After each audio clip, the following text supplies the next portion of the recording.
Dreamscape presents Right Number, Wrong Girl by Emma Hart, narrated by Shakira Shute and John Hartley. Chapter 1. Sophie. Fancy Nancy. Stupid bloody thing! What kind of masochist created dresses with a zipper on the back? I bet it was a man. They just love to watch the world burn. I twisted and turned in ways I was not ordinarily capable of flexing in. No matter how hard I tried, this little bugger of a zipper was not going up without a fight. I was in so much trouble. This was the only dress in my wardrobe that would be remotely acceptable for a job interview, and since that was what I had in 90 minutes, I had to get my shit together and get this bloody zip done up. The last thing I needed to do was flash my boobs at the person interviewing me. I wasn't interviewing for a position in a strip club after all. I doubted that putting my boobs on display would help me get a job as a manager of a nearby clothing store. I doubted that anything would get me that job. Given my track record over the past 2 weeks, I wasn't sure I was ever going to get a job again. What I really needed to do was fly to New Orleans, hunt down a voodoo queen and have her work her mojo on my ex-boss. She deserved it, all right? So being in jail awaiting a trial for embezzlement was probably enough of a punishment, but I thought a voodoo doll would be fun. I'd never owned one. They weren't readily available in England, despite my best efforts to source one, and I didn't trust the internet. I was quite a vengeful person, okay? Ask my ex how his PlayStation was after I'd thrown it out of a 4th-floor window. I'm sorry, after it had slipped out of my grip, ahem. I stepped out of the dress and walked half-naked across the flat I shared with my best friend. I knew there was a ribbon somewhere in this place. Cam kept hold of everything, and everything had its place. Living with a Type A personality was not the organisational dream I'd hoped it would be. I'd first met Camilla Hopkins on a rainy day in the park when we were 7. The moment we discovered that we shared a birthday, we decided there and then that we would be best friends. 21 years later, that was still the case. Not that any of that helped with my current predicament. I had no idea why there was ribbon in my bathroom, but I wasn't going to question it. Heck, I didn't have the time to question it. I was on the verge of running late as it was, and there really was no room for error with London traffic. I looped the ribbon through the hole in the zipper pull, loosely tied it, and was about to put the dress on once again when the phone rang. God damn it! That was Cam's work line. I had to answer it. I always felt guilty if I didn't. Hey, if this interview didn't work out, I could always become her assistant. God only knew she needed one. I hopped over to the phone with one foot in the dress and picked it up. Hello, you've reached Events by Camilla. How can I help you? Oh, good morning. The voice on the other end of the phone was distinctly upper class, with the kind of pronunciation only usually heard in the Queen's speech on Christmas Day. All right, not that posh, but posh enough, with a weird little southwest twinge, like a fancy farmer. Is Camilla Hopkins available, please? I'm terribly sorry, I replied, cradling the phone between my ear and shoulder so I could get dressed while I spoke. Camilla isn't here right now, but I can take a message for you. Will she be back soon? Not until this evening. Oh, very well. I'm calling on behalf of Anna, the Duchess of Devon. Look at that. I was right. Fancy farmer indeed. I scribbled that down. And your name is? Nancy Porter. Fancy Nancy, then. May I ask your reason for calling? The Dowager Duchess of Devon is turning 80 next month, and Lady Devon would like to hire Miss Hopkins to arrange the party for her mother-in-law. Look at Camilla go. Next month was a little tight, though. Not that it mattered. She'd have to make it happen. Do you have a contact number she can call you back on? Yes. She reeled it off. Please ask for me, as I will be the point of contact for her ladyship's household.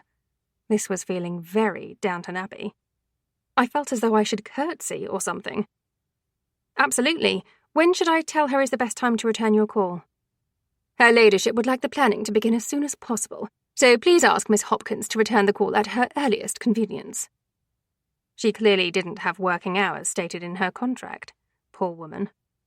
I will do that, I replied, scribbling "call whenever" on the notepad. "Is there anything else?" "No, that will be all for now. Thank you very much. I look forward to hearing from Miss Hopkins." "It was lovely to speak to you," I lied. "Have a lovely day." "You too. Goodbye." "Bye." I hung up and put the phone down, huffing as I threw the pen on top of the notepad. Now I was running late. "Balls to it," I said, yanking the dress up as quickly as I could. It took some manoeuvring, but with the help of the ribbon I'd threaded through the zipper, I was finally able to secure the dress so there would be no random escapes from my boobs. Thank God for that. Thanks to the phone call, I had no time to curl my hair like I'd planned, so I had to settle for running the brush through and doing some kind of random updo that was kind of neat. Ugh, maybe it wasn't as neat as I'd like. I was going to have to start charging Camilla for the time I spent answering the bloody phone. I quickly grabbed all the things I'd laid out in preparation for the interview, shoving both a copy of my resume and my passport into my bag as I simultaneously slipped my feet into a pair of heels. I had everything I needed, except a hefty dose of confidence, but I wasn't sure this was an appropriate time to start drinking. I could do that in misery after this interview was over. I would do that in misery after this interview. I rushed out of the flat, locking the door behind me, and down the 2 flights of stairs. There was no time to wait for the lift, not that my heels meant I was moving any faster than I would be if I were waiting, but it was nice to be proactive. After making it out of the building, I took a left towards the nearest tube station and rummaged around for my card so I could get on the next train. I only had a few minutes, and there were far too many people around for me to be able to make it. I walked down the steps to the underground station, pushing past people in the bustling crowd, and only just managed to make it through to get on the train. I barely managed to get a seat and found myself sandwiched between an unfortunate-smelling gentleman and an old lady who occasionally gave off wafts of blue Stilton as she snacked on cheese and crackers from a small Tupperware container. Great. I was going to smell like I hadn't showered in 6 years.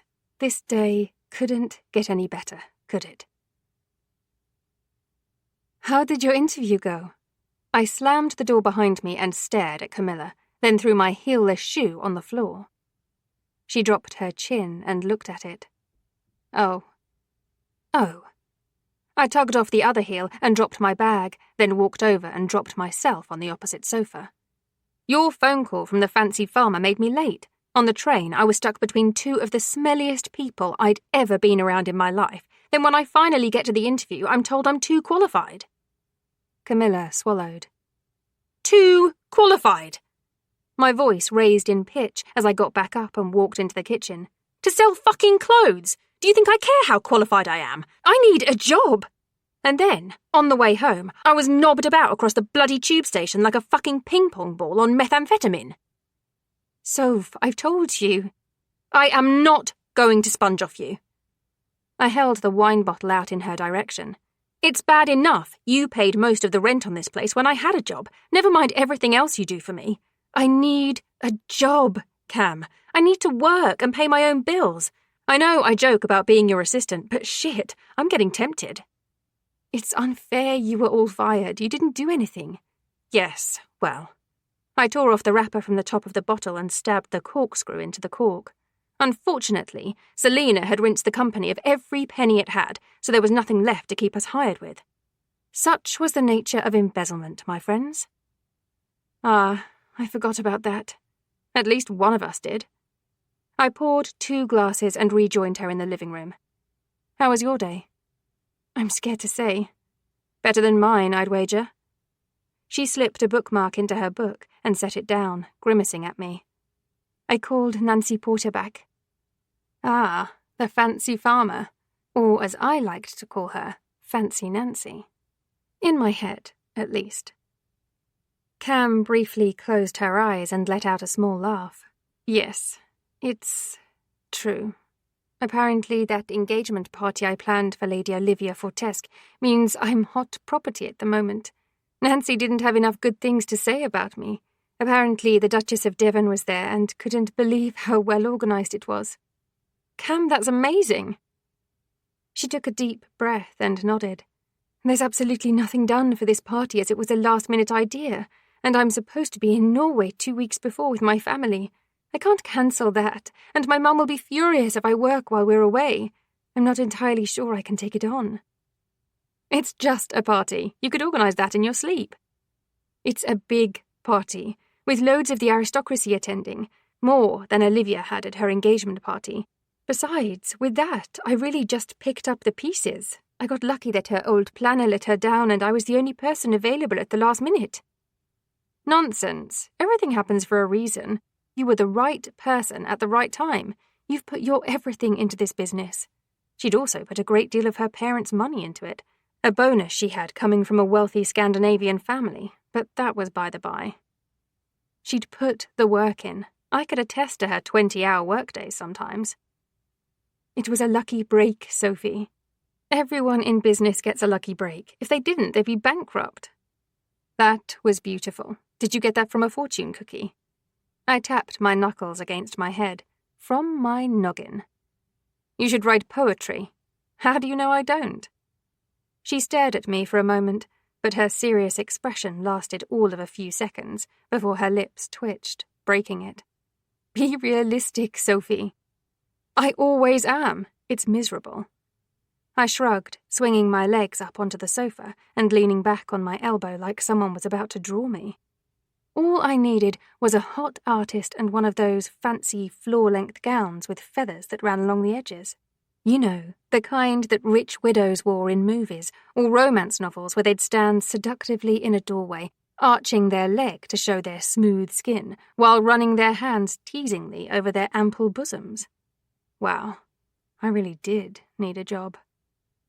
Maybe I could be a romance novelist if nothing else here worked out for me. Do you really think I can do this? It's tight, timing-wise, Cam asked, chewing on the side of her thumb. I threw a pillow at her so she'd stop. She'd only moan tomorrow when she'd bitten it to the quick and made it sore. I didn't want to hear those complaints. Cam, if anyone can do it, you can. You're a master organiser, and if you make sure to be clear up front that you'll be away before the party, they kind of can't be knobheads if they hire you and something doesn't get done. She blinked at me. Words to live by. Oh, come on, you know I'm right. She bit the inside of her cheek. But I'd have to leave the day after I land from Oslo. So, it's not the end of the world. You won't have to be there for long, and I bet she's willing to pay you a pretty penny. She is. Suck it up, Buttercup. You can work remotely. You'll get a huge reputation boost when you pull it off. And after you turn down that wedding with the Welsh bloke because of a schedule conflict, you can't really do that again. Her lips twitched. He wasn't Welsh. He was the Earl of Anglesey, and again, it was a last-minute wedding. If you ask me, the upper class needs to plan their shit better. I sipped my wine. There's no reason for you not to accept this job, and you know it. Cam sighed. Fine. But if I need help and you don't have a job, you're going to have to help me. Are you going to pay me? I'll pay you minimum wage. Oh, come on. She laughed, dropping her head back. Kidding. All right, fine, you win. I'll call Nancy in the morning and tell her I'm accepting the job with my conditions. I raised my glass. Cheers to that. Chapter 2. Hugo. Just say no to matchmaking. Why has it taken so long to decide to throw Grandma a party? I asked, leaning against the kitchen island.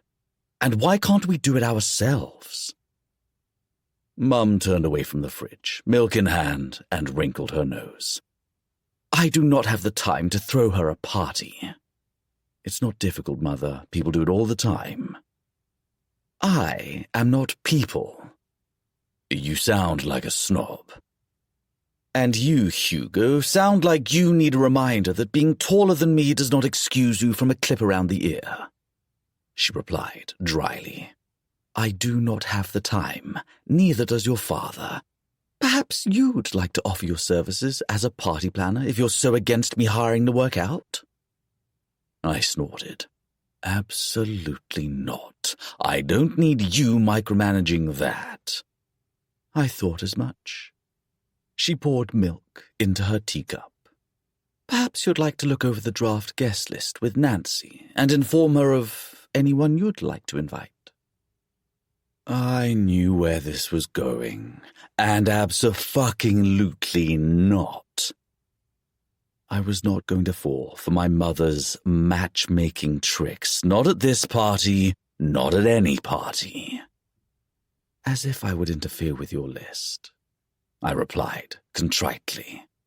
Hugo, you know what I'm asking? Yes, Mother, I do, and my answer is still no. Has it occurred to you that I might be perfectly capable of pursuing a romantic relationship without your help? She turned and eyed me over the top of her teacup. Her blue gaze was equal parts amused and bemused as she sipped the hot liquid and set the cup down. Yes, she replied slowly. Tell me again, are you seeing anyone right now? She knew damn well I was as single came. I am not. Then might it be prudent for me to assume that you are not, as you so eloquently put it, perfectly capable? Are you aware that 30 is no longer considered old? More to the point, I'm not a woman, and I'm not sure why you seem to think my reproductive system is running on the wrong side of time. I never said anything of the sort. You found out Fred and Charlotte broke up, and spent 3 days lamenting her potential inability to find a husband due to her age. I reminded her. Charlotte was younger than me. Perhaps you'd like to invite Charlotte. I would rather have a sadistic kidnapper bend me over a piano and shove a cactus up my ass. Must you be so crude? Only when you continue to ask stupid questions. I replied, Mother, please give it up. This party is about Grandma, not my love life. Can't you focus on Henry for once? He's single too, you know. He's not inheriting the dukedom, dear. Words you shouldn't say unless you're entirely sure he's not in earshot. I agree, the brother in question drawled as he walked into the kitchen. Any chance you could keep that nugget to yourself, Mum? Mum blinked at Henry. I'm sorry, dear, but I was merely making a point that it really is time for your brother to start thinking about the future. Mum. Henry flattened his hands on the island and looked at her. I'm going to go out on a limb and suggest that Hugo knows what the future has in store. You remind him, almost daily, and he's already shoulder-deep in work on the estate. He knows he gets the dukedom. I know I don't get it, therefore am not as important as he is, but can you give it a rest? I've never once said you're not as important as your brother. It's the truth, though. When was the last time you set me up with anyone, asked about who I'm seeing? I looked at Mum. Good question. Point to Henry. Mum spluttered for a moment before she stood upright, bristling from his words. I care about your life. That didn't answer his question.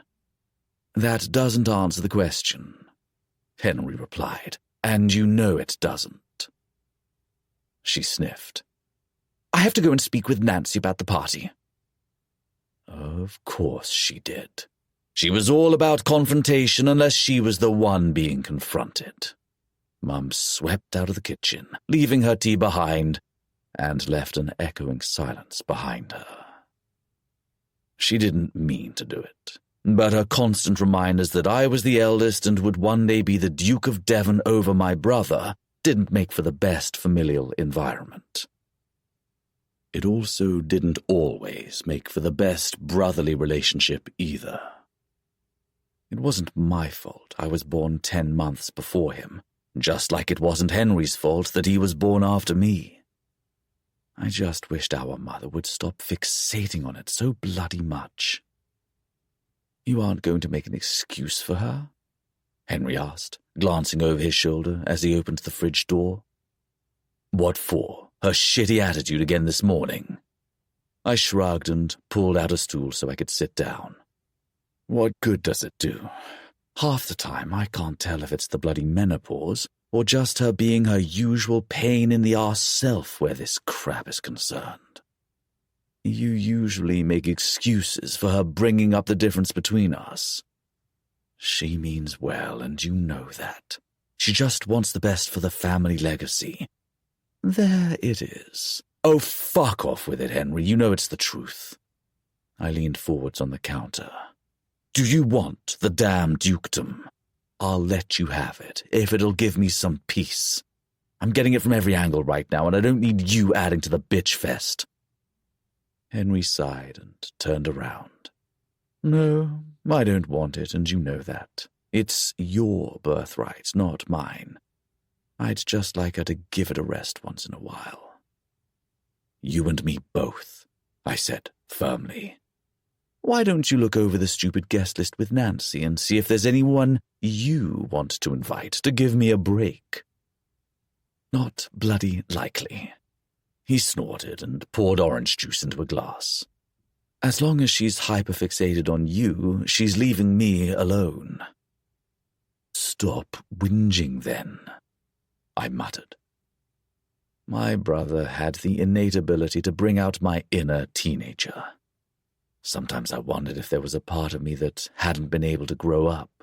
We had a pretty intense sibling rivalry, and it wasn't helped by the fact our younger sister was already very happily married with a little girl. It made Mum wonder if we were tormenting her by still being single. I was 30 and my brother would be in 6 months, and neither me nor Henry had any potential serious relationships in the pipeline. Even if we did, we wouldn't tell her. God only knew she'd have a wedding venue booked within a week. She's going ahead with the party then. Does Grandma know yet? I nodded, grateful for the slight change in subject. I'd put money on her knowing. No way. Nobody has mentioned it to her. Doesn't mean she doesn't know. Grandma isn't God. She'd take offense to that, mate. She takes offense to everything that doesn't paint her as a savior, messiah, or deity. But there's no way she knows about the party.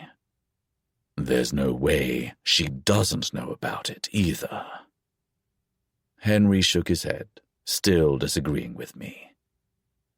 I'm telling you, she knows, and she's not going to be happy about it, I reiterated.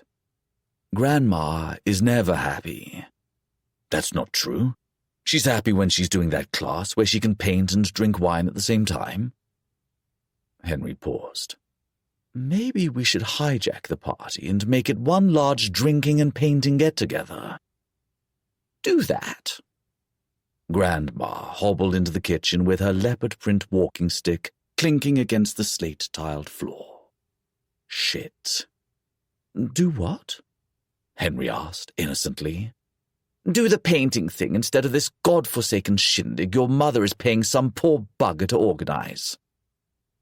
He blinked at her. Grandma glared at him. Would saying please make it better, Henry? You know, I told you, I said, smirking. She knows everything. Grandma pointed at me. Smart boy. She sat on the stool next to me. Yes, I know. You should know by now that I know everything that happens in this house. You can't get anything past me. I held out my hands and looked at my brother as if to say, I told you so. I had told him so. He should have known better. She really did know everything that went on in this place, and outside of it too. Neighborhood watch groups had nothing on Grandma. Heck, she was probably secretly part of MI5. I wouldn't be surprised if she one day came out and told us James Bond was real and she'd been one of his girls. I shuddered. Now there was fuel for my nightmares. Nope, I'm not doing this. I'm not awake enough for this crap. Henry grabbed his giant mug of tea and strolled out of the kitchen. Stop scratching your backside, Grandma hollered after him. His hand snapped to his side, and he disappeared from view. I chuckled. Would you like a cup of tea, Grandma? As long as you make it properly, not that weak shite your mother makes. Dutifully, I got up and made my way over to the kettle. It was only to boil the water. Grandma only ever took her tea in a pot, and insisted until she was blue in the face that it was better than from a kettle. I understood why, but I couldn't taste it myself. Tea was tea. Unless you were drinking that hinky herbal tea, it all tasted the bloody same. I made her pot of tea and brought it over to where she'd sat herself at the large farmhouse-style table. Her half-moon glasses were perched on the end of her nose as she peered down at the newspaper in front of her, with her brow furrowed. Here you go, Grandma. I set it all down and carefully poured the scalding liquid into her teacup. Thank you, dear. Where is everyone? Is it a bank holiday? Why are you pouring my tea and not the staff? Because I'm capable of pouring you a cup, and you complain when anyone else does it. I don't like yours either. I just don't want to moan after you've had a conversation with your mother. She sniffed, then licked her finger and elegantly turned to the page, never taking her eyes off the paper. Only your grandfather has ever been able to make a pot of tea the way I like it. It's a distinct skill, and one that many people appear to lack these days. You're welcome, I replied, walking back to where I was sitting at the island. Most people would be insulted by her outspoken honesty. I wasn't. If Grandma was honest with you, it meant she trusted you. It was an arse-backwards way of showing it, but it was trust all the same. Are you going over the guest list with Nancy? I glanced over at her. I cannot think of anything I'd rather do less. I think I saw Charlotte on there. You know, the one the Coventry lad was sleeping with. They were engaged, but I didn't feel like correcting her this morning. She'd only argue with me. Charlotte can be on that list all she wants. She's the last person on earth I'd consider marrying, I replied. Well, perhaps. There were quite a few people on the never-marry list. Good. She's a gold-digging bitch. Grandma, you can't say that. Yes, I can. I just did. Well, you shouldn't. She put down her paper and turned around, peering at me with an unimpressed expression that was only exemplified by the fact she was wearing her glasses. Why not? In case I might upset her. In case people don't like the truth. It's not polite. I don't care about being polite, she continued. There's a time, a place, and a person to be polite to, and none of those things include someone who pays no mind to being polite to you for a start. I lifted my mug to my lips, holding her gaze with mine.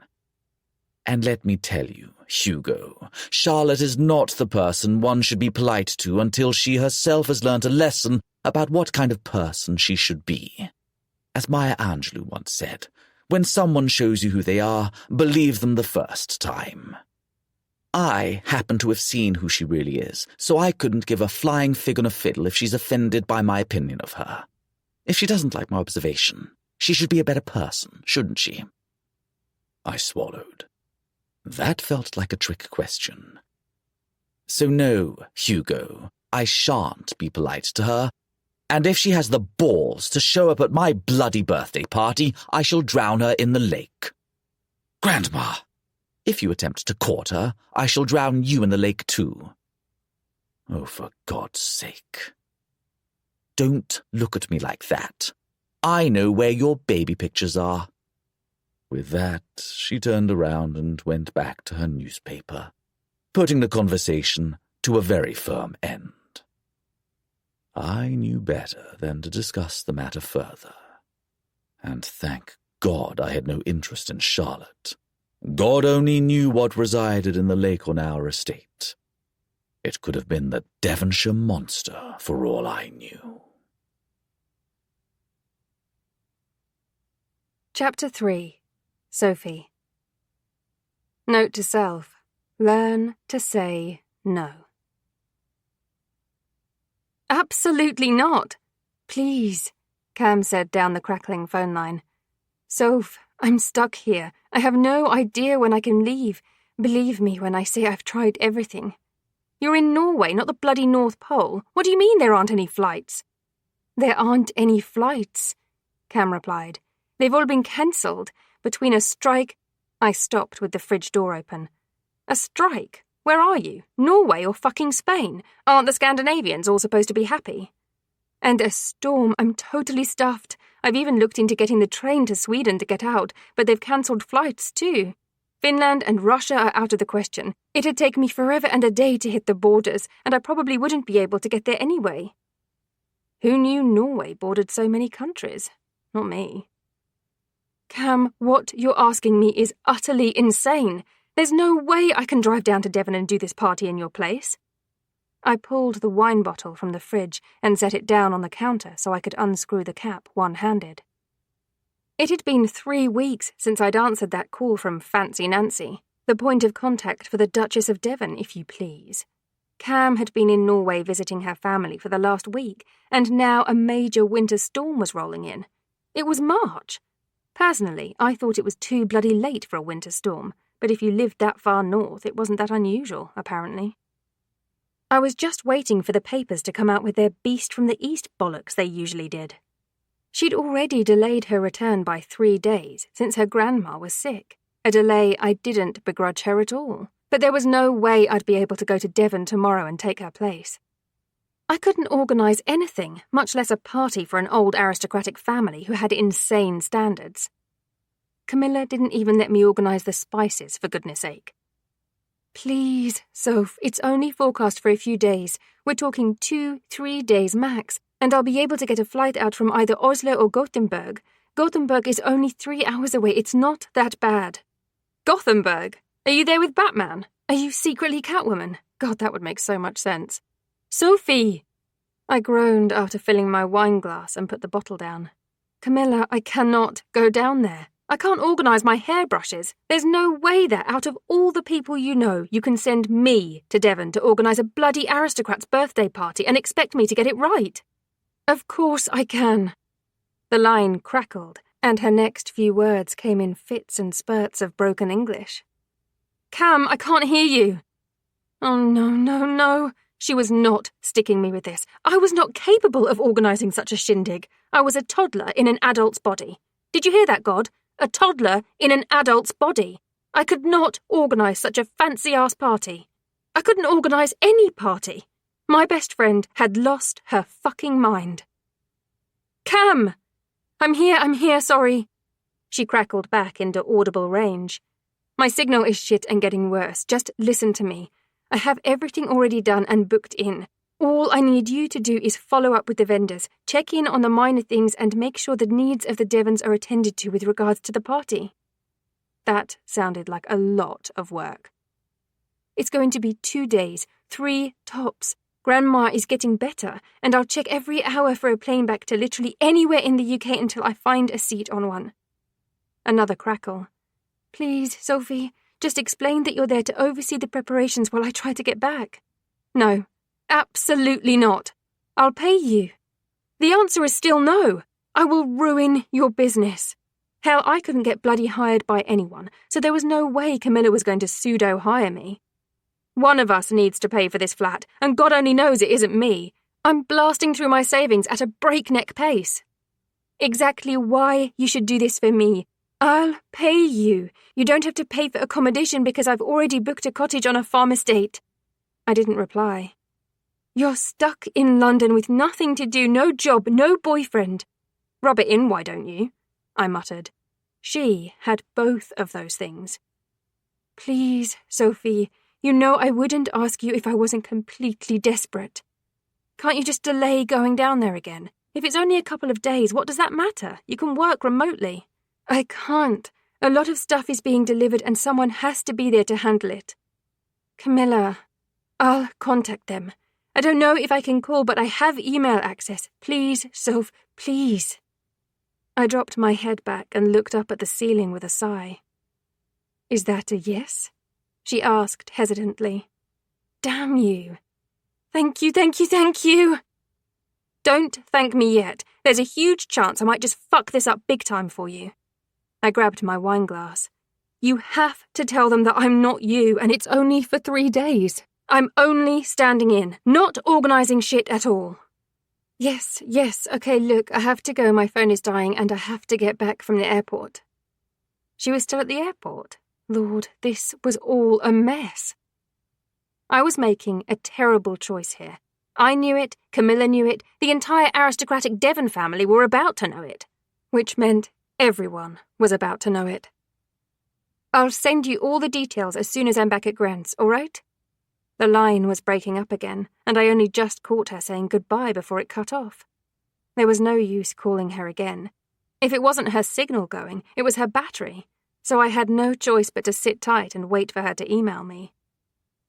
I couldn't believe I'd said yes. I was insane, and I was in way over my head here. It couldn't have been a kids' party, could it? With easy games of pass the parcel or musical chairs, where sausage rolls, cheese and pineapple on cocktail sticks, and cheesy puffs were the order of the day. I could probably pull that off. A couple of party games, food to make them all hyper, a clown to scare the shit out of them, the basics. No, I couldn't get a clown to scare the upper class, could I? I mean, I could, technically. There wasn't a law against it or anything, it just wasn't appropriate. Appropriate was overrated. Regardless of what I could and couldn't do, I didn't know anything about these people.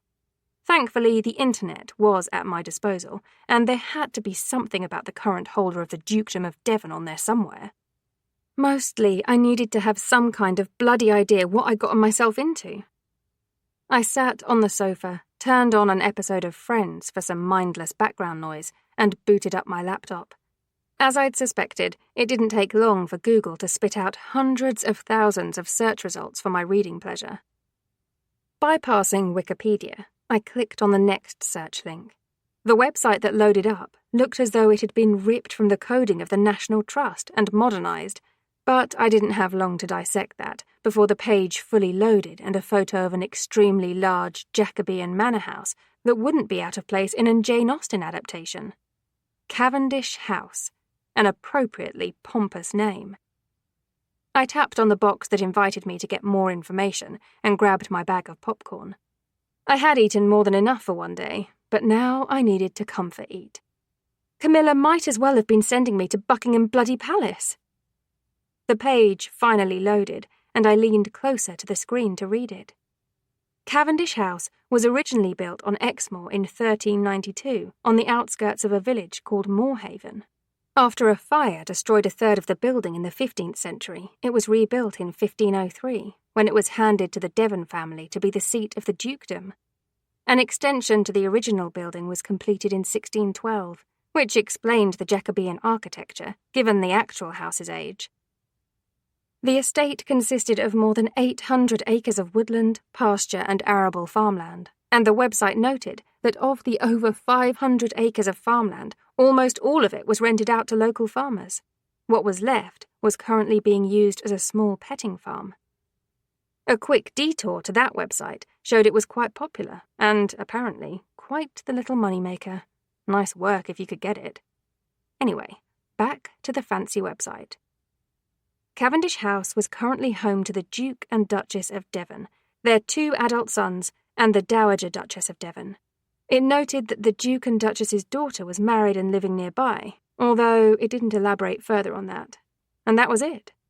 That was all the information, aside from some other menial information about the estate that I didn't care too much about. I leaned back against the sofa cushions and stared at the photos. This place was grand as fuck. There was no way I was going to be able to convince these people that I was supposed to be there. I was going to have to pack some of my best clothing.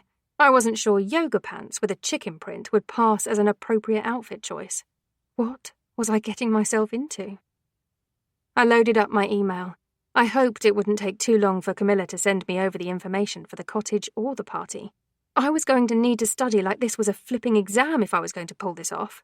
Never mind what I was getting myself into. What was Camilla getting herself into? Letting me take control of this. If I ever needed proof of our friendship, this was it. She was putting her business into my very messy, very unorganised hands. And here we always thought I was the reckless friend. Thankfully, there was an email from Camilla that was forwarded from her usual booking website. Her accompanying message was short but sweet, letting me know that she'd changed the name on the booking and would call Fancy Nancy tomorrow. I blew out a breath and clicked on the link, then logged into her account with the information she'd given me, like I didn't already know it. Well, I said no. It was saved in my Google account. I couldn't remember my own passwords, never mind Camilla's too. Oh, this is better, I muttered, opening the booking page for the cottage she'd rented. She had it for 2 weeks. God, I hoped I didn't have to stay that long. And it was much more my speed. Small, but not too small, set away from a main road, with a slate roof, a cottage garden, and a wildlife pond in the back. It overlooked open farmland, and the inside was exactly how you'd expect a small cottage rental to look. Cute, cosy, kitschy. It was definitely the kind of place I belonged. Cavendish House, not so much. This was going to be a disaster. It was official. I hated driving. I hated driving, I hated cars, I hated buses, taxis, cyclists, and I most definitely hated bloody birds.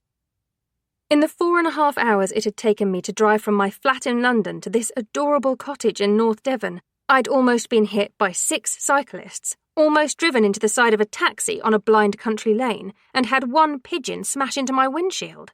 My windshield was, thankfully, unharmed by the vicious attack. I couldn't say the same for my nerves. I blew out a long breath as I got out of my car and looked around. The cottage was everything it had seemed to be in the pictures. The white walls were clean and sharp, and the bright blue window shutters and door contrasted amazingly with both the walls and the vibrant spring colours of the garden. And it was quiet. Wow. There was literally nothing except the sounds of the countryside. Mooing cows seemed to converse with sheep, and birdsong tittered from the trees that towered up into the cloudless blue sky. Was this what heaven was like? Peaceful and pretty. Okay, maybe I could make this work if it meant a few days here. As well as helping Camilla, I'd be able to clear my head.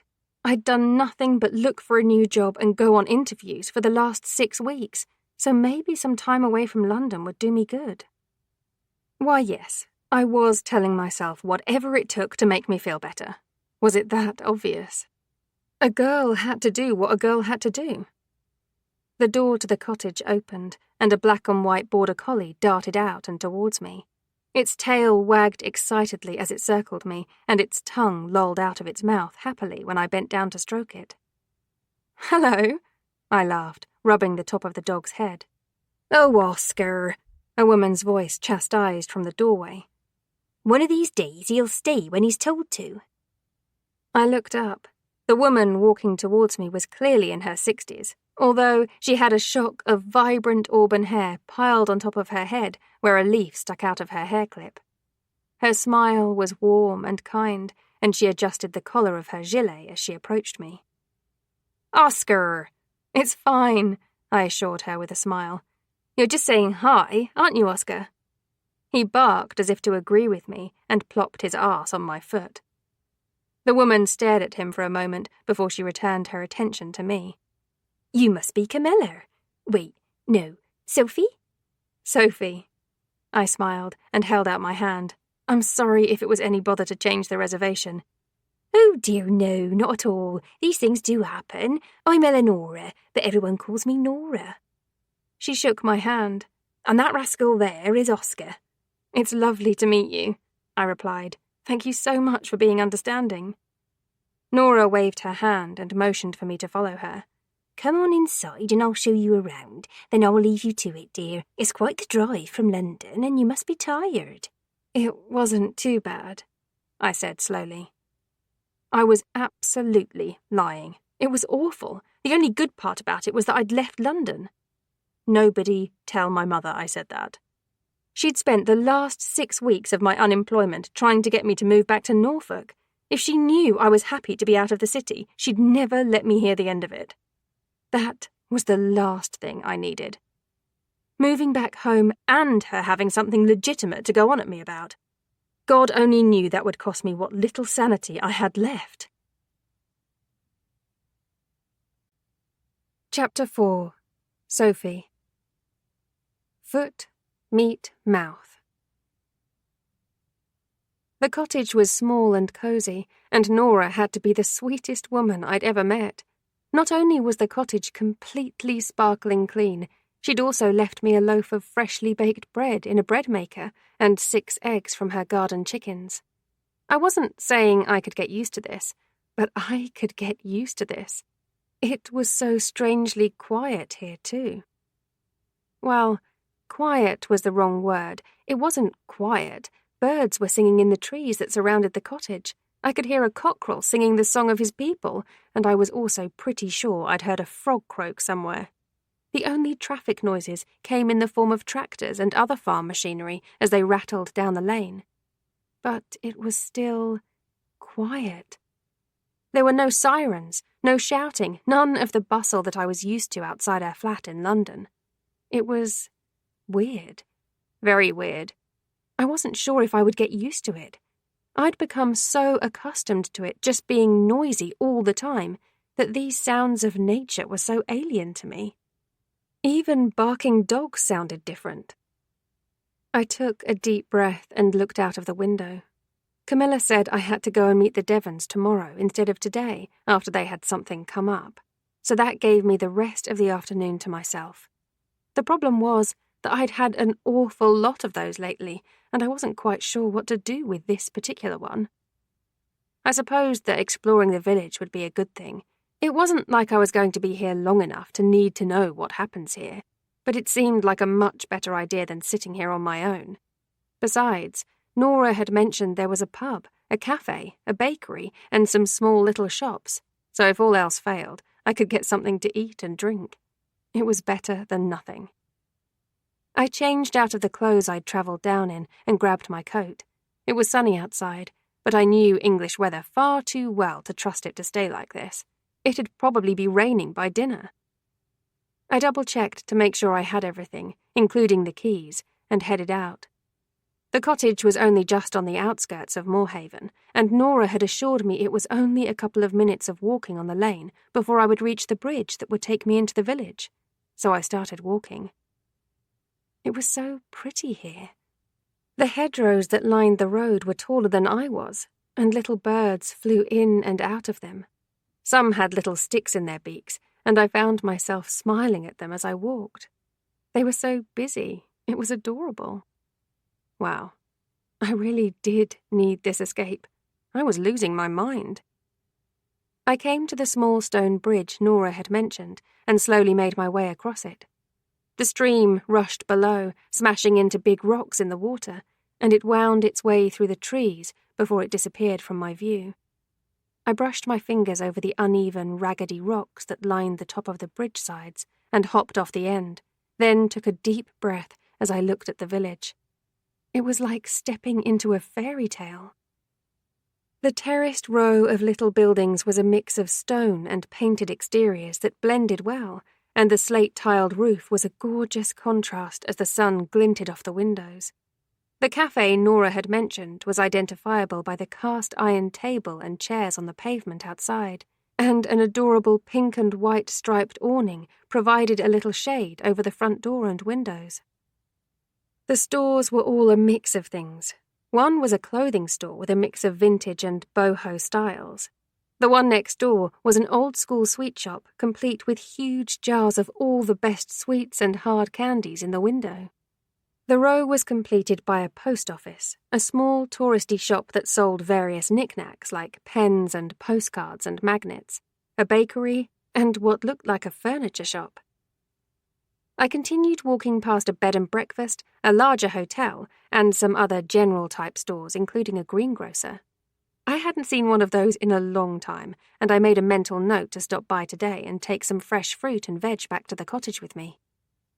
The other side of the street was the stream, another small bridge, and what looked like the entry to a woodland area. I really hoped Cam wasn't wrong, and I'd be able to get done what I needed to relatively easily, so I could maybe have some free time to explore. Or maybe she wouldn't mind me hanging out for a couple more days when she got here. Whoa. What was happening to me? I'd been here for 10 minutes and was already considering extending my stay. Was that a sign it was time to find the pub? I suppose the answer to that largely depended on what you considered an acceptable reason to start drinking. And if, I checked my watch, 3 in the afternoon was an acceptable time to start drinking. You know what? It was 5 o'clock somewhere. I wandered through the dreamy little village until I came across the pub on the town square. This had even more stores and bed and breakfasts than the original street, but it lacked the countryside charm of it, since it was only buildings and didn't benefit from the rushing of the stream and the endless singing of birds. Actually, that wasn't so bad. It was nice to have a break from it. I wasn't quite used to the happy, chirpy Snow White shit yet. The Gnome Arms was exactly what I'd expected it to be. Rectangular in shape with a flaking chalkboard sign declaring it to be beer and a burger night. Another sign on the wall told passers-by that it screened the sports channels, and the stone exterior matched the vibe of the town perfectly. I just hoped they served a good Sauvignon Blanc. And food. Food. I was, apparently, hungry. For something better than toast and McDonald's. I pulled open the door and stepped inside. 3 in the afternoon or not, I was going to break the rules and eat dinner and drink wine early, like the rebel teenage Sophie had always wanted me to be. Teenage Sophie had really overestimated my ability to rebel against society. A small smile toyed with my lips as I entered the pub. It wasn't dark, it was just gloomy enough that it felt like your average country pub that served the best food, but the wall sconces gave off just enough light to be cozy, but not uncomfortable. Was this what love felt like? It might have been. And to think, I'd even brought a book with me. What a stroke of genius that was. Sophie Smith, the genius. There are words my grandmother never thought would be in one sentence. There was a small table tucked away in the corner by the window, and I claimed it by putting my coat on the chair and my bag on the surface. It was marked with a little bronze circle with the number 4 on it, so I took my purse from my bag and walked up to the bar.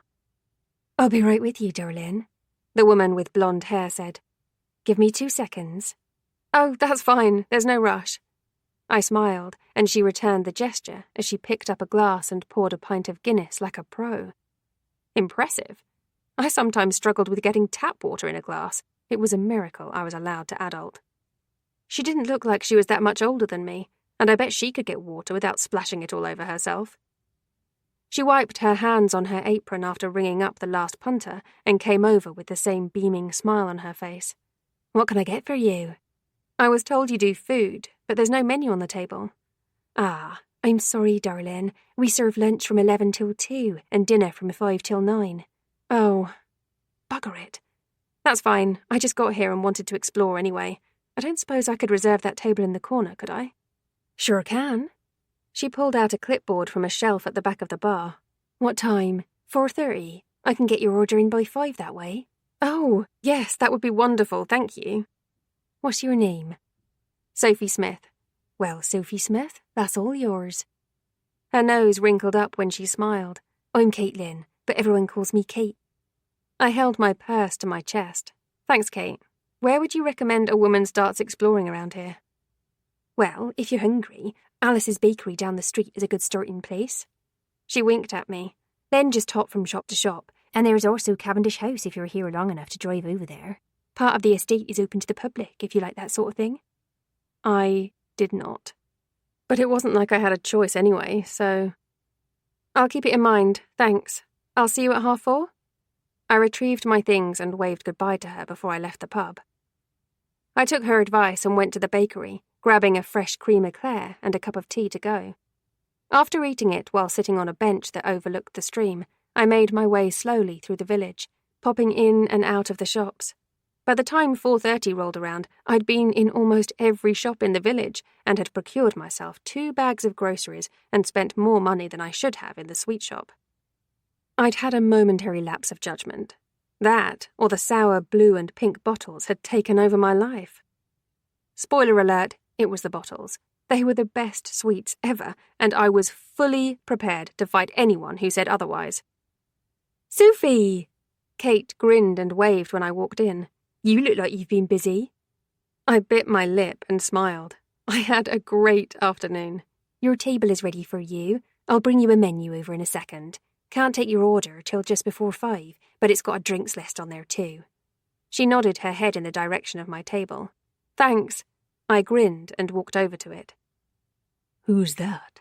a guy asked at the bar. "That's none of your business," Kate replied to him with more than a little amusement in her voice.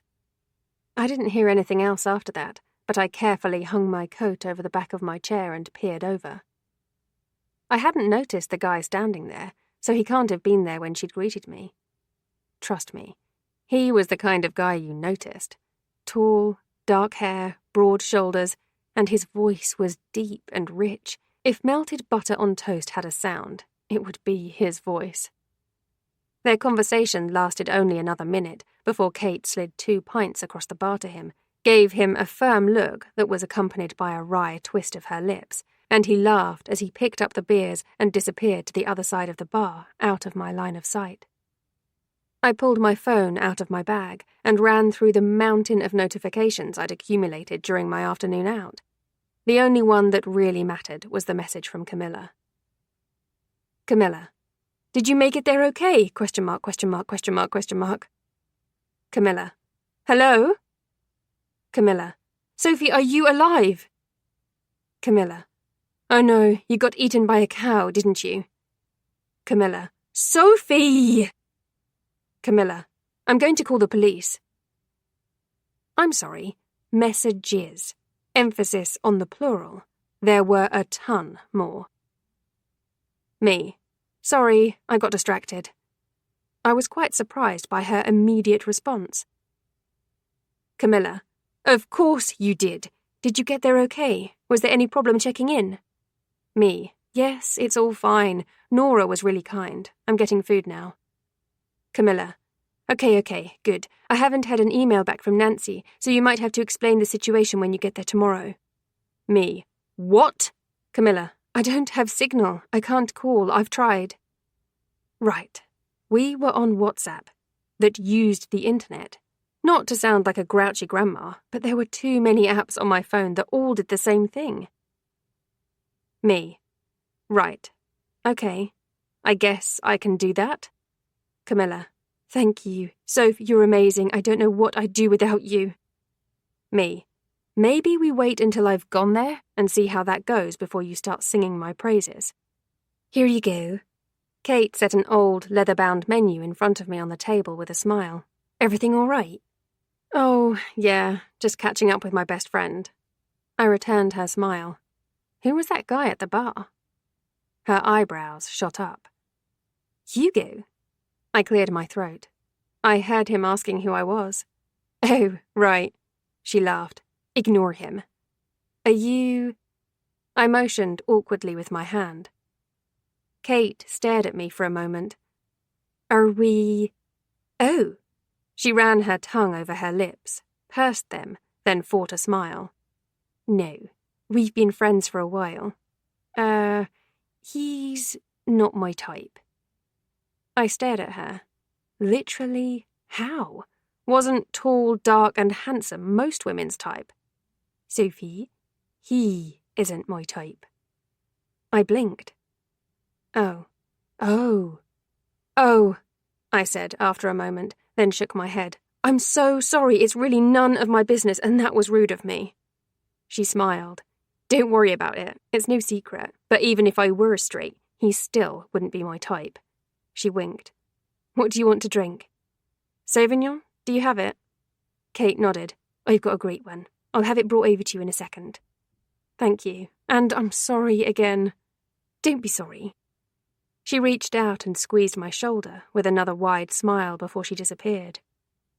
Still, I felt bad. Even if she didn't think I had nothing to be sorry for, it still felt wrong that I'd practically baited her into explaining her sexuality. This was why I needed to work in an office, where I barely had to speak to anyone. It was definitely for the best. My glass of wine was set on the table in front of me by an older woman, and after thanking her, I picked up my phone and opened the stupid messaging app again. Camilla, you'll be fine, I promise. Me, you will be home in a couple of days, won't you? Camilla, I hope so. Me, what the hell does that mean? ? Camilla, the weather still isn't great. If it doesn't stop in the next 24 hours, I might be here an extra couple of days. Me, oh, Jesus Christ. You've sent an idiot to organise a party for people who are one step removed from royalty. Start swimming.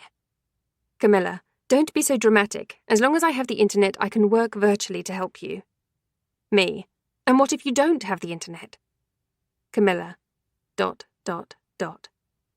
Camilla, I'm going to add you to my Dropbox and put some detailed notes on the plans. Me, I cannot adequately express how much I hate you. Camilla, I love you. I'll do that now while I have a connection. I bit back a groan. This was the last thing I needed. I knew it wasn't her fault, and she couldn't control the weather, but the idea that she might be there even longer, leaving me to explain the situation because nobody was returning her calls, to potentially organise the whole frigging party. I was going to have to spend my whole evening swatting up on the plans to make sure I sounded like I knew what I was talking about tomorrow morning. Spoiler alert, I was not going to sound like I knew what I was talking about. Never. I flicked through the menu and settled on a shepherd's pie. As the sun had started going down, the temperature had definitely dropped outside, and this was a guaranteed tummy warmer for my walk back to the cottage. I really was glad I'd bought my coat.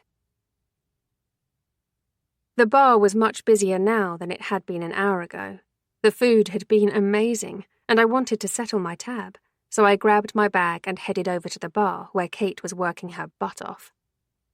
She noticed me with a glance in my direction. I made the universal sign for the bill, and she nodded, then quickly turned her attention back to the pint she was pulling. She skimmed the excess head off the top and poured another, did the same, and turned to ring them up. A few people were ahead of me, so I waited happily, looking around the bar. Someone's arm pressed against mine, and I jolted, turning to tell whoever it was to watch where they were going. The problem was that no words came out. I was pretty sure it was the guy who'd asked Kate who I was earlier, and he was even hotter from the front than he was from the back. His hair was dark, and his eyes were either blue or green. The dim lighting at the bar made it hard to tell for sure, but they were framed with annoyingly thick, dark lashes. The kind women paid stupid amounts of money on mascara to obtain. He had thick, full lips and a stubbled jaw that could cut diamond, and when he smiled at me, I could swear my ovaries hopped right on out of my body and latched onto him. What did she say his name was again? Shit, I wasn't even sure I knew my own name right now. Sorry, he said, smiling widely at me. I didn't hurt you, did I? I gave myself a mental shake and took a step to the side. No, it's fine. I haven't seen you around here before. I've never been here before, I replied, turning away and looking at Kate in the hope she'd feel my eyes on her and come and rescue me. Help, please? Are you here for long? He asked. I hope not, I muttered. What was that? Probably not, I said a little louder. Sorry, I just want to pay and go back to where I'm staying.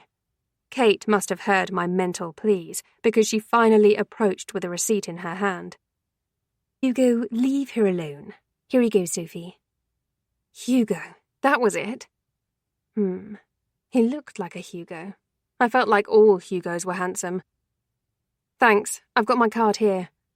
I opened my bag to fish out my purse, but Hugo rested his hand on my arm.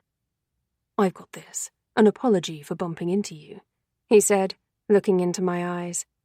Ding dong, my clit's alive.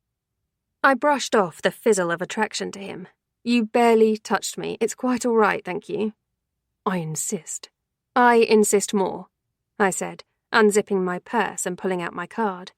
I shook his hand off, took another step to the side, and shoved my card at a very amused Kate before he could do anything else. The man was handsome as hell, but apparently he couldn't take a hint. I wasn't exactly short of experience with guys like him. He held his hands up. I was just going to do something nice for you. I turned, leaning on the bar, and met his eyes. Look, I live in London. I know what something nice means when a hot guy hits on a woman in a bar. If you really want that line to work, the polite thing to do is accept her rejection and walk away. Otherwise, you simply look rude, entitled, and honestly, kind of a creep. He blinked at me. So thank you, but no thank you. I took my card and card machine receipt from Kate. Thank you. She wasn't even trying to hide her enjoyment of this situation. You're welcome. I'm working again tomorrow if you're still around. In other words, come in for a drink so I can laugh at what just happened. I'll keep that in mind, thanks. I smiled and headed back to the table, where I grabbed my things and made sure to zip my coat right up. I waved goodbye to Kate and didn't bother waving to Hugo, but that didn't mean I ignored him entirely. I couldn't. He was staring at me, with his head tilted slightly to the side. His lips were pressed together, and his brow was slightly furrowed. The look in his eye gave a glimpse of what he was thinking, that he didn't know what to make of me, that he wasn't used to being shut down and called out like that. I glanced back one last time. Green. His eyes were green. Chapter 5. Hugo. Miss Marple, eat your heart out. That woman was infuriating. Not because she called me out. No, I knew I should have accepted her refusal of my offer and moved on. But my mouth wouldn't let me. I wanted to know who she was. Especially after Kate had told me it was none of my business. Well, I fucking knew that, but I wanted to know anyway. Women like her, Sophie, didn't tend to come to places like Moorhaven and eat alone in a country pub. At first, I'd thought she might be the person my mother had hired for Grandma's birthday party, but her name was Camilla, which meant there were two random women wandering around Moorhaven. If Camilla was half as attractive as Sophie... Shit. It had been a long time since I'd been so immediately attracted to someone. Especially someone I didn't know. Someone who was so clearly a stranger to this place. She was the last person I'd expected to see and hear today. Or ever, really. I didn't know a damn thing about her, and our meeting hadn't started off well, but there was just... Bugger it. There was something about her that made me want to get to know her more. Perhaps finding out where she was staying and trying to catch her wasn't the best idea in the world, but if she was staying in the village, then someone would have to know where she was. God, even I knew this was ridiculous. I just wanted to know who she was. If I found that out, I might learn why I was acting like an absolute fool. You're staring, Kate said, wiping out the inside of a wine glass. I dragged my eyes away from the closed bar door and met her gaze. Of course I am. Did you see her? When was the last time someone that gorgeous showed up here? She inclined her head in agreement. I'll give you that. She's gorgeous. But by the sounds of it, she's not interested in you at all. I heard you tell her you're gay. Did she seem interested in you? How did you hear that? I'm a nosy fucker. You're not wrong, she muttered, setting the glass down on the shelf behind her. And no, she did not. But just because she's into men doesn't mean she's into you.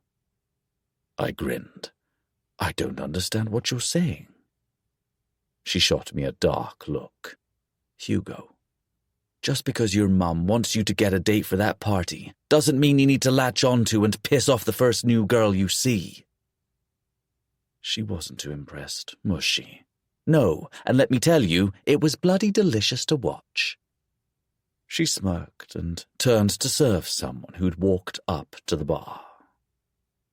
"What was delicious to watch?" Henry asked, grabbing the empty bar stool next to me. "Did you get turned down? That's always fucking hilarious." My brother was a real jokester.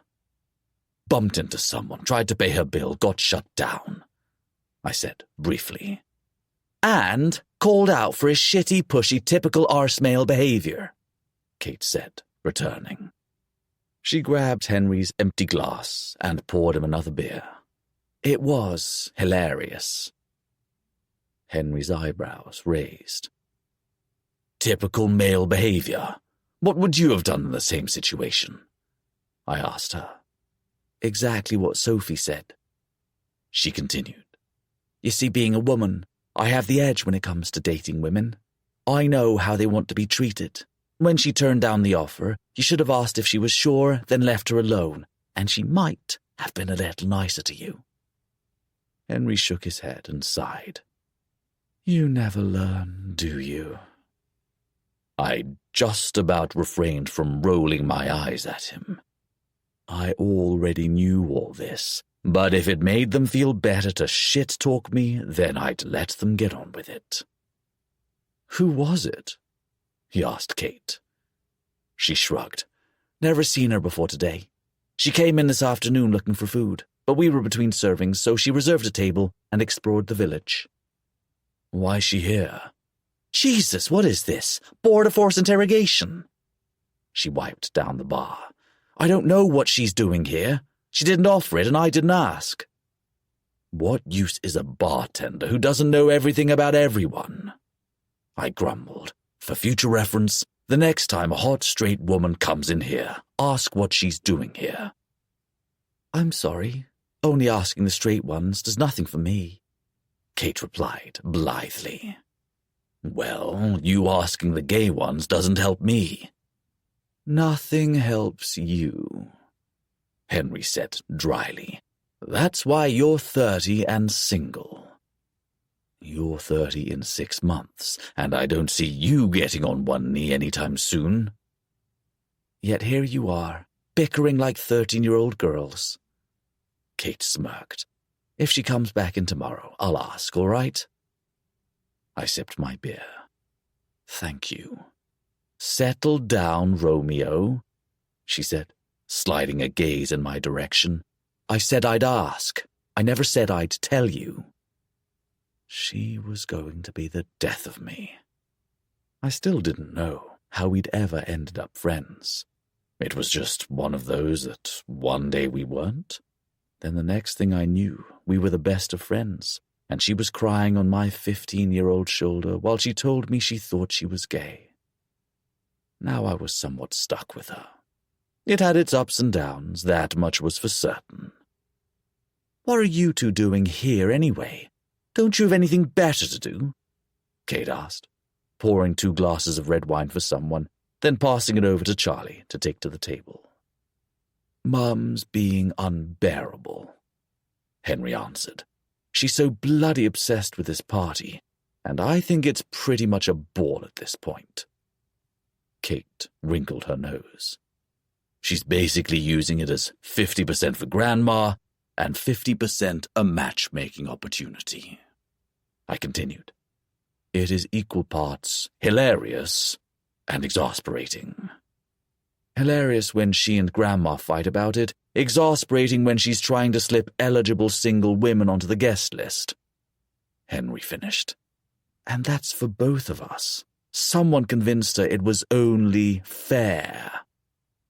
I grinned. Me. It was me. I was someone.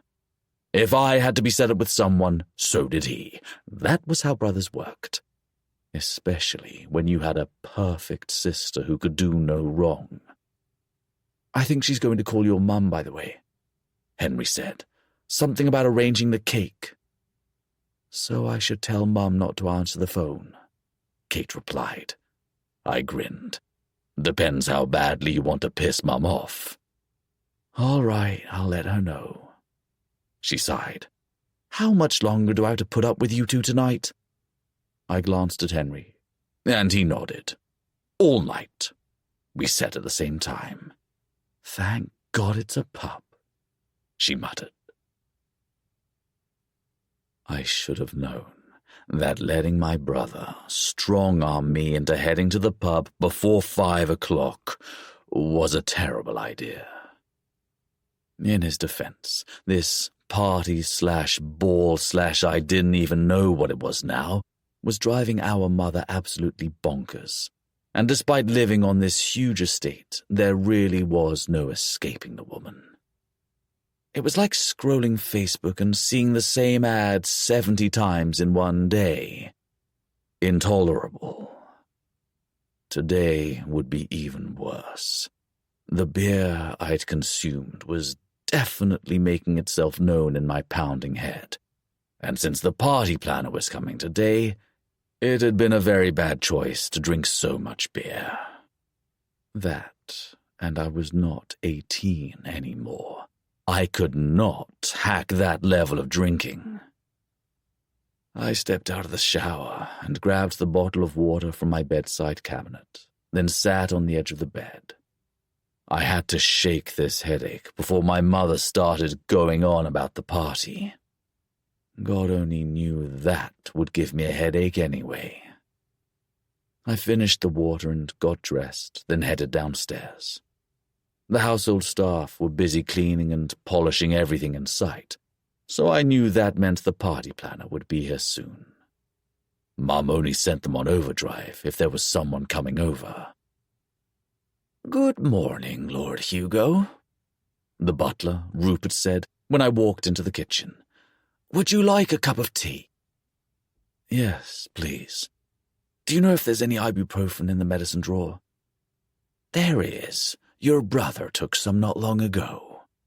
He shot a small smile my way. "Feeling rough, are we?" "I don't want to talk about it," I grumbled, slumping over the kitchen island. "It's bad enough Mum is insisting we get up this early."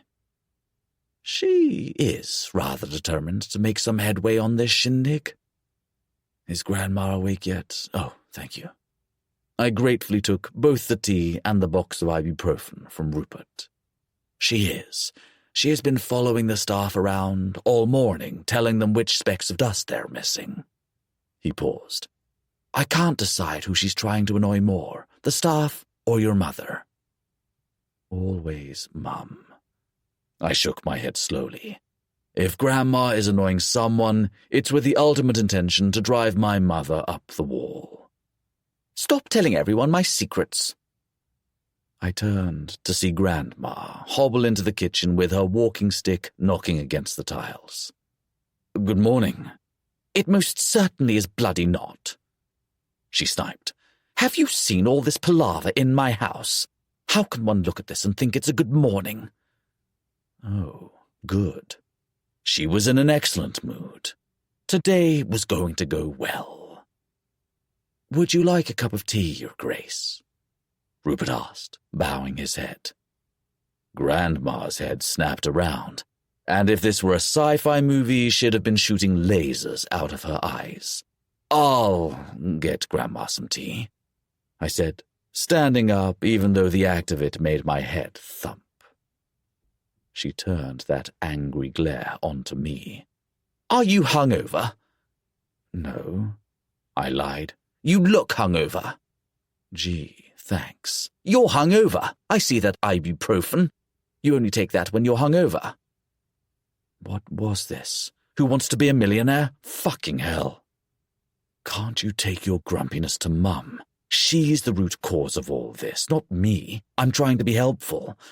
Where's Henry? I don't see him offering to make you tea." I poured hot water from the kettle into a teapot. "I'm on your side, you know." "You're only on my so-called side because she's trying to set you up with someone." She tapped her stick against my leg as she crossed over to the dining table. "Otherwise you'd throw me to the wolves." "Grandma!" I pressed my hand to my chest. "I would never." "You're so full of shit they can smell you in Scotland," she grumbled. All right, I was a little full of shit. but it didn't stink quite that bad. "Grandma, that is very unladylike language," I scolded her, carrying the pot over for her on a tea tray that Rupert had put together for me. She stared up at me. "You mistake me for a woman who gives a shit." "Tut, tut. I'm old. I can do and say what I want." "You and your friends can think that all you like, but it doesn't make it true." I set the tray down and pulled the tea cozy off the pot. "Would you like me to pour it for you?" "No, you'll only do it wrong." She rested her stick against the table and reached over to pour it for herself. Again, I wasn't going to argue with her. She was clearly in that kind of mood, and if anyone was going to be in the end of her threats to be beaten with her walking stick, it would be someone else. "Good morning." Mum strolled into the kitchen with a beaming smile. She was as impeccably put together as always, in a matching pair of trousers and blazer, and her heels clicked against the tiles as she walked over to the island. I felt woefully underdressed. She was going to make me change, wasn't she? I didn't think I'd be having these thoughts at 30, but here we were. It wasn't as if I lived a normal life as the future Duke, was it? "I wish everyone would stop saying that. It is not a good morning," Grandma grouched from her spot on the other side of the kitchen. "Oh, Evelyn, do try to smile," Mum retorted, accepting the cup of tea from Rupert. "It's really not the end of the world, is it? You'll get to see your friends." "I don't like those people." "Yes, you do." "I wasn't aware you lived in my head, Anna." Mum put her cup of tea down and walked over to her. "Evelyn."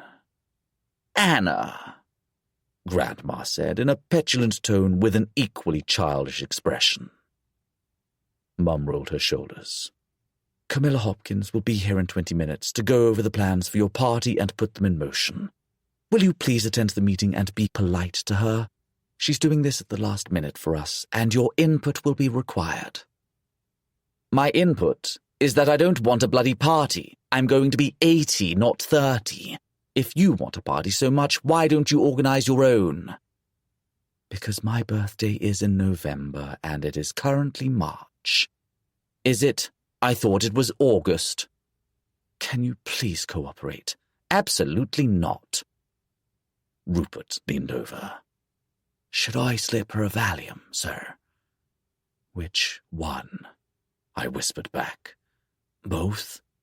You might have to." "What are we whispering about?" Dad asked, leaning in. I grinned. "Morning, those two." "Ah." They were still bickering. "Good morning, Lord Devon," Rupert said, standing up straight. "Good morning, Rupert." Dad replied brightly. "You don't have a cup of tea, do you? I was up rather early helping the Johnsons attend to a ewe who was struggling to lamb." "Why didn't you wake me?" I asked. "I would have helped." He looked at me with a twinkle in his eye and a curve of his lips. "I tried to. You were passed out on your stomach in your bedroom." "Do not let Mum know that," I muttered. "I'm not that daft, son. Ah, tea, excellent, thank you." He took the strong cup of tea and sipped. "Lovely. How did the lambing go? Did it make it?" "Unfortunately not," Dad replied morosely. "The cord was wrapped around the poor thing's neck and we couldn't save it." "Shame," Rupert muttered. "Rupert, a moment, please," Mum called. He excused himself. I looked at Dad. What now? Didn't they lose one last year after this? "Yes. Luckily they have a 3-day-old lamb they've been hand-rearing. It was a twin, and Mum rejected it, so they're trying to introduce her to the ewe now. We're hoping she accepts it." He put another teaspoon of sugar in his tea. "One of those things, sadly. When's this party girl getting here?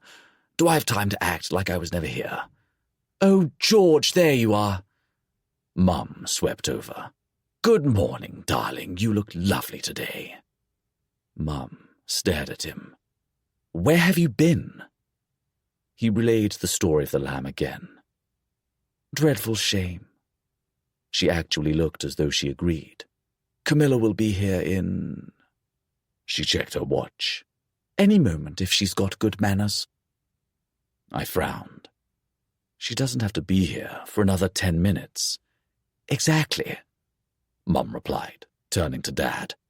Rupert is preparing the drawing room with some tea now. I would appreciate if you could talk to your mother and ask her to cooperate. Whatever makes you think she'll listen to me? Dad asked. The woman doesn't listen to anyone. George, I'll ask. He picked up his cup of tea and walked over to where Grandma was now browsing the newspaper and grumbling about the price of fuel. The only thing she drove was my mother up the wall. Where's your brother? Mum asked me. I don't know. I don't have a tracking device on him. Watch your mouth. You're not too old to go over my knee, Hugo. My family was utterly exhausting sometimes. Ah, your ladyship. Miss Hopkins is waiting in the drawing room for you. Rupert bowed in the doorway, and Mum instantly brightened. Scarily fast, actually. Hugo, come with me. Where's Nancy? She paused and looked at Dad. George, please bring your mother.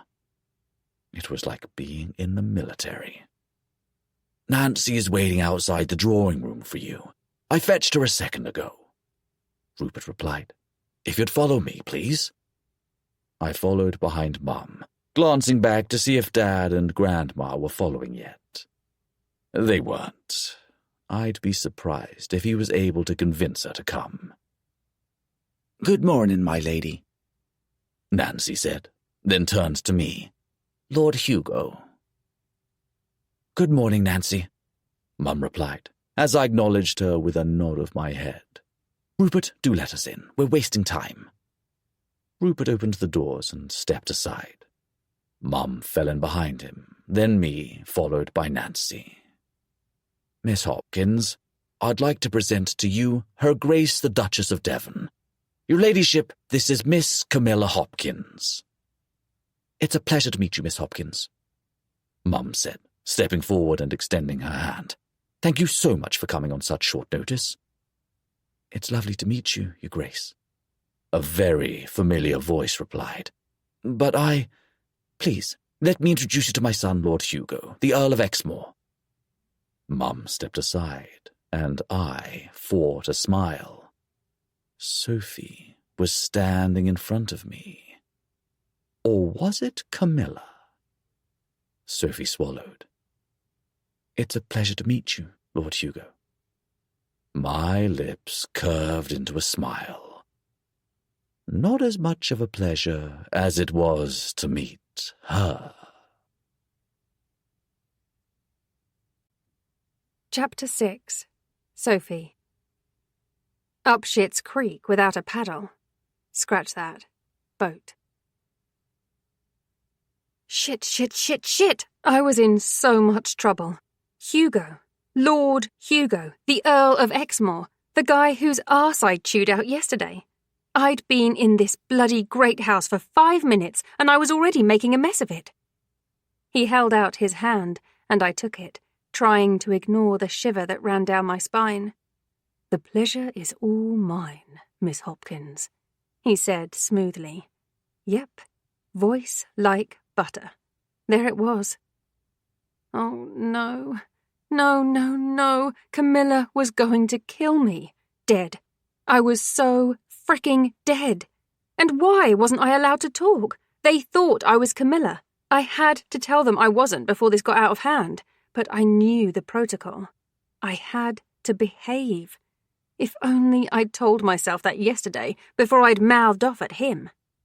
This is Nancy, my assistant.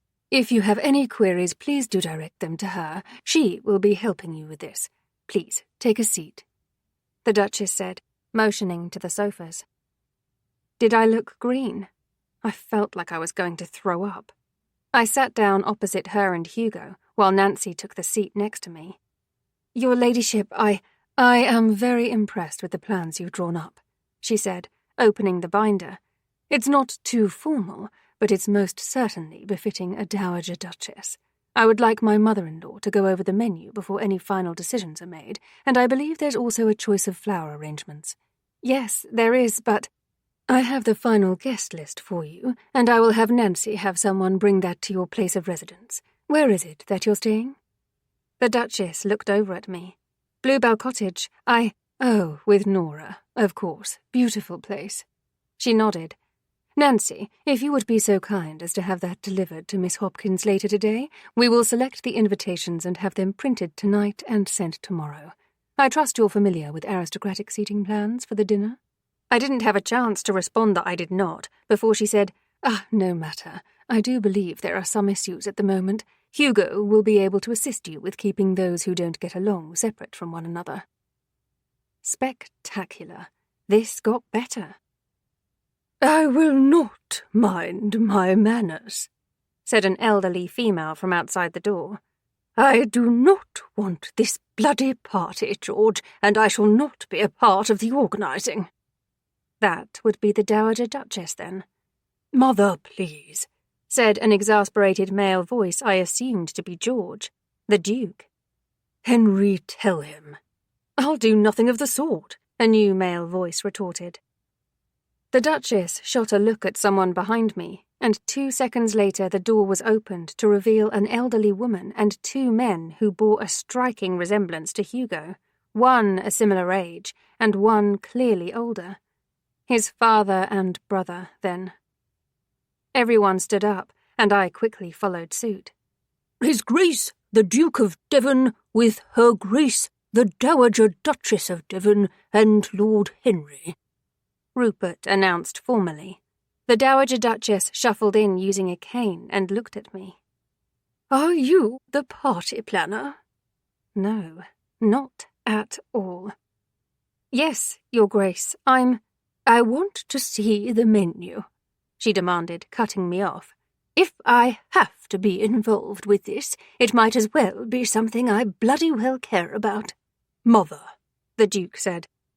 I do apologize, Miss Hopkins. He stepped forward and held out his hand. Thank you so much for coming. I was going to throw up. It's my pleasure, Your Grace, but My son, Lord Henry. He motioned, and the younger man stepped forward, giving me an appraising glance. Pleased to make your acquaintance, Miss Hopkins, he said with a smile, shaking my hand. I was never going to be able to tell the truth, was I? And yours, Lord Henry. I withdrew my hand and looked down. I'd never felt so awkward in my life. All these people thought I was Camilla, and I couldn't get a word in edgeways to tell them otherwise. The only person in this room who knew my name was actually Sophie was Hugo, the eldest son, the heir, and I doubted I was his favourite person after yesterday. Goodness me, the Duchess said. There are far too many people in this room for such a simple task. Hugo, Henry, please step aside and let your grandmother take a seat. Both young men did as she'd told them and took a standing position on the other side of the elegantly decorated room. Both of their eyes flickered to me and away again, and it took everything I had not to pay attention to either of them. The Dowager Duchess sat down and looked over at me. Well, the menu. Perhaps you and Miss Hopkins can meet this afternoon to go over the menu, the Duchess said. There are a couple of options for you to choose from. Left it a bit late, Anna, haven't you? The Duke pinched the bridge of his nose. All right. Anna, that's a wonderful idea. Mother, why don't you accompany me to the village? I have some things to pick up. The Duchess looked up at him. I can send someone to... And we'll get a spot of lunch, he continued, looking at his mother. Miss Hopkins, are you free to discuss the menu this afternoon? I blinked. Oh, yes, that would be fine. Perfect. Mother? He offered the older woman his arm, and she winked at me as she got up. She was a hoot. I had a feeling I was going to like her, whatever she thought my name was. I do apologize for her. the Duchess said. "There are some creative differences." "It's all right," I replied. "It happens." Like I knew. "Anyway, I did like the designs you sent for a cake, and design 3 is my chosen option."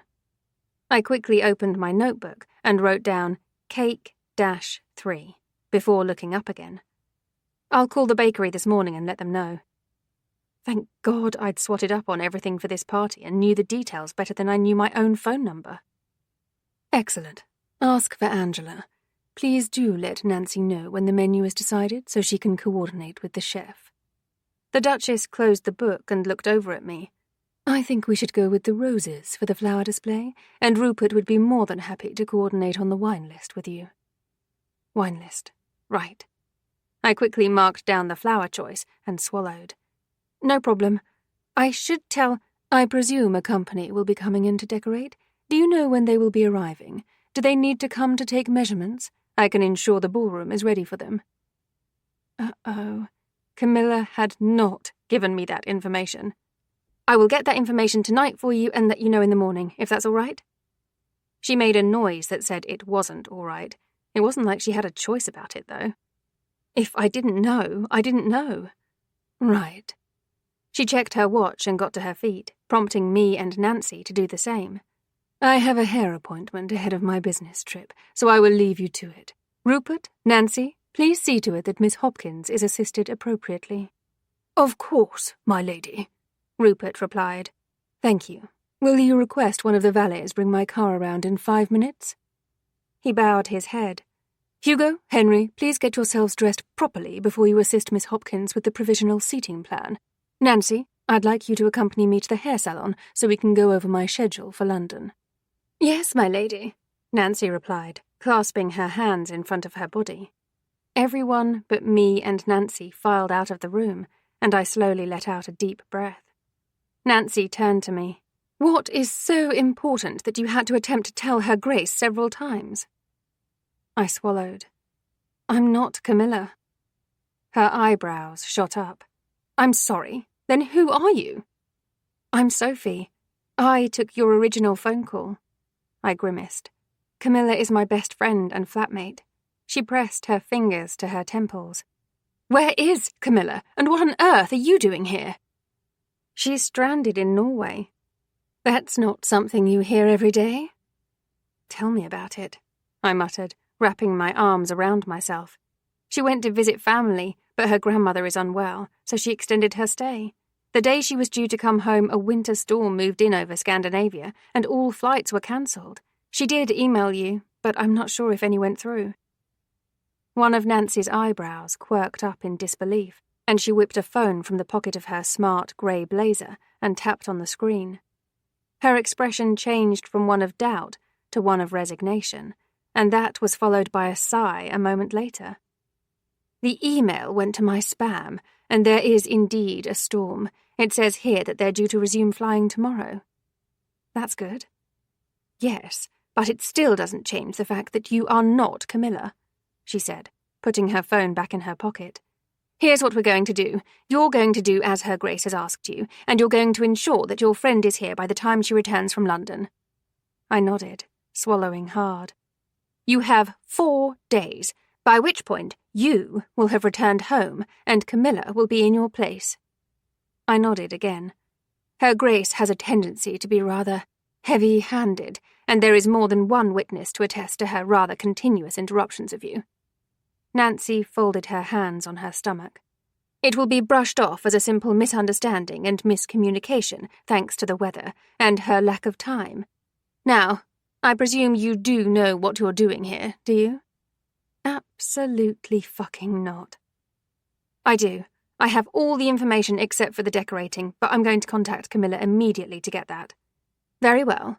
And you're staying at Bluebell Cottage?" "Yes." "I will have the final guest list sent to you tonight, so perhaps it's best to focus on something other than the seating plan with Lord Hugo." She checked her watch. "I will call you at 8 a.m. sharp tomorrow to check in to give an update to her ladyship." I couldn't stop bloody nodding. "Yes, of course." "Very well. I have to leave now."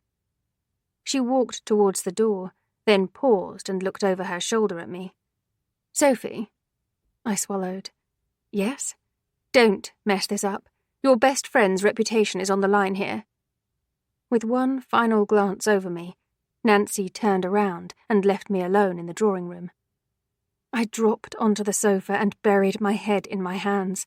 I was so screwed. I needed a moment to breathe and collect my thoughts because they were absolutely all over the place. I didn't want to think about what would happen if Camilla couldn't get back for whatever reason. I needed her to get back. I didn't want to still be here when the Duchess returned. Hell, I didn't want to be here when Nancy returned from the hairdresser, never mind anything else. I pulled my phone out of my bag and opened the chat app with Camilla. Me. I need you to get your butts home. They never got your email and the Duchess wouldn't let me get a word in edgeway. I tried to tell her like 10 times before she cut the meeting short. Fancy Nancy realised there was something I wasn't saying and said I need to be gone by the time the Duchess gets back from London and you need to be here. Me. Oh, and I also chewed out their eldest son last night when I thought he was hitting on me, so there's that. Me. I told you not to send me here, Camilla. Me. I'm never forgiving you for this. Me. These people are absolutely fucking terrifying. Are you all right? I jumped at the voice. That didn't look like Hugo. Was it his brother? Henry? Here. He brought a bottle of water over and put it on the table next to the planner book, then looked at me. I won't bite. You can talk to me. I'm sorry, Lord Henry, Henry, he said with a smile. Lord Henry is my uncle. A light laugh escaped me, and I picked up the water when he pushed it towards me. Thank you. It was cold, and strangely it did help to calm me down a little bit. Are you all right? I don't know, I replied slowly. Well, you could start by telling us what your real name is, Hugo said. I turned to see him standing in the doorway. Goodness, he was handsome. Hugo, Henry said firmly. Relax, nobody else is here. Nancy went with Mum, Dad and Grandma left, and Rupert is cataloguing the wines in the cellar. He walked into the drawing room and sat down opposite me. He rested one ankle on his knee, leaned an arm across the back of the sofa, and smirked at me. Is it Miss Hopkins? Or is it Sophie? If you're going to be cocky about it, it'll be Miss Smith. Suits me fine. You can call me Lord Hugo. I smiled. I'd rather not talk to you at all, to be perfectly honest. The smirk dropped from his face. Henry coughed next to me, and I was almost certain it was to hide a laugh. So, if you are Sophie, how on earth did you end up here pretending to be Camilla? It's really quite a simple explanation. Then explain it, Hugo said sharply. I glanced at him. Ignore him. He doesn't know what to do with a woman who doesn't fall at his feet, Henry said dryly. What happened? I explained everything. Do you not have a job to get back to? No, I was made redundant a few weeks ago. Hugo snorted. After my boss embezzled all the money from the company, I added, glaring at him for good measure. So I agreed to help Cam out. But then everything happened, and now I'm up Schitt's Creek without a paddle. Doesn't sound like you've got a boat, never mind a paddle. Henry sent a withering look in his direction. Hugo, if you've nothing helpful to say, I don't. Then go away. Henry turned to me with a sympathetic smile. Are you any good at party planning? I pressed my lips together. I can't plan to watch a TV show that plays at the same time every week. Does that answer your question? Brilliant, Hugo muttered. All right, and Camilla is supposed to be back in a couple of days. Henry had clearly chosen the path of ignoring Hugo now. She's going to drive straight down as soon as she lands, I confirmed. And she's done the groundwork, but the rest is on me. Well, then we'll help you. I blinked at him. You'll do what? We'll do what? Hugo echoed, his eyebrows shooting up. We'll help you. Henry sat upright and tilted his body towards me, looking over at Hugo. It's Grandma's birthday. Have a heart. She doesn't even want the party. Wow, the guy was a bit of an asshole, wasn't he? Henry glared at him. Fine, Hugo said. I suppose I have to navigate the politics of the seating plan anyway, so I might as well muck in with the rest of it. So generous of you, Henry said dryly. What can we do to help you right now, Sophie? I briefly closed my eyes. I have to confirm the flowers, the cake design. I have to get Camilla to confirm the decorating company. I have to meet your grandmother to finalize the menu and the invitations, and, a bunch of other stuff. Wonderful. We have the equivalent of a drunken goat organizing the party. I snapped my gaze around to Hugo. I'm sorry, I didn't realize your past self from last night was organizing it. Henry snorted. Then again, that's probably an insult to goats. They have better manners. I reached forwards and grabbed everything from the table, then stuffed it into the oversized tote I'd brought with me. My phone showed a notification from Camilla, but I ignored that as I shoved it into my handbag and pulled out a notepad and pen. I scribbled down my name, Camilla's name, and my number, then handed it to Henry. She's forward, Hugo remarked smarmily. I wasn't even going to look at him. I didn't organize the meeting with your grandmother before she left. I'm happy to come back whenever she's ready to see me today, so please give this to whoever arranges her appointments. Henry grinned. Can I keep it? I'm only here for 2 or 3 days and don't intend on coming back, but sure, as long as you don't give it to him. I nodded towards Hugo and walked to the door. Goodbye, Lord Hugo. It was a displeasure. That smirk crept back onto his face. Don't worry, Miss Smith. We'll be seeing plenty more of each other over the next couple of days. I shall have to remember to bring a blindfold then, won't I? This time, the smirk didn't fall. It stayed firmly plastered on his face, and his eyes flashed with silent laughter as he leaned back further into the sofa cushions. I'll walk you out, Henry said, fighting back a laugh. Come on. Thank you. I followed Henry out of the room and through the humongous house to the front door, where I slowly turned to him. Thank you, and I'm sorry about the way I spoke to your brother. We had a rather unpleasant altercation yesterday evening in the pub. For what it's worth, most altercations with him are unpleasant, Henry chuckled. But I do already know. I was surprised when he told me it was you, though, given the situation. Well, forgive me, but I didn't know who he was. He won't hold it against you. He looks like he's enjoying it, he added. Even if he isn't. I most certainly am. My lips twitched. Well, like I said, I won't be here for too much longer, so I'll be gone before you know it. Seems like a shame.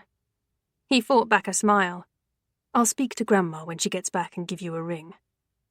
Thank you. If you can't get through, leave a message. I do have a few calls to make. All right, will do. I'll see you later, Sophie. Thank you, Henry. I smiled and walked down the steps.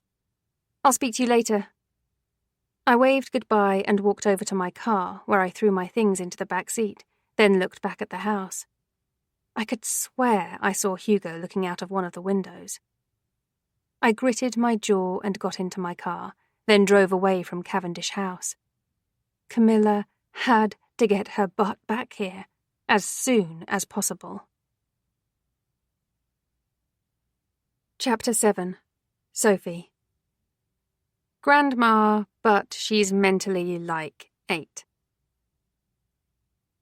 Somehow, I managed to get all the information I needed.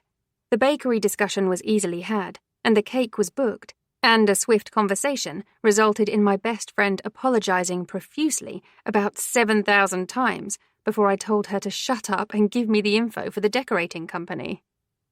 Who knew there were companies who specialized in decorating for parties? What happened to blowing up a few balloons and sellotaping a banner above the fireplace, huh? That was a party in my book, thank you. Unfortunately, the upper class did not consider that a party. Although I was rather beginning to think that Evelyn, the Dowager Duchess of Devon, was on my side of my argument, and that was purely based upon the grumbling I heard as Rupert guided me towards the library. It was the most fucking dramatic, dreamy room I'd ever seen in my life. It was double-storied, and every wall was covered with shelves that were full of books, both new and old. There was even a ladder, like it was something out of Beauty and the Beast, and the second story had a balcony that wrapped around and looked down to the lower floor. That was it.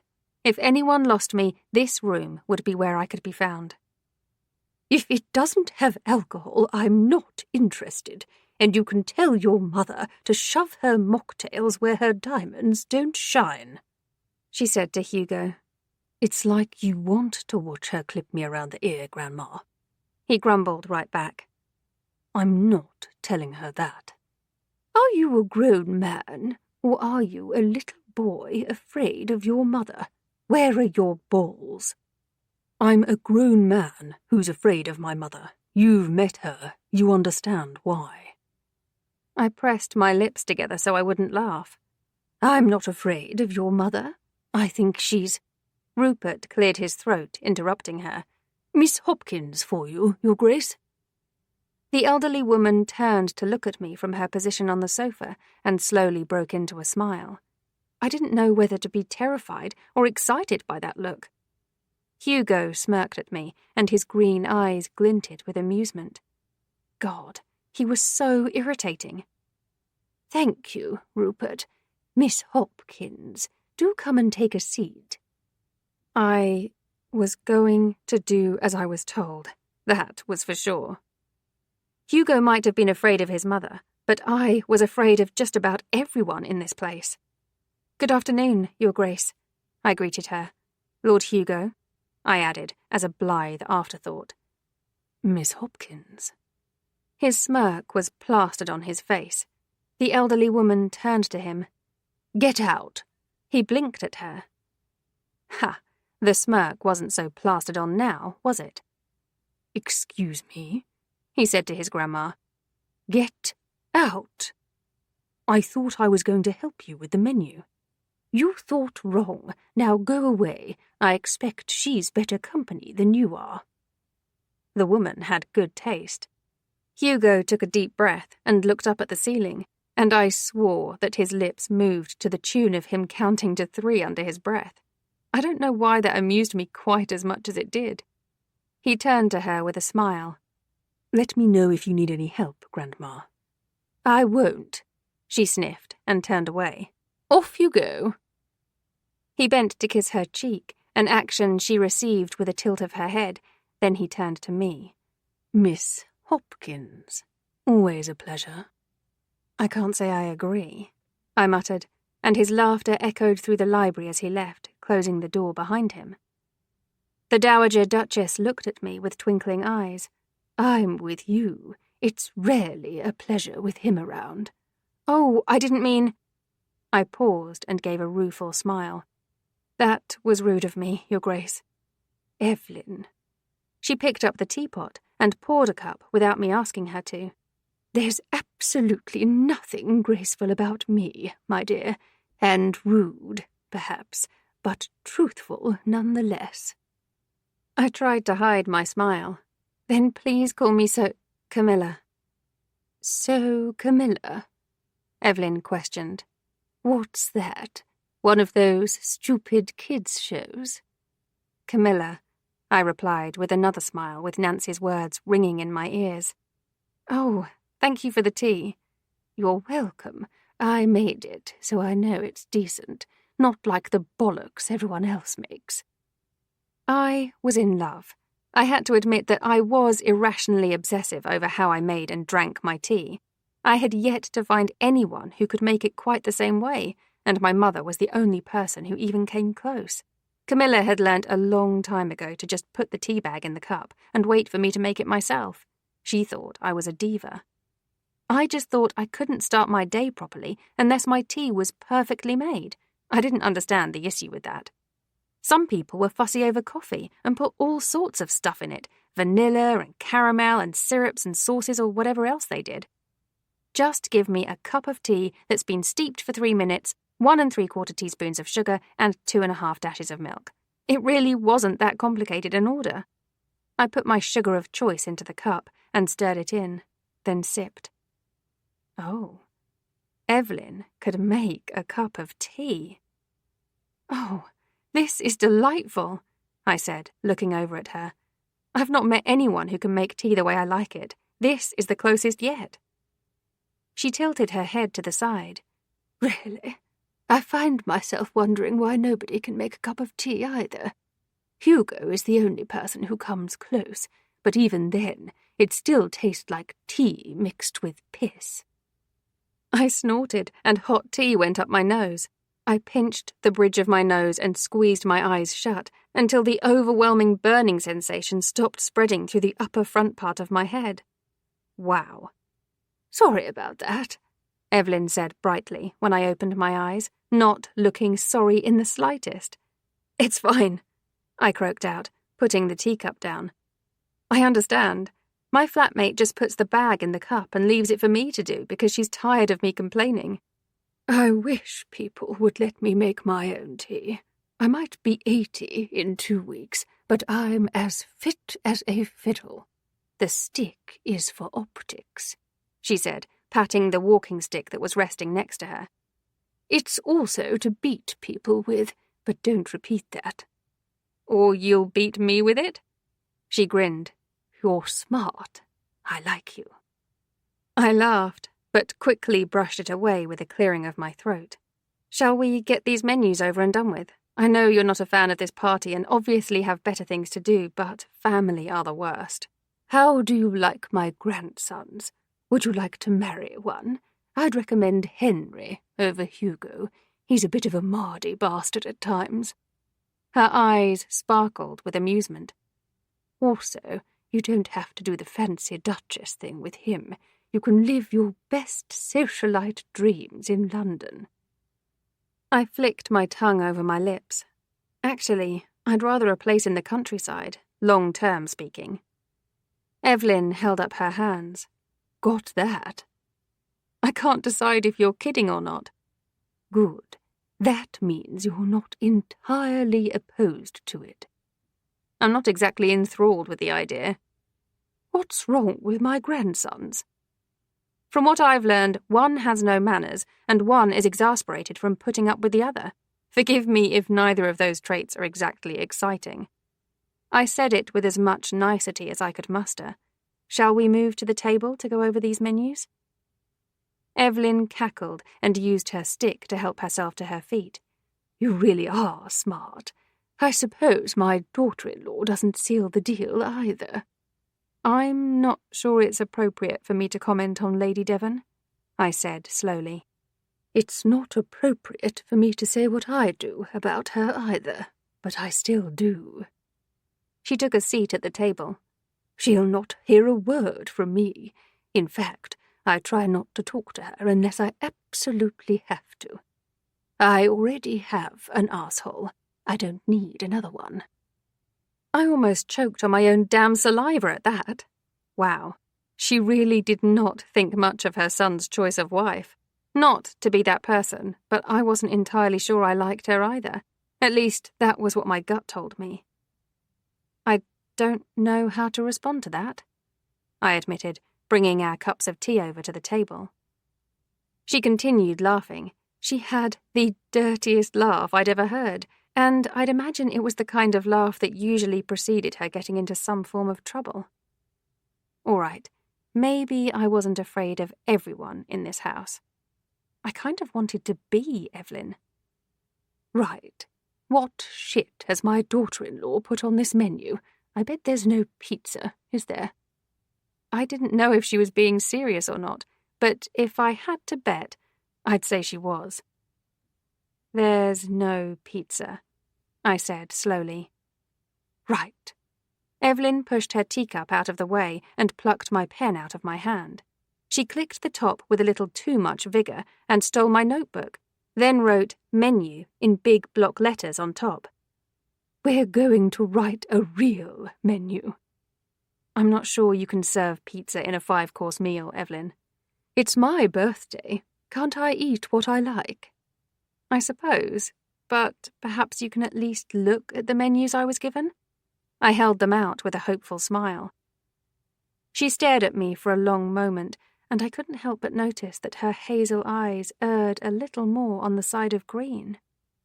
"Oh, all right," she finally said, "but only because I like you."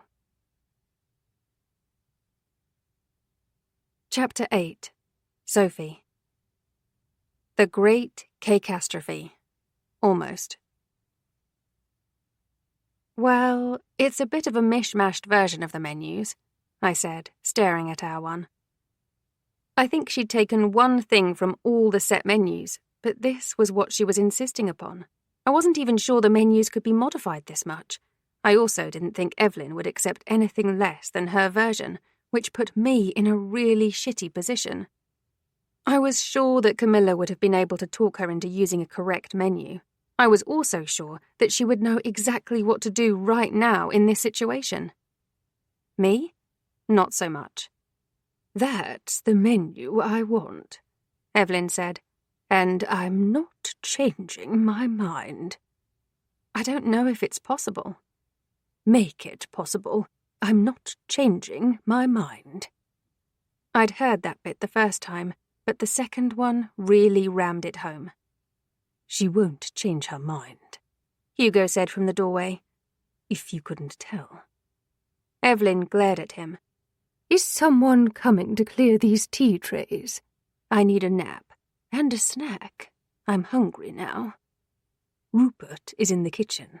I have to run into the village to get some stuff for Dad." She narrowed her eyes. "He got everything he needed this morning with me." Hugo shrugged. "Now he needs more, and he says I'm loitering, so I don't have a choice." "You loiter? Never. Are you even safe to drive with your hangover?" "I do not have a hangover." "You did this morning." "That was this morning. I'm fine to drive now." He turned to me. "I don't see a car outside. Did you drive here?" I paused. "No, I cycled." "You cycled?" Evelyn snorted, getting up. "People do use things other than cars to get around, you know. Back in my day, cars were for the rich." Hugo slid her a look. "You were the rich. You are the rich." "Good point. Never mind, then." She winked at me, adding a cheeky grin to it, and walked towards the door. "I trust you'll be taking Camilla back to her cottage." "Oh, it's fine," I said, right as Hugo said, "I won't be passing there." Evelyn stopped dead in front of him and craned her neck to look up at him. "It wasn't a request, Hugo." He rolled his shoulders. "Understood." "That's what I thought." She tapped his leg with her stick, and he stepped aside to let her pass. It was abundantly clear who ran the roost around here. Hugo sighed the second she'd disappeared. "Are you ready?" "You don't have to take me," I said, picking up the rucksack and slinging it over my shoulders. "It's really not far by bike." "I don't want to take you, but the idea of Grandma finding out I didn't is something I like a whole lot less. So let's go." "I have Nora's bike with me. I can't just leave it here." "I'll throw it in the back. Come on." He motioned for me to follow him again, and I begrudgingly did so. I could not think of anything I wanted less than to spend time in an enclosed space with Hugo. Or any space, really. We'd not exactly hit it off at the pub, and that was clearly a theme we were going for, given that we'd sniped at one another every time we'd spoken. So, sitting in a car? No, thank you. "I'll ride the bike back," I said when he opened the front door. "Just let me take you. I'm trying to be nice," he huffed. "You're only being nice because she told you to be. You're not doing it out of the goodness of your heart. There's a difference." I stepped outside. He followed me, pulling the door closed behind him. "Either way, think of it as an olive branch." I'm not a fan of olives. "Of course you're not." I gave him a withering look, then sighed. "How are you going to get the bike back? Do you have a bike rack on your car?" "I have a pickup truck." I blinked at him. "What is this? Little Texas?" Hugo scratched his cheek. Look at where I live. Pointedly, I turned around and stared at the huge manor house. Downton Abbey? He licked his lips and looked up. I swear, if he did that counting thing he did with his grandma... Don't start counting, I warned him. His gaze snapped down. You caught that? You have the discretion of a pickup truck parked outside Downton Abbey. Maybe I should count to 10 instead of 3 with you, he muttered, walking over to where I'd left Nora's bike. It might make me be able to be nice to you for real. I'm not a child. You're acting like one. So are you. Fair point, he agreed, wheeling the bike over. Come on, I'll toss this in the back and take you there. All right, fine. I clearly wasn't winning this argument, and even if he was only doing it because Evelyn had made him, I'd accept the olive branch. At the end of the day, he knew I wasn't Camilla. I was loath to admit it, but I needed his help. It meant I'd have to try to get along with him. Thank you, I said, watching as he carefully put the bike in the bed of a muddy black pickup truck. So, why do you have this miniature lorry? He chuckled. Exmoor. You're going to have to elaborate. He opened the passenger-side car door for me. I'll explain on the way. Thank you. I put both my bags in the footwell and looked at the truck. I was 5'3". These wheels were almost bigger than I was. How on earth was I meant to get in there? I supposed I was going to have to haul myself up and hope for the best. I braced my hands on the seat and the door, took a deep breath, and yanked myself up. My hand gave way on the soft fabric of the seat, and my foot slipped on the metal step. My life flashed behind my eyes, and I was about to scream when Hugo grabbed me from behind. He wrapped one arm around my waist and held me against his body. My heart pounded uncontrollably, and I didn't know if it was from the fear of my near fall or because I was nestled tightly against him. He had a very firm body.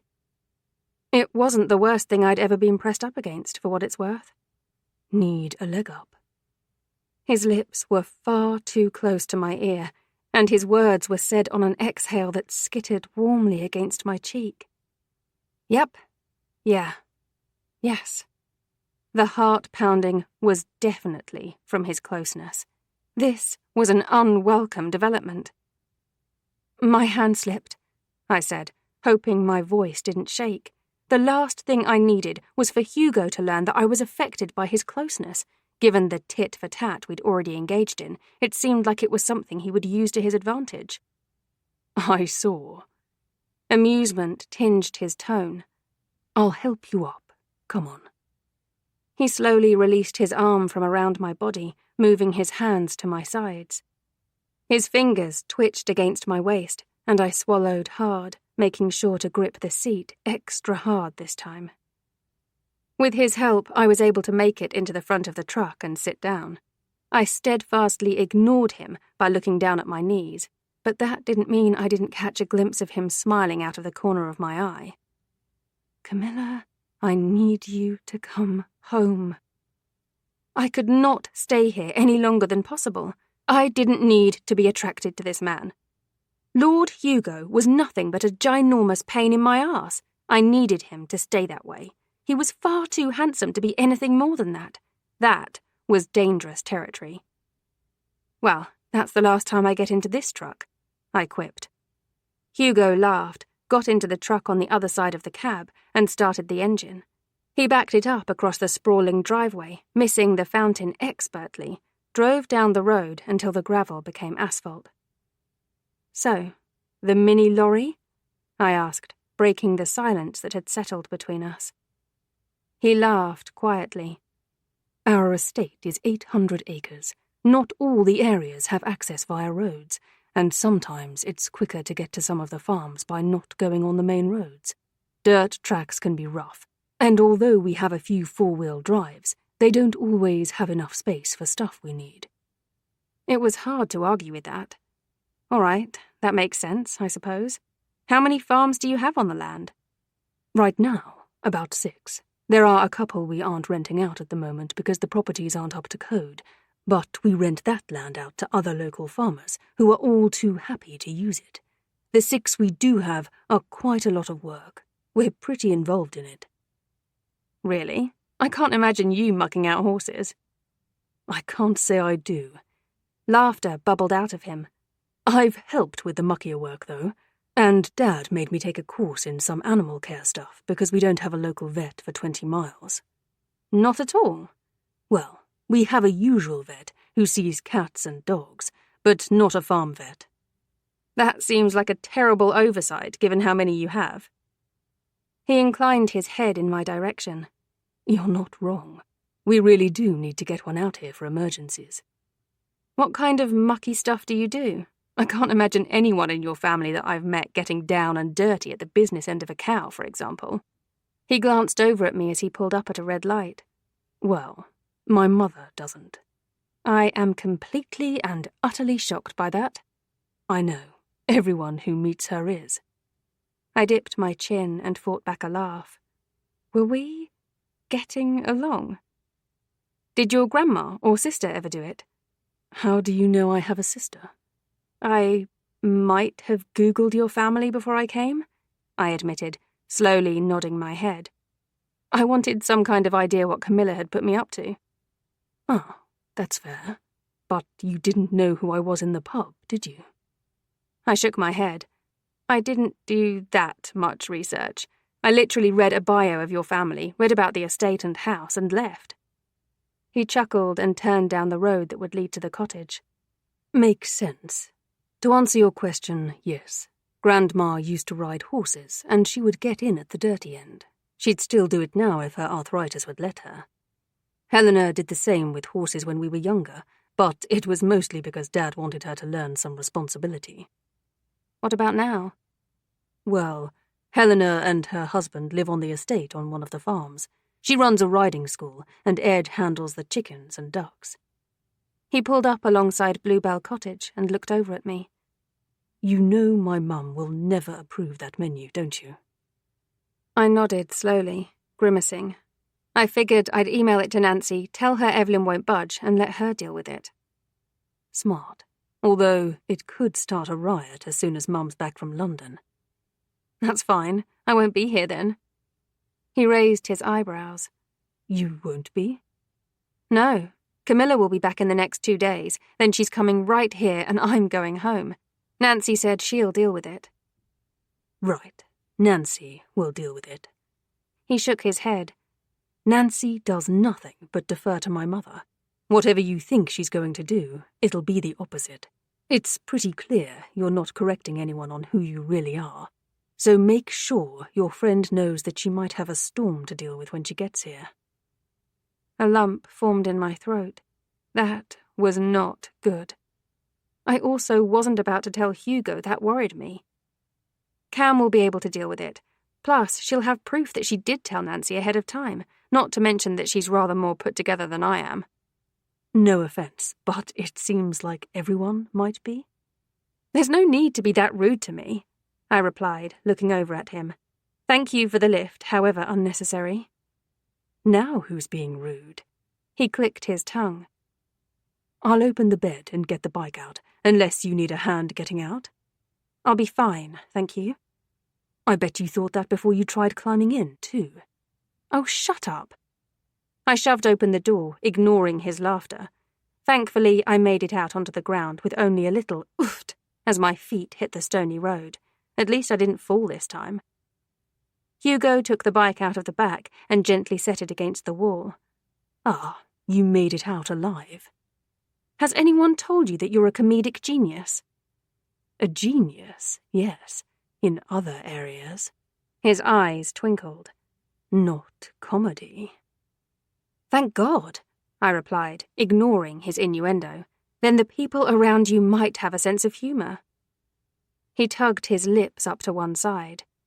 I'll be passing by Kelly's place. Do you need anything to be given to her for the cake? Who was Kelly? Who's Kelly? He stilled. She's making the cake. Kate's mum. No, I said slowly. Yes, he replied just as slowly. I set the rucksack on the cab and opened it, pulling out the folder. I flipped through the pages until I found the cake one and pressed the tip of my nail against the bakery's name. That's who I was told is doing the cake. Hugo leaned over and his arm pressed against mine. I shoved the folder over a little so he wasn't quite so up close and personal with me.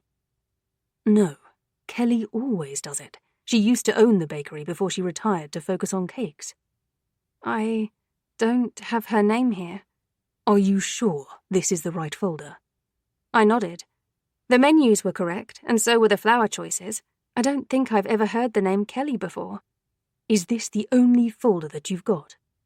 No, I have another one, but that's discarded ideas. Cam wanted me to bring it just in case.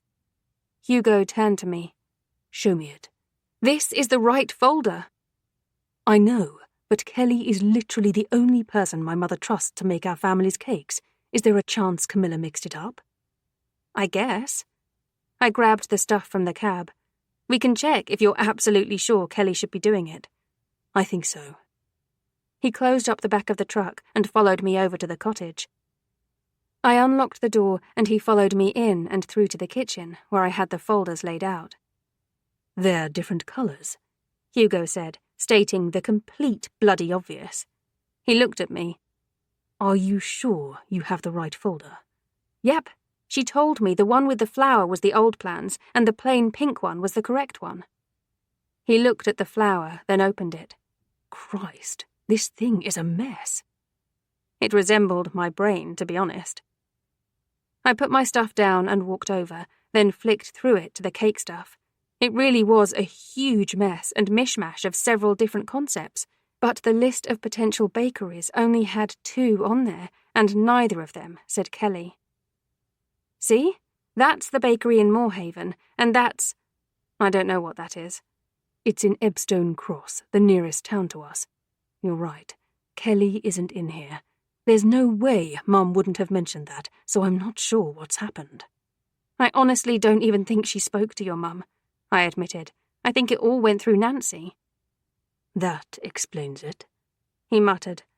All right, we have to fix this. We? Yes, we. You don't know Kelly, but you're going to have to cancel that other order. Maybe we wait until we've spoken to Kelly? All right. He pursed his lips. Let's go. Chapter 9. Hugo. The mother of all attractions. I hoped she was right when she said her friend would be coming in 2 days, because Sophie had no idea what she was doing. It was pretty clear that she was way out of her depth. Still, it didn't explain why there was no mention of Kelly on the books. Sophie said she wanted to try and get hold of Camilla to see if that had been missed, so I was waiting out in my truck. I didn't want to sit in her cozy little cottage for a second longer than necessary, but I was going to text my mum and ask about the cake. Me. Is Kelly doing the cake for Grandma? It only took her a moment to text back. Mum. Yes. Isn't Camilla calling her today? Why? Me. Just wondering. Just saw Kate, that's all. Mum. How is everything going? Did the menu go well? Have you done the seating plan yet? Me. Waiting for the guest list from Nancy, not sure on the menu. I wasn't going to be the one who told her that Grandma had essentially created her own entirely new menu from the set ones. You know, the ones that couldn't be changed. I think the options were so she could choose things, not mix and match 4 separate set menus into one single one. Mum. All right, let me know if there are any problems. Kiss, kiss. Me. Will do. I tucked my phone into my pocket, right as Sophie stepped out of the cottage. She paused to lock the blue door behind her, then tucked the keys into her jacket pocket and came over to the truck. Sophie opened the passenger side door and looked at the step. I pressed my tongue against my upper lip, trying not to smile. Want a hand? No, thank you, I can manage. Historically, you can't. It's only happened once. And until you get into the truck without falling more times than you do, my point stands. She huffed out a breath, jutting out her lower lip into a pout that caught far more of my attention than it had any right to. I was already annoyingly attracted to her. I didn't need her doing shit like pouting. 1, 2... Sophie hauled herself up. I heard the crunch of gravel before I saw her slip. Ow! Bloody hell! I jumped out of the truck and ran around the front to her. She was holding her shin, leaning against the side of the truck, and I bent down. Are you all right? Do I bloody well sound all right? Why is it so high? I know I'm a little bit vertically challenged, but come on. Put your foot on here. I patted the step, and she did just that, releasing her leg. I rolled up her jeans until I saw a graze that was about 2 inches long, going right down her shin bone. It's just a graze. You're not even bleeding. Mostly. It hurts, she muttered, reaching over and rolling the material back down. I hate this stupid truck. Don't talk about her like that. It's not her fault you're short. She glared at me with such fire in her eyes. I thought she was going to punch me. You know the thing about short girls. You're cute.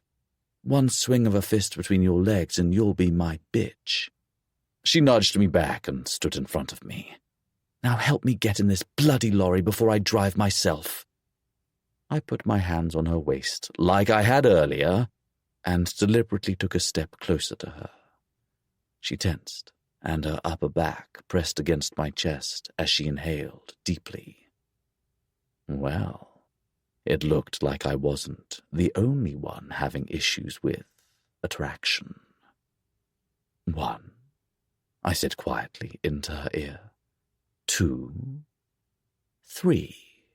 She pushed off the ground right as I lifted her, and just as she had back at home, she made it safely into the cab this time.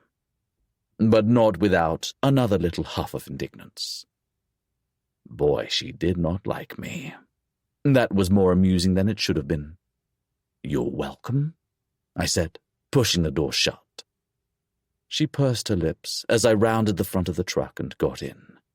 Let's just get this over with. Why? Do you have somewhere to be? Yes, it's wherever you are not. I laughed and pulled away from the cottage. Believe it or not, I do have things to do that don't include cleaning up your mess. I text my mother, and it is supposed to be Kelly doing the cake, so I'm not sure how that information never made it to your friend. Sophie frowned, looking down at her hands in her lap. You saw it. That's all the information I have for the cake. If Cam knew it was supposed to be Kelly doing it, that's what she would have given me. I'm not saying she wouldn't have. It's quite clear that you have both the final plan and what's essentially a scrapbook of ideas, so there must have been a miscommunication somewhere. She turned to look out of the window. Must have been. Didn't you speak to her? She hasn't replied yet. Whatever you're thinking, this has to be a mistake. She's taking enough of a risk by sending me here without her making sure she's giving me the correct information. Hey, I glanced over at her. I'm not saying anything like that. It's her business after all, and you're not in the greatest situation right now. She made a noise that sounded a little like agreement. Thanks for close captioning my pain. I bit back a laugh and pulled up outside Kelly's cottage. It wasn't that dissimilar to Bluebell Cottage. Most places weren't this far into the countryside, and since all the cottages were built around the same time, they all had the same setup inside. The only difference was really the exteriors, which had been extended, secured, and decorated to the owner's taste. How should I introduce you? Camilla or Sophie? I asked, looking over at her.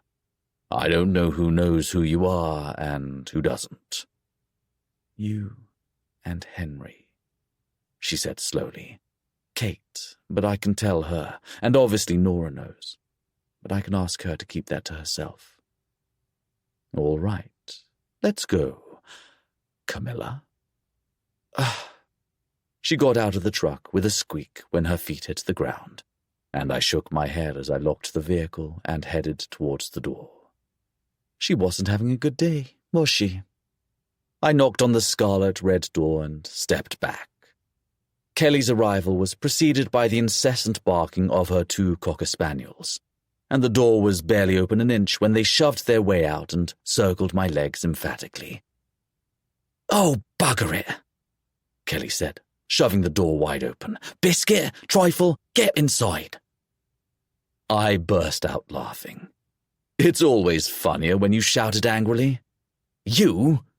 She wiggled her finger at me. "You know you're supposed to call before you knock on the door."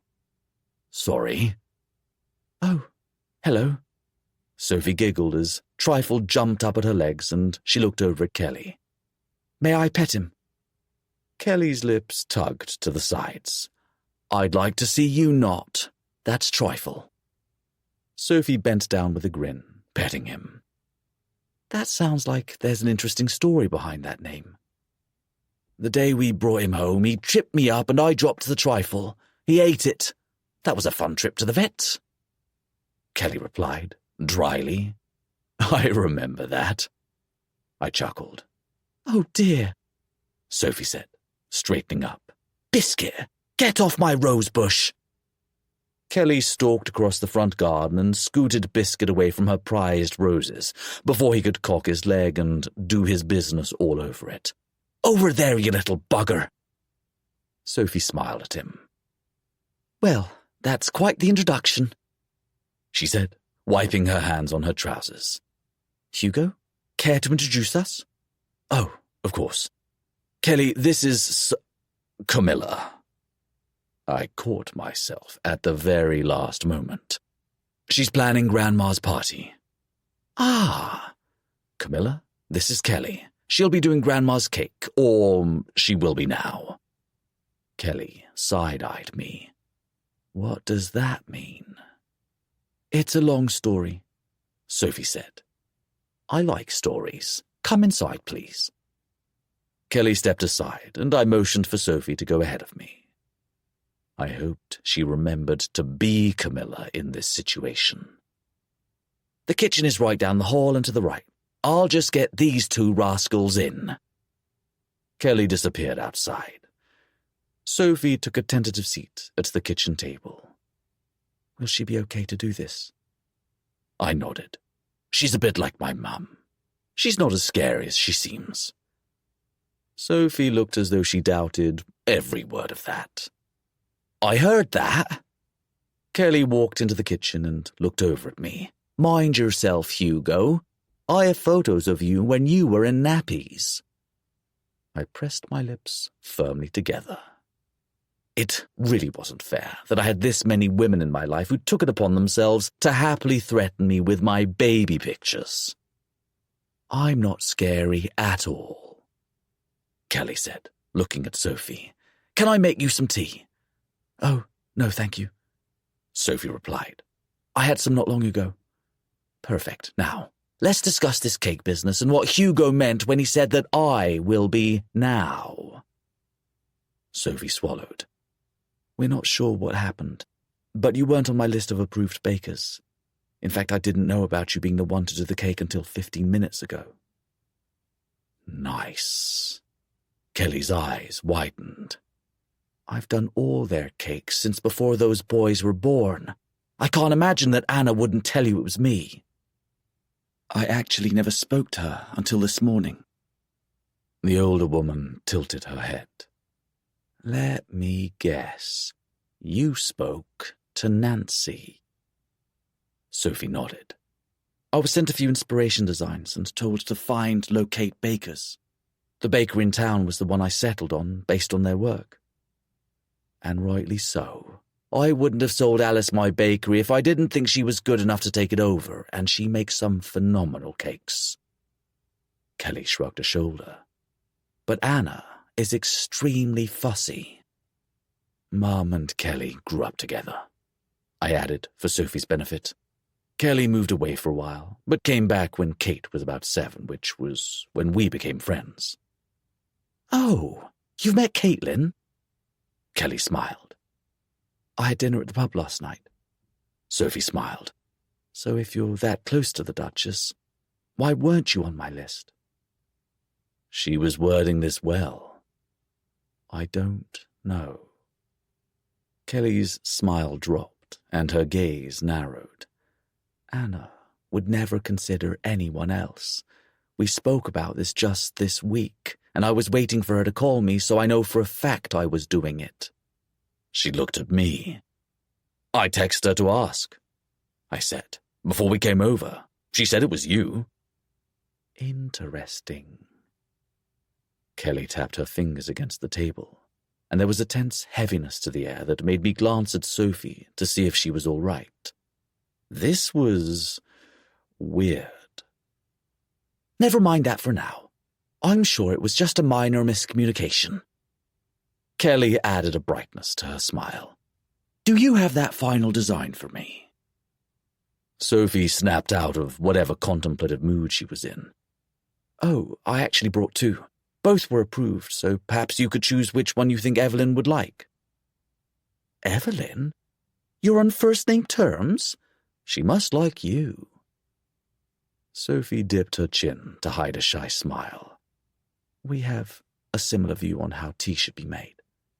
Oh no. There were two of them. That was all the world needed. Ah, that makes sense. A glimmer returned to Kelly's eyes. Let's see then. Sophie handed over two images from her folder, and Kelly took them. I had no idea what was going on. I didn't care. It was a cake. It was going to taste good no matter what it looked like, so I had no horse in this race. Their conversation was easy, and I sat quietly as Kelly made suggestions and edits to the designs, and Sophie offered her input. In the end, they came up with something that was somewhere between the two original ideas, and they both seemed to be quite happy about the final product. I was just fucking hungry now. My stomach rumbled, and Kelly shot me a knowing look. I grinned sheepishly. All the food talk made me hungry. I mumbled. I know, it always does. All you have to do is think about a piece of bread and you're hungry. She got up and walked over to the fridge. Don't let trifle trip you up for this. Oh, is that a trifle? No, Hugo, it's a chocolate soufflé. Sophie hid a smile behind her hand. Yes, it's a bloody trifle. She set the dish down in front of me. And don't expect this every time you come and see me. I just happened to have one. She always just happened to have something in the fridge she could give me. She might have retired from baking, but that didn't mean she'd stopped. You're the best. I kissed her cheek. If you're done, we'll leave you to it. I have some stuff to do for Dad. We're all done. I'll make sure this is delivered the morning of the party. I'll be there to calm your mum down anyway. Kelly chuckled. Bring that dish back tomorrow when you're done. How do you know I'll be done tomorrow? She hit me with a look that made Sophie laugh. I glared at her, but she was too busy giggling to notice. I'll bring it back tomorrow, I muttered, picking up the trifle as I stood. Good lad. Enjoy it. She winked at Sophie and guided us to the front door. Hugo, do give Camilla my number. Huh? In case she needs to discuss the cake. I don't have my phone with me right now. Camilla. Sophie. Right. Shit, this was confusing. Right, of course. Sorry. I'll make sure she gets it before I leave her. Thank you. Camilla, don't take any of his crap. She winked at Sophie and let her step outside. Thank you for all your help, and I'm sorry about the mix-up, Sophie said, pausing on the doorstep. I'm glad we got to the bottom of this. Not quite the bottom, Kelly said, lips twisting, but we ended up in the right place. I suppose so. Sophie hugged the folder to her chest. Thank you. Let me know if you need anything. Kelly wrapped her in a hug before releasing her. Hugo, be nice to her. I'll be nice when she's nice to me, I called from the front of the truck. Then be a gentleman at least, she shouted back. I held up my hand in acknowledgement of what she'd said, like I hadn't already helped Sophie into the truck twice today, and turned to Sophie. Need a hand again? If you get that shit-eating grin off your stupid face, she muttered, putting the folder in the footwell. Absolutely not. I'm enjoying this, and I'm not going to pretend otherwise. You are insufferably annoying. Yet, here you are. I rested my hands at her waist and leaned forward. Suffering. She gave a short, sharp exhale from her nose that might have been indignance or amusement, and I helped her into the pickup for the third time today. It wasn't the worst thing in the world to do from my point of view. She got in and looked over at me. Can you take me to the pub? I leaned against the door and smirked. Awfully forward of you to ask me out. I don't remember asking you to come with me. She blinked innocently at me. Feel free to go yourself, but you'll not find much conversation with me. I've spent more than enough time with you today. After I saved your ass, too. I clutched my hand to my chest. You wound me. You know what? I'll walk. Before you get out, I said, blocking her. Do you know how to get there from here? She paused, one foot on the lower step. She bit the inside of her cheek and slowly pulled her foot back inside the truck, diverting her gaze. I didn't think so. I stepped back with a grin and shut the door, then walked around and got in myself. Let's go, Munchkin. Never call me that again. She glared at me. What? Now that you've made it clear how much you like it? I smiled and pulled away. I'm going to call you it every day. Chapter 10. Sophie. Meltdown imminent. I sat at the bar and looked at Kate. How on earth can you be friends with that man? Caitlin blinked at me. Good afternoon. How was your day, Sophie? Oh, don't get me started. I think I'm about to have a mental breakdown. She glanced above the door, where the clock hung, and said, Glass of wine? Might need a bottle. I sank my fingers into my hair and dropped my head down. I was so tired. Today had been non-stop thinking and working, and all the drama that had ensued over this party made it very clear to me that I was not cut out for a job that involved this many people.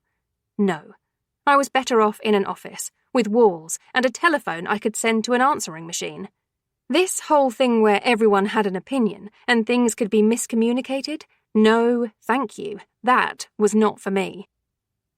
I peered up and saw Kate put a bottle of Sauvignon Blanc and a glass in front of me. I did voice some food, too, she added with a twinkle in her eye.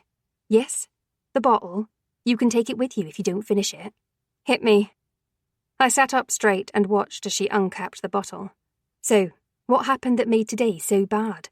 How can a holiday be so stressful? I'm not here on holiday. Ah, why are you here? She slid the glass of wine over to me and put the bottle in a bucket. I gave her a quick explanation of everything that had transpired with Camilla being stuck in Norway. Anyway, I'm here standing in, and I finally made it to Cavendish House this morning to meet everyone. I sense that's where your day went to shit. I grimaced. Yes, I had no idea who Hugo was last night when I chewed his arse out. That was fun. Do it again, please. Kate's face was the furthest thing from grimacing. His brother thought so too. I guess you met Henry? I met everyone. The problem is that they think I'm Camilla. Her eyebrows shot up. All of them? Hugo and Henry not included, I added. I tried saying it like 8 times, but Lady Devon kept cutting me off. Yeah, Anna tends to talk first and listen later. Much later. No kidding. Anyway, Nancy, does nobody like her? Kate leaned forward on the bar and frowned. You know those people who you meet and you just don't like them? There's no reason for it. They're perfectly nice and friendly, but you just don't get that little spark of likability for them. Yes, I suspect people feel that with me regularly. She laughed. Unlikely, but that's how I feel about Nancy. Huh. That was how I felt, too. Me too, I agreed. She knows I'm not Camilla. She said the best thing to do is just to get on with it, since Lady Devon is in London, and Cam will be here by the time she returns. A little awkward, but not the end of the world. What made it so bad? Well, after Evelyn completely decimated all the set menus and created her own, she hid a laugh behind her hand. She made Hugo take me back to the cottage where we realised the person that we'd booked to make the cake was not the right person. She stopped laughing. You didn't book my mum? I shook my head. I didn't have your mum's info anywhere. I had to prove it to him too, because he didn't believe me. That's really strange. I know. That's where we just came from, by the way. She's doing the cake and I've cancelled it with Alice, but none of us can figure out how that information never made it to even Camilla. Huh. Hold on. Yes, darling, how can I help you? She skirted down the bar to a customer, and I took the opportunity to pull out my phone and see if Cam had replied to me yet. She had. Camilla. Sorry, Grandma's in the hospital and my phone died. No, I wasn't told anything about a Kelly. Are you sure that's right? Oh, no. Me. I'm sorry, Cam. What's wrong? Camilla. Not sure. She's getting some tests done now, but they're talking about a ventilator because she's struggling to breathe. What about this cake? ? Well, now I felt awful for putting this on her. Me. She'll be fine, I'm sure. She's as tough as old boots. And yes, it's right. Lady Devon confirmed it. It's fine, though. Hugo helped me sort it out. And we have it being made with Kelly. She's the Duchess's best friend. Camilla. Who's Hugo? ? Me. Future Duke and the largest pain in my arse I've ever met. Camilla. You fancy him, then? Me. Don't we have more important things to discuss? Because, yes, I did. I fancied Hugo. It was a very sore spot, and I didn't want to talk about it. Camilla. That's a yes, then. The cake was probably a miscommunication. I'll double-check my email when I get a chance to make sure, but it happens sometimes. I trust that you fixed it. How is everything going otherwise? Was Lady Devon annoyed you're there instead of me? That was a tough question. Was it lying if I said no? Technically, she wasn't mad. Granted, that was because she didn't know and thought I was Camilla, but... What's on your mind? Kate asked, leaning over. Camilla wants to know if Lady Devon is annoyed I'm here instead of her. I replied slowly. But she doesn't know. Exactly. And Cam just told me that her grandma is in hospital and sounds pretty unwell. Kate winced. Isn't that the whole reason she extended her trip in the first place? Yeah, I kind of don't want to upset her. Okay, well, what kind of person is she? If you lie to her now, will she understand and forgive you given the circumstances? Yes, absolutely. Then lie through your friggin' teeth, Kate said. All right, if she doesn't forgive me, I'm blaming you. I'll take it. Laughing, I unlocked my phone and pulled up the messages. Me. Sorry, eating dinner. Yes, it's all fine. They completely understood. I just wanted to double-check on the cake, but we got it all sorted, no problem. Camilla. Okay, thanks. We're waiting for the doctor. Can we chat later? Me. Of course. Send her my love, and make sure you and your mum look after yourselves too. XX. Camilla. Will do. XX. I feel so bad. I dropped my forehead onto my arm, groaning. Well, to be fair, she's put you in a pretty dreadful situation. I peered up at her. She waited until the very last minute to dump this on you, and apparently didn't do her due diligence in making sure everyone knew you aren't her. Because of that, you're in an almost impossible situation, where if something is wrong, you don't know about it because you've never spoken to anyone. I blew out a long breath and reached for my glass. That's about it. Right, So don't be so hard on yourself if you mess something up. It's like asking a toddler to load the dishwasher and being mad if they smash a glass. I didn't know whether to agree with the analogy or be offended she compared me to a toddler. Either way, it was right. I didn't know what I was doing. I was in an impossible situation, trying to be someone I wasn't, trying to navigate the seas of mistakes, trying to please several people all at once. It wouldn't hurt to give myself some grace, even though I knew I wouldn't and would kick myself for every single little thing. It was a nice thought. You want to order some food? It's almost 5. I can get yours in first, Kate offered, giving me a sympathetic smile. Yeah, sure. I opened the menu she must have put in front of me at some point and scanned through it. The chili, please. She wrote it down and glanced at me one more time before she disappeared through the swinging door into the kitchen. I looked down at the bar once again and took a deep breath. I was lying to more people at one time than I ever had in my life, and I was asking other people to lie for me. The more I thought about it, the more annoyed I got with Camilla. Of course, her grandma being unwell wasn't her fault. Neither was the storm, nor the fact that flights had been cancelled, and I knew I'd been the one to convince her that she could do this job. But that was just it. She was the one who was supposed to do this job, not me. Kate was right when she said she'd drop me into it at the very last minute. Storms didn't come out of nowhere usually. They were forecast, and she had enough family in Norway who could have told her about this one. Cam hadn't been prepared for the worst-case scenario, and now I was in trouble. Her grandma had been ill for a while, and her needing a ventilator didn't sound good to me. Could Cam justify leaving her potentially dying grandmother to come back to work? What if her grandma didn't make it? Would she be able to come back at all then?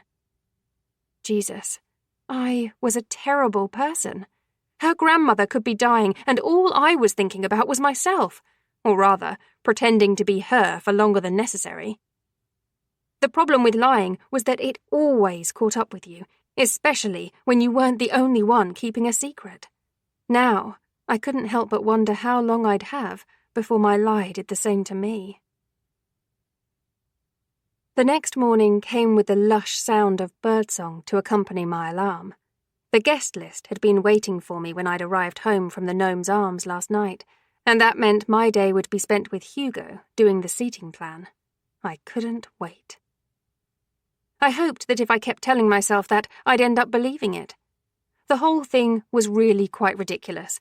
I'd barely known the man longer than a day, and yet I'd never been so attracted to someone, and I didn't even like him. I thought he was far too full of self-confidence, smarmy, and more than a little bit arrogant. I hated the way he smirked at me. I hated how he took genuine pleasure in my inability to get into his stupidly large pickup truck, and I hated even more how a tingle danced over my skin when he touched me. It was all hormonal, I knew that. It was all purely from the most basic of attractions, and I couldn't help but hope that it was something that would disappear. Either because I had to go back to London, or I just had to deal with it. There was enough going on right now without me making the stupid mistake of sleeping with someone I really, really shouldn't be sleeping with. Not that I was thinking about sleeping with Hugo. No, sir, not me. I was not responsible for what my subconscious delivered to me in a dream, all right? In all seriousness, I wanted to get in and out of Moorhaven as quickly and easily as I could. The less friendships or entanglements I found myself in here, the better. I quickly showered and got ready for the day. I didn't have Hugo's number, for good reason, and that was that I didn't bloody want it, so I would have to go to Cavendish House to go over the guest list. At least I wouldn't have to see Lady Devon. She was overwhelming. I had not been prepared in any way to enter the home of an upper-class family who held prestige like the Devon dukedom. Maybe that was why I'd clicked with Evelyn. She didn't act like she was. I just hoped today would be easy. Avoiding Nancy wouldn't go amiss either. I didn't know why invitations were being sent out this close to the party. I could only assume that Lady Devon had sent the equivalent of a birthday party save the date before now, but I knew the invitations were in the post on the way to the guests. She had people for that. I didn't have a clue who they were, but as long as I didn't have to do it, I was all right with it. I left Nora's bike behind and decided to drive. I had no desire to have Hugo haul me up into his truck again. I didn't need him to touch me at all, lest my attraction get the better of me. I wasn't exactly known for my good decision-making. That was why I was here, after all. I should have said no. Christ, that would be on my gravestone. Here lies Sophie. She should have said no. That would have saved me from a few nightmare exes, too. I drove over to Cavendish House and parked in the same spot as I'd been instructed to last time. I didn't know what kind of level of aristocracy you had to be to have a guy who instructed a visitor where to park. The only place I'd encountered such a thing was at a zoo in an overflow car park. Perhaps not the most accurate comparison. I got all my things from the passenger seat and got out, locking the car behind me. A huge part of me hoped that Hugo wouldn't be here. We hadn't actually set an appointment, and given that Henry had actually been nice to me, I was definitely hoping that he would help me instead. The less time spent with Hugo, the better. I felt as though I needed that tattooed onto the inside of my eyelids, so my subconscious would get the message. No, actually, I didn't like the dream where he pinned me up against his pickup and kissed me. Look, I was already tit-deep in lies. What was one more to myself? I rapped the door knocker 4 times and took a step back. The door opened within seconds, and Rupert smiled down at me. "Ah, Miss Hopkins, ready for a day's work?" "That's why I'm here," I beamed at him, following him inside when he stepped aside for me. "Thank you, Rupert. I need to work on the guest list. Is Lord Hugo around?" "His lordship is helping one of the estate's farmers with a struggling ewe. She's lambing with twins as we speak," he said apologetically. "To the best of my knowledge, Lord Henry is available. If he might be of any help to you, I can request he join you if so." Oh, thank God. I'm sure he would be able to help me get started. That would be great, thank you. "Would you like to use the drawing room or the library?" Oh, Lord above, that library. I'd taken his name in vain so many times there was no way I'd be able to step foot in a bloody church again. Oops, never mind. The library, please. "Follow me, Miss Hopkins." Rupert closed the door behind me and guided me through the house to the library. I would never not be in awe of this room. It was utterly beautiful, and I envied everyone in this household who could spend their time in here. "Would you like some tea?" Rupert asked. "Oh, no, thank you," I replied, setting my things on the table where I'd sat yesterday with Evelyn. "I'm fine." "Very well. I'll be right back with Lord Henry." I sat down and began arranging everything. Along with the guest list, Nancy had sent me a few copies of the seating plan that I could work on, and I laid the first of them out on the table with the guest list. Wow, this was overwhelming. If I ever got married, I was going to elope to Vegas or somewhere like that. Seating plans looked like more trouble than they were worth. I had no idea where to begin. I knew none of these people. I'd heard of a few in the entertainment and society columns, of course, but I barely knew how any of them were connected. The Duke and Duchess of Worcester, the Earl of Portsmouth, the Dowager Countess of Inverness? Nope, all right over my head. "I hear you're in need of my help." I turned at the sound of Henry's voice and sighed. Thank God, I've got no idea what I'm doing. You have to help me. He laughed, rubbing his hand through his wet hair. "Rupert mentioned the seating plan. Isn't that my brother's job?" "He's on a farm, helping a sheep give birth to twins," I said slowly. I think that's what Rupert said. "Ah, Dad's at a meeting this morning, so that explains it."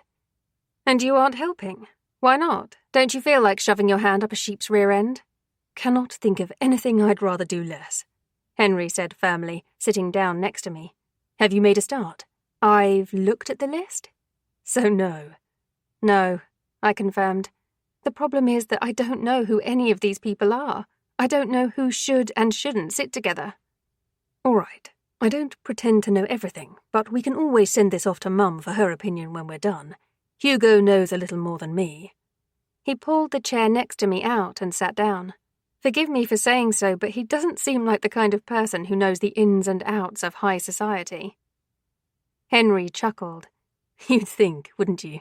But it's part of our family tradition. Every year at Christmas we hold a ball, and there's a meal involved.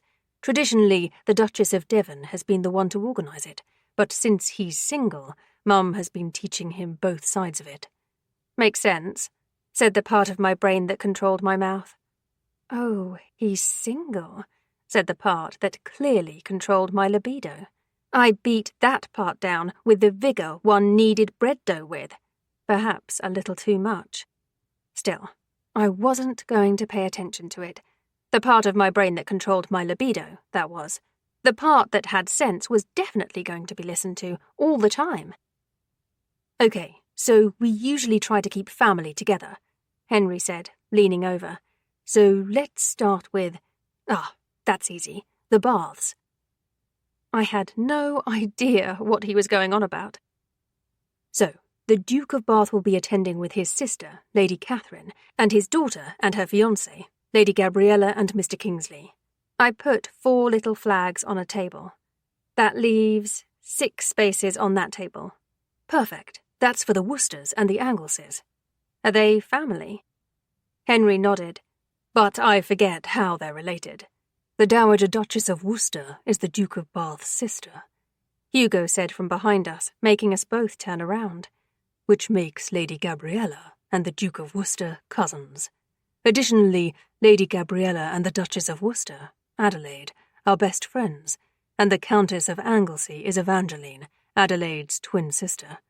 Also note that there's a question mark on the Countess's attendance, as she gave birth last month. I looked at Henry, then back at Hugo. How in the hell do you remember all that? Because my mother likes to remind me that I'm heir to an ancient dukedom, and if I forget all those things, I'm not too big to be taken across her knee. His lips twitched to one side.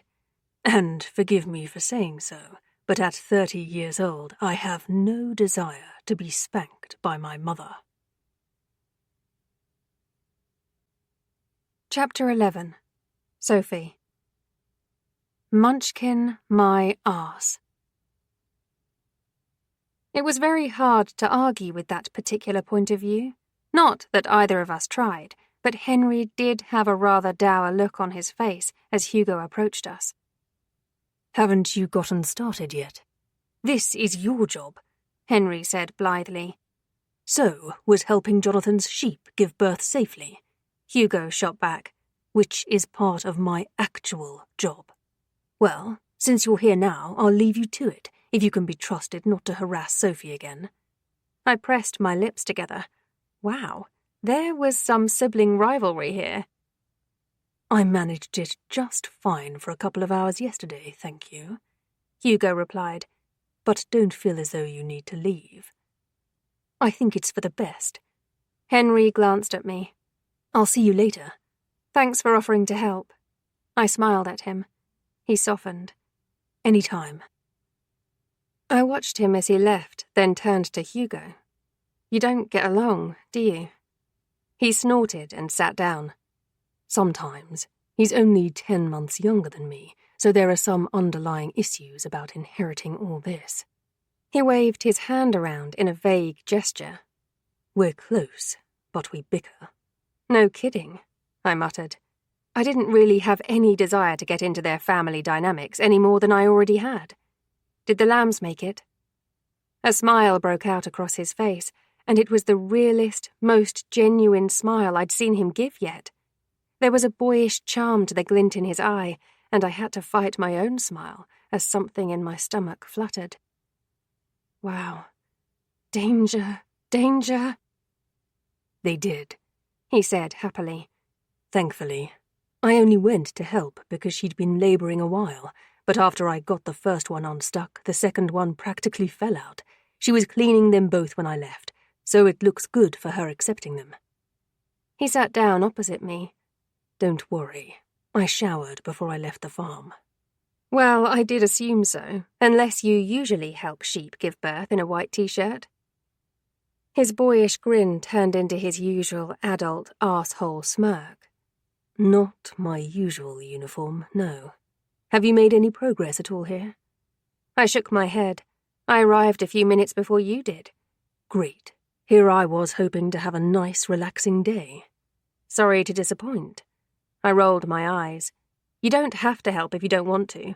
Henry was happy to help. I'm sure he was. What's that supposed to mean? Nothing.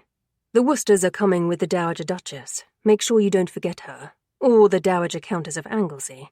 I believe Matthew's bringing his grandmother instead of his mum. Unless Eva doesn't come, then I'd imagine they both will. I swallowed. Right. Jesus, this was confusing. Also, no wonder there was drama. There were a lot of women in the aristocracy, which I suppose made sense, given that most titles could only be handed down the male line, and women tended to outlive men. We didn't do as many stupid things as men did. I could attest to that by once watching my father climb a tree to trim it and almost falling out. My mother trimmed it later that day, after borrowing what I like to call a chainsaw on a stick from a neighbour. She kept her feet firmly on the ground and did not fall. That was only one example I could come up with. There were a lot more. You have no idea what you're doing, do you? Hugo sat down next to me and took the guest list from me. Is it that obvious? I replied dryly. Painfully so. What are these silly little flags? I shrugged. They're what people use at weddings.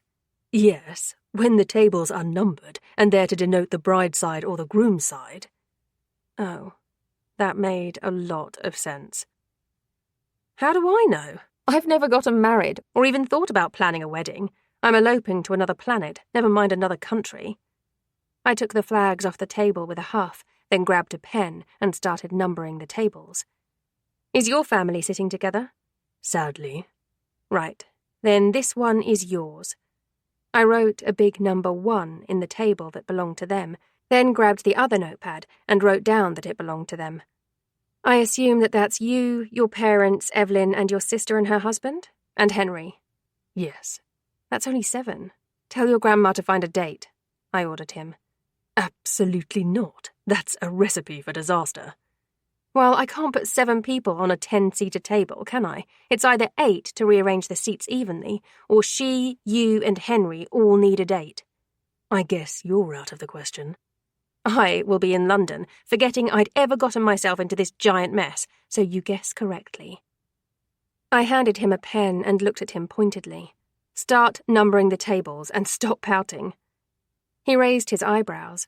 I'm not pouting. Just thinking how gutted my brother will be that you won't go with him. Yet you were the one who brought it up. I shot back.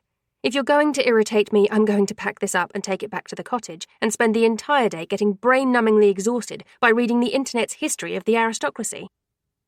Don't forget about the gossip pages. They're full of upper-class drama.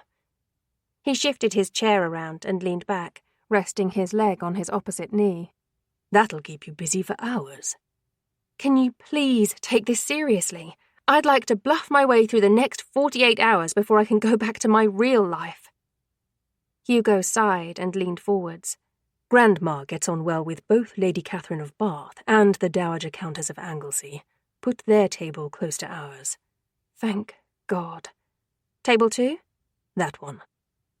I marked it as Table 2 and denoted it as the correct families. Look at that. You remembered what I said. I glared at him. You are really starting to get on my nerves. Good. It's amusing when you're annoyed. No wonder you're still single. Aren't you also single? By choice, I replied. I'm single by choice. Hugo shrugged. So am I, so your point is moot. I was getting a headache. I'm not sure this is going to work with you and I trying to do this. I'm entirely sure it's not going to work, Hugo said wanly. But we might as well try. Did you get the decorating company sorted yet? Bugger. The cake drama made me forget. I'm judging by the panicked look on your face that the answer is a no. I swallowed. I was going to do it yesterday afternoon, but then the cake thing happened. And you forgot. And I forgot. So sue me, I said with an edge to my voice.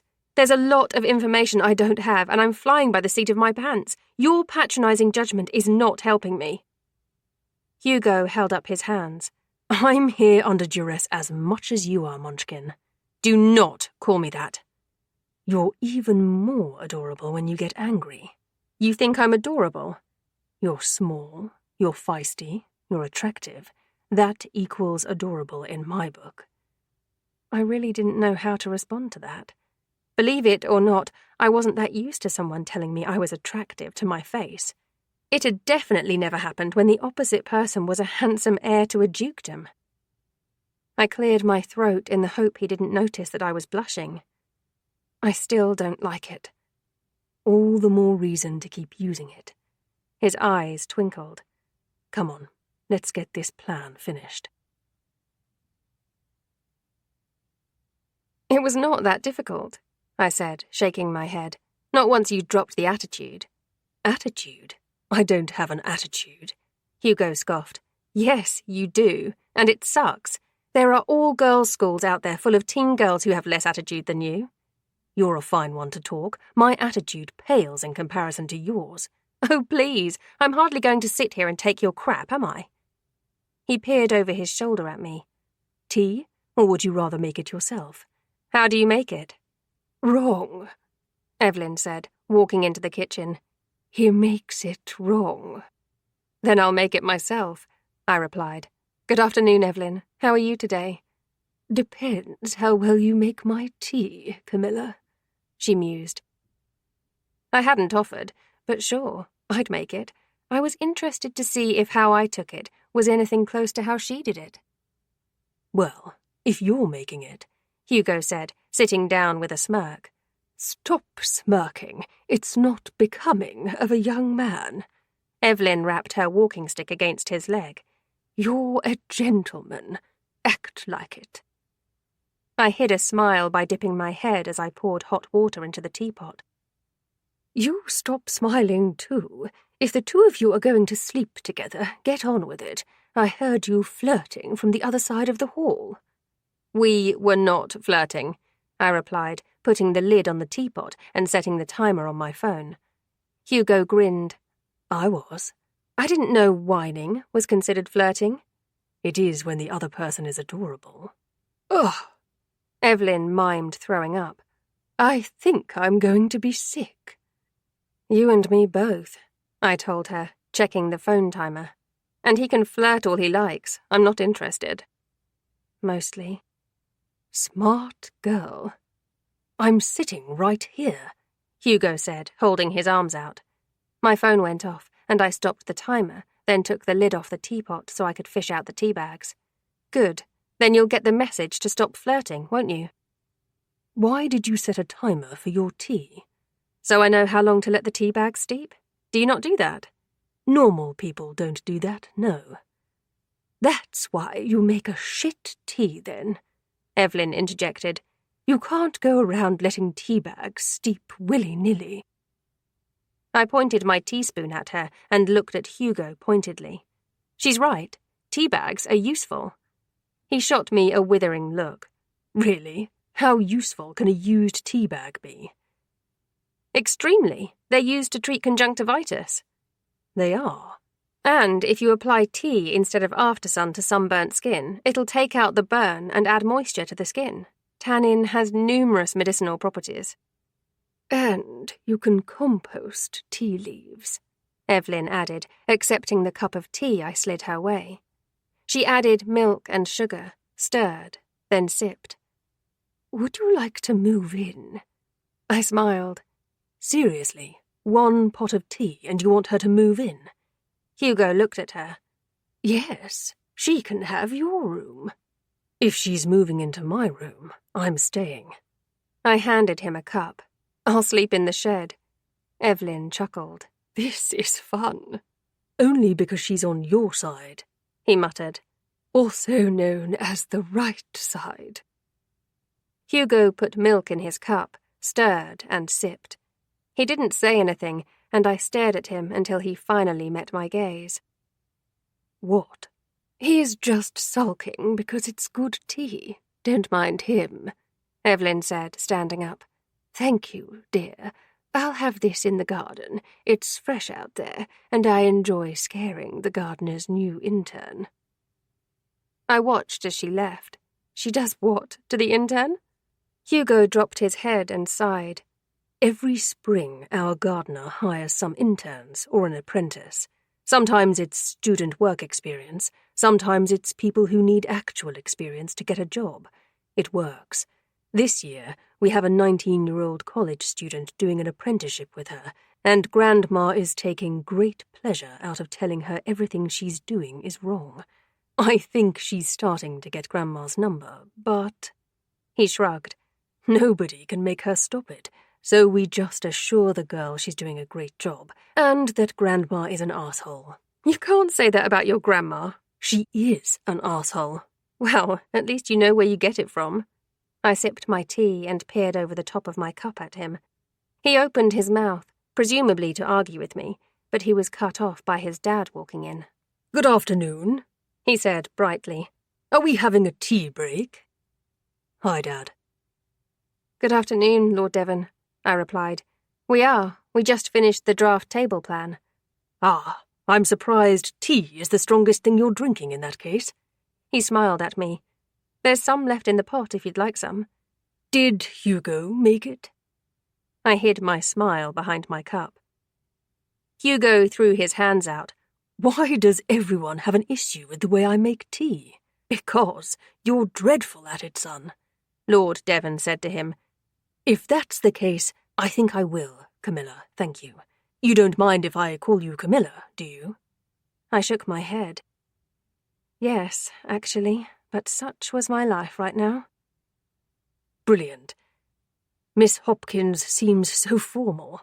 And Lord Devon was what one called all their close friends. He poured his tea and looked between us. "You two seem to be getting along well." "I wouldn't say that," Hugo replied slowly. "She's surviving," I finished for him. "I was going to say tolerating." "It's about the same thing." Lord Devon's lips pulled to one side in a way that was reminiscent of the way Hugo smirked, but his was more of a gentle smile. "I see." What did that mean? "What are your plans for this afternoon?" he asked me. "Decorations," I responded. "Excellent. I trust the invitations have been sent out?" "Nancy handled that." "Ah, wonderful. It's a little more relaxed without Nancy around, I've noticed." "Where is Nancy?" Hugo asked, frowning. "I haven't seen her all day. I'm not complaining, but I don't want to get too used to walking around this happily." Okay. Now I really was trying not to smile. "She's with a stylist, arranging dresses for your mother for the party. She asked Mum if she'd like to join her, but I believe she told her she'd rather defecate in her hands and clap than eat toast without washing them." I wrinkled my nose up. That's a very strong sentiment. "Indeed." Lord Devon fought a laugh, then finished his tea. "I have a meeting in 20 minutes, so I'll leave you kids alone. That tea was wonderful, Camilla. Thank you." He swept out of the room without a word, leaving us alone once more. Hugo looked at me. "At least you didn't forget the decorations this time." "Oh, shut up!" Chapter 12. Sophie. Curveballs and Wisdom. I slowly surfaced from under the bathwater and blew out a long breath. The 5 seconds I'd spent sinking beneath the hot water had done wonders for the stress that I felt balling in my shoulders. One more day. That was all I had to get through. I could do that.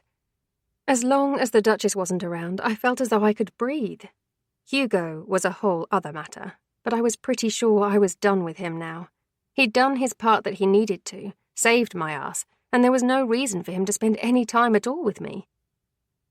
Ever since he'd told me that I was attractive, I'd felt weird.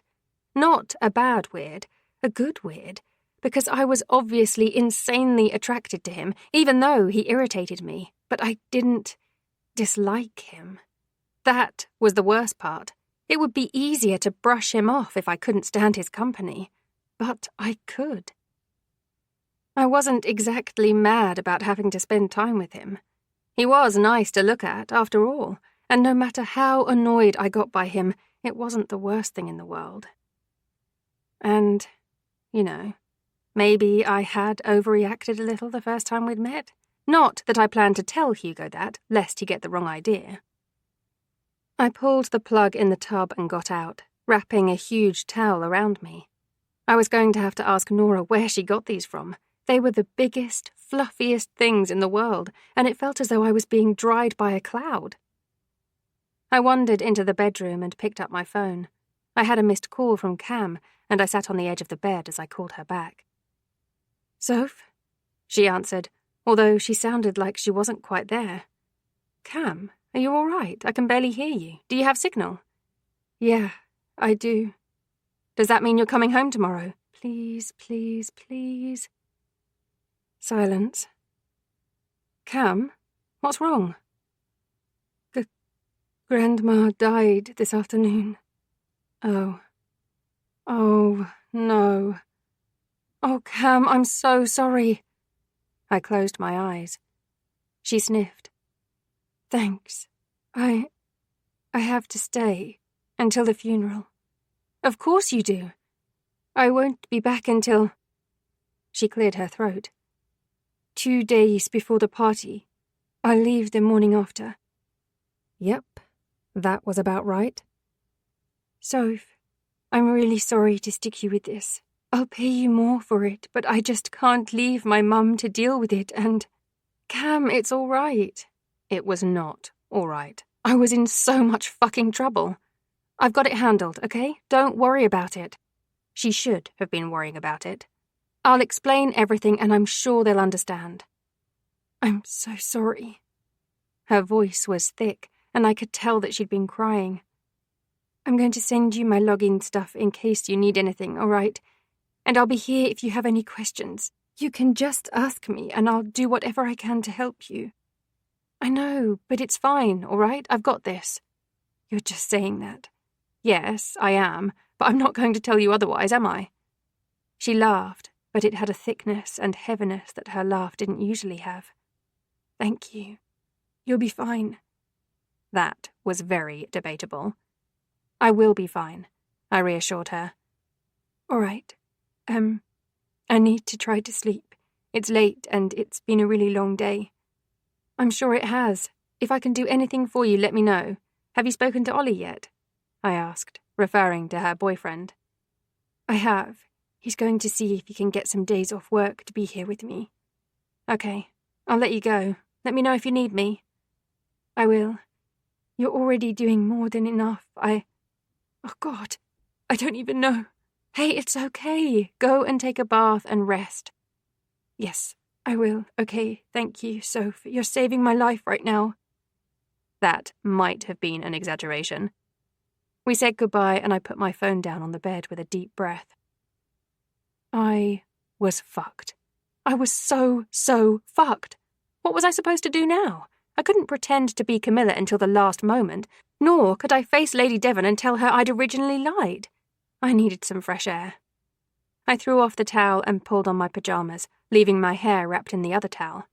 I wrapped myself in my dressing gown and went downstairs to the kitchen, where I knew half a bottle of wine resided from my dinner at the pub last night. I'd been an adult and cooked tonight. I should have ordered a pizza a size too big, so I'd have something to comfort eat right now. I poured a glass of wine and took it outside. It wasn't that late. In fact, the sun was only just setting to the right of the cottage and sending a golden hue west across the sky. It was a shame it was a little chilly, but that was what the dressing gown and fancy towel hat was for. I sat on the swinging bench in the front garden and cradled the glass of wine in my lap. I pulled one leg up so my foot curled around the edge of the seat and used my other leg to slowly rock the bench back and forth as I stared out. The cottage garden really was beautiful. The spring display of yellow daffodils and precious bluebells and other pinks and purples and whites of flowers I didn't know the names of was incredible, and the gentle glow of the sunset in the sky wrapped me in a calming blanket I needed. I was in so much trouble. I was lying to too many people, and at some point, I was going to have to come clean to one side. I wanted that to be the Devons. It was easier all around if we could wrap up the little issue of my identity as soon as the Duchess was back from London and write it off to a miscommunication. But Nancy concerned me. She'd made it quite clear that she wasn't happy with my accidental deception, and I hadn't seen her since our original conversation. I had no choice but to speak with her tomorrow regarding this change, but the idea of it gave me hives. What I needed was someone to talk to about this. I couldn't call my mum, as she'd only give me a lecture about lying, and Kate was all the way in the village. I didn't know what the rules of the countryside were, but I imagined that going to the pub in your pyjamas for no reason was frowned upon. Which was unfortunate, if you asked me. When I rose to power, pyjamas were going to be the outfit for office workers everywhere, and everyone else. I sighed, staring at the sky. The sun was gradually lowering, and the sky was darkening, just like my mood. I was so conflicted. I was absolutely heartbroken for Cam, and a little bit for myself. I'd met her grandma several times over the years, and I'd always adored her, and I knew her loss would leave an irreplaceable hole in their family. But it was another impossible situation I'd found myself in. Nobody was at fault. Guilt gnawed at me for thinking the things I was, but I was only human, and unfortunately, that meant I wasn't a perfect person. I was a good person, mostly, who thought bad things sometimes. Now was one of those times. I was angry. I didn't want to be doing this. It wasn't helping me at all, even if she was going to pay me more. The fact was that I needed to find a job, and the longer I had to spend here, the longer that was going to take me. I couldn't mooch off Camilla forever, no matter what she said, not to mention that I knew she was holding off on moving in with Ollie because we lived together. I wanted her to be happy, but I wanted me to be happy too. It didn't matter that I felt more at peace here at Bluebell Cottage than I had for a long time in London. The countryside was a part of who I was, given where I'd grown up, and I liked to think that one day I'd settle down back in the middle of nowhere.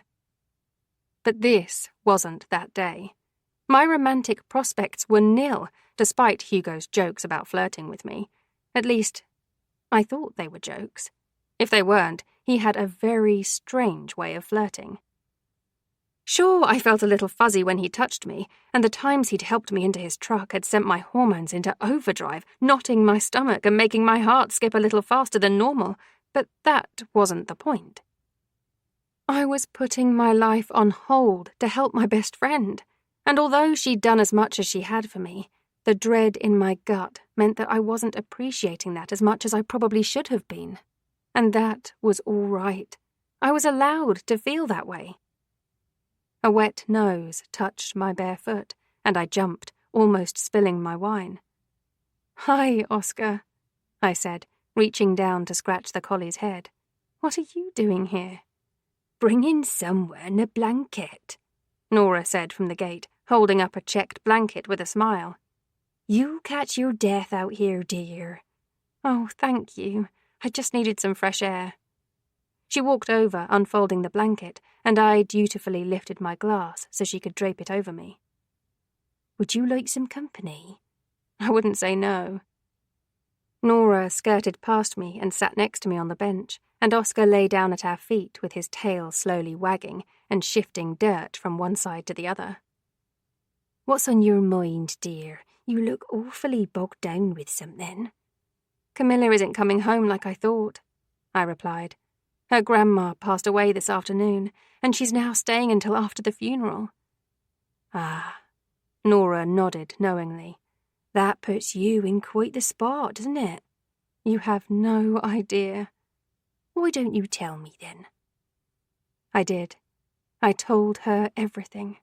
How I wasn't able to say who I was, how I'd really met Hugo, how he, Henry, and Nancy knew who I was, how worried I was about pulling this off when I'd messed up at almost every turn, how I didn't know how to tell the truth now that I was in this hole, and I even said about Hugo's jokes and how Evelyn was so wonderful. I also admitted how conflicted I was about the way I felt, and how Kate had brought up some really good points yesterday. "That's a lot," Nora said, looking out at the sky as the last of the light dwindled away to twilight. "First, I'll say that you could do a lot worse than Hugo." She winked at me before turning her attention forwards again. "Secondly, you're not wrong about Anna. She's very proper, very particular, and likes things done a certain way.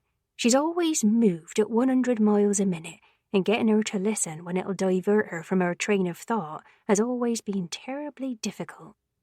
"You say that like you know." She chuckled. "Oh dear, I was her drama teacher for 3 years. I am entirely aware of our Duchess's qualities." "Ah, indeed." She tapped her fingers against her legs, drawing Oscar's attention. "Your situation with Camilla is unfortunate. I do agree with our Caitlin that she didn't do quite enough at the beginning to ensure it was known that you would be taking her place, but circumstances beyond your control have changed things. That said now," she reached over and patted my knee, "you are allowed to be frustrated, Sophie. You're only human, my dear, and your feelings do not have to be dictated by what society deems to be right or wrong. Only you know how you truly feel, and how you feel about something is never, ever wrong. It belongs to you, and you only." A lump formed in my throat. "Thank you. I feel terrible because she's hurting so much, but I'm so annoyed at everything." Nora kept her hand on my knee. "I know, and that is completely and utterly fine. You are in a very difficult situation right now, but let your heart be soothed by the knowledge that I shall not reveal your true identity to anyone until such a time you tell me to." "Thank you," I whispered. "I trust Caitlin will be doing the same." I nodded. "I don't think Hugo or Henry will say anything either." "I doubt that very much. But Nancy, I get the impression not many people like her." Nora shook her head. "She's not from around here. Anna hired her out of London, and she's never really given much of her time to settling in outside of Cavendish House. She's very devoted to Anna." "That sounds like there's a story there." The older woman sighed. "I don't like to gossip." "That's what my mother says. On the contrary, she enjoys it very much." Nora's shoulders shook with her laughter. "I try not to gossip," she corrected herself. "I do like a good chinwag every now and then, but I try to refrain from discussing things that don't have any semblance of truth behind them." "A wise thing to do." "Indeed. However, I am in possession of a tidbit of knowledge that might be relevant to your situation, given what you've shared with me this evening." I turned to her. "You are?" "Yes. Do not by any means take what I'm about to share with you as fact, and I'd appreciate you keeping it to yourself. At the very least, don't say I told you if you do share it for whatever reason." "I promise." She rocked her head from side to side, stretching out her neck, and said, "I've heard from someone I consider to be a reliable source that Nancy is rather put out that she was not selected to arrange Evelyn's birthday party. Apparently, Anna confided all her wishes in her to the point she believed Anna would put her in charge, but then she had her contact your Camilla." I blinked at her. Was she saying... No, surely not. "Nora, are you saying that Nancy has an issue with Camilla? And, by extension, me?" I asked softly. "I'm saying that I do not trust Nancy, and I believe you are right to feel the same way," she said carefully. "Nancy has long had views above her current level of employment, and I think she might have viewed this as a way to level up, if you will. She said Camilla's email regarding you went to spam, yes?" I nodded. "I wonder how many of those other emails never made it to her spam filter," she mused. "And the cake? Everyone here knows that Kelly is Anna's closest friend and always makes their cakes. That Anna would instruct Camilla to book anyone else is unfathomable." I swallowed hard. A lot of communication designed to go through Nancy appears to be miscommunicated. Nora looked at me. I would err on the side of caution if I were you. That's all I'm saying. I looked down to where Oscar was lying on top of my foot. As if this wasn't hard enough, I might have an enemy I didn't even know I'd made.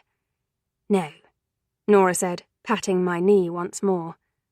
I think you'd do well to get yourself an early night and wake up tomorrow with a fresh perspective on things. I nodded. And finishing that glass of wine with a good book might help. I usually find that to be the case. I do have a book I've been wanting to finish. There we are, then. She used my knee to help herself to her feet and clicked her tongue, and Oscar jolted to attention and followed her to the gate. Oh, and Sophie? Yes? I looked over at her.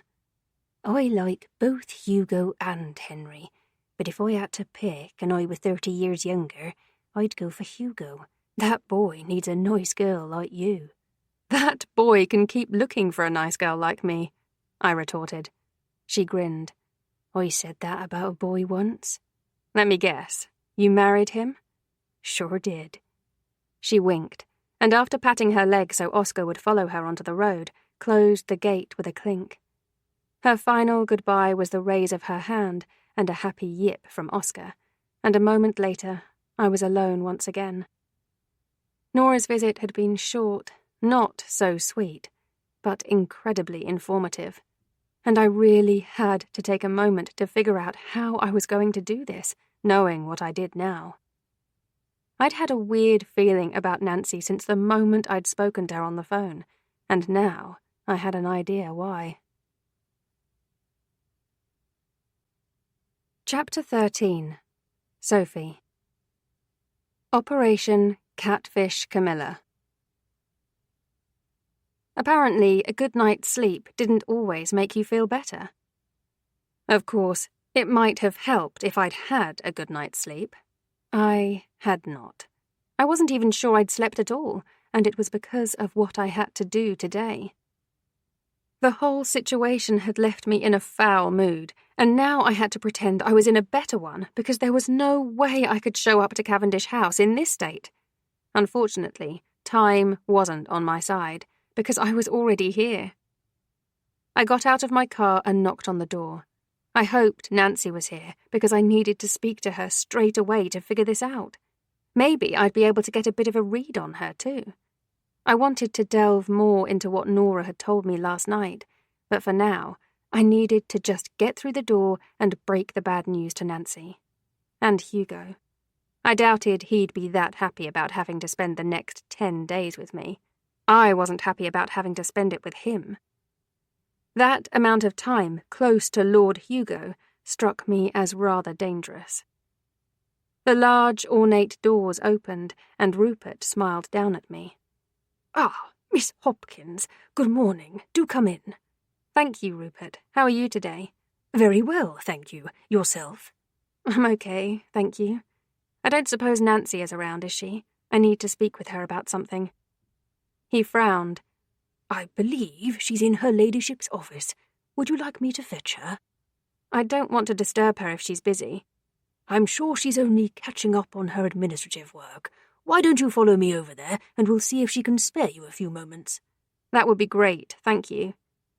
I stepped inside and proceeded to follow him through the house into an area I'd never been before. This house truly was the largest building I'd ever been in.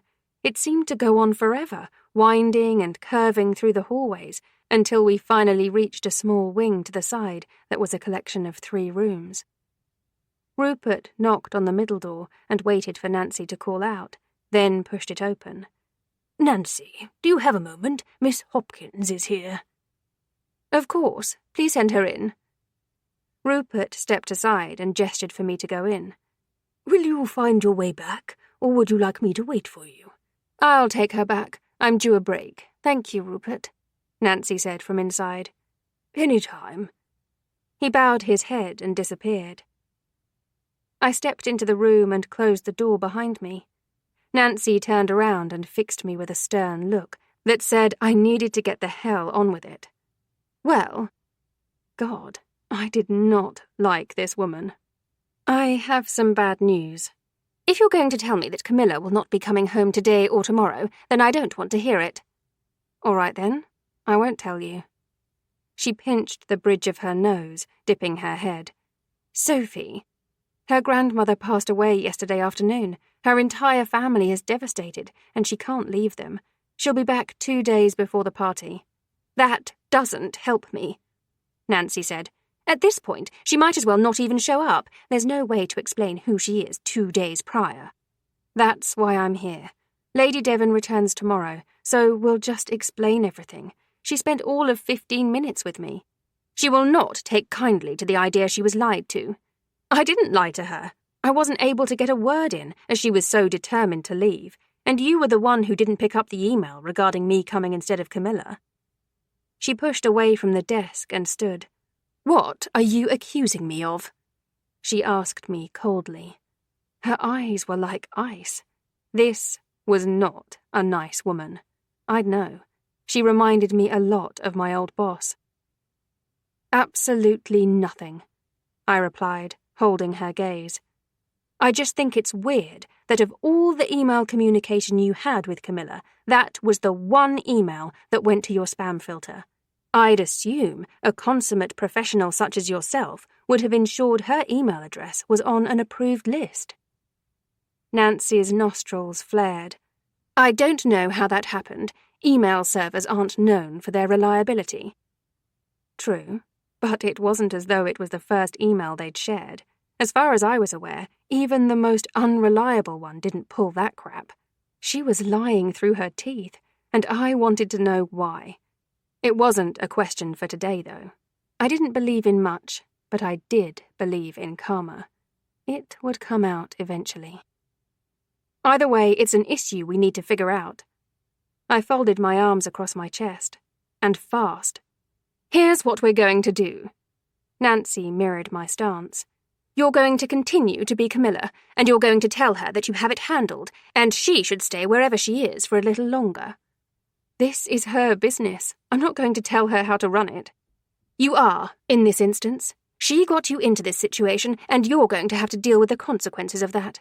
You want me to lie to your boss, just so you don't have to deal with the fallout? 2 days ago, you were happy to go back to London and let your friend deal with it, she pointed out. She wasn't wrong. That was annoying. On your guidance, I shot back, hitting her with a glare of my own. Then follow it now. I think your guidance needs work in this situation. I don't care what you think, Sophie. In 2 weeks you'll be gone, and none of us will ever see you again. I can't imagine you'll make a success of this party to the point anyone in this family will hire Camilla's company again, so you're going to have to deal with it. I hated her. It wasn't a word I used lightly, but now, Nancy, I hated her. I was very inclined to believe that Nora's gossip was bang on the money. This was a conceited, selfish woman who wanted to level up, and she'd do whatever that took. She'd take anyone down who stood in her way, and right now, that was me. If Nora's gossip was accurate, I was doing the job she wanted. Nancy wanted me, Camilla, to fuck up so she could sweep in and save the day like some kind of medieval knight. Well, the joke was on her. I wasn't going to fuck it up. I was going to do Camilla proud and throw the best bloody party in the world. My fatal flaw was digging my heels in. When someone told me I couldn't do something, I straightened up, put on my good panties, and did the damn best I could do. Never underestimate the power of a good pair of knickers. I don't know what you have against me or Camilla, I said softly. My words stopped her mid-turn, and she looked over her shoulder at me. But I'm going to make the best of this, I continued. I'll play by your rules. I'll pretend I'm Camilla so you don't have to deal with the fallout of a miscommunication you were solely responsible for. She opened her mouth to speak, but I cut her off again. But when the truth comes out, you better believe I'm going to throw you so far under the bus you'll wish you had Edward Cullen to blast you out of its path.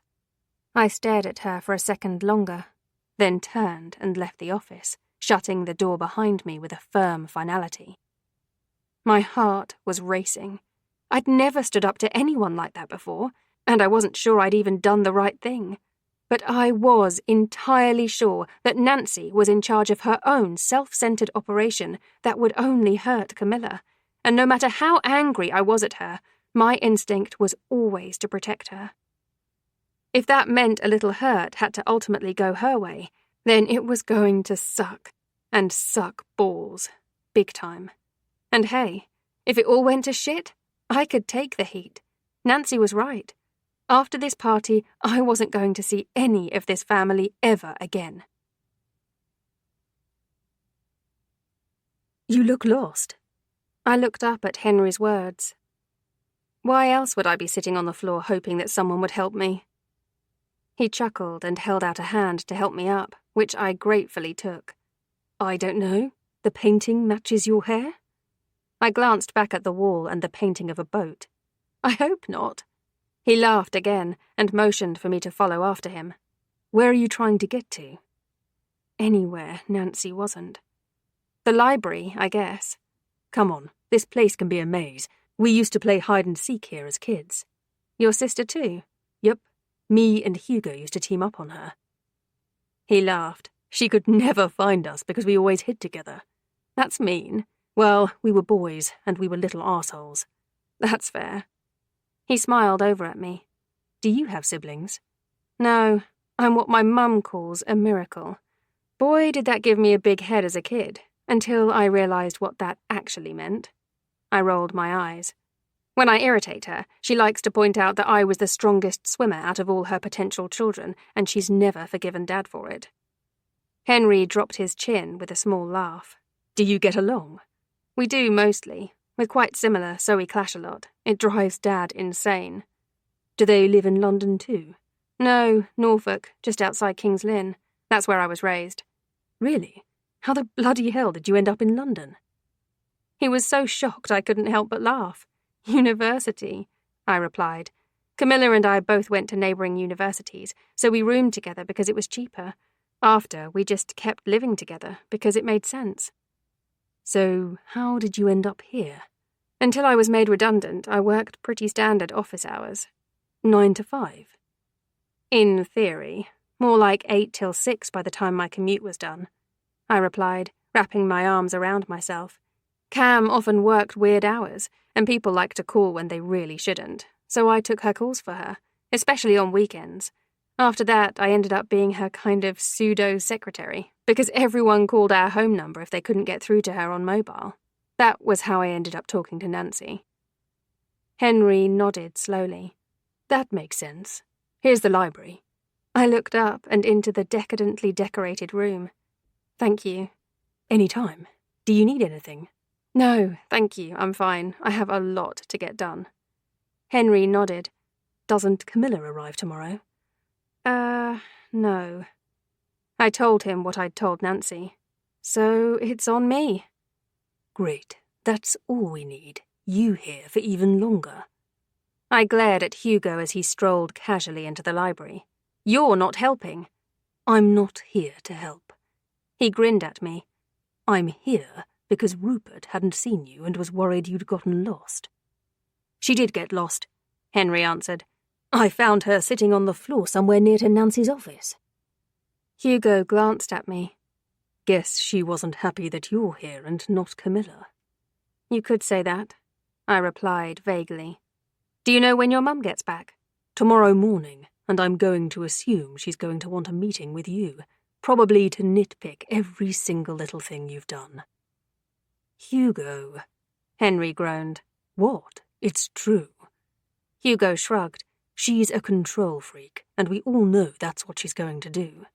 You could have said it in a nicer way. It's fine, I said, smiling at Henry. Really, it's okay. I have to get to work now. All right, I'm heading out, but here. He took out his phone and tapped on the screen, then mine vibrated in my bag. I saved your number, so just call me if you need anything. Thanks. I pulled out my phone and saved his number to my contacts list.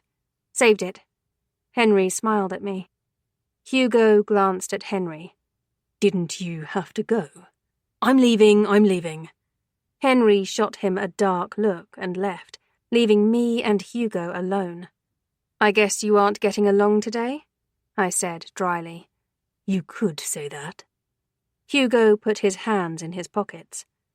So, you're not leaving? Unfortunately not. What were you doing at Nancy's office? Throwing a party. What do you think I was doing? Chapter 14. Hugo. The death of me.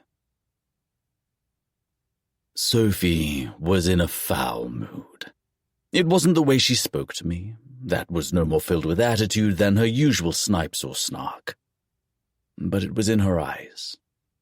There was a darkness to them that I hadn't yet seen. Whatever it was that was doing that to her, it was heavy. It didn't go well with Nancy then, I said, watching as she pulled her laptop out of her bag. Whatever gives you that idea? Sophie shot back, not even bothering to look at me. It really does. Well, then that was a stupid question, wasn't it? Hey, I stepped closer to her and reached over, touching my hand to her shoulder. What happened in there? She drew in a deep breath and rocked her head side to side, stretching her neck, then slowly looked around. What are you doing? I don't want anyone to hear me. Impossible in here. The staff will be in cleaning soon. Leave this here and come with me. I walked towards the door and looked back at her. She was staring at me. I'm not taking you to my room if that's what you were wondering. Unless that's where you want to go.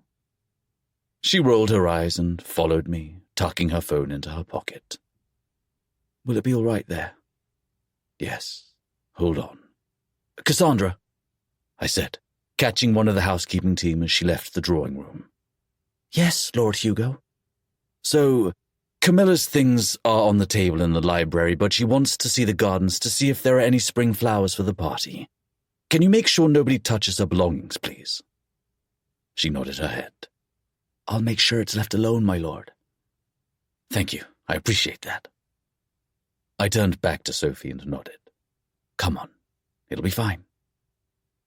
Thank you, she said softly to Cassandra as we passed. When we were clear of her, she glanced over at me. Smooth lie. I needed a valid reason to be taking you outside. So you could tell me something confidential. Didn't seem like something the staff ought to know. My lips curled to one side, and I opened the back door for her, then stepped aside to let her go first. She turned to the side and slid past me, brushing against my body. My jaw tightened, and I forced it to slacken. Making a move on her wasn't the smartest thing in the world for me to do, especially in the mood she was in right now. I closed the door behind me and walked away from the patio into the rose garden. The bushes were just coming to life, and their leaves were unfurling in shades of green and burnt orange and red, making it bright and colourful, even though the flowers themselves weren't even buds yet. Pretty, Sophie muttered from beside me.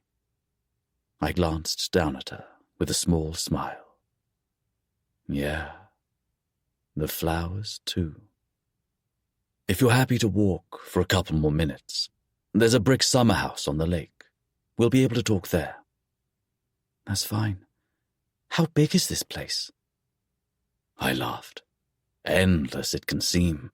The formal gardens stretch out pretty far, but we make a fair amount of money from the admissions from the general public. That rose garden we walked through is Mum's personal one. She likes fresh flowers in the house, and she's quite particular about it. I'm surprised, she replied dryly. I can't imagine her gardening. Believe it or not, it's when she's happiest. She won't even let the gardener touch it. I put my hand in my pockets. I'm pretty sure the only reason we have the summer house is because she uses it to escape to when she's had enough. Do you not come out here? I fish here sometimes, but everything is so busy going into the summer that I don't have that much spare time. This year we want to do up one of the old farmhouses and rent it out. As a farm or a holiday let? Dad wants another farm, but I think it should be a holiday let. I know a lot of locals don't like it, but tourists do bring good money to the village. Besides, it's not like we're buying up property to rent out. It already belongs to us. That makes sense. I think it's an issue with a lot of rural communities. People buying property and renting it out, or second homeowners buying houses and leaving them sitting empty. There's a lot of that at home too. London? Norfolk. She laughed lightly. Near where I grew up, a lot of people had to leave because they were priced out of the housing market. Is that why you're in London? If I can't afford a house in Norfolk, whatever makes you think I can afford one in London? Excellent point. It's extortionate. Don't you have property there? Technically, it's the estate's property, I said slowly. My grandpa bought it before prices skyrocketed. We got lucky, I suppose. But we all use it whenever we need to go to London, like Mum is now. Why is she there? No idea. Some business thing. Mum had her own inheritance from her grandparents, and she's pretty good with investments, so she often has stuff to do in London. Sophie shook her head. That's insane. I can't imagine her doing any of these things. She can be a real bitch sometimes, and she's pretty cold to strangers. But that's only because she's wildly snobbish. Wow, you are really selling her to me. I laughed, dipping my head. I love my mother dearly, but I'm not blind to her flaws, Sophie. She has many, but she also has many good qualities. A lot of the things she does that piss me off come from a good place. Like what? Trying to marry me off to a suitable woman. I can see how that would annoy you. I inclined my head. She and my dad weren't a love match in the beginning. They were kind of forced together by my grandfathers. They did eventually fall in love. But I think she kind of feels that she needs to do that for me now because it'll work out the same. The aristocracy is weird. You don't need to tell me that. I smiled at her as we approached the lake and the beautiful brick house that sat with a dock that stretched out. Here we are. Wow. Sophie stopped and looked around. Wonder replaced the frustration in her gaze, and she took a step forward. It's incredibly beautiful here. I ran my fingers through my hair. Come on, there's seating inside. I led her over to the house and opened the door. There was no need to lock it because there was nothing remotely of value in here, and there were cameras on the lake to stop people fishing it illegally. It happened more than you'd think. Right. Now tell me what's bothering you, I said, sitting down opposite her. She crossed her ankles and looked up at me. I spoke to Nora last night, and we talked some about this situation. She told me that Nancy wanted to be the one to organize the party, and she thinks these miscommunications might not be, well, miscommunications. I stared at her. Sophie had no reason to lie about that, and there did seem to be a few very important things that hadn't been shared. The fact Sophie was coming instead of Camilla for a start. The cake, and no information about a decorating company. You think she's deliberately not passing on information? Sophie shrugged. I don't know. But this morning she was adamant that I didn't tell your mum who I really am. She even went so far as to suggest that Camilla not bother coming at all. Well, she does have a point there.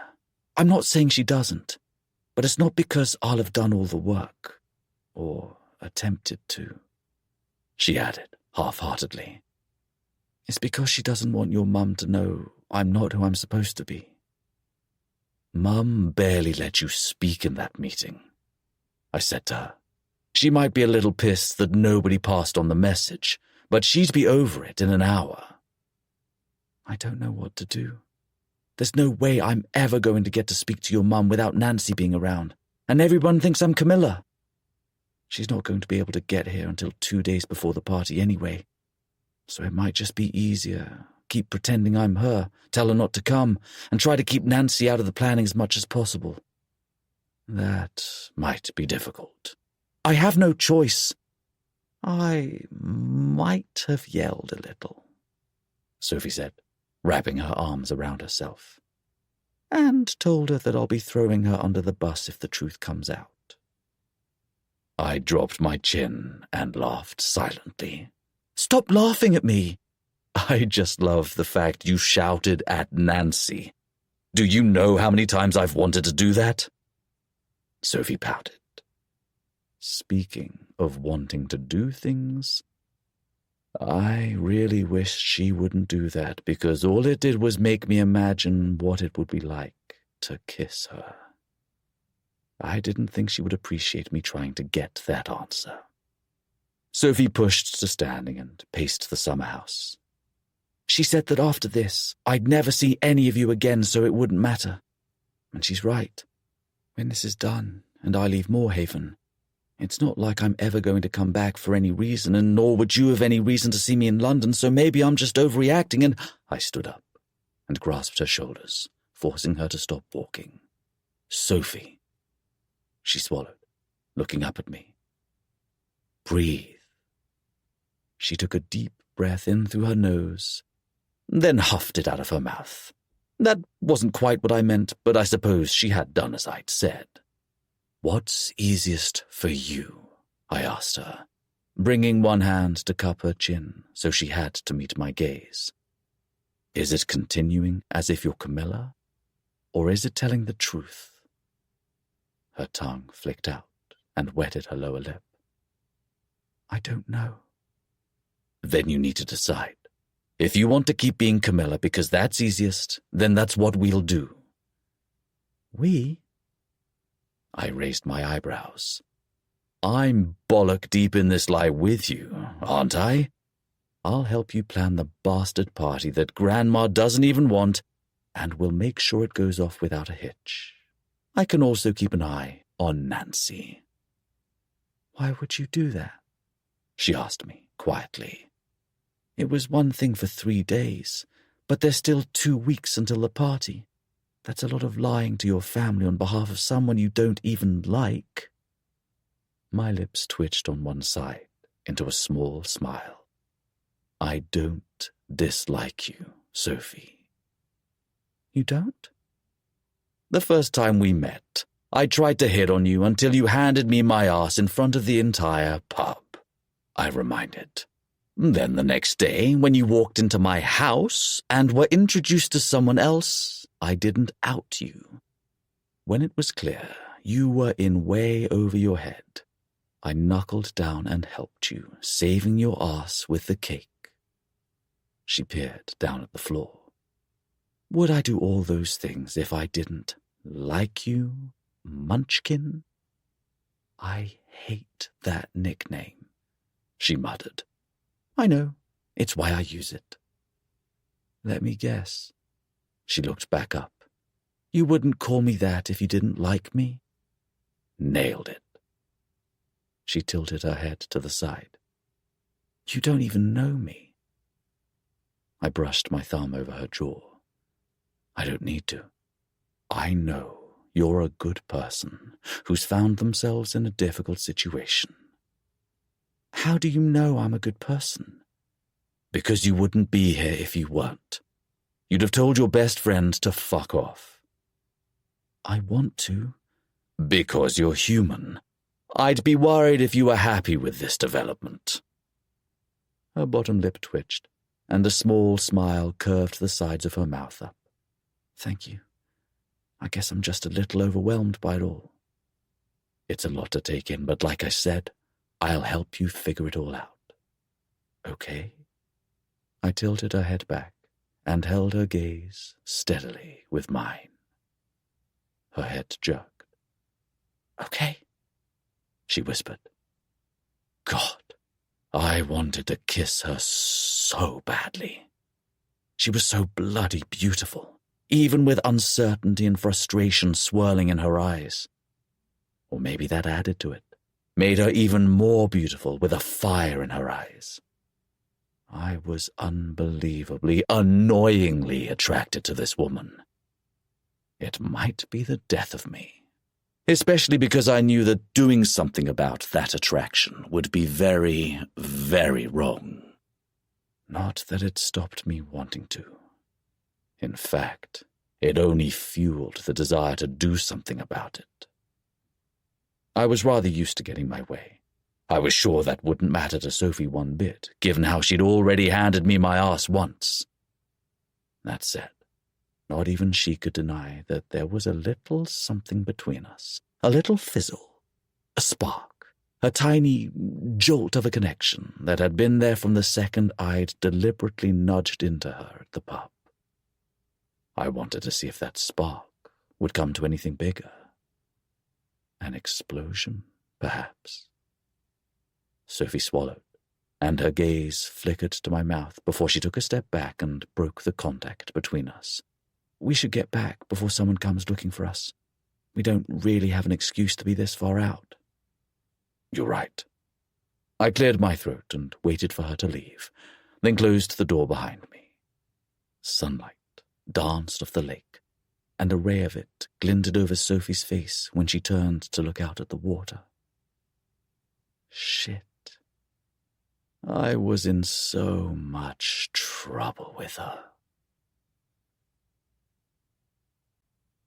Chapter 15. Sophie. Wine plus hot guy equals oopsie. This is not a date, I said to Caitlin. It's a working dinner. She gave me an impish grin that made her eyes light up. Does Hugo know that? Yes, we've reached a truce. That involved him cupping my chin and talking me off a ledge in a very romantic spot earlier today, but that wasn't the point. Actually, it kind of was the point, but I wasn't going to share that little tidbit with her. I wasn't entirely sure how I felt about it. I hadn't expected him to be so gentle with me. I'd almost expected him to tell me to stop whining and get on with it. I was in this situation because of my own choices, and there was nothing that could be done about it. He hadn't. He'd cupped my chin with his stupidly gentle touch, looked me in the eye, and told me he'd help me however he could. I thought you two bickered every time he opened his mouth, Kate asked, opening the bottle of wine. Understandably.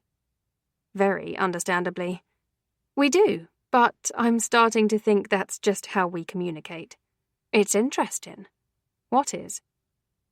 Kate put 2 wine glasses down in front of me. You two?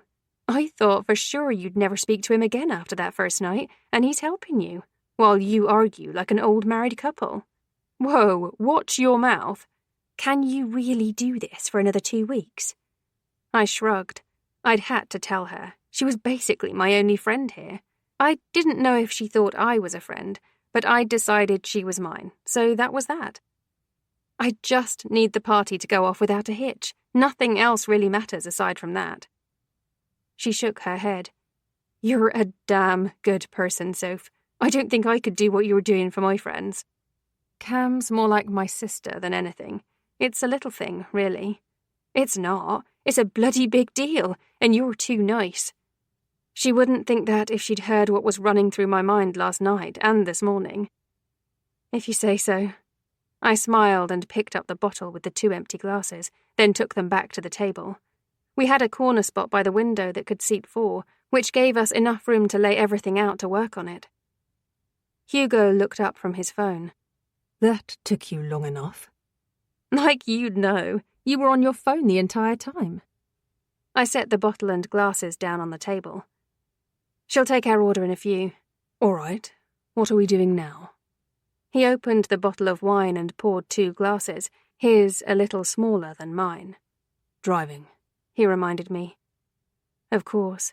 He'd followed me to the cottage before he'd driven into the village, with a regular car this time, not the lorry. I was very pleased about that. Finalize the seating plan. I replied. Did you speak to your mum? He nodded. She's back tomorrow at 10 and wants a meeting with you at 11. Great. I'll be there, don't worry. Dad has a meeting with the builders for that cottage, and Henry will be at work. What about your grandma? She'll probably crash it halfway through and tell us what's wrong. His lips twitched. Her usual behaviour. Well, better her than your mum. She scares me a little. He laughed quietly. Are we set on this plan? I asked. And 10-seat tables? That seems awfully large. Hugo switched immediately from laughter to business mode and leaned forwards. Space-wise, it makes the most sense. There's a lot of people coming, and the ballroom can only hold so many. I feel as though I'm locked in a Regency romance novel. He glanced at me, smirking. Are you looking for romance, my lady? Shut up and be serious. I was. Not very well, I drawled. Why can't we do tables of 8 and add a few more tables? Routing, he replied. Do you have another one of these plans? I slid one out from under the main plan and set it on top. I have about 10. And you tell me you're not organised. I'm not. I washed my hair with conditioner this morning and had to take another shower. He grimaced. It's been a rough day for you, hasn't it? It really, really had. I nodded slowly and reached for my wine. All right. He did some quick maths on his notepad, then held the sheet of paper with the seating plan up against the window with the blank side facing us. He quickly sketched out very rough tables and chairs, using the light as a guide, before he put the sheet back down in front of me. Look at this routing. The more tables there are, the tougher it is for the serving team to navigate. 10 to a table isn't so large that it's overwhelming for them, or it's too hard for the guests to talk to one another. Remember that dinners like this are served to a military-style schedule. There's a certain time for each course to be served. It's all brought out in a certain order and in a certain time frame. Right. And larger tables means less navigation, even though it's the same number of people? Hugo nodded. You're looking at silver service. Each server can carry a minimum of 4 plates at any one time. It's not 2 plates per person, which doubles the serving time. It's about bringing out the food, not the guests. Essentially, yes. You want them fed as quickly as possible. Right. 10 to a table it is, I acquiesced. But none of that answers the question of whether we're happy with the seating plan. He chuckled and leaned forwards. I think it's about as good as it's going to get. Relatives are sitting together. Those who don't get along are as far apart as we can make them. And honestly, dinner doesn't last long enough to stop any issues that are going to arise from it. That isn't scary at all? I pulled the plan back to me. All right, you know better than I do.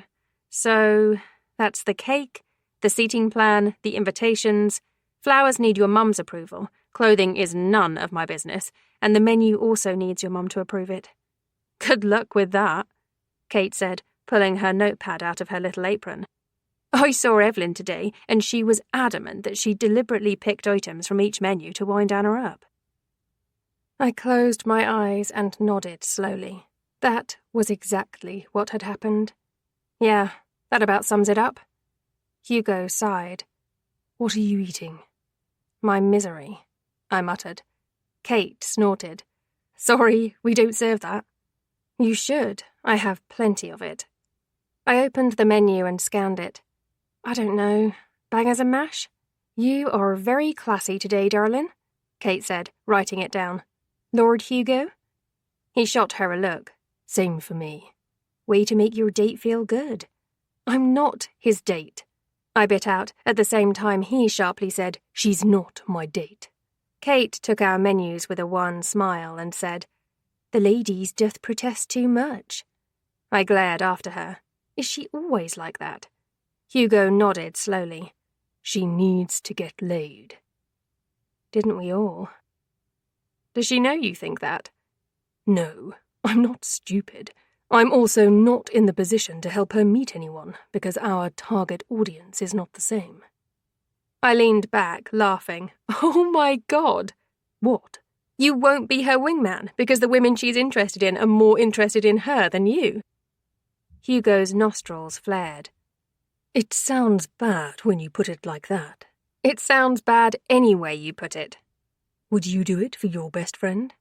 I raised my eyebrows. 100%. I have no issue being wingwoman for one of my friends, no matter what their sexuality is. So you'll go out with Kate and get her laid? Heck yeah, I'll do it. Hugo rubbed his temple. I'm not sure Moorhaven could handle that. I shrugged. Send her to London. I don't care. I'm literally here pretending to be my best friend to help her business. Going wherever Kate would need to go to meet someone seems like a small thing to do. Christ, you really are a good person, aren't you? That, or you're a raging bloody asshole. Hugo paused. Definitely the latter. I rolled my eyes. Oh, stop it. You're not that bad. Was that a compliment I just heard? Not exactly. I put away the table plan and laid out the photos of the flowers. I need to make sure these are ordered tomorrow. These are the ones your mum laid out as final, so please help me. Hugo pulled the pictures towards him. Grandma will hate every single one of these.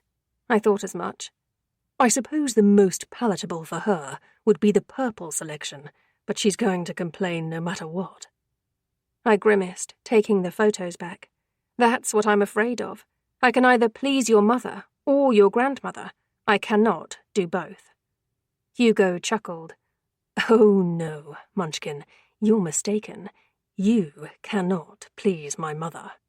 This is not helping. I know. I'm a realist, though.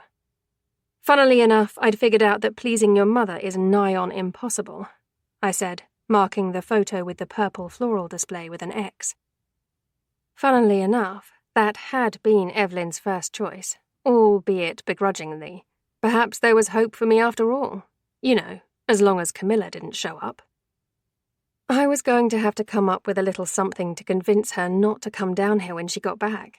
Maybe a few extra days in Norway? After all, what would 2 more be at this point? That was bitchy of me. Sigh. Here we go. Caitlin approached the table with 2 plates of food. Put your work away, team. Here's your dinner. Thank God. I was starving. It had been the longest day, and I was ready to eat my body weight in sausage and mashed potato. The fact there was gravy was even better. Can I get you anything else? Hugo shook his head. I'm good, thanks. Same here. I tucked the last of the papers away so we had enough room to eat, then put the bag on the floor by my feet. Thanks, Kate. Any time. Kate winked at me and left. Hugo peered over at me. She thinks this is a date, doesn't she? She's sorely mistaken, I assured him, picking up my glass of wine. This could not be anything further from a date. You're right. This isn't even close to a date, Hugo said, unlocking the door of my cottage. I sighed, leaning against him. I might have had a worse day than I thought. Sophie, you drank 1.5 bottles of wine pretty much by yourself. You're going to have a worse one tomorrow. Impossible, I mumbled, looking at the floor so I didn't trip on the step. Ha! I remembered there was a step into the door. Who said I was drunk? Hugo was dumb. All the handsome men were. Dumb, liars, or cheaters. Whoops. This was why I didn't usually drink that much wine. Old wounds reopening and all that. Then again, Kate finishing work early and joining you in your misery fest probably didn't help matters. Hugo continued, lowering me down onto the sofa. Do you have any painkillers here? Ibuprofen, in the bathroom, in the toiletries bag by the sink. I paused. I think. He rolled his eyes and walked down the hall to the bathroom, and the sound of him rummaging through my toiletries bag preceded his swift return with a box of ibuprofen. He tossed it to me and went into the kitchen, while I fumbled around with the blister pack to pop 2 pills out. Sober Hugo was much smarter than drunk Sophie. That wasn't hard, to be honest. Drunk Sophie was really stupid. Then again, Sober Sophie couldn't be all that smart. It was her actions that got me into this situation. I had to stop talking about myself in third person. Here, drink this. Hugo handed me a large glass of cold water, and I started by throwing the ibuprofen back, then drank the entire glass in one go. It wasn't the most elegant thing I'd ever done. Are you all right? Hugo's lips twitched. Fine, I grimaced. Sorry, I bet this isn't how you planned your night to go. Helping two drunk 20-something-year-old women into their houses at the end of a night while I'm totally sober. Believe it or not, it's not the first time that's happened. He sat down next to me and peered over at me. Although you two were far more amusing. I don't know how I feel about that, I muttered. Oh, God, I am going to want to die tomorrow, and I have to have a meeting with your mother. I buried my head in my hands. Not to mention the fact that I left with both you and Kate will likely be the talk of the village by lunchtime. Actually, make that breakfast. Hugo, that is not helping. You aren't even going to remember this in the morning. I sat back up and looked at him, pointing. I am not that drunk. I will, unfortunately, remember this. I paused. Probably. He smiled. You sure? Not at all. It's all bravado. I sighed, leaning my head back. If you're all right, I'm going to head home. Hugo pushed off the sofa. I nodded and stood with him. I'm good, thank you. I followed him to the front door. Hugo? He turned back to me. Thank you for making sure I got home safely. I leaned against the wall, biting the inside of my lower lip. And, I'm glad we were able to clear the air a little earlier. He raised his eyebrows, and the hint of amusement that flashed through his eyes manifested with a quirk of his lips. Me too, Munchkin. Come here. He pulled me into him and wrapped his arms around me. Oh. Don't tell anyone I hugged you. I'm not a hugger. He muttered into my ear as I circled his waist with my arms. I'm not promising anything, I mumbled against his very firm chest. That's fine. I'll just tell you tomorrow that you promised not to. He pulled back and looked down at me, lips curling to the side. If you even remember that I hugged you in the first place. I doubt I'll forget this. What was that? Nothing. Stupid, Sophie. I cleared my throat and glanced away. When my gaze met his again, my fingers twitched against his back. He knew exactly what I'd said, and I knew in that moment I'd never live it down. Maybe that was why I rolled onto my tiptoes and kissed him. His lips were soft and warm, and this was very, very wrong. I shoved myself away from him and cupped my hands over my nose and mouth. No, no, no, no. Why had I done that? Wine. That was why. Stupid wine. Stupid Hugo. Stupid belly butterflies whenever he was around. Hugo stared at me, and I gripped onto the handle of the door I was backed up against, keeping one hand pressed over the lower half of my face. Sophie, please leave. He raised his hand as if he were about to say something, then sighed. He jerked his chin in a silent agreement and turned around, pulling the cottage door open. He left without another word and pulled it closed again behind him with a thump that was just a little too loud, and I dropped down, crouching against the door. I was so stupid. So stupid. What the hell had I kissed him for? What on earth had possessed me to think that was a good idea? That it had been the right thing to do? That he even wanted me to kiss him? I doubted it was the first time Hugo had been in a situation where a drunk girl kissed him without his say-so, but that wasn't who I was. I didn't do that stuff. I didn't get drunk and kiss random men, much less men who were in line for a dukedom. I was a farmer's granddaughter from Norfolk who'd failed in everything she'd ever tried to do, and he was heir to an ancient dukedom who seemed to have his shit together. And I was working for his family, under someone else's name. I let my bum hit the ground and rested my head back against the door. How the hell was I going to face him tomorrow? Chapter 16. Hugo. Bad decisions. I leaned over my cup of tea and stared into the liquid. It swirled around a few times before settling to a stop with little bubbles in the center.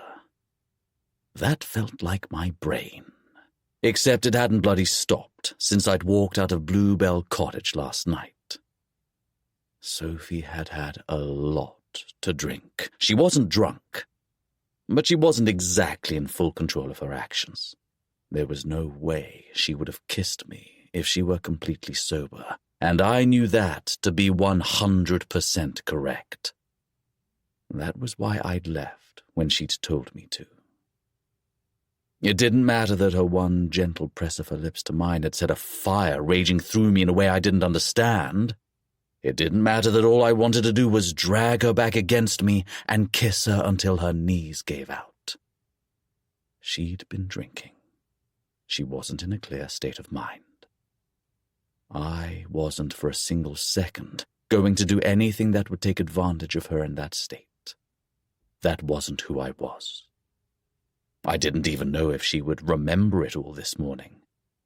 Given the look of horror in her eyes when I'd left, I'd assume she'd sobered up pretty swiftly after she'd kissed me.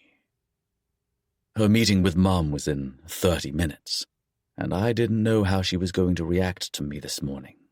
I'd tried to text her 1,000 times to see how she was, but every message sounded stupid.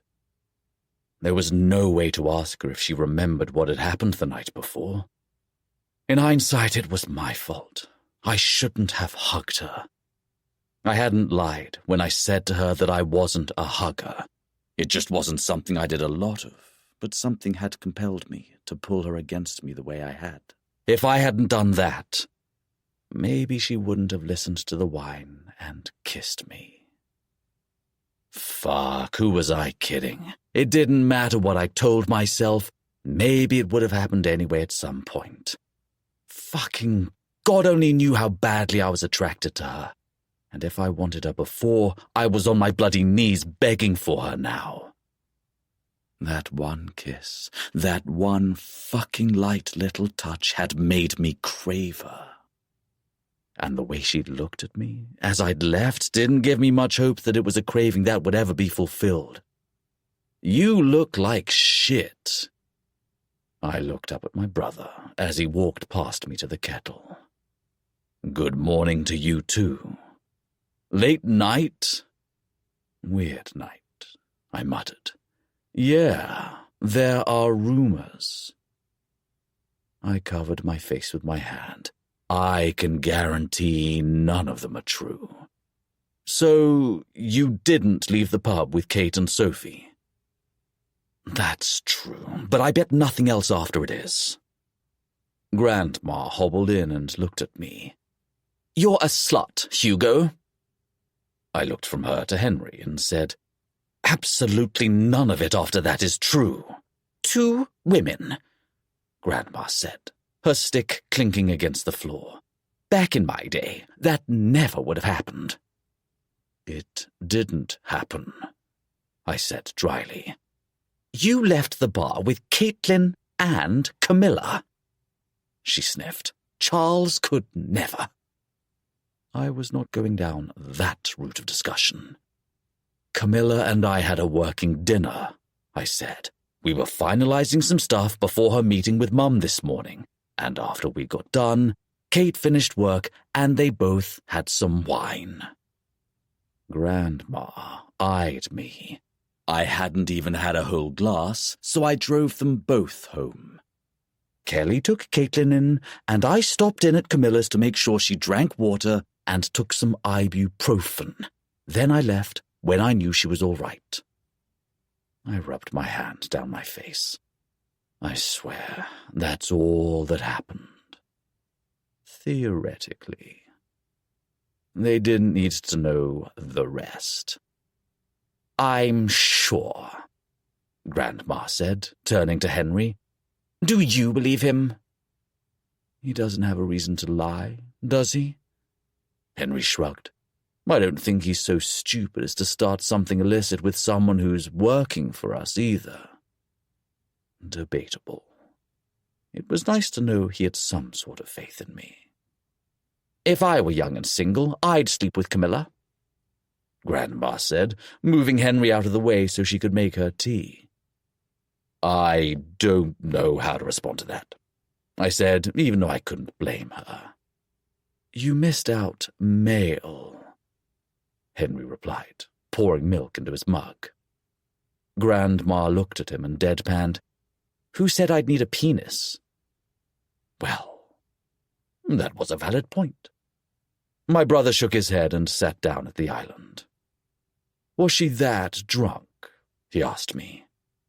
No, I replied, with a little jerk of my head side to side.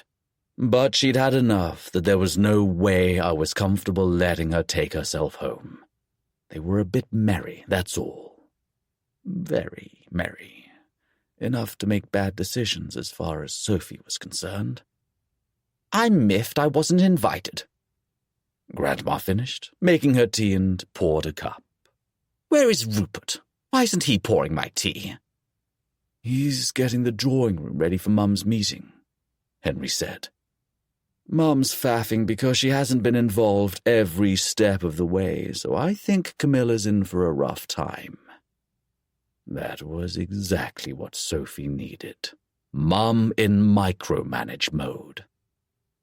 I suppose I should make sure I'm there, I replied, finally picking up my tea. It was lukewarm. Gross. Henry eyed me. Why would you need to be there? Yes, Hugo.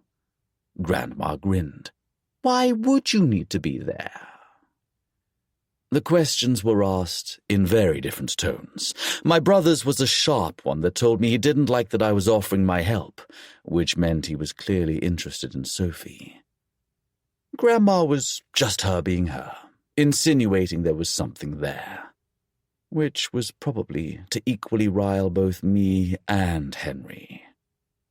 I helped her make some of those choice, I replied, getting up.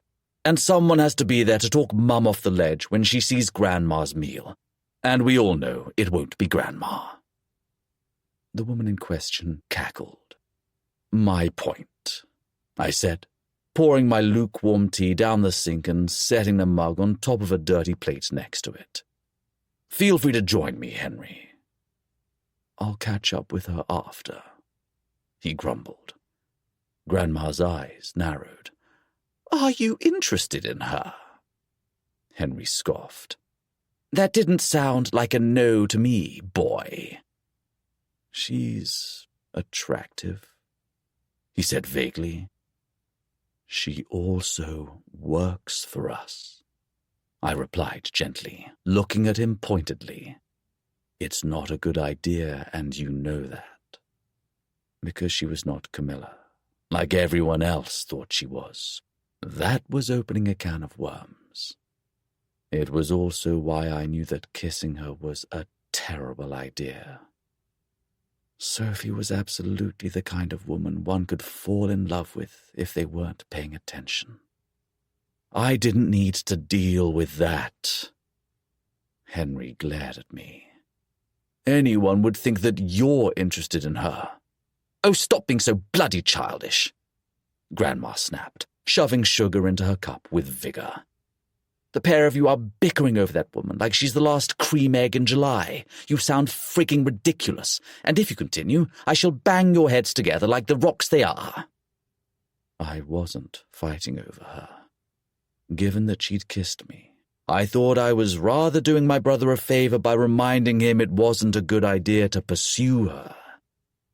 Not that I could tell him that. I wasn't sure he would appreciate it. We all turned towards the door at the sound of Rupert and Sophie talking. Had it already been 30 minutes? Or had she somehow managed to wrangle enough sanity to show up early? "That'll be my cue," I said, walking in that direction. Henry muttered something, but I didn't hear it. It didn't behoove me at all to respond to him either way, so I brushed it off and followed Rupert and Sophie to the drawing room. "Your Grace, Miss Hopkins is here to see you," Rupert said, stepping aside. "Ah, Rupert, thank you. Do come in, Miss Hopkins."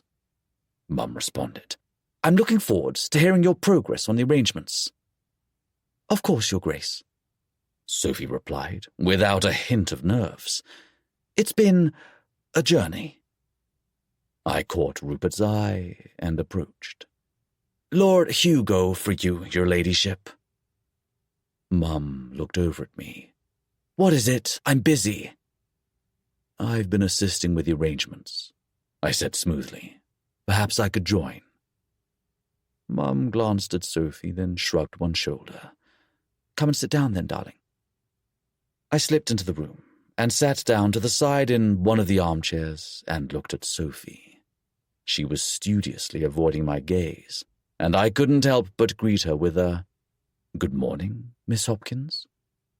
Sophie swallowed and offered me the briefest of glances.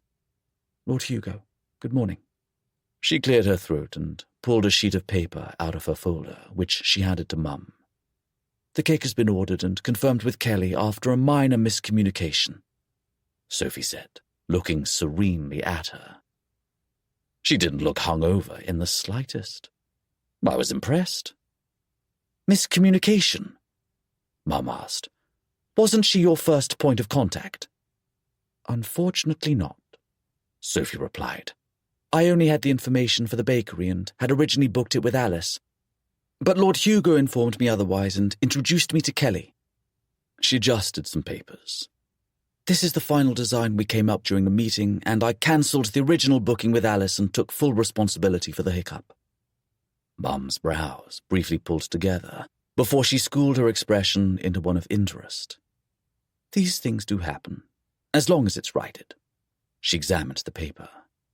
"This is a beautiful cake. Kelly said you can contact her with any changes." She shook her head. "None for this. I trust her implicitly. What else have you achieved during my absence?" "The guest list was finalized and invitations sent out. This is a copy of the seating plan for dinner that Lord Hugo and I worked on." Sophie gave her another sheet of paper. "Amendments can be made, of course, but he assured me this is a suitable plan." Mum set it down. "I'll look that over later today. What of the menu?" Sophie took a deep breath. "That was difficult." "What was difficult?" "Evelyn had to choose between 4 different set menus." "She made her own," I said, interjecting so I'd be the one to take the heat. "Grandma didn't like any of the menus, so she created her own." Mum's nostrils flared. "That wasn't the deal." She looked at Sophie. "Could you not talk her into one of the approved menus?" Sophie shook her head. "She was with her for 4 hours," I said calmly. "Grandma was particularly stubborn about this. She's to hold no blame for Grandma's behavior regarding it. She even told her that there was little to no chance her menu would be approved." Mum shifted uncomfortably and rolled one of her shoulders. "Show me it." Sophie handed it over. Mum scanned it. "Absolutely not. This is all 4 of the menus put together. And she's added her own dessert. The chef simply cannot do this at such short notice." "I did explain that," Sophie said, fidgeting. "But she wouldn't listen and insisted upon this." "Absolutely not." Mum shook her head. "I cannot have these menus changed this close to the event. What version went to the guests for the RSVP? We were already unacceptably late sending that out due to the delayed decision about the party." I looked at Sophie. All the colour had drained from her face. "I don't know," she whispered. "After we confirmed the guest list and the design, I didn't see them again. Mum tilted her head to the side, inclining it slightly in interest, then turned to me. Hugo? I nodded in agreement. I didn't see it either. Whoever is on the seating plan is the final invitations, with the exception of the Countess of Anglesey.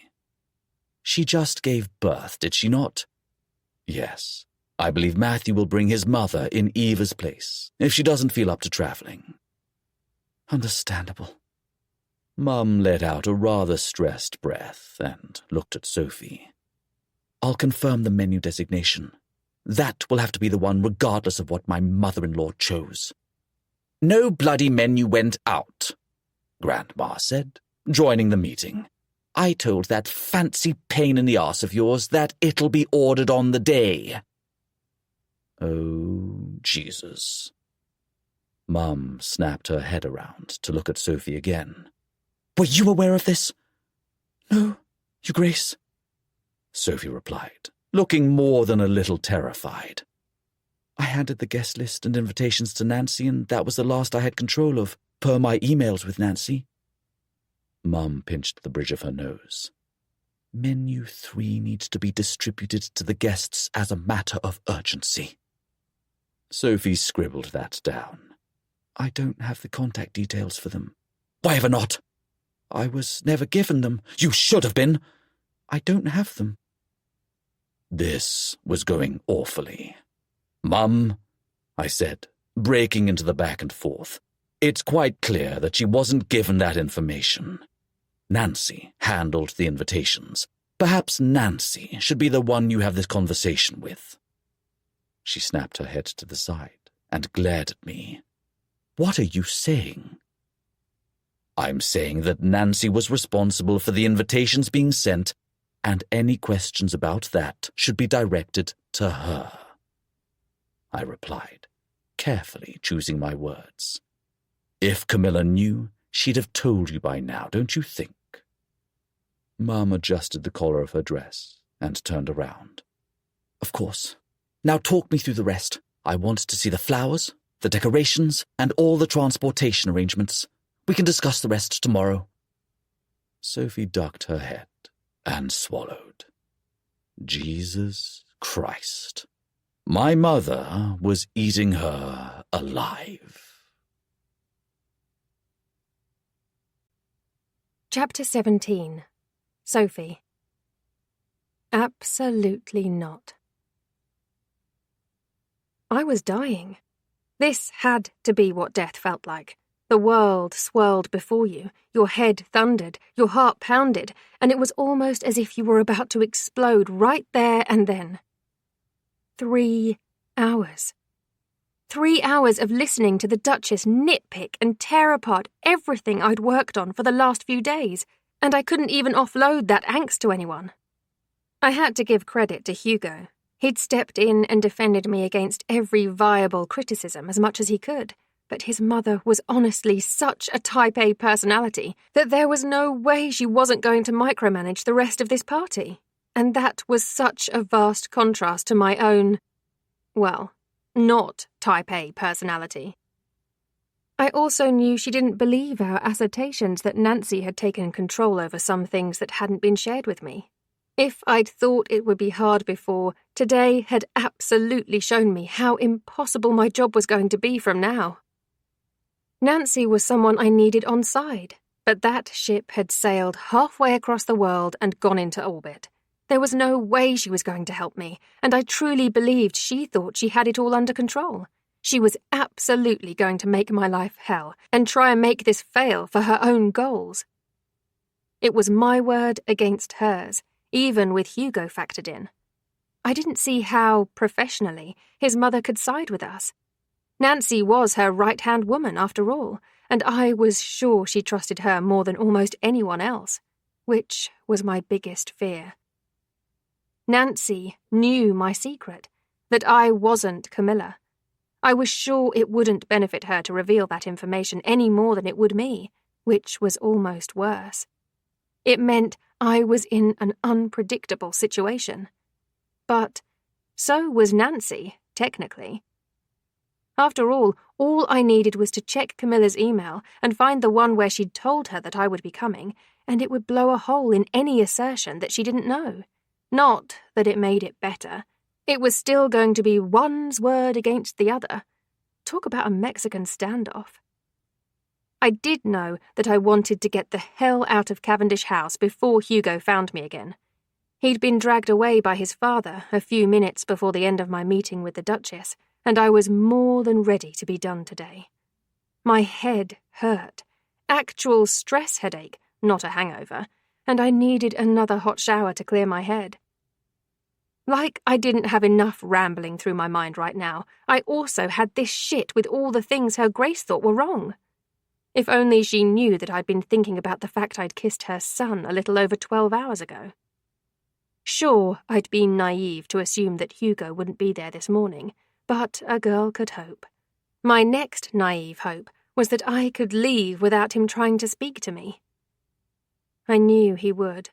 My misplaced kiss last night had taken him by surprise. I knew that much, and I'd demanded he leave the second I'd realised what drunk Sophie had done. I wanted to believe that he would think I had no recollection of that little mishap, but Hugo was too smart for that. He was going to want to talk to me. I was going to have to talk to him eventually. I just didn't want that to be today. I finished gathering the last of my party things into the bag and zipped it up. I was going to go back to the cottage, curl up into a ball in the shower, and avoid everything I needed to do. I also needed to order some clothes. I'd only bought enough for a few days, and I was running out of things to wear. Thank God for next-day delivery, that was all I could say. I was wasting electricity and water having to run the washing machine without a full load. I was this close to raiding Nora's cupboards and freshening up her towels just to justify washing my knickers. It was a sad state of affairs. Can we talk? I jerked up to standing and looked at Hugo. I can't. I have too much to do to fix all this. I slung the backpack over my shoulder, grabbed the folder, and headed towards the door where he was. Sophie, he said softly, holding his arm out so I couldn't pass. Please let me past you, I replied. We need to talk. I'm too busy to talk to you right now. Please respect that and let me do my job. Hugo sighed heavily and dropped his arm. Thank you. You can't run from this conversation forever, he said in a low voice. You're going to have to speak to me sooner or later. I looked up at him with a sharp glare. Then I choose later, I snapped, pushing past him into the hallway so I could leave as soon as possible. I was a little surprised he didn't follow me outside, but I was relieved. Even if a part of me wishes he had followed me to my car, then I could be angry that he wouldn't leave me alone. On the other hand, him respecting my wishes just endeared him to me a little bit. Endearing was not anything I needed Hugo Devon to be. I got into my car and backed up, pulling away from Cavendish House. I'd largely made it out unscathed, but that didn't mean that wouldn't change at some point over the next several days as the party got closer. This really had been left to the last minute, and I didn't know how successful it would be even if I were Camilla. I really wanted to make this a success. For Camilla, for me, for Evelyn, too. Especially Evelyn. I knew she didn't want a fuss made and was completely against it, but I wanted her to enjoy herself if she could, regardless of if she wanted it or not. It was no easy task. Harder now I'd crossed the line with Hugo. I pulled up outside the cottage and went inside. At least it was quiet here. Only the sounds of the countryside permeated the walls of the old cottage, and I was slowly becoming used to it. The sheep and cows in the surrounding fields were already nothing more than a low hum in the background, almost like white noise, and the birds were quickly drowned out by things like the shower or the kettle or the TV. I took myself to the bathroom and spent the next 15 minutes in the shower feeling sorry for myself. I needed to buck my ideas up and pull myself together if I was going to make a success of this, and I was sorry that I needed help. I didn't want help. I was feeling more and more out of my depth as this thing went on. Oh, yeah.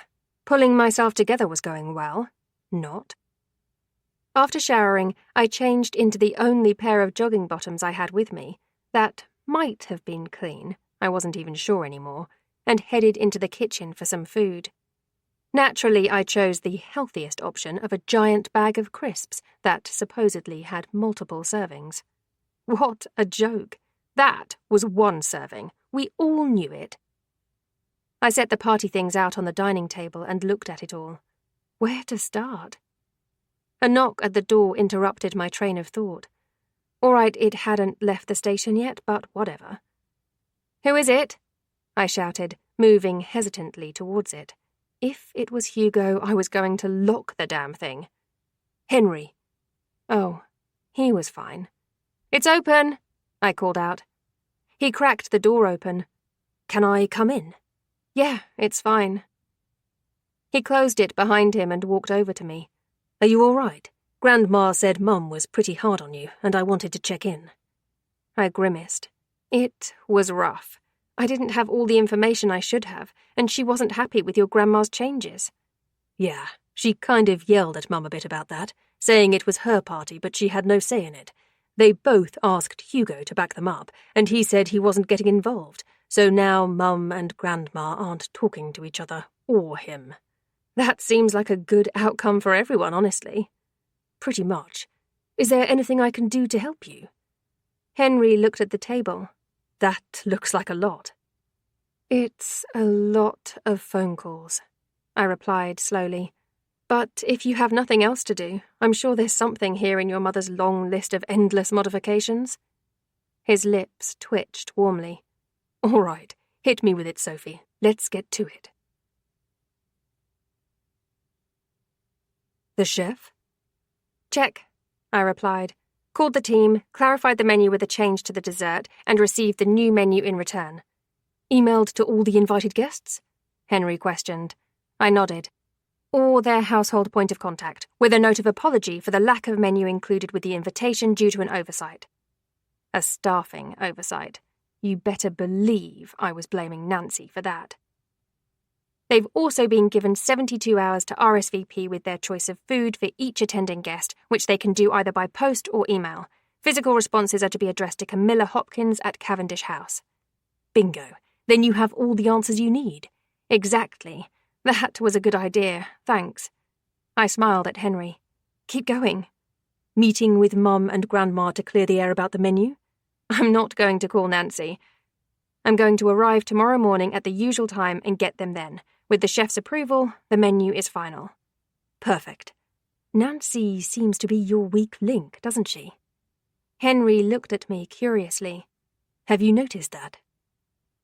I hadn't explained the situation to him the way I had with Hugo, just that there'd been a few miscommunications. Yeah, honestly, we just don't really click like that.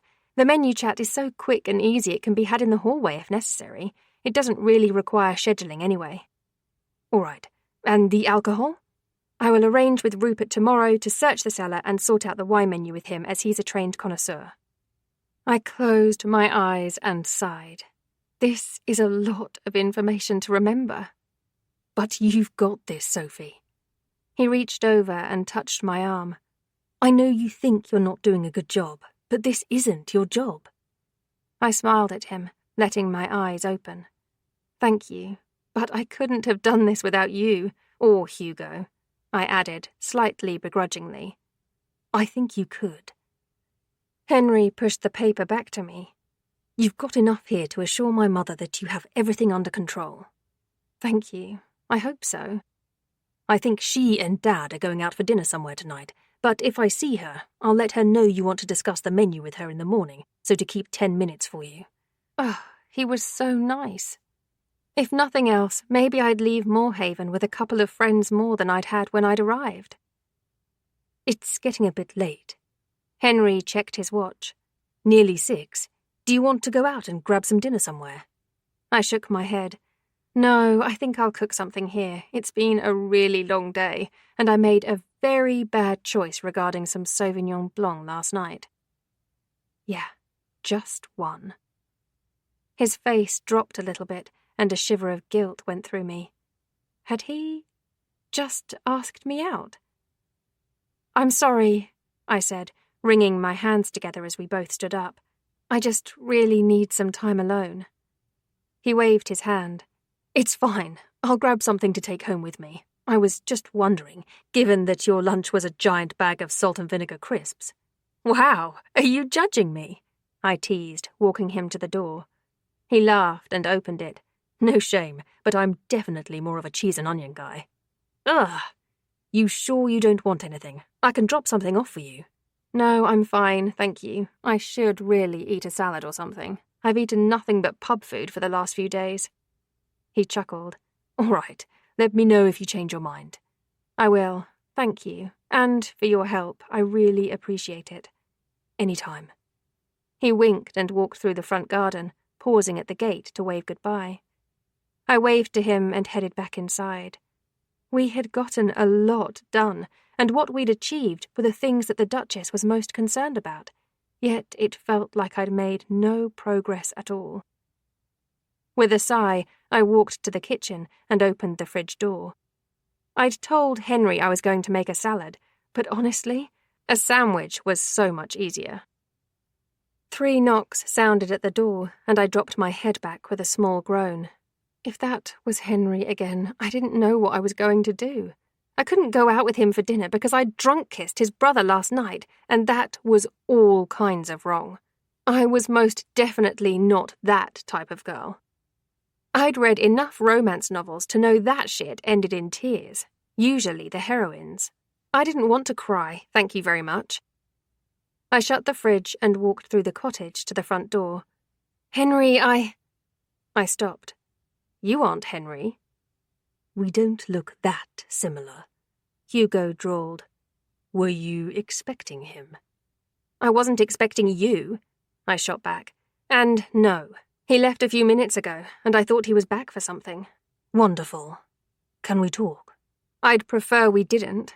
Also, I haven't eaten dinner yet, so it's never a good idea to talk on an empty stomach. Not to me, anyway. I went to close the door, but Hugo stepped into the doorway. Do you mind? I said, shoving it into him. Do I mind you shoving the door into me? Not really. You're not terribly strong, he answered.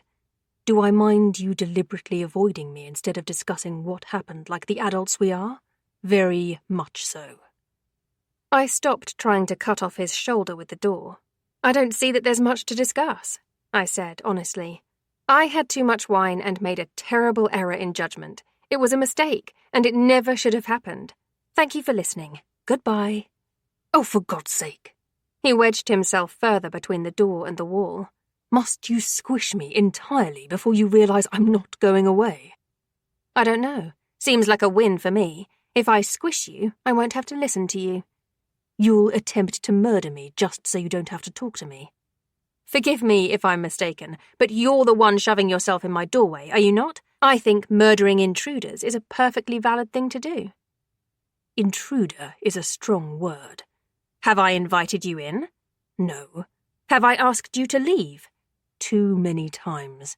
Then you, Lord Hugo, are an intruder, so kindly fuck off. He gripped the edge of the door, fighting a smile. Sophie, I just want to talk to you about what happened last night. Jesus Christ, this man was relentless. Was it a familial trait? I've already dealt with one impossible member of your family today. I don't want to make it 2. Only one? He asked, eyebrows raising. Then you've had a good day. Also, I take offence to you describing me as impossible, but not my brother. Your brother is far more tolerable than you are. Chapter 18. Sophie. Lies and other things I tell myself. And Hugo. I disagree. He snorted. Sophie, listen to me. It's all right. I know it didn't mean anything because you'd had a bit too much wine. It's one of those things, and you don't need to avoid me. Oh, bloody hell! Come in before you tell the entire village. I begrudgingly let go of the door and walked inside, folding my arms across my chest. God, that door hurts. Hugo rubbed his chest, following me into the kitchen. "You're the one who stood there," I shot back. "I am only going to have this conversation with you once, so listen up and listen good." He held his hands up. "It meant nothing," I said firmly, meeting his eyes. "It was nothing but a drunken mistake done in the heat of the moment. I was embarrassed when it happened, but I'm over it, and I'd like for you to give it a rest now." Hugo nodded slowly. "Understood." "As long as that's clear." "Crystal clear." "Good." I swallowed. "And for the record, I do not and will not harbour any desire to kiss you." "Brilliant," Hugo said, nodding. "I have absolutely no desire to kiss you either, as long as we're clear on that." "We are. Crystal." I shifted uncomfortably to lean against the wall. "Good." "Wonderful." "Fine." "Great." "Okay." I sniffed and looked away, casting my gaze on any part of the room except the space he was in. I was glad we'd cleared that up. It certainly made things easier if we knew where we stood after last night's little mishap. "I'll be off then," Hugo said, putting his hands in his pockets. "If that's all, then yes. Carry on. Cheerio." "Right. Will do." He shuffled towards the door. "Glad we cleared that up." "Yep, me too." I didn't move, and neither did he. Why wasn't he leaving? Did he know I was lying through my teeth? I did, in fact, want to kiss him. Very much. I was harbouring a great deal of desire as far as kissing Hugo went.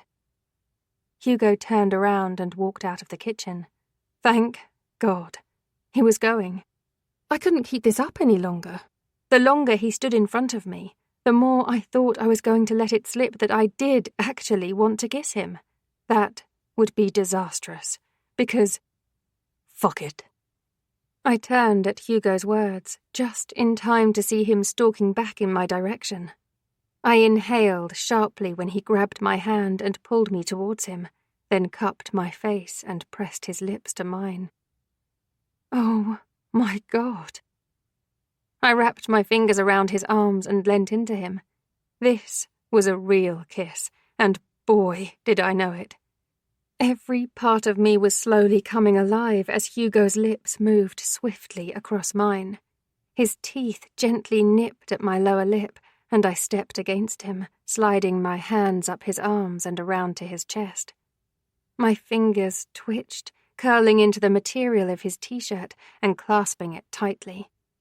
My heart was positively thundering against my ribs as the kiss deepened and a tingle ran down my spine. I was so glad he'd changed his mind. I might regret this in the morning, but for now, I was going to bathe in the utter dreaminess of being kissed by Hugo. I didn't want him to stop. At all. I wanted him to stay here, with his palms against my cheeks and his lips moving against mine, like there was nothing else in the world he had to do. Hugo pulled back, brushing his nose against mine.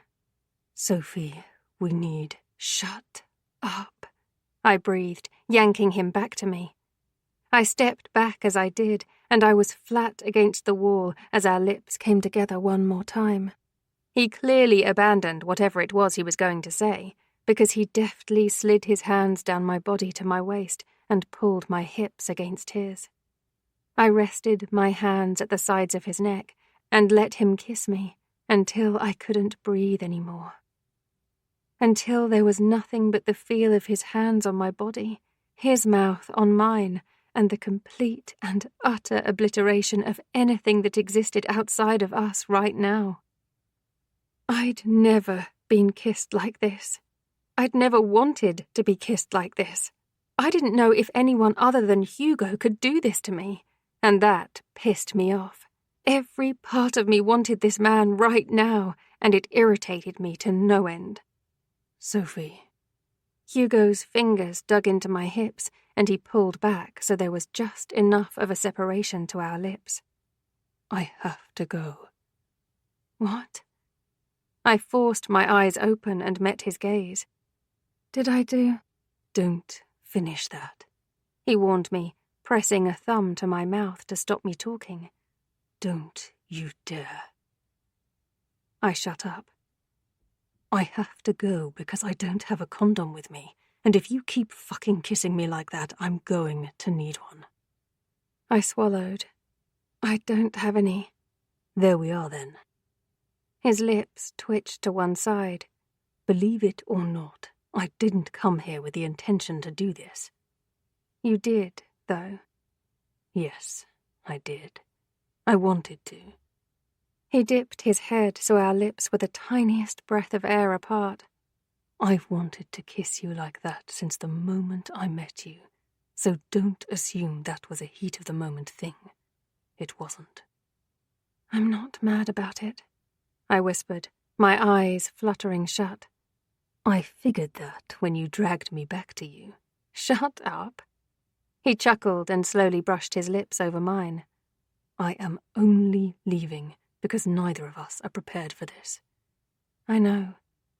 I nodded, slowly running my hands down his chest. It's probably a good idea, anyway. For now. He pulled back to meet my eyes. We aren't done here, Sophie. Don't make promises you can't keep, Hugo. I'm not. He kissed me once more before releasing me and stepping back with a not-so-smooth adjustment to his jeans. That's one I most definitely intend to follow up on. We'll see. Not when you're on your knees with your eyes closed and screaming my name. Hugo yanked me back towards him and swallowed my response with one firm kiss. He released me just as quickly as he'd grabbed me and turned away, heading down the hallway to the front door. He left without so much as a look back at me, and I sagged back against the wall. Well, shit. I didn't see that coming. Was it too soon for another shower? I stared at Cavendish House. I was borderline ready to turn around and leave this place. My stomach flipped at the thought of seeing Hugo, and I knew he'd likely insert himself into the meeting with his mother. It was ridiculous. It wasn't like there was anything between us, emotionally speaking. At least, I was pretty sure that wasn't the case. He'd never given me anything to believe that was true, and I was almost entirely certain that I felt the same. Did I even like Hugo? Or did I just want him to fuck my brains out? The jury was still out on that one. It was a terrible decision to sleep together, all things considered. It didn't matter if it was only for one night or not. Bad decisions were bad decisions, and that was all there really was to it.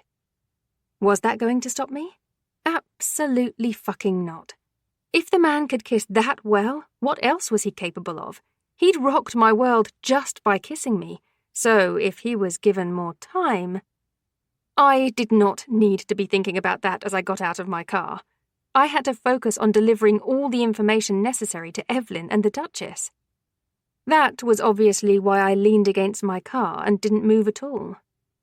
I was intimidated by the Duchess. Evelyn was as scary as a gust of wind, but Hugo's mum? It felt weird to call her Anna.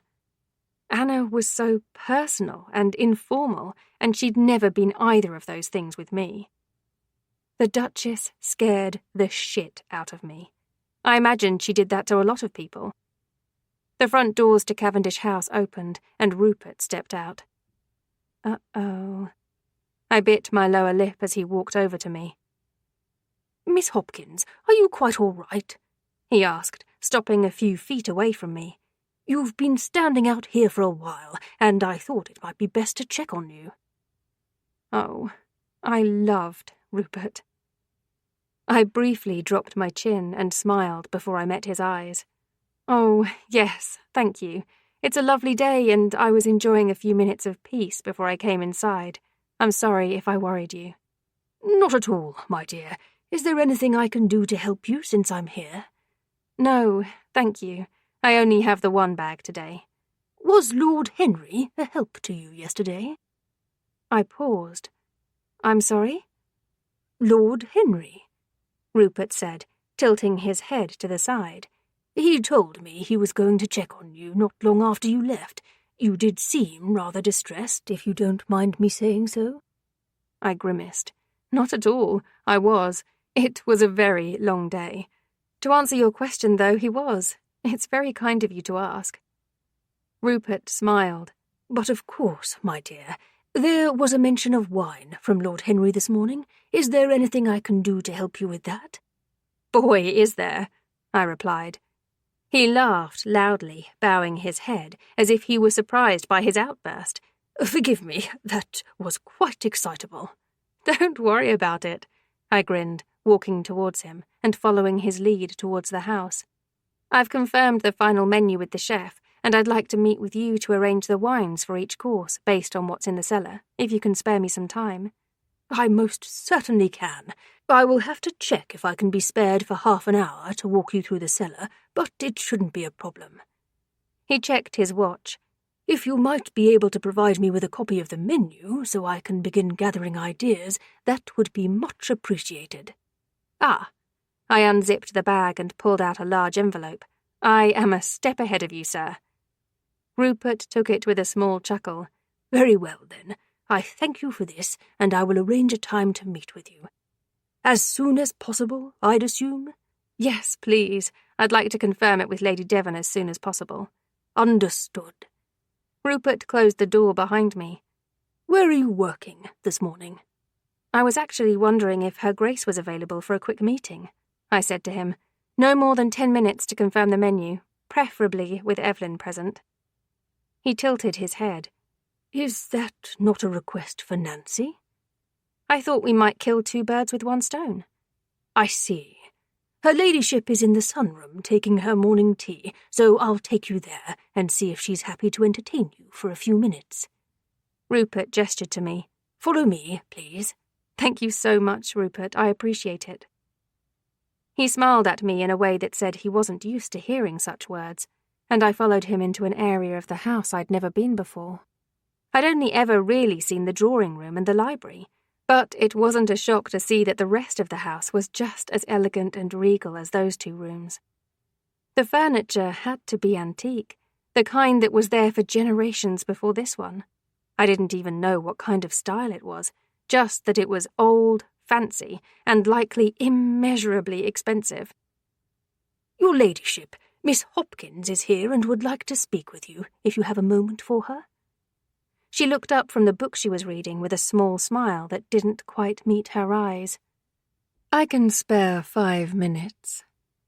How gracious of her. "I will see if I can find Lady Evelyn," Rupert said with a bow of his head before he disappeared. She slipped a bookmark between the pages and set the book down on the table, crossed one ankle over the other, and looked at me expectantly. I pulled the menu sheet out of the folder and held it out for her. "I spoke with the chef yesterday and confirmed the menu. They were happy to make a change in the dessert section to accommodate Evelyn's request for a lemon cake." She raised her eyebrows as she took the menu and glanced down at it. "Is my mother-in-law aware this isn't her menu?" "No, but honestly, she only really cared about the cake." "That sounds about right." The Duchess scanned it. "Very well. I suppose we can compromise on that if the chef is accepting of the change." "He was more than happy to make it," I confirmed.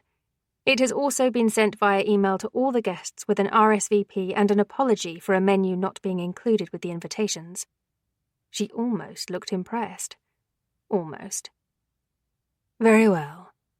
She put the menu down on the table. "I see no wines on the list." That was my next question.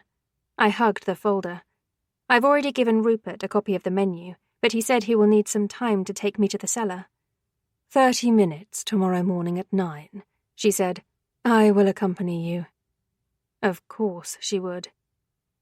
"Did you get the blasted lemon cake?" Evelyn asked, walking in.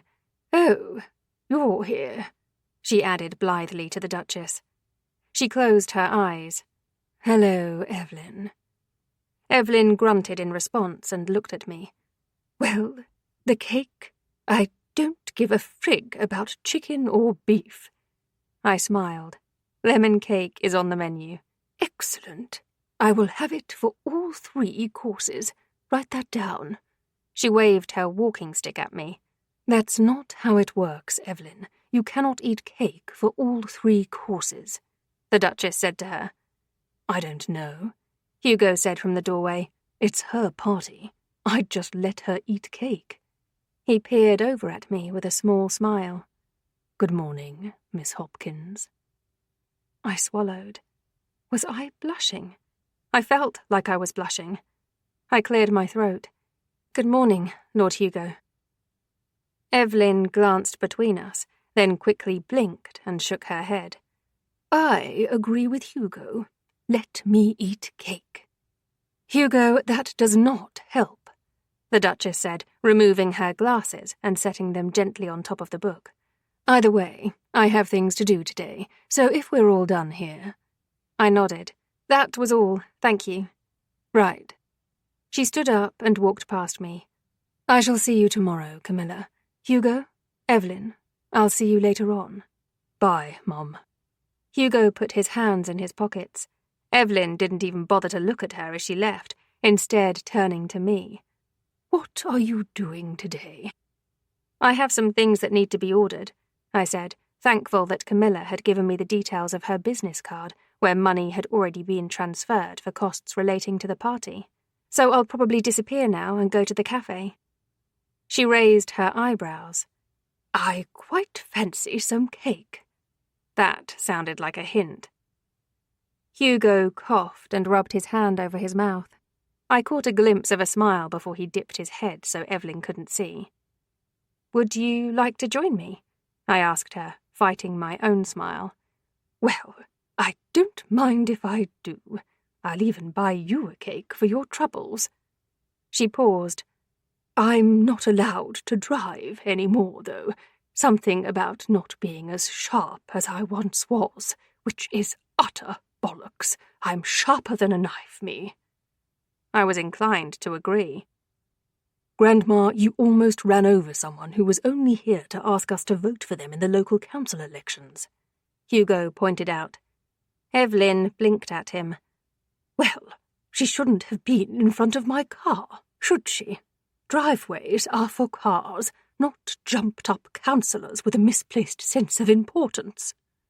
You could have killed her. She was going to kill me with her harping on about wind turbines. We have quite enough of those ruining the countryside, thank you very much. Again, I had to agree. Evelyn sniffed and looked at Hugo. Get your car keys. He blinked at her. What for? To be a gentleman and take us for cake. You've not got anything better to do, have you? I have my car. I don't mind driving, I said. No, it's fine. Hugo will take us. He doesn't have anything to do. Actually, I do, he replied. Evelyn looked him up and down. Why are you in here, then? I raised my eyebrows in question and met his eyes. She has a point. He glanced at me and grumbled. I'll get my bloody keys, then. Make haste, boy. Evelyn hobbled over and tapped him with her walking stick. I'm starving. Chapter 19. Sophie. Cake and cooperation. I want the glitter ones, Evelyn said, peering at the laptop. Those shiny ones. I read the description. The iridescent ones from the mermaid collection. Yes, she replied without batting an eye. They're pretty, and I like them. Hugo pinched the bridge of his nose. Are you still doing this? I looked up at him and nodded. I have been given a very strict colour scheme by your mother, and iridescent or glitter decorations do not fall under that. I don't care what Anna wants. She can have that stupid colour scheme for her own birthday. Evelyn sniffed. The woman is a menace to society and will be the death of me. Hugo dropped his chin to his chest. Slightly strong words there, Grandma. I'm not wrong, am I? I'm really not going to get involved in that, he replied, sitting down. How was your cake? Sliced far too small, Evelyn sniffed. Kelly would never serve me such a small slice of cake. It's a travesty. I peered over at him. She had 2 slices of cake. He sighed. Grandma, aren't you supposed to be watching your blood sugars? I am watching them, Hugo. She picked up her tea. Watching them rise. He closed his eyes and exhaled slowly. I don't know what to do with you. Help me convince Camilla here to let me have the shiny decorations. Help me, I mouthed. He knew full well I could not buy those decorations. Heck, I didn't even want to open the laptop around Evelyn because I knew she would do this. I wasn't even sure if she wanted the decorations because she actually liked them or because she knew they were the most likely to piss off her daughter-in-law. Based on their relationship, it was the latter. She seemed to get complete joy out of pissing her off. Then again, that seemed to be a mutual thing. Grandma, can we be reasonable here for a second? Hugo asked, leaning forwards. You know you're only doing this to piss off Mum. It's the same reason you fucked with the menu, and it's just going to make this all harder for everyone else, especially Camilla. I was impressed he didn't falter whenever he used the wrong name for me. Evelyn had the good graces to look chastised. I suppose there's some truth to what you're saying, she said slowly. And I do not want to make it terribly difficult for Camilla. She's the only person who knows how to make tea correctly. It's true. I was just saying. Exactly, Hugo continued.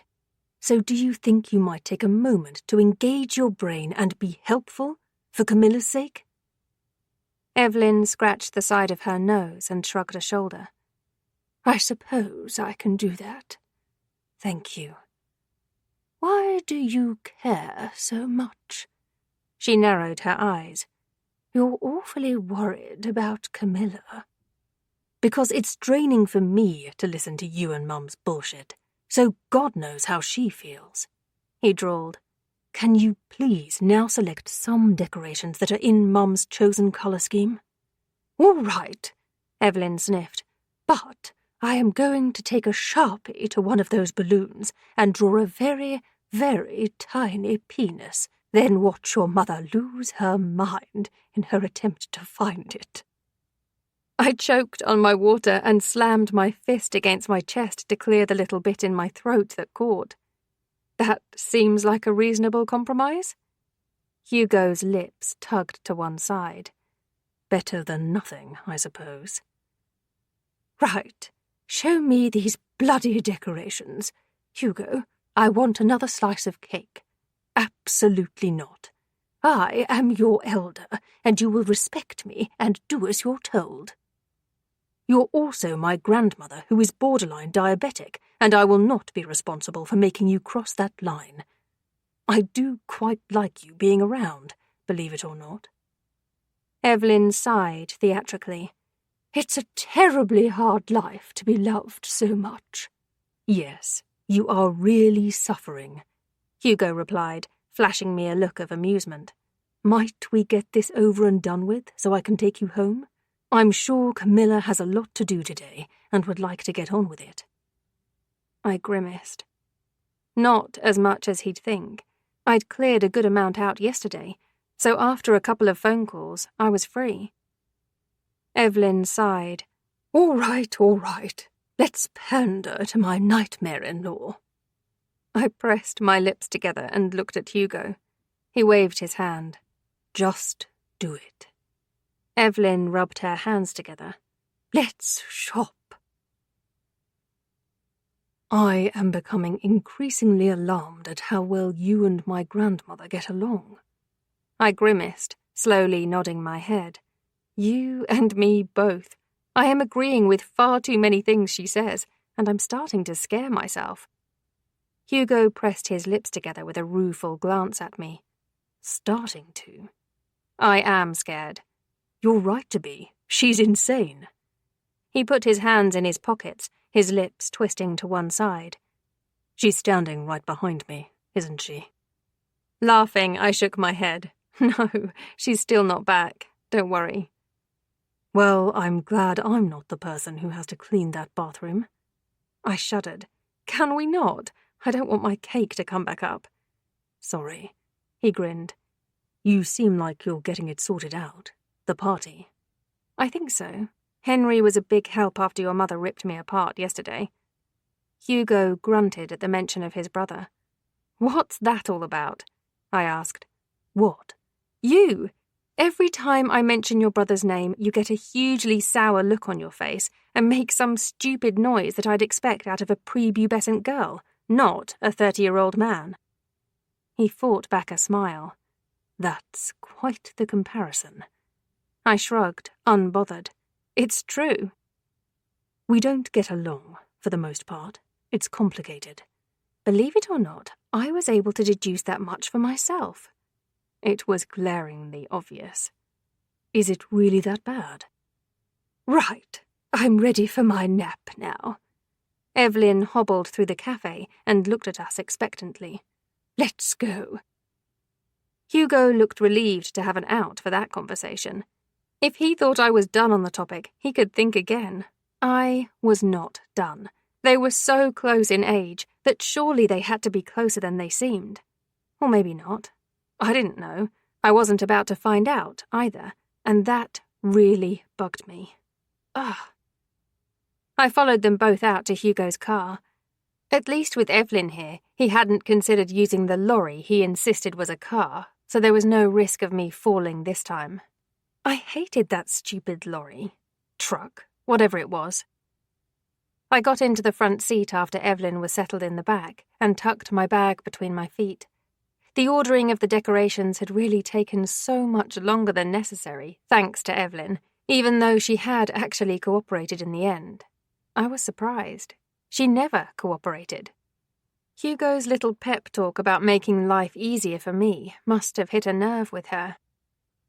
The drive back to Cavendish House was mercifully quiet after how full-on the last hour had been. Evelyn really was tired if she wasn't talking. I'd never been with her and not heard her nattering about something or another. Hugo pulled up next to a black Range Rover I'd never seen before. Oh, Helena's here. Helena? That's your sister, right? I asked. He nodded. Ooh, I bet she brought me a baby, Evelyn said excitedly. Hugo, come and open this door for me. There's a baby in there for me to cuddle. Hugo fought back a laugh. Give me 2 seconds, Grandma. He got out of the car and walked around to the opposite side, where he opened her door, then quickly turned and opened mine for me too. Thank you, I said softly, smiling when I got out. He tossed me a quick wink, then helped Evelyn out of the car. Are you coming to meet Helena? He asked me. No, I need to get back to make some phone calls. I'll let you have some family time. I smiled and picked up my bag. Thank you for the cake and the cooperation, Evelyn. The old woman beamed at me. Any time, dear, as long as you don't tell that woman how agreeable I was. I don't want people finding out the truth about me. I have a reputation as an ornery old cow to keep up. Hugo rolled his eyes. Your secret is absolutely safe with me, I assured her. Jesus, you two are quickly becoming best friends, aren't you? Hugo shook his head. This is becoming a setup for a cheesy TV show. Evelyn winked at me, over-exaggerating the action, so it was almost cartoonish. I think that would be a hoot. Again with the agreeing.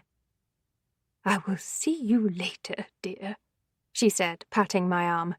Be safe on your trip back to the cottage. Try not to run over any sheep. Or errant council people to be? I asked teasingly.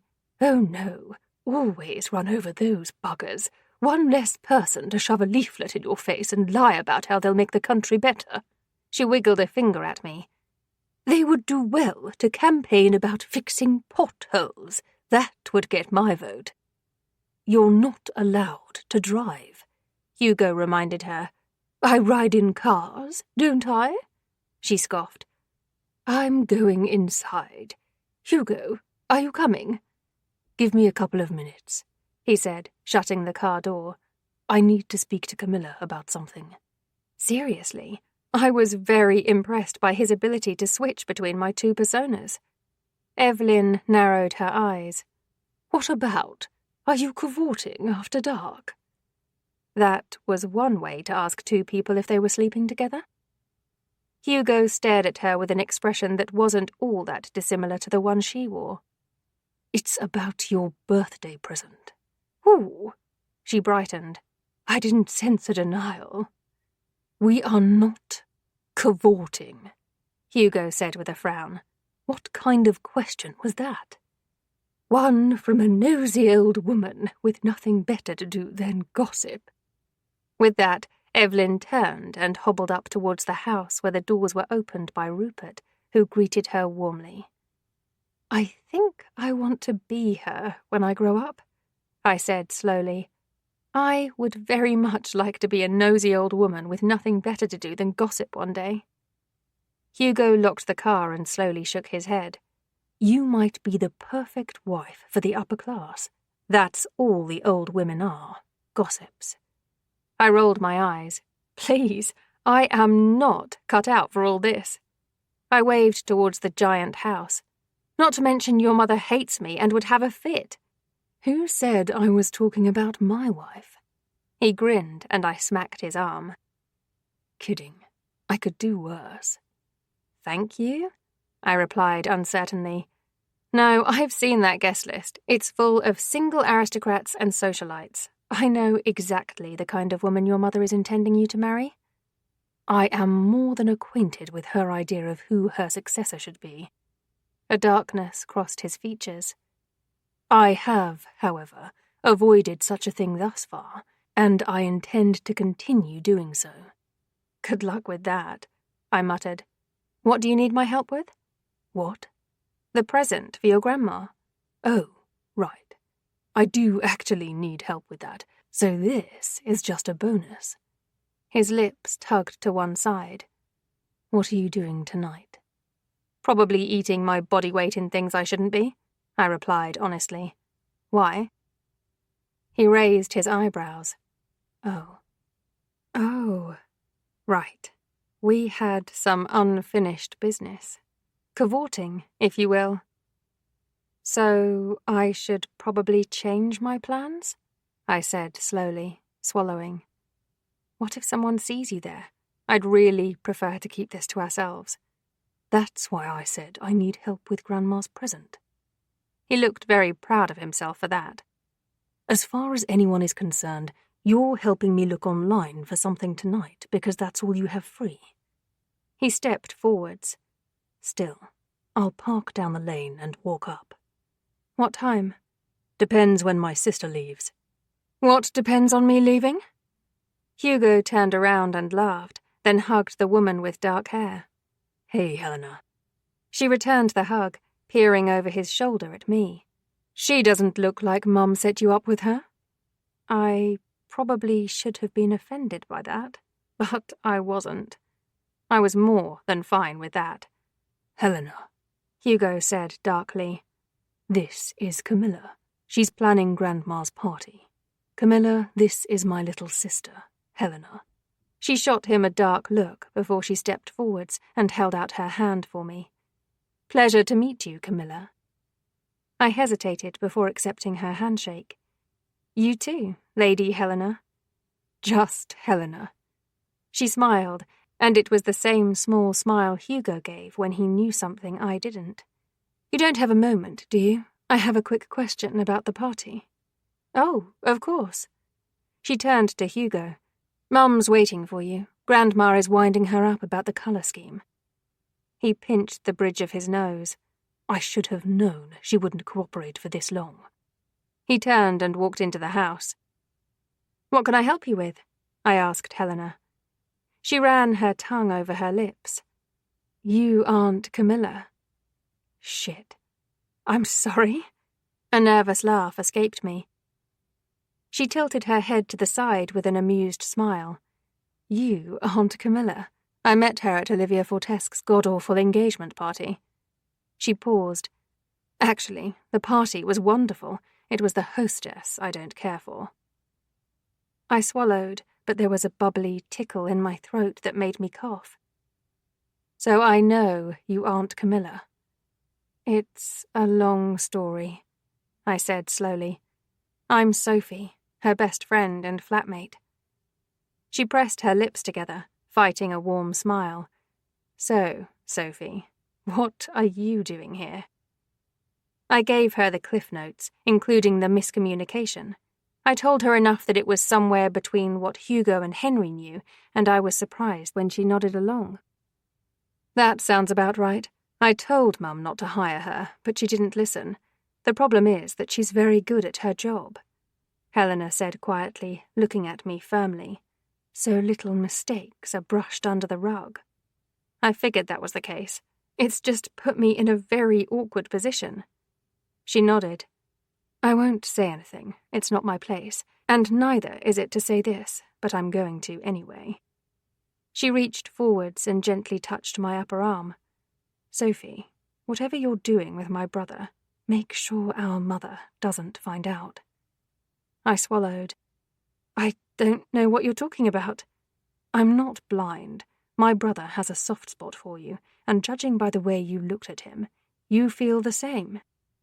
Soft spot is an exaggeration. I'm not sure if we've passed tolerating each other yet, to be honest. She dropped her hand with a quiet laugh. I remember when I felt like that with my husband. Please don't threaten me like that. This time her laugh was louder, and her eyes twinkled with it. Just be careful.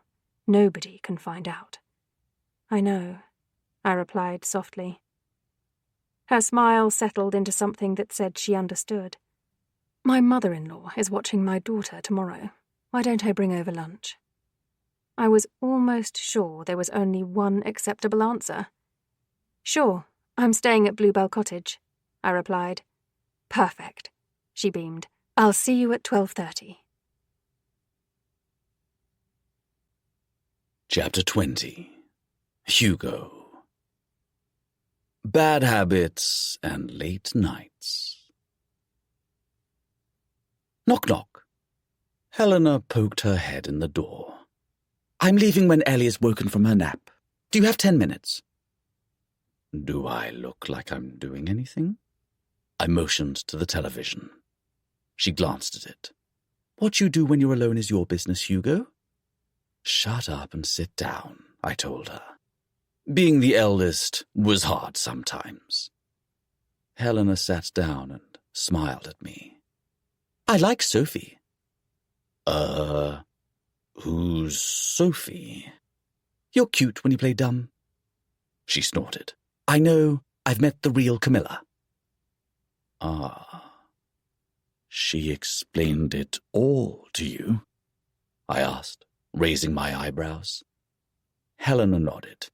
It's a very tough situation she's been put in by everyone. Is she handling it well? She couldn't organize a bath for a duck, I admitted. But Henry and I have tried to help her where we can, and I think she's gotten a handle on it now. You have been helping her, haven't you? What do you mean by that? She grinned. You like her? Slight exaggeration. Hugo. I sighed and muted the television.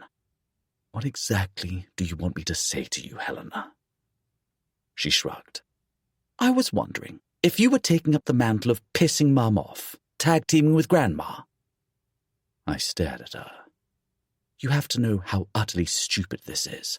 She's pretending to be someone else. She's working for Mum, and if Mum ever found out you were sleeping with her over all the women she name-drops on a daily basis as a suitable partner for you, she would have a merry fit. Believe it or not, I don't much care what she thinks, I told her honestly. I've made it perfectly clear to her that I'm not interested in any of the women she sends my way, and that I'll get married when I'm ready, not when she deems me to be ready. She's trying to marry me off as if Dad is going to die tomorrow. I think she just wants you to be happy. I am happy. You're sleeping with someone you've known for less than a week. Incorrect. I have not slept with her. Yet. She looked at me, pointedly. Don't think I don't know that you're waiting for me to leave so you can go over there. I threw out my hands. So what if I am? We're both single, consenting adults. You don't need to fucking judge me. I'm not judging you. Then stop talking, because your word choice doesn't convey that at all. She sighed. You like her. Whether you want to admit it or not, you clearly have somewhat of a soft spot for her. I've never known you give anyone this much time unless you were interested in something more.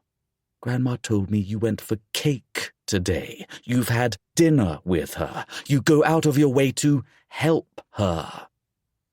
I'm trying to make her bad situation a bit easier. Grandma thinks you fancy the pants off her. I do. You've met her. She tilted her head to the side. She is very pretty.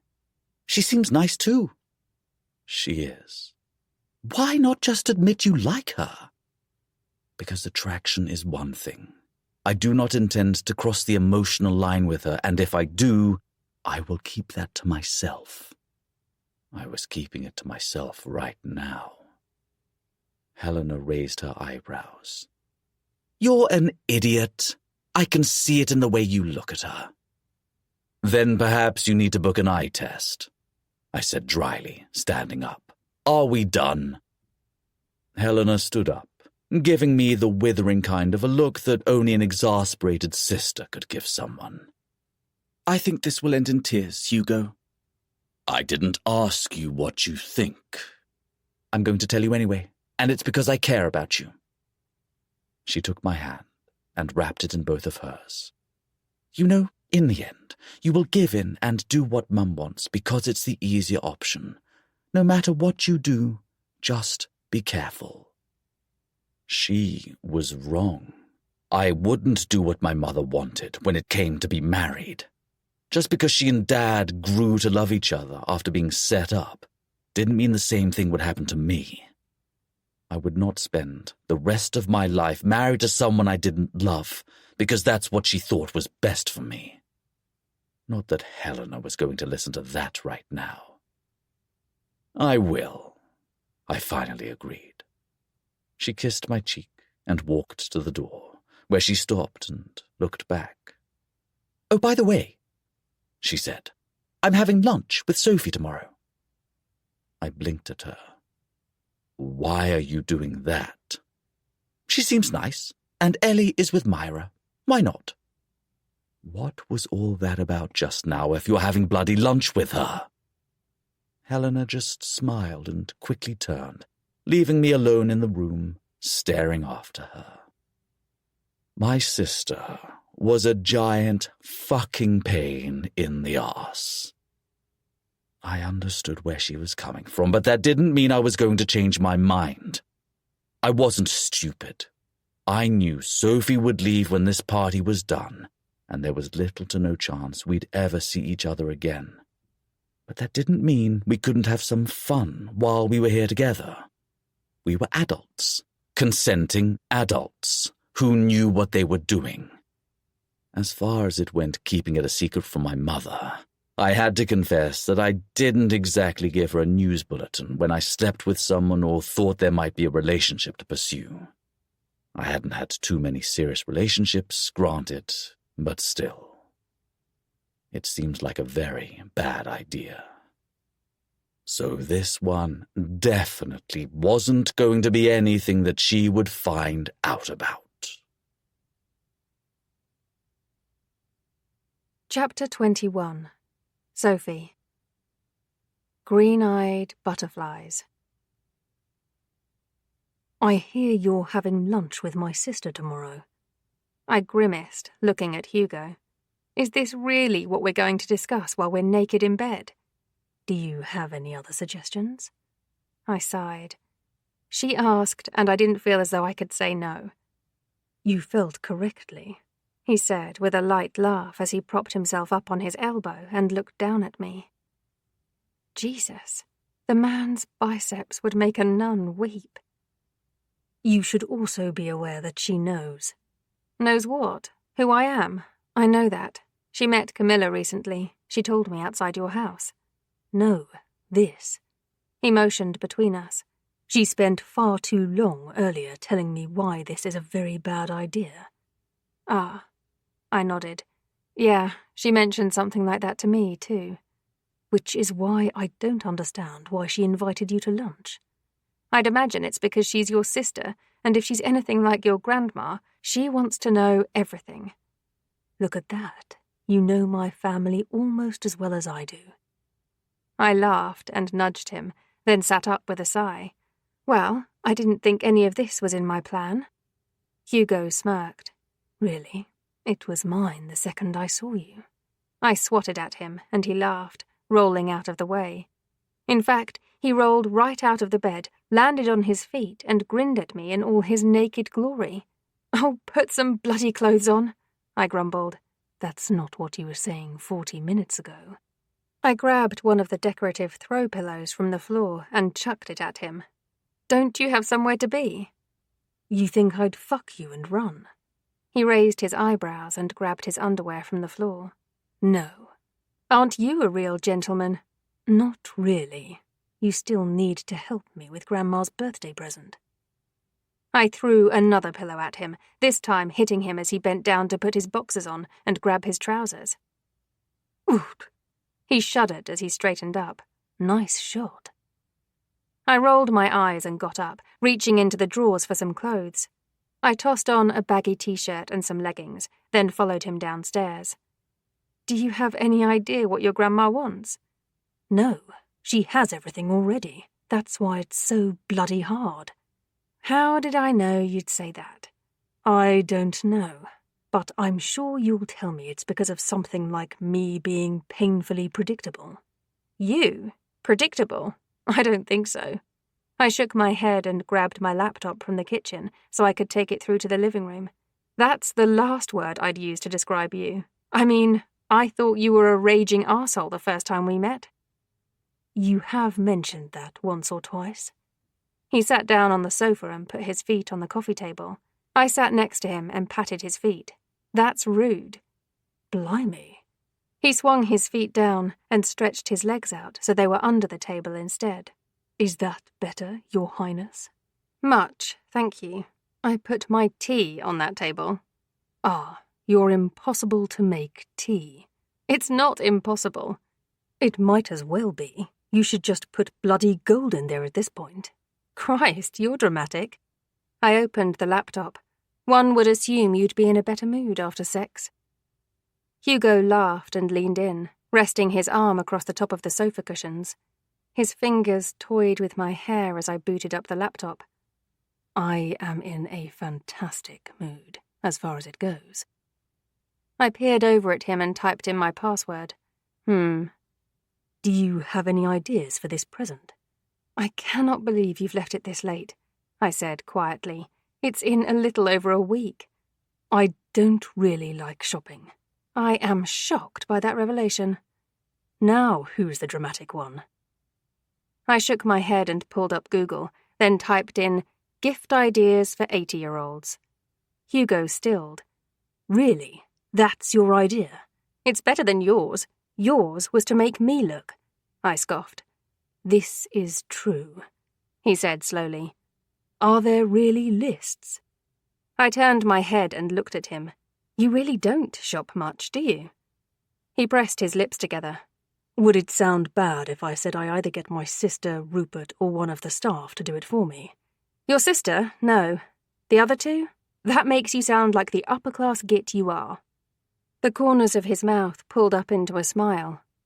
I don't know why I enjoy it when you rib on the aristocracy, but here we are. Not the aristocracy, just you. I flashed him a quick grin and clicked on the first link. Here, is there anything here that could work? He leaned right over and looked at the screen, so I scrolled slowly down the list. Nope, she has all this already. All right. I hit the back button and went to the next article. Oh, that's too much reading, Hugo said. Bloody hell. I repeated that 4 times before he finally shook his head and sighed in defeat. I'm just going to have to accept that there's nothing to get her. There has to be something, I replied. I suppose the best gift would be cancelling the party. Oh, hell no. I have not put myself through the hell of pretending to be someone else and organising it just for you to cancel it to make yourself look good. I shook my head. Absolutely fucking not. He laughed, dropping his head back. All right. Do you have to get her an actual present to open? Is there anything she likes to do that you can arrange for her? She likes to talk a lot of shit, he replied slowly. Not sure I need to book a specific day out for that, though. No, I don't think you do. She likes those painting classes where you can drink wine. Of course she did. That was exactly the kind of thing Evelyn would enjoy. Why don't you book one of those then? I asked, shifting to look at him a little more. Because then she'd expect me to go with her. Hugo looked at me pointedly. And I do not paint. You don't? That's a shame. You struck me as a brooding artist. I can't tell if you're being serious or not. Do you honestly think anything about you says artist? Hey, I could be an artist. I rolled my eyes with a little extra oomph, so he knew how ridiculous I thought that was. If you're an artist, you have to create art. I could make mosaics, you don't know. Mosaics? Oh my God. Of all the things he picked, it was mosaics. Not writing, not sketching, not even something pretty mainstream like pottery. Who made mosaics? I blinked at him. Mosaics? Really? He shrugged. It was the first thing that came to mind. Your mind is a rather peculiar place. Has anyone ever mentioned that? Coming from you, I think that's quite the compliment. I essentially just told you that you're weird, and you think that's a compliment? There's nothing wrong with being a little weird. Hugo poked my cheek. You'd know. Well, that's rude. Is it still rude if I tell you that I like weird? It sounds like a desperate attempt at insisting you aren't insulting me. I side-eyed him. For what it's worth, I don't count weird as an insult. But discussing this doesn't solve your problem. I checked the clock. And you really should think about going, because we've apparently been trying to buy your grandmother a birthday present for an hour and a half now. He stilled. Shit. And when you get asked what you chose... I'm going to need Caitlin to cover for me. I jerked around, almost knocking the laptop onto the floor. Thankfully, I had relatively quick reflexes and was able to save it from being probably broken. You can't tell her! I grabbed his arm. Hugo! He sighed. You're right. All right, I'll come up with something. Got distracted on the way back or something like that. If you say so, I said warily, putting the computer on the coffee table and getting up after him. We're going to have to be more careful. He grabbed his jumper from the hook and pulled it over his head. Awfully bold of you to assume it's going to be a regular thing for the rest of my stay here. Hugo pulled me into him with a swift tug of my hand and responded with a deep kiss that made butterflies go insane in my belly. He released me just as swiftly as he'd taken hold of me, grinned, and turned to get his shoes. My cheeks burned. I stand by my previous statement. He simply laughed and stood up. I'll have a better excuse for tomorrow. Tomorrow? What am I, a sex toy? I folded my arms across my chest. What if I have plans tomorrow? Do you have plans tomorrow? I might make some. His tongue flicked out across his lower lip as he fought a smile. Well, if you don't, I'll be your plans. Do I have a say in it? If I bring food, does that work in my favour? Surely pizza and sex is the best offer on the table for you tomorrow. Pizza and sex. Wow. The man needed to calm down. I swallowed. I think you need to leave before you turn me on again talking like that. He laughed again before pressing one last kiss to my lips. Good night, Munchkin. And I am no longer feeling any sexual excitement whatsoever. He grabbed his phone and keys from the entry table where he'd left them, glancing at his phone. Yep, I'm being harassed to see where I am. Do your family know that you are, in fact, an adult man? He grinned, shoving his phone in his pocket. They do. My mother wants to know if I've left you and am now with the woman she tried setting me up with this morning. There was a really annoying little twist of my stomach at his words, one I didn't like the feel of. I wasn't a jealous person by nature, not romantically speaking. So why didn't I like the idea of his mum setting him up with someone else? I wasn't sure I wanted to delve too deeply into the answer to that question. There was a very good chance I wouldn't like what I found there. Fun, I finally replied, thinking that was probably the best answer to go with. One of Hugo's eyebrows quirked up, but if he thought my answer was weird, he didn't mention it. Instead, he left with a quick smile. I'll see you tomorrow. I walked to the door and watched as he wove through the darkness of the front garden. By the time he reached the gate, he'd already disappeared from my view, thanks to the complete blackness of the countryside nighttime. I hesitated there for a moment with my arms wrapped around myself. I liked Hugo, more than I'd ever thought I would, but I wasn't prepared for the clinching of my chest when he'd said his mother was trying to set him up with someone. I knew that. I knew she was doing that. Half the guests on the list for the party were women under the age of 30 that she deemed acceptable wife material for him. I thought it was old-fashioned and ridiculous, but her reasoning did make sense when you considered it had worked for her 30-something years ago. And I knew that nothing would ever come of this. Hugo and I were nothing more than a very short-term fling that was based purely on mutual attraction that I wasn't sure either of us were particularly happy about, given the situation we were in. None of that explained this hint of a hollow feeling. I didn't want to think that I was even considering that I might have real, true feelings for Hugo, ones that were greater than just a bit of attraction. I hadn't known him long, but we had spent a lot of that time together. We did, weirdly, have a lot in common, too. But it didn't change the fact that I was not the kind of person he could or would marry. Not that it mattered. I wasn't even thinking about something like that. Not as I closed the front door and turned the key to lock it. Not as I trotted back into the living room with a dull heaviness in the pit of my stomach. And not as I sat and stared at my computer screen, still on the last article we'd read. Most definitely not if I wondered if sleeping with Hugo was only going to make that aching, weird feeling worse. I think I already knew the answer. Chapter 22. Hugo. The mistakes we make. Me. Nancy is hovering around asking questions about the party. Are you not telling her anything?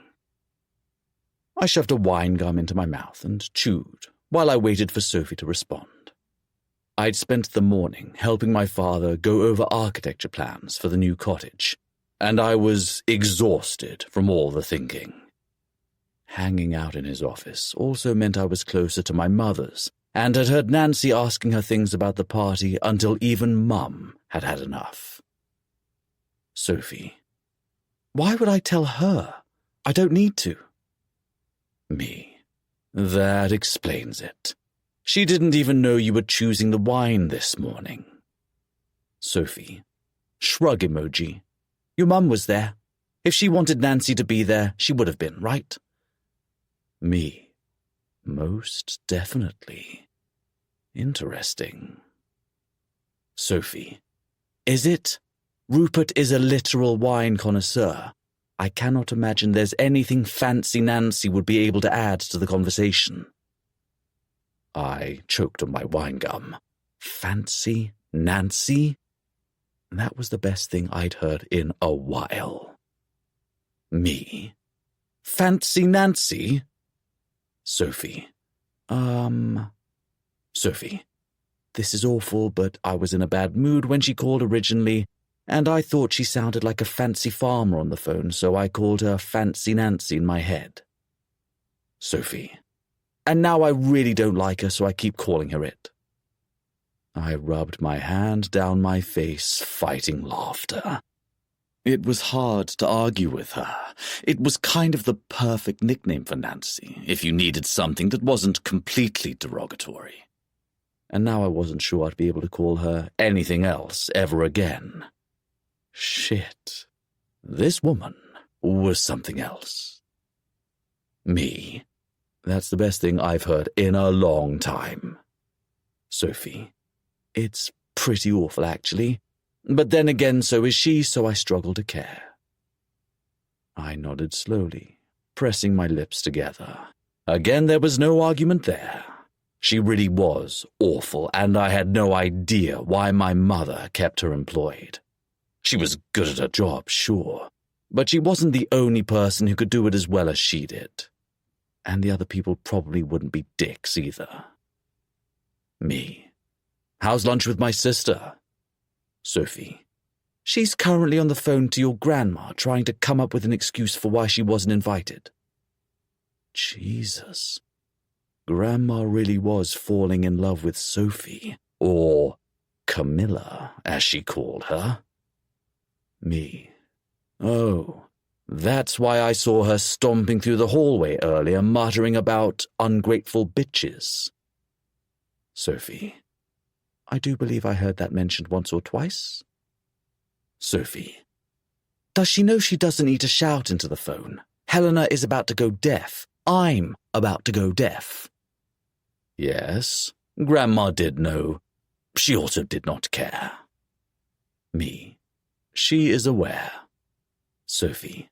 So it's deliberate. Me. You've spent enough time with her to know that nothing she does is accidental. You're going to have lunch with her tomorrow, by the way. Sophie. Yep, that's been mentioned too. Sophie. Does your family usually treat people they hire like this? I laughed. Aloud. No. Never in my life had anyone in my family ever treated someone we'd hired in this manner. If I didn't know better, I'd say there was a conspiracy afoot. But I was pretty sure it was really just down to the fact Sophie was the only person alive who could make my grandmother a cup of tea she didn't want to throw at the wall. Also, my mother still treated her the way she did anyone else. Me. Absolutely not. They appear to have taken a shine to you. Sophie. That's not awkward at all. Me. Grandma can be a bit of a limpet. Sophie. I suppose I'm having lunch with her tomorrow, then. Me. I don't think you have a choice. Oh, there you are. Mum walked into the room. Do you know where your sister is? I'm expecting her at some point today. Having lunch with Sophie? I said, staring at my phone. Sophie? I don't know a Sophie. Who is Sophie? Shit. I turned my attention away from my phone and towards my mother, who was staring at me expectantly. A friend of hers. She doesn't have any friends called Sophie. She's a new one. Not a lie. Are you friends with her, Hugo? That was a loaded question. I know her, I said slowly. I knew where this was going. Mum walked further into the room and tilted her head slightly. How well do you know her? Well enough to know what she sounds like mid-orgasm, although I doubted that was the answer she was interested in. Relatively. That was a very careful answer. Are you interested in this girl? More than I had any right to be. I don't know, I replied. I don't know her well enough to answer that. You just told me you know her relatively well. I do know her relatively well, but not well enough to know if I'm interested in anything more than friendship. Mum sighed. While I'm here and we're discussing women you may or may not be interested in, absolutely not. I said firmly, with a sharp shake of my head.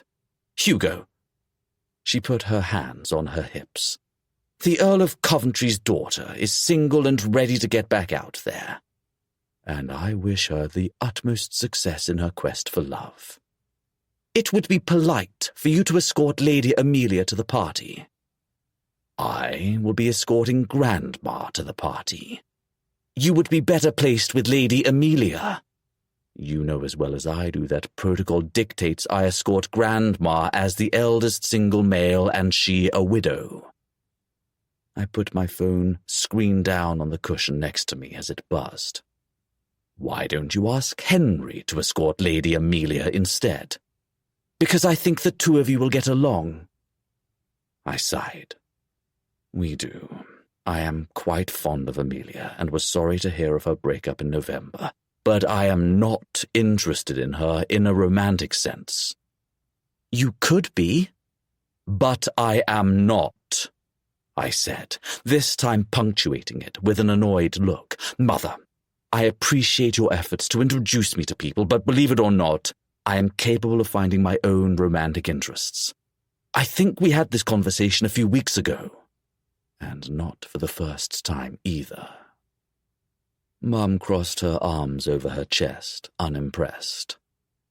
Are you seeing anyone? Does it matter? It does to me. I'd like to know if you are. I might be more inclined to relax myself if I thought you were making an effort to pursue a relationship with someone. Fine. Yes, I am seeing someone. May I know who? You may not. Will I get to know? It depends how things play out. I'd never seen my mother look quite as conflicted as she did right now.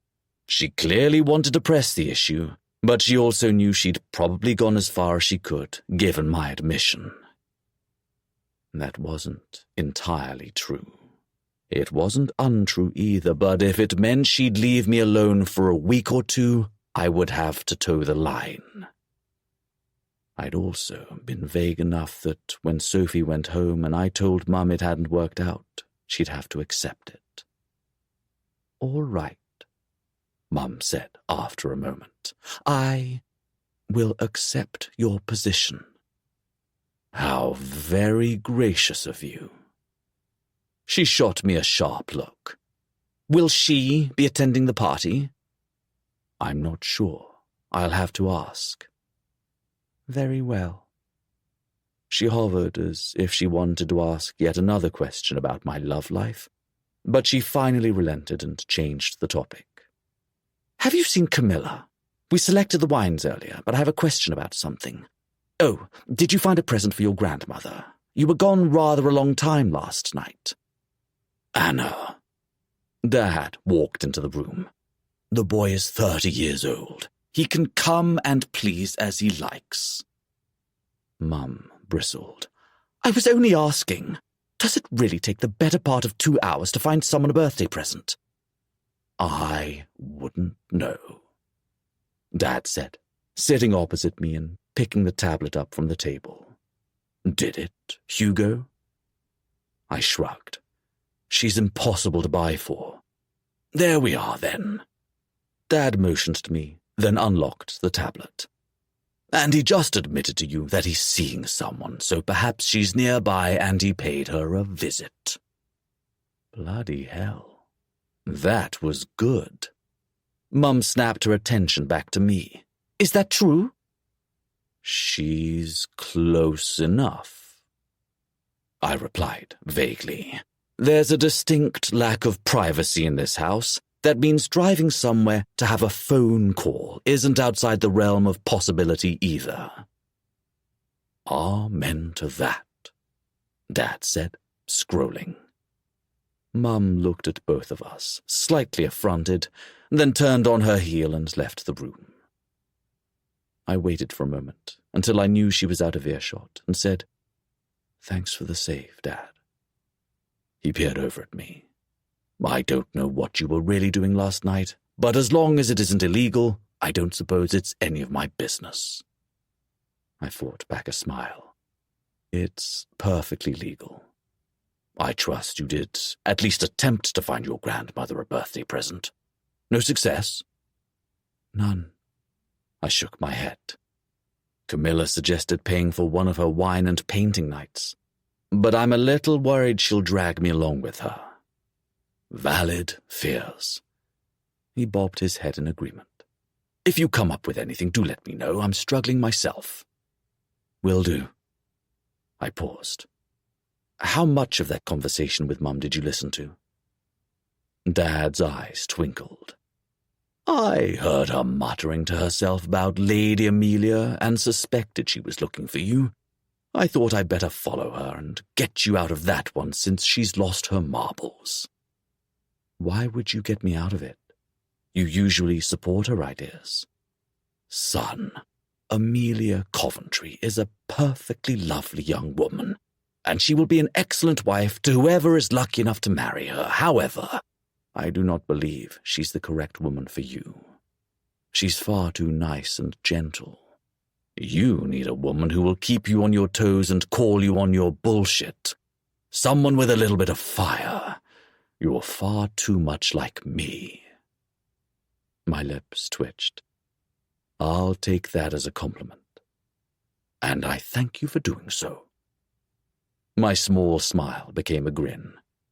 Either way, I suspect your mother is off to find your brother now. I picked my phone back up. Well, good luck to him. Dad chuckled. Indeed. Although I do think he and Amelia would make a fine couple. He had a point. What do you mean your mother thinks you're seeing someone? Sophie's jaw clenched, and there was a flash of something in her eyes that was eerily reminiscent of last night, when I'd said my mother was trying to set me up with someone again. The irrational side of me said it was a hint of jealousy, but what did she have to be jealous about? My mother thinks I'm seeing someone, I said, sitting down on the sofa.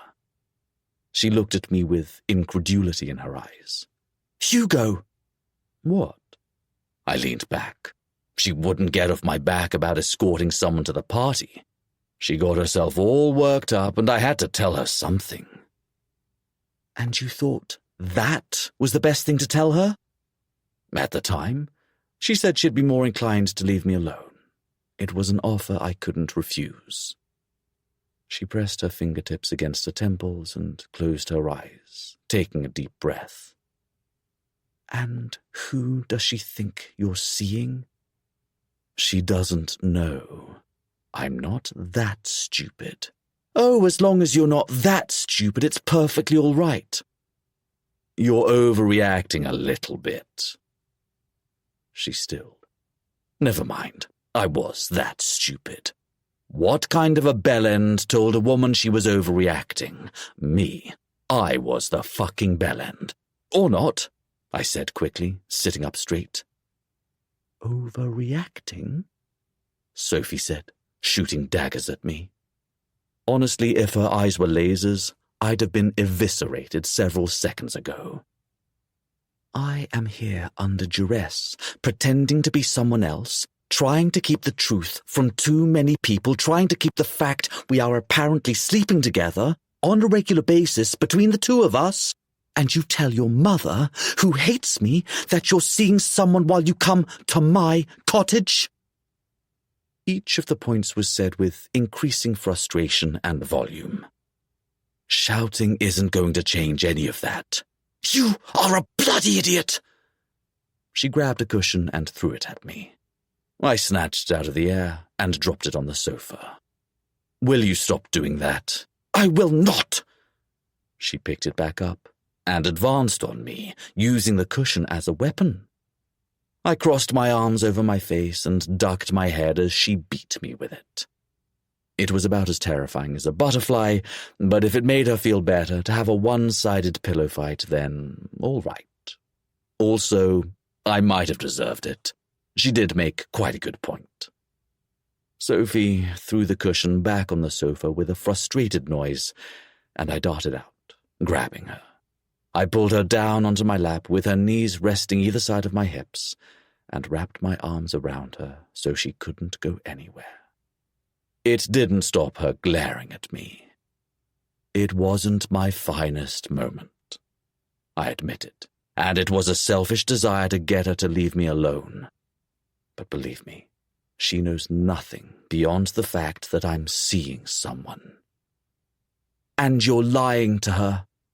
Not entirely. We are not seeing each other. I'm literally looking at you right now. She was not impressed. You know what I mean.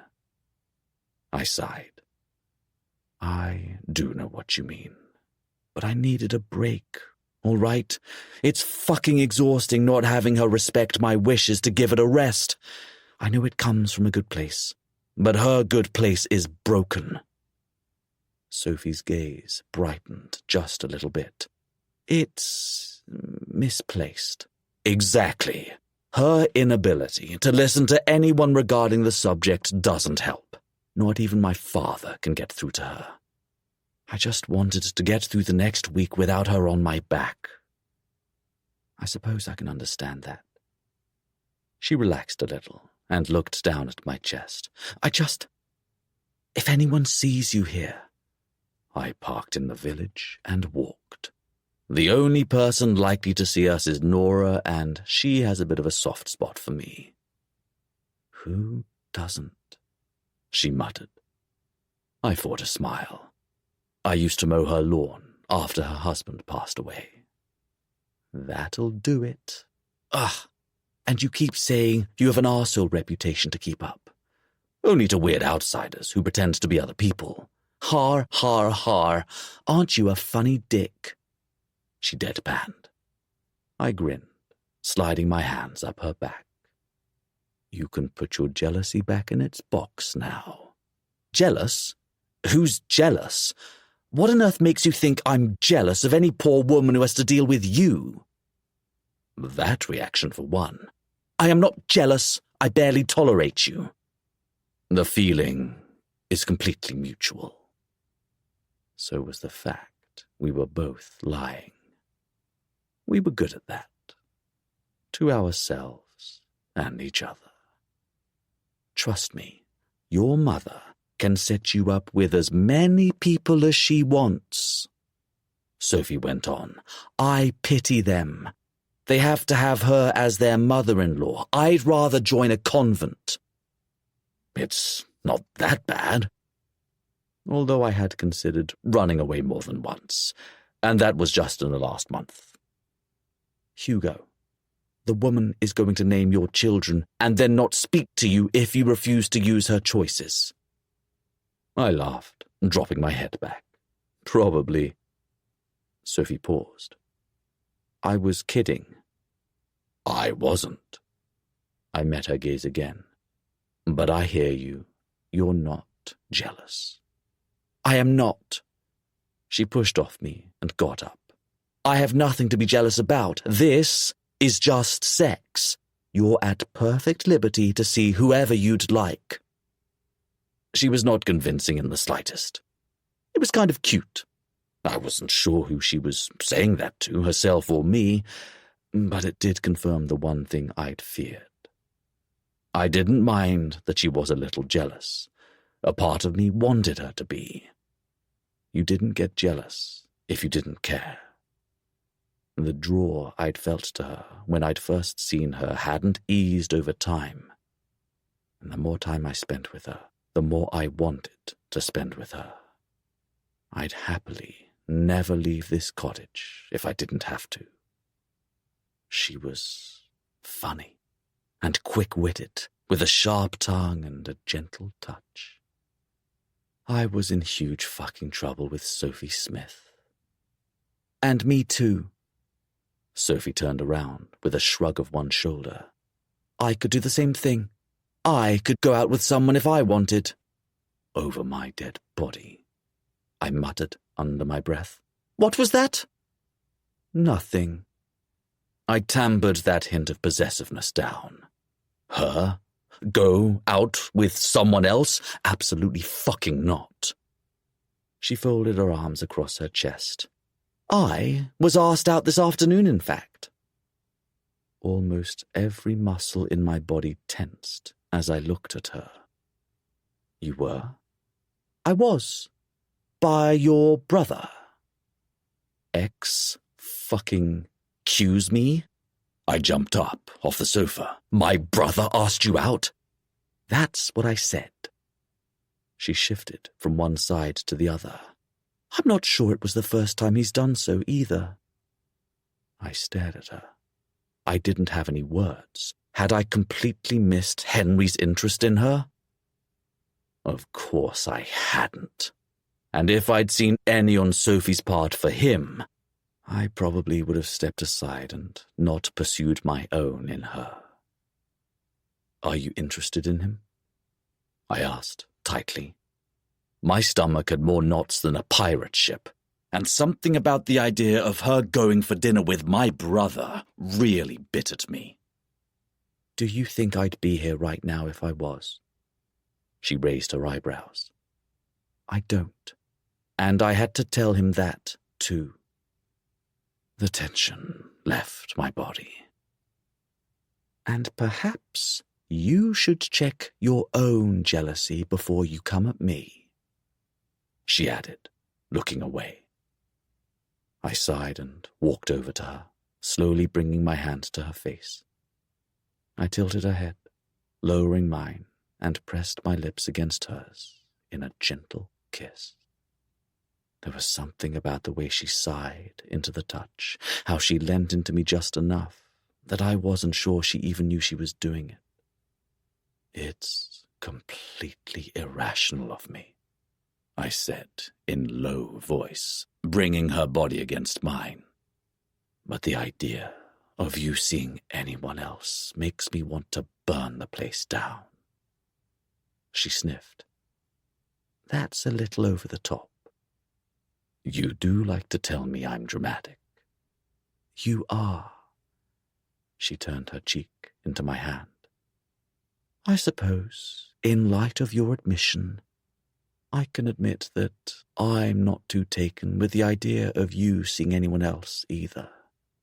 Even though it's completely ridiculous, and I have no business feeling like that. Shit. Why did I enjoy that so much? Something that I knew was bad? Those were words we really shouldn't be saying to one another, and yet, here we were, standing here, with her wrapped in my arms, resting her head against my chest, and my chin on top of her head.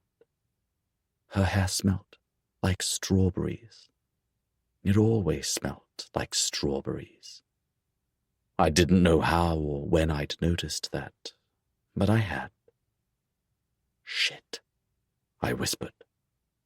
What? Crap. I said that out loud. I, left the tap running. Sophie pulled back and looked at me, her face a mask of amusement. Bullshit. Chapter 23.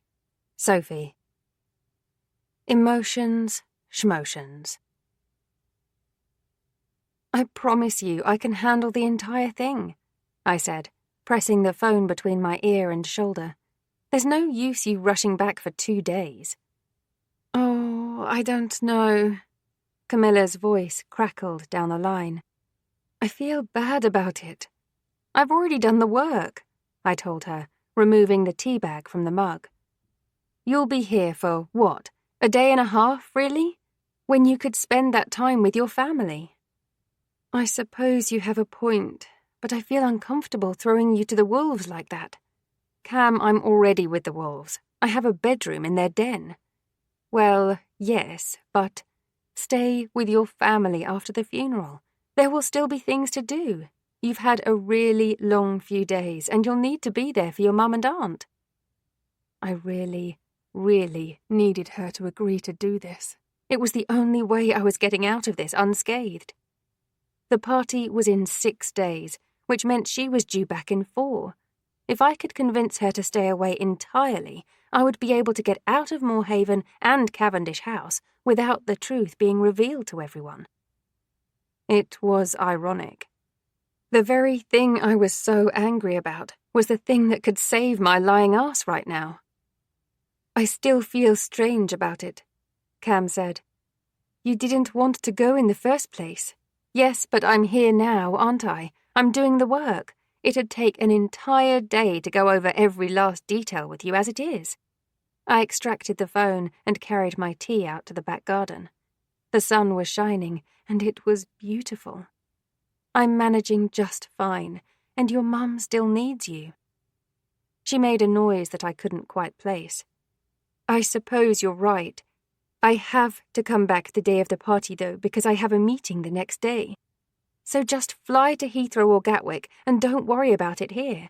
I'll be back the next day. I'll leave here first thing. All right. I have insurance, so I'll change my flight. Can you send me an email with some updates at least? Of course. I'll do it today. Thanks, Soph. You're a lifesaver. If only she knew. I really, really wasn't. How are you doing?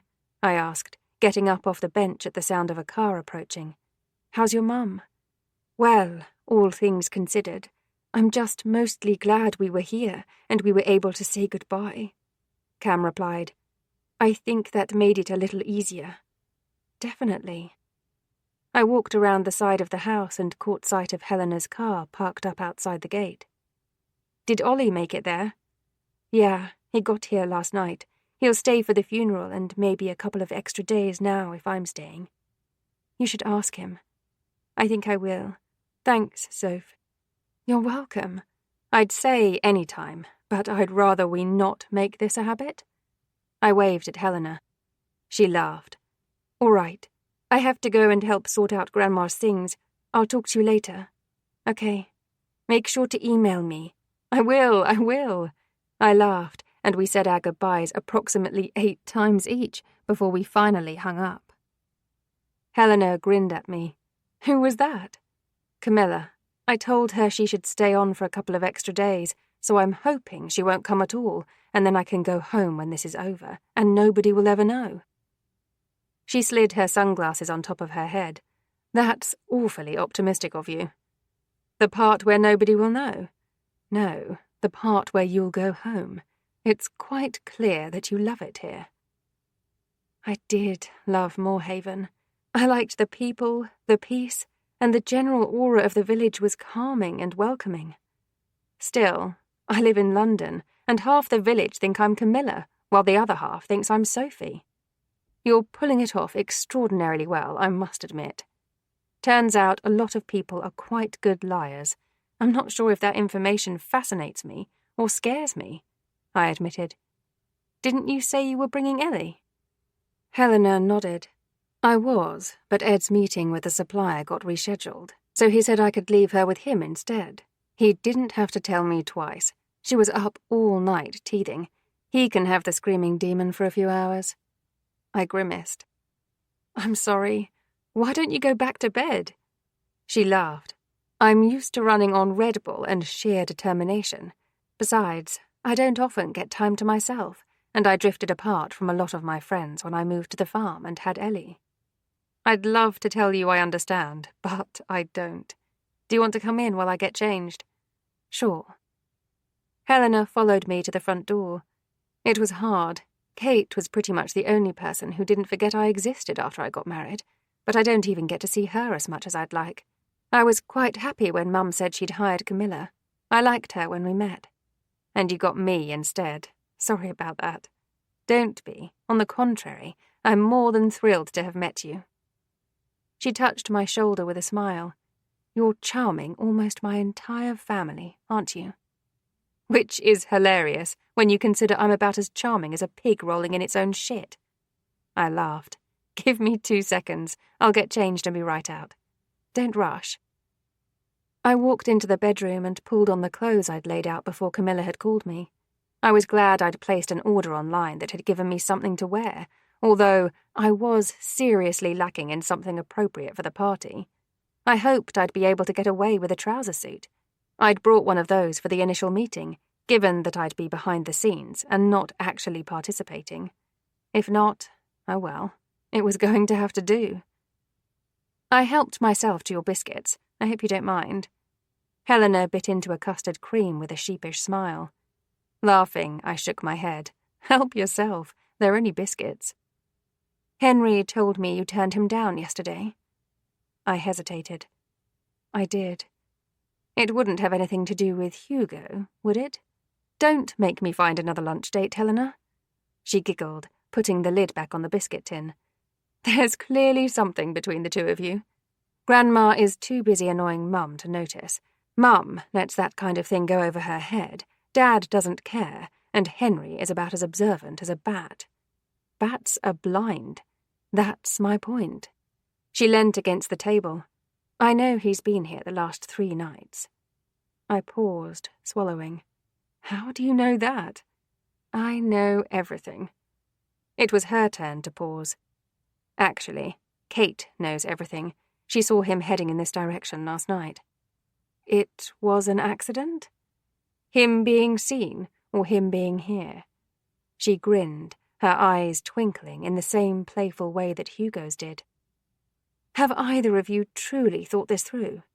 I can't speak for him, but I know I've thought it over 1 million times and deduced it's a terribly bad idea, so that's why I keep doing it. I thought as much. She paused. Mum thinks he's seeing someone. I spoke to Rupert this morning on the phone, and he overheard her asking Nancy to see if she can find out anything. Why was it always fucking Nancy? Have you told Hugo? He's been on one of the farms all morning. I haven't had a chance to speak with him yet. She shifted uncomfortably. You're both going to have to be extremely careful if you continue this for the rest of your time here. If Nancy finds out you're the one he's spending his time with, I don't doubt she'll tell Mum everything. An uncomfortable feeling formed in the pit of my stomach. Hugo and I had to stop this. I'd solved the problem of Camilla, but now Nancy was an issue. This was the only way to make sure everyone got out of this situation unscathed. We'd only slept together twice. It didn't mean anything. It was only sex. Until I saw the look in his eye when he found out that Henry had asked me to dinner. That was not a look of a man who was only in it for the sex. It mirrored the way I imagined I'd looked at the thought of his mum setting him up with someone else. I had some very real feelings for Hugo, but it didn't matter. They were misplaced and misguided, and they had to disappear now. I'll put an end to it, I told her, meeting her gaze. With Camilla not coming, it's for the best. Helena tilted her head to the side. For who? I couldn't answer that. That's not the table layout. I looked at the plan Hugo and I had finalized what felt like 1,000 times. This is the layout and the seating plan. Lucy, the woman in charge of decorating the ballroom, took it from me. That's not the one I have.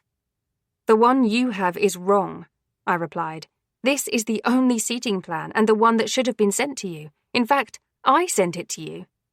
Yes, but I received an email yesterday from your assistant saying the plan had changed and we needed less table decorations. She motioned to the pile of boxes behind her. Less table decorations. My assistant. I blinked at her. Camilla. Be Camilla. I don't have staff. I'm the only person who works for me. She frowned. I definitely got an email from someone who said they worked with you. I took a deep breath. Who was it? They said they were assisting you in the preparations and that you'd requested a new table plan be sent over. Lucy pulled her phone out of her pocket and tapped and scrolled. Here, see it for yourself. I took the phone and read it. It came from an email related to the Devon family. Nobody here is my assistant. They've helped me, but nobody is assigned on a formal basis. I don't know who sent you that, but they were wrong. Well, then my boss is going to be very pleased that we do, in fact, need those other decorations. She replied, putting her phone back in her pocket. She was furious yesterday that almost a third of it had been cancelled the day before we were due to deliver it all. I can imagine. Can you get it here tomorrow? Shouldn't be a problem. I believe we're making a delivery here again anyway. Do you mind if I go and call her and let her know? No, please do. I'll see if I can find out who sent that email. I had a pretty good idea who was behind it. If you have time this afternoon, can we go over the plans and make sure they match up? And can you forward that email to me, please? Lucy nodded. I'd be happy to. I'd rather we not make any mistakes. Amen. I was very much in agreement with that. Me too, I replied, mostly to myself, as she exited the ballroom, and I looked around at the craziness. Lunch with Helena and Evelyn had been the hoot I'd expected it to be, and we'd actually managed to extract some birthday present ideas out of the older woman. Granted, skydiving probably wasn't going to be one that was purchased, but the idea was nice. I also had to talk to Hugo. This latest hiccup made it clearer than ever that Nancy was trying to sabotage me from the inside out, and there was no way we could sleep together again. It was for the best. It wasn't like we were wham-bam thank-you-mamming it over there. It was the conversations and hanging out that made it harder, and that was where the stupid little emotions were coming from. That needed to stop before it all got too crazy, and I felt things I couldn't take back. I said that like it wasn't already too late. I took a deep breath and looked around. There was nothing I could do in here, as everything was being unpacked. It felt as though I'd been in Moorhaven for much longer than I had, and I had both too much to do and not enough. A lot of it now was observing and making sure everything went to plan, which meant I felt as though I was at a loose end today. There was a lot happening, but not for me to do, which was a weird feeling. I'd spent the last 2 days finalizing everything, and I couldn't believe Cam did this as many times as she did. I had a headache from it all. Camilla. I turned at the sound of Henry's voice. Hey. He smiled warmly, letting me know everything was okay. Hey, have you spoken to Nancy today? She was looking for you this morning. I paused. No, she hasn't come looking for me either, and I've been here for an hour. Oh, she wants you to go to her office. Hugo leaned against the doorframe with a smirk. My heart fluttered. I'd rather die, I muttered, turning away from them both. I'm too busy to go running around after her. She knows exactly where I am. Well, I'm not passing that message on, Henry said from behind me. Is there anything we can do to help? Yes, keep that woman as far away from me as possible. I picked my clipboard up off the nearest table and looked at it. Who is Anthony, and where can I find him? I asked them, looking over my shoulder at them. He's one of the footmen, Hugo replied. Why do you need him? He's in charge of the tables. I need to talk to him. I think he's outside, Henry said. Dad needed him this morning to clean one of the cars. I waited. Is nobody going to offer to take me? Hugo's lips twitched. I'll take you. Come on. Thank you. I flipped the piece of paper back down and followed him out of the ballroom. That was harder than it needed to be. He looked over at me. You seem stressed. Do I? Fancy that. Nothing to do with me being stressed. Hey. He took my arm and pulled me off into a side room I'd never been in before. Another living room. Of course. What's wrong? I looked away from him. I just have a lot to do. Sophie. He touched the side of my face and forced me to meet his eyes. What's wrong? Everything, I wanted to say. The decorating company was sent a wrong version of the table plan with less tables, from someone claiming to be my assistant, was what I actually said. He stilled. You think Nancy did it? Lucy showed me the email. It came from someone within the working household and was sent after I confirmed the plan. I need to make sure Anthony has the correct one. What's happening with the decorations? Do they have enough? Yes, it was sent yesterday, and Lucy said her boss was furious at the change. Thankfully, everything was ordered for my plan, not the other one. He rubbed his hand down his face. I can't believe she'd do this. Really? Nancy has hated me since she laid eyes on me. She's fully determined to sabotage this, probably so she can swoop in and try to fix it. I hugged the clipboard to my body. Camilla is staying in Norway until the day of the party and not coming here, so I just have to push through the next several days and I can go back to my life. I walked past him and opened the door, moving towards the front door. Whoa, Hugo said, rushing after me. Why don't you take a break? I have things to do, Hugo. Can you just take me to Anthony, please? Confusion flashed in his eyes, and I hated myself for how I was speaking to him. Yes, I was stressed.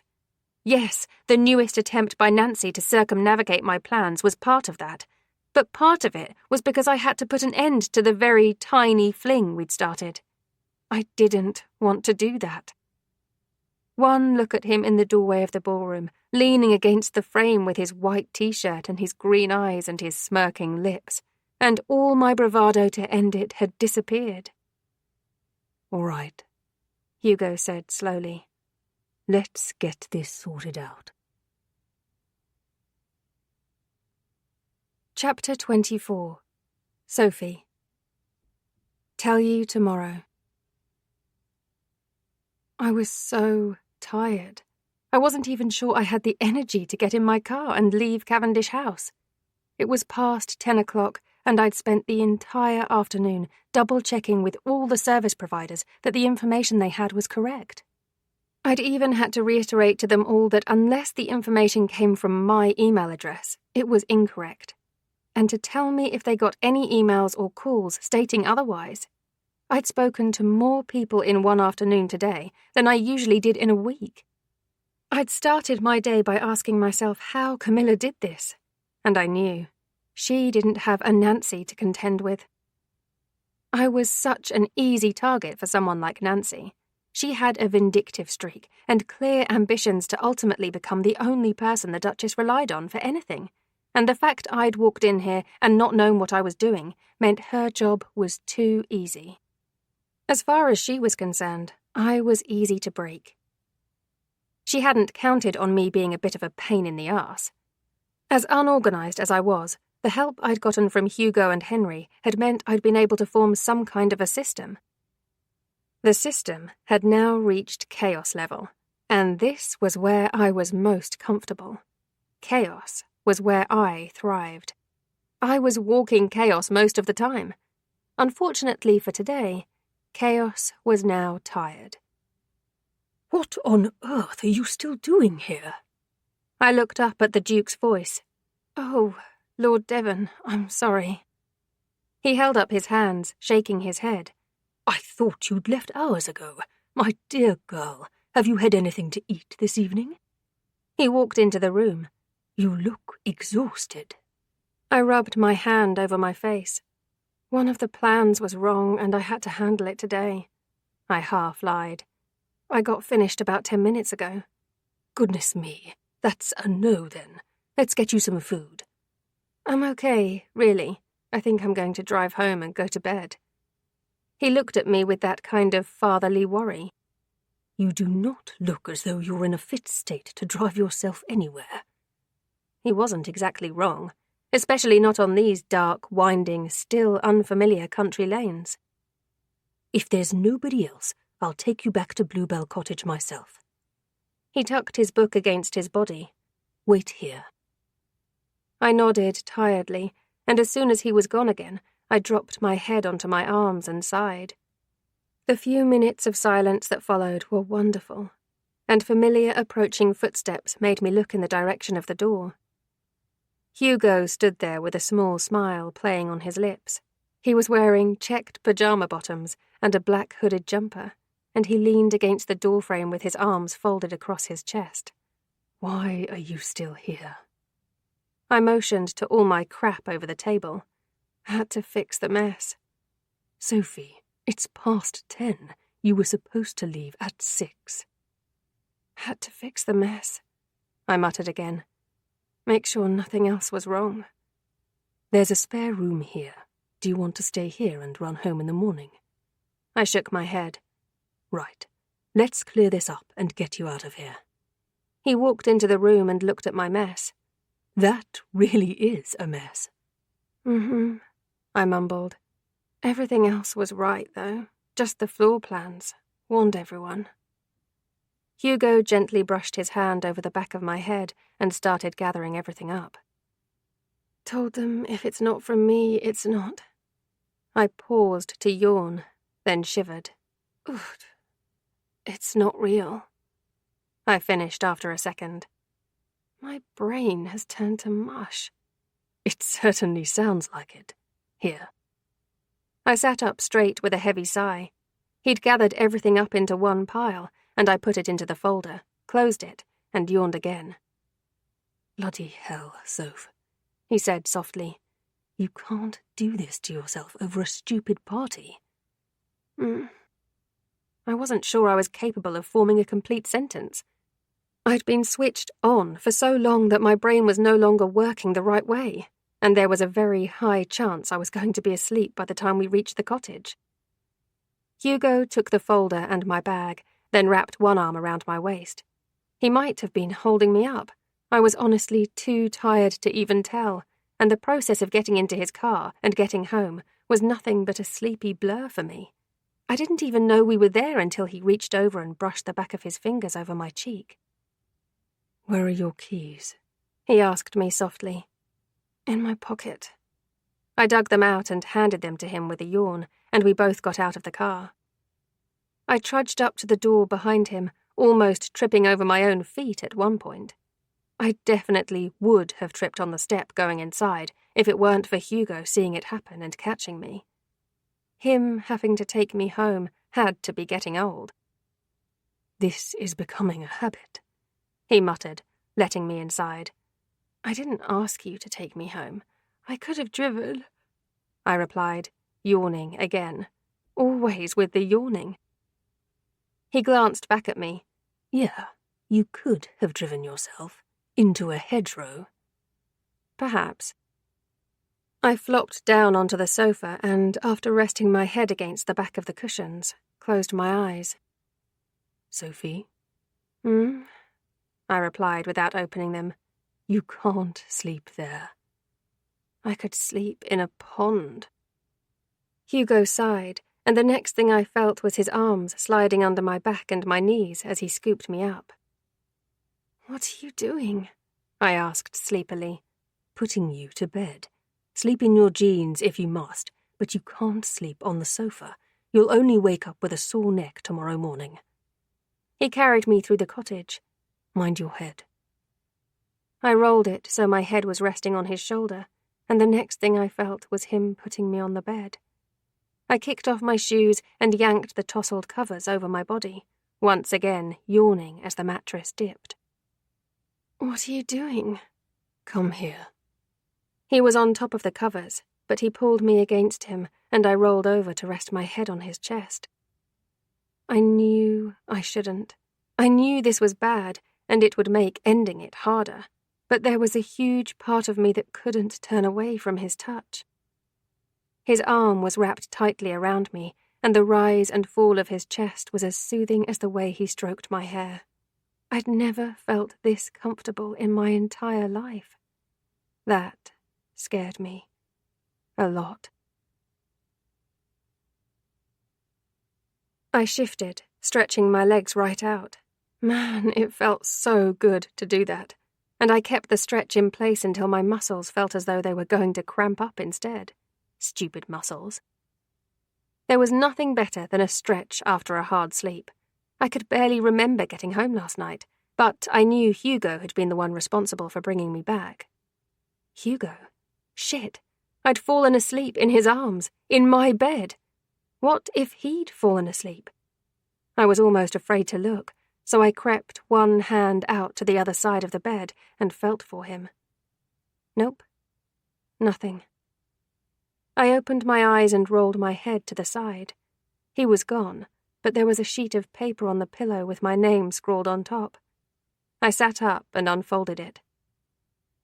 Phone died. Woke at 5 and went home. Text me when you're ready, and I'll come and get you. I was not going to wait until I was ready to leave. He stayed here until 5. Oh, my God. How was I supposed to explain that? How was he? There was no explaining that. My phone wasn't in the bedroom, and I was wearing the same things I'd fallen asleep in last night. Wonderful. This day was going terribly. I located my phone in the kitchen and picked it up. It only had 4% battery, so I took it back through the bedroom and plugged it in, then checked my notifications. Camilla, did you send the email? Shit. Me. Sorry, in my drafts. Give me an hour. I winced at the lie and pulled up my chat with Hugo. Me. You fell asleep here? ? Me. You dingbat. I also needed to get out of these clothes. A shower had to be my next mission. I felt gross and icky, and absolutely none of the stress I'd felt yesterday had disappeared in any way, shape, or form. I soaked under a hot shower for far too long, then wrapped myself in 2 towels and went back to my phone. Hugo, I was tired! ! Me, did anyone see you return? ? Hugo, my mother. Oh, for the love of God! This was a disaster! Me, Hugo! Hugo, she thinks I took you home then went to see my secret girlfriend. Me, I swear to God... Hugo, she knows you were up late working. Answer your door. Me, why? I can't. I just took a shower and I'm not dressed. Hugo, you're wet and naked. Excellent. Even more reason to. Was he outside? I put my phone down and went back into the bathroom. It overlooked the front garden, and I opened the window so I could see. He was at the door, with what looked like food. Well, that was the way to my heart. If any woman told you otherwise, she was a psychopath. Women fucking loved food. I darted down to let him in. Quickly! Why? Are you afraid the sheep will start a rampage? He looked me over. You are wet and naked. It's a valid fear. Wet and naked after a shower? Shocking. I thought a shower was something one did outside, in the sunshine, fully clothed. I rolled my eyes and shut the door behind me. Is that food? He nodded. I was instructed to bring you breakfast to thank you for all your hard work last night. I glanced at the bag. By your mother? Is it poisoned? I know I wanted to be a princess when I was a kid, but Snow White wasn't my first choice. It came from the bakery, and I don't think Alice is on payroll. His lips twitched into a smile. Actually, we spoke this morning, and I told her about the table thing. She didn't realize you were here so late, and appreciated what you did to make sure there were no other miscommunications. Was she angry? She was mildly irritated. So a regular person's raging mad. I think she blames the company, actually. Thinks there was an error in communication on their end. Your mother is making excuses for me. What kind of fucking parallel universe have I woken up in? Same one I'm in, Hugo replied, taking the food through to the kitchen. Either way, this is her thank you. There's nothing she appreciates more than a solid work ethic, and I think you earned some brownie points yesterday. What was I supposed to do? Sit and wait for someone else to tell me what kind of fuck-up was coming my way? I opened the fridge and pulled out a carton of apple juice. I don't know what else Nancy has done or will do. I'm not sure she knows that I know she's trying to take me down. He blinked at me for a second. She probably will today. Excellent. Then I might throw something at her. Now that will get you fired. Even better. Then I can go and get peace and quiet in my flat. I harumphed and poured apple juice into a glass. Do you want one? Do you really miss London that badly? I set the carton down and met his gaze. I don't know. I guess. It's where I live. It's my home. Is it? Home isn't always where you live. I like it here, but I could say the same when I go to my parents' house. I guess that now that the party is within touching distance, I'm feeling a bit homesick, that's all. Hugo nodded slowly. I get that. Do you? I picked up the glass and sipped, because the way you just asked me that question says you don't. His chest rose and fell with a deep breath, and he looked at me across the table. A part of me wishes things were different. Stupid butterflies, stupid fluttering, stupid feelings. But they're not, I said softly, holding his gaze. In a few days I will go back to London and our lives will resume as normal. He stared at me for a moment before he took my glass of juice. I huffed, but grabbed another glass and poured it before I flipped my head forwards and removed the towel from my hair. I straightened and looked over at him as I squeezed out the excess water. They should go back to normal now, Hugo. He snapped his gaze to me. What? We shouldn't... I waved a hand half-heartedly between us. Nancy is trying to find out who you're seeing, and last night was a close call. If she finds out that you were here until 5, she'll tell your mum everything, and it'll all go to shit. You've been speaking to my sister too much. But it's true, and you know it. He said nothing. I'm so close to pulling this whole lying bullshit off. Camilla will forgive me, and when it's all said and done, she can claim she had no idea and be able to be honest about it. I set the towel down on the back of a chair and looked at him. I just need to get through 5 more days and it's over, Hugo. What if I don't want that? Does it matter? So my feelings don't matter? I didn't mean it like that and you know it. He leant forwards and held my gaze. How did you mean it, Sophie? Explain it to me, because you're doing an awful lot of circling around a topic that I'm not sure you even want to be discussing. I swallowed. I was always leaving. We discussed that before we slept together. We haven't known each other that long. 10 days. It's insane to think there's anything more to this than just lust. See, that's where you're wrong. Hugo got up and rounded the table. I don't think it's insane to think there's a little something more to this than just lust, and I don't want to give up before we've had a chance to find out for real. I think this is a terrible idea. It's always been a terrible idea. That doesn't soothe me at all. He reached up, cupping my face, and pulled me in close to him. Humour me until you leave. I averted my gaze. I don't... I trailed off with a sigh. You don't want to end this right now any more than I do, Soph. Like you said, you're leaving anyway, so if you leave and don't want anything more, I'll leave you alone. I'll delete your number and you'll never see me again. I didn't like the idea of that at all. Which was the problem? I slid my hands up his chest and closed my eyes. I didn't know how it was possible to feel this way this quickly, but I did know that he was right. I didn't want to end it, and at this point, one more risk didn't feel like such a big thing anymore.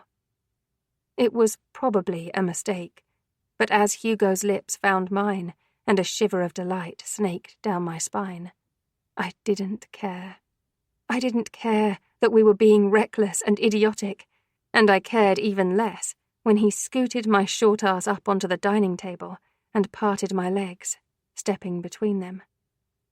Or as he kissed down my neck, or as he freed my towel and let it drop behind me, or as he dropped to the chair and buried his face between my legs, using his tongue to toy with me until my hips bucked.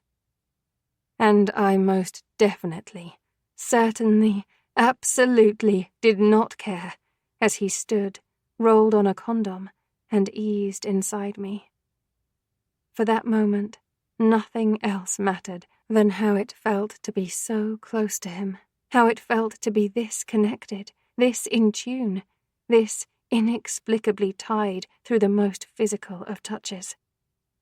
There was just me and him, and a part of me wanted to keep it that way forever. Chapter 25. Hugo. Mother... Grandma knows best. Your staring is glaringly obvious. I turned to Grandma. What are you talking about? You're not even paying attention to what's going on. You're doing your crossword. I finished it 20 minutes ago. It was too easy. If your clue is a wartime prime minister, it's obviously Churchill. Chamberlain was a right git. She set the newspaper down and leant into me. You've spent the last 30 minutes staring at her. I have no idea what you're talking about. Yes, you do. That's why you're lying. Grandma leant in. Do you fancy her? Grandma. I shook my head. Give it a rest. She's cute. You've mentioned it before. It bears repeating. She peered over at where Sophie was discussing the decorations with Lucy. I wouldn't be upset if you married her. You're getting carried away. Do you need to lie down? I'm almost 80. I always need to lie down. She sniffed and looked around. You should ask her out. I shook my head. I don't think that's a good idea. Oh, that's right. You're seeing someone according to your mother. Is it her? I'm not seeing Camilla. Technically, that was true. She tapped her finger against her lips. She said her name was Sandra. No, Sophie. Who is she? Nice try. I'm not saying anything. Like I told Mum, it's new and I don't know where it's going. I knew where I wanted it to go. I didn't want her to leave at all. I didn't know how we'd get around that, but there had to be a way to let the truth come out. There was something about her, something about the way she made me feel. I'd meant every word I'd said to her this morning. I didn't want her to leave. I wanted things to be different. I wanted us to be able to try a relationship for real and see if we could make it work. The intensity of my feelings for her terrified me a little.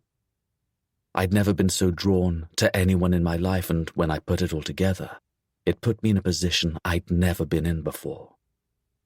The one where I was pretty sure I'd met the woman I was supposed to spend the rest of my life with. I couldn't admit that out loud.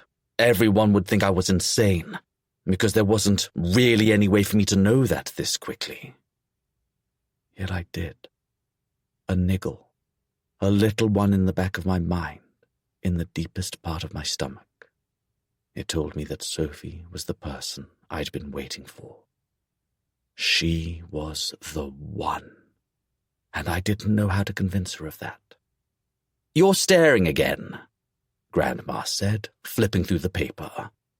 Why do they put these stupid Sudoku things in? Who thinks number games are fun? What kind of sadists enjoy these? I peered over. I've never been able to figure those out. That's because they're bloody stupid. Grandma closed the paper and eyed me. I see you finally stopped looking at the girl. Grandma, give it a rest, would you? I will not. You definitely have a crush on her. Is there nothing else you can do? You're repeating yourself. Yes, I can eat. I'm hungry. She pushed up to standing and hobbled off towards the door, and I shook my head after her. The woman was like a dog with a bone. If she got one idea, that was it. There was no getting it out of her head. She wasn't wrong, of course, but still, I didn't want her to actually figure it out. I had to be more careful. Is everything all right this afternoon? I asked Sophie, quietly coming up behind her. No issues? She nodded. Thankfully. It was a lot of work yesterday, but I think it might have saved it from anything going wrong. If there is anything else, I'll know about it. Good. Have you had lunch yet? I haven't. I wanted to make sure this was all going smoothly first. Come and get something to eat. I rested my hand on her upper back, or you'll end up in the same situation you did yesterday. She rolled her eyes at me, but she put down the clipboard and followed me out of the ballroom all the same. What do you want to do? Eat here or go into the village and get something? Sophie shrugged. I don't know. Wouldn't the village be a little suspicious? I suppose, but it's not like you'll get much more privacy here. It's just easier to stay here. Besides, I'm not sure I'm comfortable leaving. I understood that. All right then. Any specific requests? I asked as we entered the kitchen, rolling up my sleeves. Sophie stopped. You're going to cook? I can cook. You can? I turned around and looked at her. Why are you so horrified by that? I'm not horrified. She shuffled closer to the island. I just didn't peg you for much of a chef. I held out my hands. What do you want to eat? That depends what you can cook. Preferably the thing with the least chance of giving me food poisoning. I stared at her, and the corners of her mouth twitched for a moment, before she dropped her head and averted her gaze. Her shoulders shook as a tiny laugh escaped her, and she walked up to the island. Sorry, that was mean. I shook my head and opened the fridge. You're so lucky you're cute. She really did laugh at that. Not my favorite way to be described. I know, that's why I use it. I looked inside the fridge and found some salads that were already pre-packed by the chef Mum hired. Prawn or chicken salad? Chicken, please, I guess. Great. I took out 2 chicken salads and put one in front of her. You are such a great cook, I didn't even see you do it. She deadpanned. Laughing, I handed her a fork and sat down with her. I did intend to cook, but I saw these and thought it might be easier. Sophie shook her head, taking the fork from me. And you wonder why I was shocked that you said you can cook. I opened my salad. I can cook. He can cook, Dad said, walking into the kitchen. It's one of those little things he tries not to do, but is actually very good at. Sophie frowned at me. I don't believe it. I shrugged. I don't know what to tell you. The polite thing to do is offer to cook her dinner, Dad mused, looking through the fridge. She's working hard enough.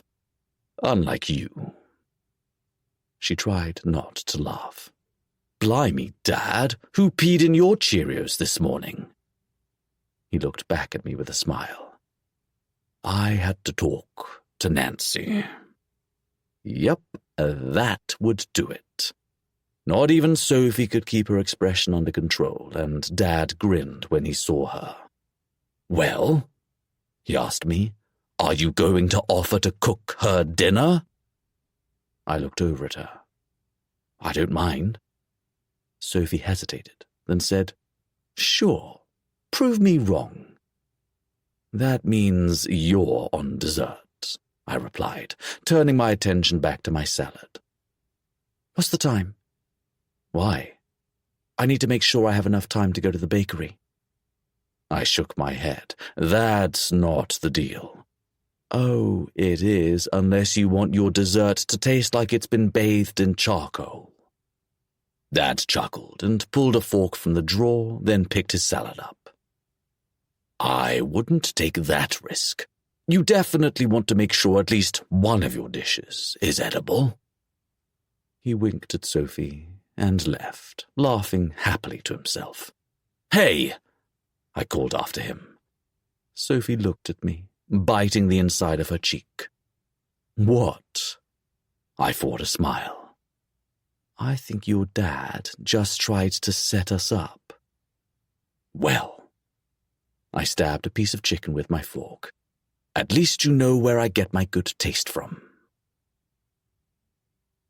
We decided that Bluebell Cottage was the best place for me to cook. Cavendish House was too busy, and between Grandma's comments and Dad's strong-arming into this, we both agreed that having dinner together, alone at my house, wasn't the best idea. in an event to stop my mother asking questions. Dad had told me before I left that he was going to say I was out with a few friends. Most of my friends were in London, so God knows how he was getting himself out of that one. That wasn't my problem, though. My problem was that Sophie was wearing a hoodie and shorts that were a little too short for me to fully focus on what I was doing. "What are you cooking?" She cocked her hip against the counter and leant forwards. I peered over at her. "Salmon." "I like salmon." She paused. "Are you going to kill me with it or no?" "I'd prefer not to. I'm quite fond of you being alive." I pulled a bottle of wine out of the bag and set it down in front of her. "Salmon? Wine? Do you have candles in there too, Romeo?" I looked her dead in the eye and pulled out a bag of tea lights. Sophie glanced down at them and bit her lower lip to stop her smile forming. Tea lights. It was all they had. I snorted. "I figured you'd make a smart-ass comment, so here we are." "Shit, you know me too well." "I wouldn't say that. I just know that you have a response for everything, so I covered my bases." "What if I didn't for this?" "I'd have made an excuse for why I had them." I smirked and finished taking everything out of the bag, then balled it up. "Scoot over, you're in the way." She shuffled a few steps away and reached up to pull out 2 wine glasses. "I assume you're having one?" "A small one," I replied. "And I do need some to cook with." "The last time I drank a lot of wine around you, it ended badly. Don't worry." "I disagree. I think it had a pretty good outcome in the end." I rubbed the seasoning over the fish and put the lemon I'd already sliced on top, then washed my hands and covered the dish with foil. Sophie pushed a small glass my way. "A pretty good outcome, really. This mess we're in." "I like the mess we're in." My lips tugged it. "I find it to be mutually beneficial."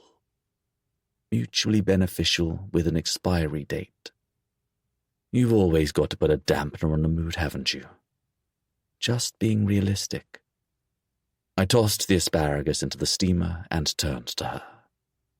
"Can we pretend, for one night, that this doesn't have to end? What do you think?" She blinked at me, shrugging one shoulder. "I don't know. I feel like that's dangerous." "Everything we're doing here is dangerous." I took the glass from her and set it down carefully. Sophie flattened her hands against my chest as I pulled her into me, and she gazed up at me with a sparkle in her eyes that tugged right at my heart. She could bring it up all she liked. She didn't want this to have an expiry date either. I didn't need to be psychic to know that.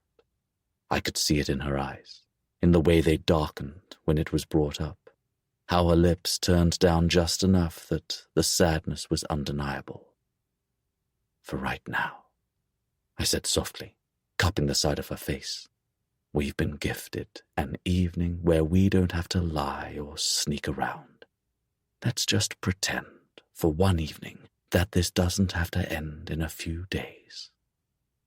She turned her face into my hand, with her eyes fluttering shut. She nodded, the tiniest amount, and I dipped my head down to kiss her. Her lips gently met mine, and I pulled her tighter against my body, sliding my hand around to the back of her head. Sophie's fingers clenched, and she fisted my t-shirt, and my cock throbbed when her hips pressed against mine. "We need to eat," I murmured, breaking the kiss. She sighed. "Don't grab me like that, then." I kissed her again, then let her go. "You'll soon complain if you're hungry." "True." She turned to the ingredients left on the counter. "Is there anything I can do to help you?" After you had to buy a cake for dessert, I think not. Hey, I said I can't bake, I can cook. I eyed her. Peel those potatoes. Great, that's the exciting task I was hoping for. She opened the cutlery drawer and pulled out the potato peeler. Pass it here, I'll do it. Nope, I'm here now. She tore open the bag of potatoes and grabbed the biggest one, shot me a determined look, and ran the peeler down the potato. And her knuckle. Sophie dropped her head and looked at her finger. That really hurts. I briefly closed my eyes and chuckled. This is not funny. I took her wrist between my fingers and guided her to the sink, then ran her bleeding knuckle under the tap. Stay there. She winced. What an idiot. I'm going to guess this is why you didn't want to peel potatoes. I searched the cupboards for a first aid kit, finally finding one at the back of the cupboard under the sink. You've done this before, haven't you? I might have done, she mumbled. Soph, twice. I laughed as I grabbed the kitchen towel roll and tore off several squares. Hold this against it while I find out a big enough plaster for that. She shut off the tap and did as I said. It didn't take me long to find a big plaster, and we quickly worked together to get it on her cut before it started to bleed again. I think I'll handle the potatoes. I teased her. She pouted. What can I do? Sit down, drink your wine, and look pretty. That might be the safest thing for you to do in the kitchen right now. That's rude. Sophie paused. True, but rude. I held up her hand. Necessary. All right, all right. Will you at least cook with your shirt off then? Are you making demands? Yes. I laughed and reached down, then pulled off my t-shirt. There. Is that better? She grinned. I've always wanted a half-naked man to cook in my kitchen. I held out my arms and bowed. Your wish is my command. Careful, she sipped, peering over the rim of the wineglass. That could get dicey. Oh, don't worry. I leant over the island and cupped her chin. If your requests are in line with me taking my shirt off, I'm more than happy to do whatever you'd like me to do. Her lips curved up. I'm holding you to that. Chapter 26. Sophie. The truth hurts. Pretending is a tough one. I would know. I'd been doing it for long enough. But my newest act was one I'd never been prepared for. Pretending as though I wasn't falling in love with Hugo. After his dad's pseudo-not-a-date, it had become uncomfortably clear to me that the feelings I'd developed for Hugo were beyond anything I could have imagined. I didn't want to use the L word, because that came with a world of issues. And vulnerability. I wasn't that great at vulnerability. I didn't know what I was going to do when I left. I was the one who kept bringing it up, but ever since that dinner date where I'd sliced off half my knuckle, I hadn't been able to. Forgetting that whatever we shared had a time limit had been my biggest mistake, because I almost had forgotten, for more than just that one night. And now, with 2 days to go until the party, I was remembering again. We have a problem. Helena ran into the library and shoved the door closed behind her. Sophie. What? Is something wrong with the party? She pressed her lips together. Camilla's here. I froze. Absolute terror hurtled through me, and nausea churned my stomach. What? What was she doing here? There was no way she was here. She wasn't supposed to be back in the UK. Never mind here. She's what? Camilla's here. She held her hands flat against her stomach. Oh, Soph, I I cupped my hands around my nose and mouth and dropped onto the chair. No, she's still in Norway. She's not. Rupert has just let her in, and I ran in here. There's a lot of confusion out there right now. You have to get her, I told her. Bring her here and we can explain and... The library doors opened, revealing Rupert, the Duchess, and Camilla. I froze. I'd never wanted to see my best friend less in my life. Camilla, this woman claims she's Camilla. What's going on here? The Duchess asked, looking at us all. Helena, why did you run in here like a bat out of hell? I'm extremely confused and would like someone to clear it all up. Cam frowned at me. Soph? I don't understand. Soph? The Duchess looked between us. Who is Soph? Will someone please explain? Helena inhaled. It's a long story. Will someone please tell it? Her mother shouted. What's going on? Hugo walked in with Henry on his heels. Rupert mentioned something about there being too many... Oh, shit. I looked at him. Help. Henry cleared his throat. What's going on? That's what I'm trying to find out. The Duchess was losing her patience, if the tone of her voice was anything to go by. Hugo and Henry shuffled closer to me, and so did Helena. That was nice. We could all go down together. HMS Sophie. It had quite the ring to it, didn't it? Cam took a step forward. Soph, I don't understand what's going on. She's been lying to you. Nancy walked into the library like she was Hercule fucking Poirot, ready to solve the mystery that never was. She's not Camilla. Her name is Sophie Smith. Recognition flashed across the Duchess's face. Sophie? Hugo stepped forward, but she held up her hand. No, don't you dare, she warned him. Someone needs to start talking, and start talking now. Cam looked at me, confused. Soph? I rubbed my hands over my face. Hugo reached out, but I shrugged him off, taking a step closer to Helena. I am not Camilla, I said quietly. I am, as Nancy said, Sophie Smith. I don't understand, my best friend said softly. Have you been pretending to be me? It was a misunderstanding at first. I glanced between her and the Duchess. Your email never made it here, and I wasn't able to explain who I was during the first meeting. It was only for 3 days until you got here, and the Duchess was in London, so... The Duchess glared at me. You thought you could leave it to her to explain.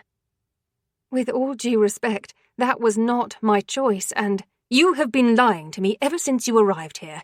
You've lied to me, my family, my staff. She took a step back. In my home. I tried to tell you when I arrived, but... And she's been seeing Hugo. A flash of a smug smile appeared on Nancy's face as she stepped closer to the Duchess, but it was quickly replaced with a mask of concern. Mom, I'm sorry. I didn't want to have to be the one to tell you that information. The Duchess glanced down and whispered my name, then looked at Hugo. You knew? He inhaled sharply. Yes, I knew, but... And you allowed her to lie to me. I cannot believe you, Hugo. Of all the things, I abhor liars, and you allowed this woman to do that to me for almost 2 weeks. Worse, you pursued a relationship with her and lied to me about it. Mum, what is even the truth here? For the love of God, Anna. Evelyn walked into the library, preceded by her signature click-clack of her cane. Why don't you shut up and let someone talk? You might just find the answers you're looking for. Oh, no, not Evelyn. This was going from bad to worse. She turned to me, and there was a warmth in her eyes that made my knees tremble. She wasn't angry at me. Go on, dear. Now is the time for truth, is it not? She said kindly. I nodded. It was. Soph. Camilla flattened her hand against her chest. I don't understand. I took a deep breath and steeled myself, ready to explain. From the very beginning. Everything. But I wasn't allowed. I would like you to leave my house, the Duchess said. Whoever you are and whatever you're doing here, get out and do not come back. Helena took a step towards her, but I turned to her. It's fine. I should go. You and Hugo know everything anyway. I touched her arm and collected my phone and keys from the table, then walked towards the door, only pausing close to Camilla. Everything you need is either on the table or at the cottage. Soph, I need you to explain. Cam grabbed my hand. I don't understand what's happening. I shook her off and continued walking.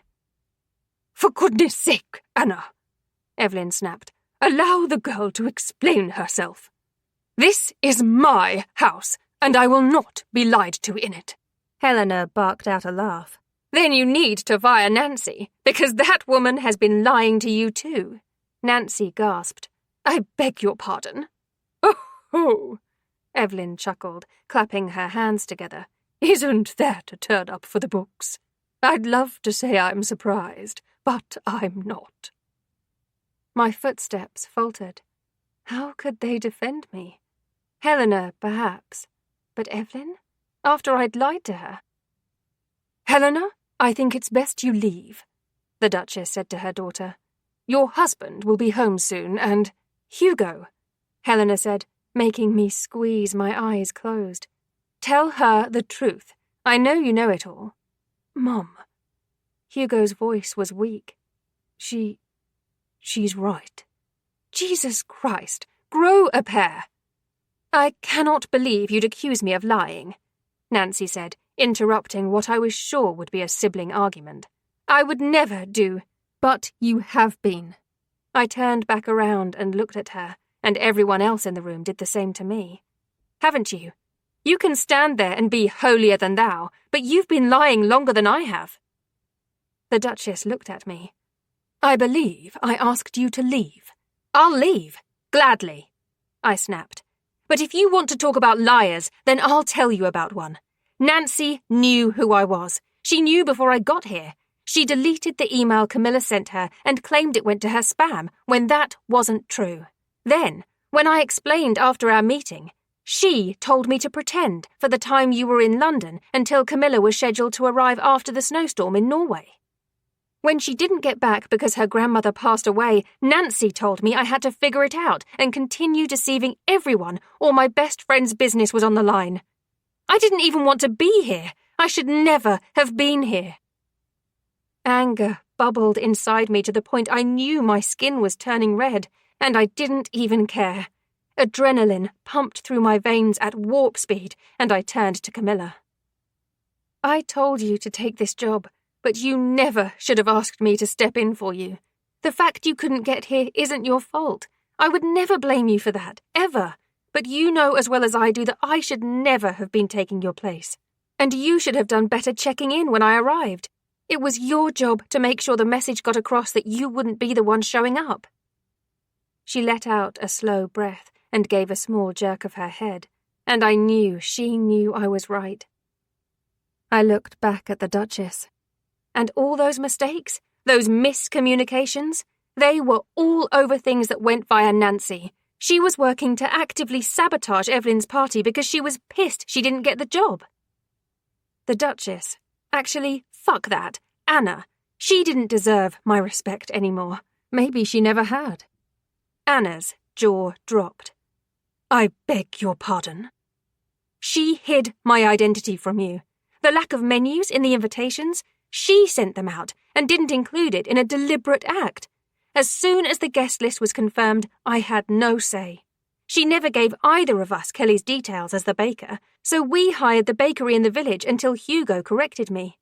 She contacted the decorating company and pretended to be my assistant, giving them the wrong floor and seating plan so they didn't originally ship us enough decorations, despite me ordering them. And she would have cancelled the lemon cake for dessert if I hadn't sat in this very room until past 10 o'clock the other night, calling every single person involved in this party to make sure all changes were directly communicated to me. Anna glared at me, but I caught Nancy taking a step back. Yeah, I was a step ahead of you, I told her. Nice try. But the chef called me this morning to protest the last-minute change, and I told them it was bullshit. Everyone's eyes were firmly on me. Out, Anna said. Now. It'll be my pleasure. I hope you treat Camilla far better than you've treated me. I took a step back and pressed my hand to my stomach. I might have lied about who I was, but it came from a good place. I didn't come here intending to deceive anyone. I came here to help my best friend, and the only people who ever bothered helping me were your children. I glanced at Nancy. It's a shame you can't say the same thing for the people whose job it actually is. Hugo stared at me from across the room. His expression was inscrutable, and I held his gaze for a moment before I turned to Camilla. I wondered if he could see how sorry I was, how much I'd miss him. I was so done with everything. My laptop is on the table over there. It's got all you need to know for the party. I'm going to pack and go back to London. I turned to Nancy one last time. I warned you that if I went down, I was going to take you with me. Then I walked out. I knew I liked that one, Evelyn said brightly. Sophie! Hugo shouted after me, but I didn't stop. Hugo, don't you dare go after her, Anna shouted, and there was more than one set of footsteps following me through the house. Give it a rest, Hugo snapped at her. I'm not letting her leave like that. Yes, you are, I shouted back, still walking. I'm fucking well not, Sophie. Hugo, leave it, Henry said, and there was a squabble as I picked up the speed and reached the main hallway. I ran out of Cavendish House and across the driveway. The gravel crunched under my feet, and tears burnt my eyes and blurred my vision as I got in my car. I knew driving was stupid, but I needed to get out of here, and I couldn't go on foot. There'd be no other way to get home. To London, where I belonged. Sophie! Hugo bellowed. I looked over to see him burst through the front door with Henry hot on his heels, and his dad, too. Turning away, I put my foot down, thankful I'd parked facing towards the driveway this time. Perhaps there was a part of me that had known I'd need a quick getaway today. Chapter 27. Hugo. Hurts like hell. I shoved Henry off me and ran down the steps after Sophie. Sophie! It didn't matter. She couldn't hear me. She was gone. I hit my pockets, but I didn't have any keys in there. I need my keys. I have to go after her. Dad stepped in front of me and put his hands on my shoulders. His gaze was a hectic cacophony of confusion and frustration, but also understanding and realization. There are times to chase and times to breathe. Now is a time for breathing, for both of you. How the fuck was I supposed to breathe? Sophie had consumed my entire universe since the moment I'd seen her in the pub, and there was a finality in the way she'd looked at me before she'd walked out.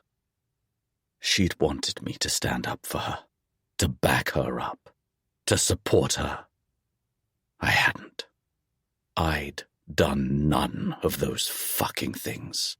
No, I said to Dad, trying to walk around him. I have to go after her. I have to tell her that I'm falling in love with her, and she can't leave. Hugo. Dad didn't let me go. There are decisions that have to be made, questions to be asked, and stories to be told. We must figure out the truth. Your family needs you right now. My nostrils flared as I dragged my gaze from the darkness that had swallowed her car to my father's eyes. "What if you're stopping me, going after someone that could be that to me right now?" He sighed, his eyes softening. "Son, one step at a time." Every part of me ached with the need to go after her. Every single person in that room who'd known the truth hadn't stood up for Sophie the way she'd deserved. I should have stepped up, but I didn't. Shit. Even my sister had spoken up. Sophie deserved so much better than that. "Let me go." My words were a plea. "Dad, I have to go after her." Dad glanced over my shoulder. "If you go after her, you will do nothing but fight. If you want to argue, turn around and go back inside. No, I have to." "She is in no state to drive to London tonight," he said softly. "If you wake up tomorrow with a clear head and wish to chase her to Singapore, I will happily book your plane ticket for you." I clenched my jaw. "I can see how you feel about her. I like her. A lot." His lips tugged up. "She's vivacious. She's got some balls, and I'm not surprised you have feelings for her. There's a reason I suggested you make her dinner the other night." I fucking knew it. Your feelings will still be there tomorrow morning. I can't let her leave. "Yes, you can," Dad said calmly. "Blame it on me. The local graveyard heard you shouting her name, so she certainly did. If we get several ghosts called Sophie show up, I shall blame you." I shook him off and touched my pockets again, as if my keys would have magically appeared. "Sod this, I'll walk." "Hugo Charles Devon, you stop right there." My father's voice was so deathly calm in a way I'd never heard before that I had no choice. "What are you going to do if you go after her? Can you bring her back to this, to that insanity inside that house?" He raised his eyebrows. "No, you cannot, and you know that. I can't let her, and you won't let her go." His look was pointed. "You can let her, but you won't. But you do need to step up now for your family." I shrugged him off and rubbed my hand through my hair. What if this meant I lost Sophie? She was alone here, and I couldn't stand the idea of that. "Hugo." I pulled my phone from my pocket and unlocked it. "Me. Need you to go to Soph at cottage." I hit send on the message to Caitlin and looked up at Dad. "I won't leave," I said to him, "but I won't let her be alone either." Dad looked at me in a way I'd never seen him do before. "I respect that. This discussion needs to happen now. Ready?" "Kate, fuck's sake, what did you lot do?" "On my way. Gonna kill you if you hurt her." "Why me? I'm not the head of this family. You are. Why is my job to go in there and demand the truth?" I questioned, shoving my phone in my pocket. "Why me?" Dad smiled. "Because not all defense of family has to happen in front of them." He stepped up to me and gripped my shoulder. "Son, if you believe Sophie is your family, then go in there and set her place in your family. Tell them why she deserves to be there. As far as I'm concerned, she's earned her place, but she can't walk into this mess, and you know it." I inhaled deeply. Every generation of an aristocratic family was a new court. My family title was old. It was older than the reigning monarchy. If I wanted Sophie, I had to cement her place by my side.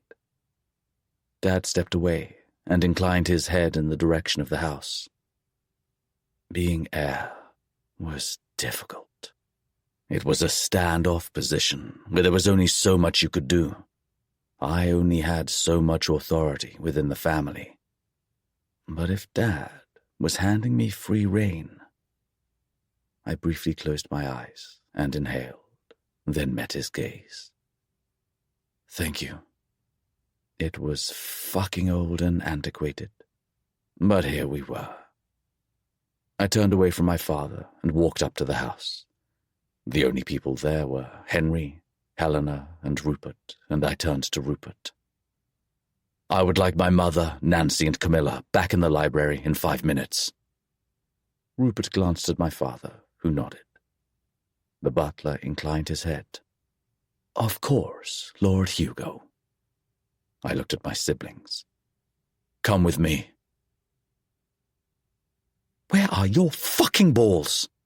Helena slammed the door shut behind her. What the fuck is wrong with you? Sit down. I shot back. Absolutely not. Where do you get off telling me what to do? I will... Sit down, Helena. I turned to her, then glanced at Henry.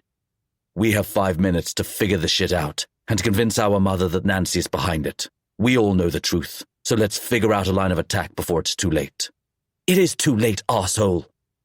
Helena snapped. Henry sighed. Go all out. What?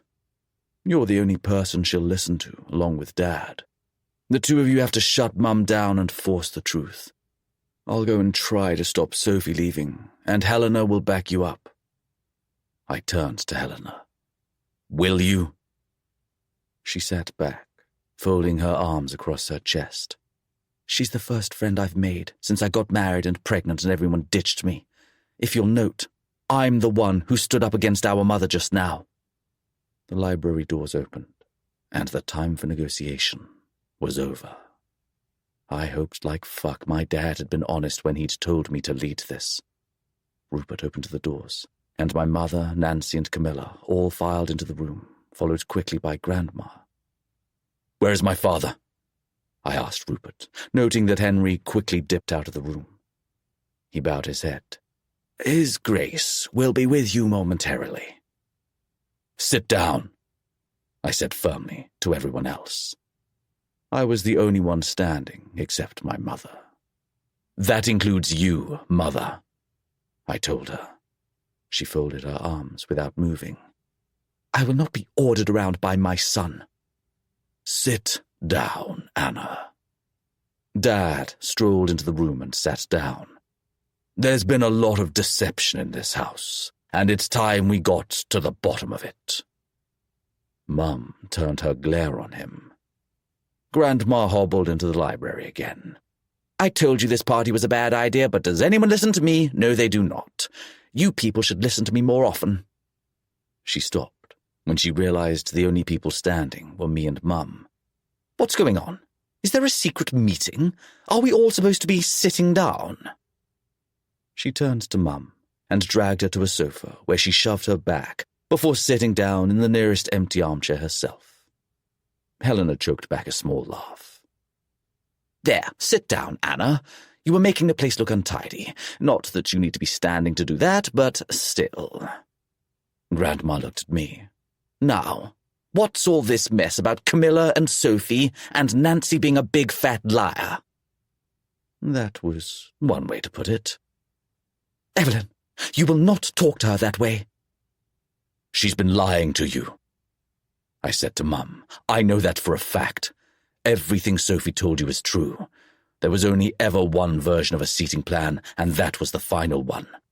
Nancy was responsible for ensuring the invitations went out correctly. I turned to Camilla. Did she ever tell you about Kelly? Who would be doing the cake? Camilla's eyes widened, and she shook her head, quickly recovering from the shock. I was given a bakery run by someone called Alice and one from a nearby village. I'm sorry, I haven't looked at the information in a while. Don't worry, dear, Grandma said, reaching over and patting her knee. Forgetting happens to the best of us. Camilla smiled gratefully. And when you emailed Nancy to tell her Sophie would be coming in your place? I didn't get a response. I had a lot of signal issues with the storm, and then my grandmother fell ill, so I didn't check in the way I should have. Soph was right about that. She glanced down. You have a lot of hearsay, Mum said, but there's no proof. Why would Nancy lie about it? Nobody wanted Evelyn's party to be sabotaged. I did, Grandma said brightly, although the lemon cake was a step too bloody far. Dad shot her a look. We knew, Helena said.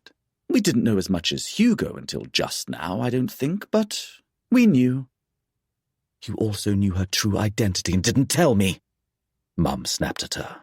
She was doing what she thought was best, Helena shot back with just as much bite. She was put in the most impossible situation by everyone around her, and yet she still managed to pull it off. Everything on that table over there is her hard work. Wasn't it just 3 or 4 days ago she was there until past 10 p.m., working to make sure nothing went wrong? You were praising her work ethic the next day. I should have been told. You didn't let her tell you, Grandma said calmly. She tried to say something on the first day, if I remember correctly, and you cut her off, then flounced off to the hairdresser's. You've spent time with her, Mum said to her. A lot of time. How can you defend her? She was lying and apparently conducting an affair with your grandson. Grandma looked at me. I think affair is a rather sordid word, Anna. More to the point, I think it's a gross underestimate of the true nature of their relationship. I held her gaze for a moment, before I couldn't any more. That's what I thought, Grandma continued. And I can defend the girl quite easily. As Helena said, she was in a difficult situation and did what she thought was best. Was it the wrong choice? Absolutely. But if it's true that her friend's business was threatened by someone within the household, then can you blame her? Well, Dad asked Nancy, tapping his fingers against the back of the sofa. Were you aware of her real identity? And did you have a part in keeping that information secret? Camilla held out her phone. I have my email here. Sorry, I didn't mean to interrupt, she said to Dad. Quite all right, dear. He leant forwards and took the phone, looking at the screen. Sent 2 days before we met her. He held the phone out to me, and I walked over and took it. It was true. It was all there. Nancy had known. I looked at Mum. She knew. She kept it a secret, and I know 100% that she's done everything she could to ruin the party. She didn't do that good a job, did she? Grandma asked, just as cheery as ever. Darn thing is still going ahead. Mum stood up and threw up her hands. I'm not listening to this. I need to lie down. I have a migraine. Mother, I called after her, but she walked out, ignoring me. Dad shook his head. Leave her, son. You know you won't get a conversation out of her tonight. Well, she has just found out that her right-hand woman is a lying, conniving, scheming mother, Dad warned her. Bitch, Grandma finished, with a smile at Nancy.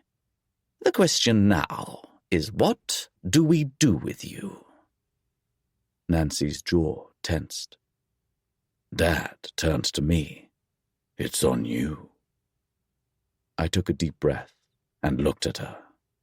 Luckily for you, it's not my place to fire you. She relaxed. But you are suspended pending an investigation for improper conduct.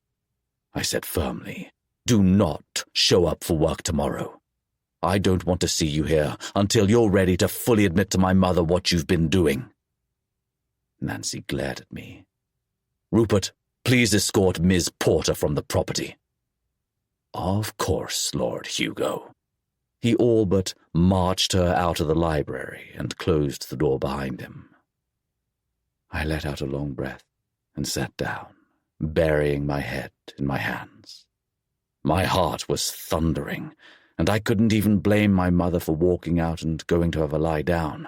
My head was thumping like someone was hitting me with a brick. So, You're Camilla, Grandma said, breaking the silence. The real one. I peered up. Camilla smiled reluctantly. Yes, I am. I'm Evelyn. I'm in charge around here. Dad let out a small chuckle. I'd love to argue, but I think we've had enough of that. Oh, that's my son. He's the Duke of Devon, but you can call him George.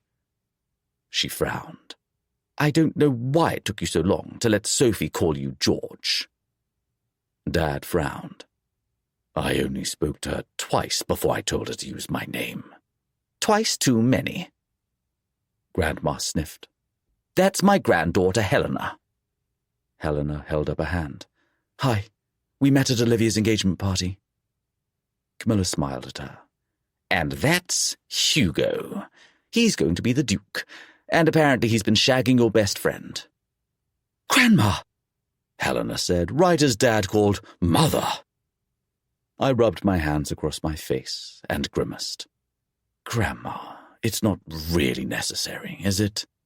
Neither was you shagging Sophie, but you still did it. More than once if she's the girl you told your mother you were secretly seeing. All right. I stood up. Camilla, not to be rude, but I need to go and see if I can stop her leaving. Good luck with that, she said softly. I think I'm better off staying here for a little while. Helena smiled at her. I'll go over all the plans with you, don't worry. Ooh, me too. Grandma pushed up to standing, using the arm of the sofa. Let's make some tea and get to it. Watch her.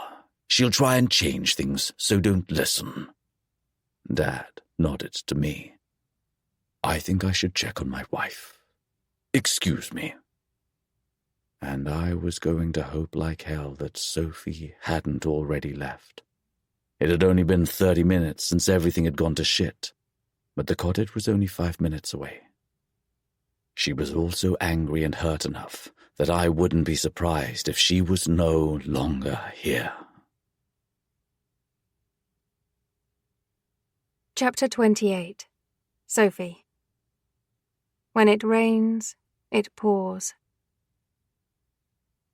I stumbled into the cottage and leant against the front door, burying my face in my hands. The pain I felt at everything coming out was unreal.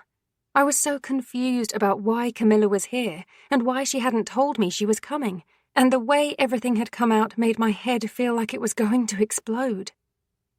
I needed to get out of here. There was no reason for me to stay.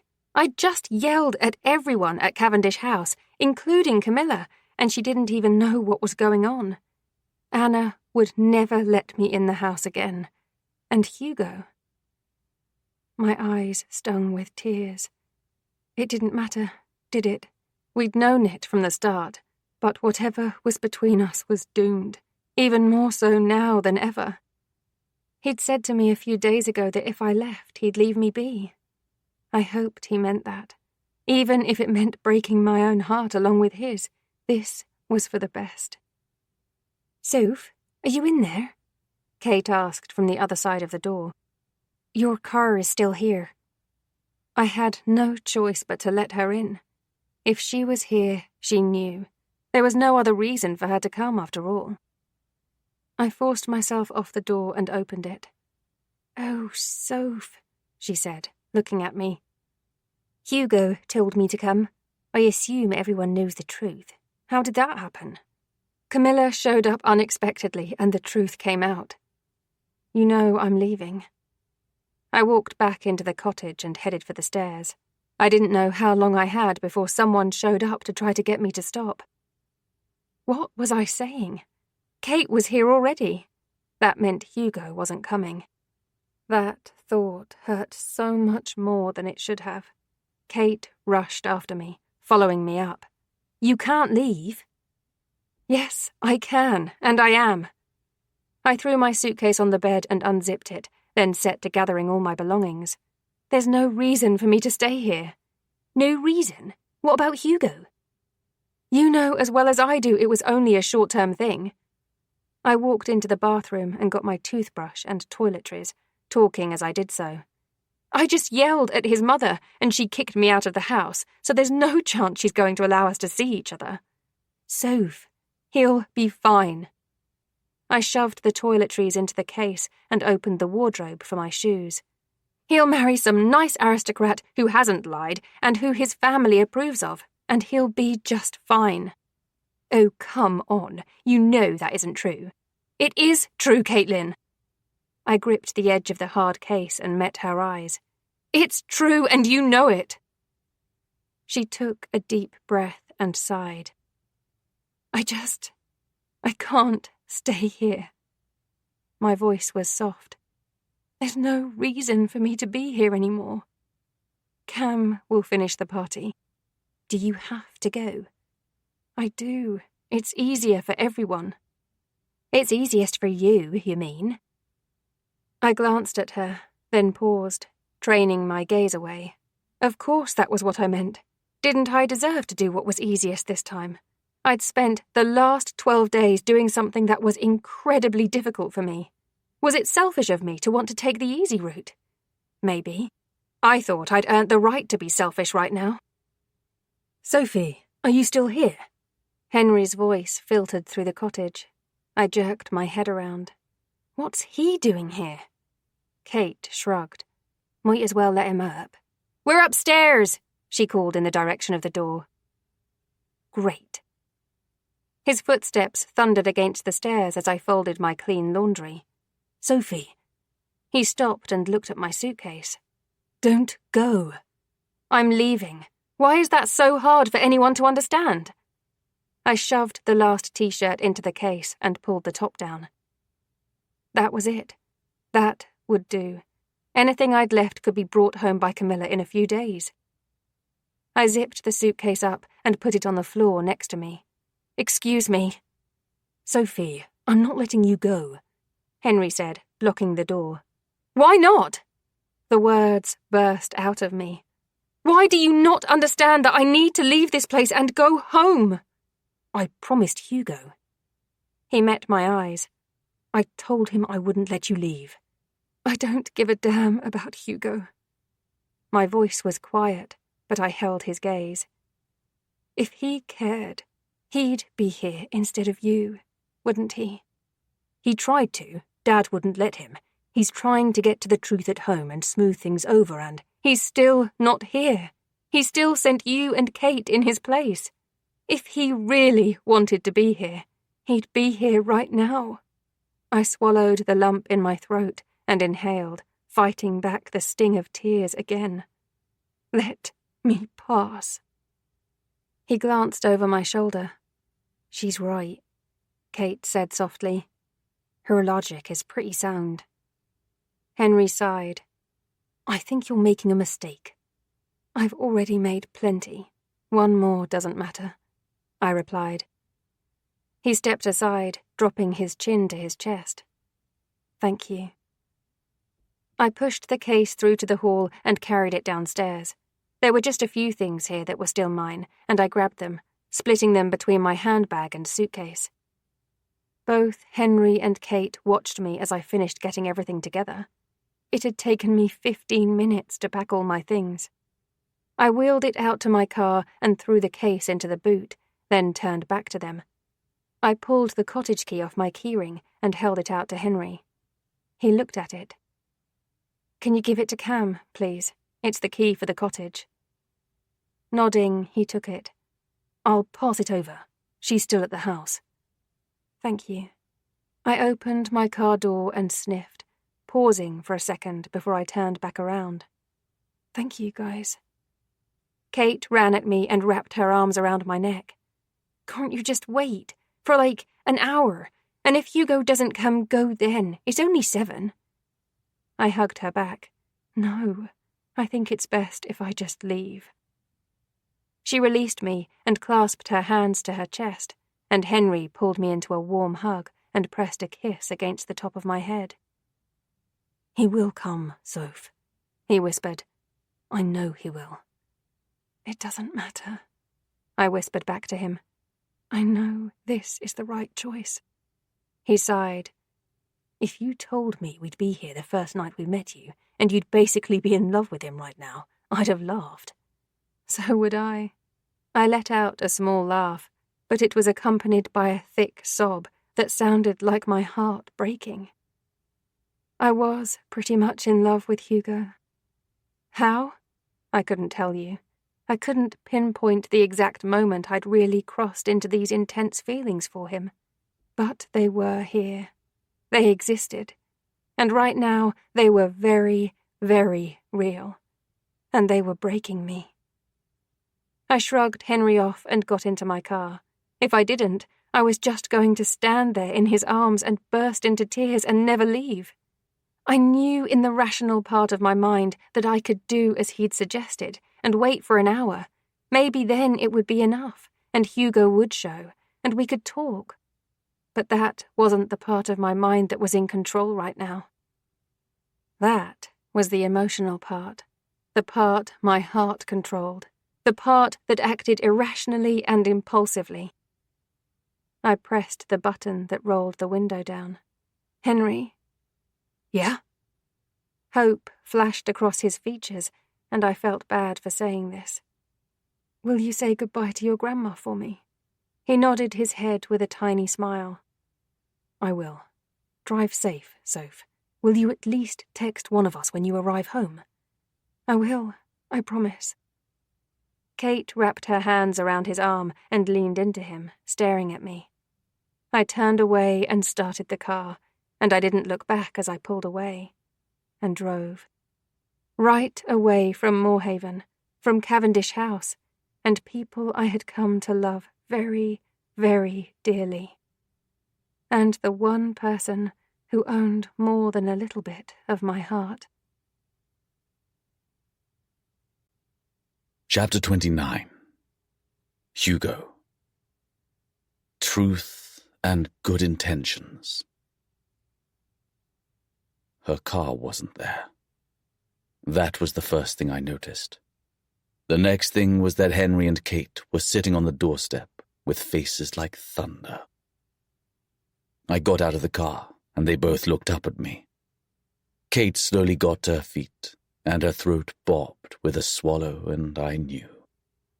She'd gone. Sophie was on her way back to London. We tried, Henry said sadly. She thought it was for the best. Shit! I hit the roof of my car and leant against it, resting my forehead on my arms.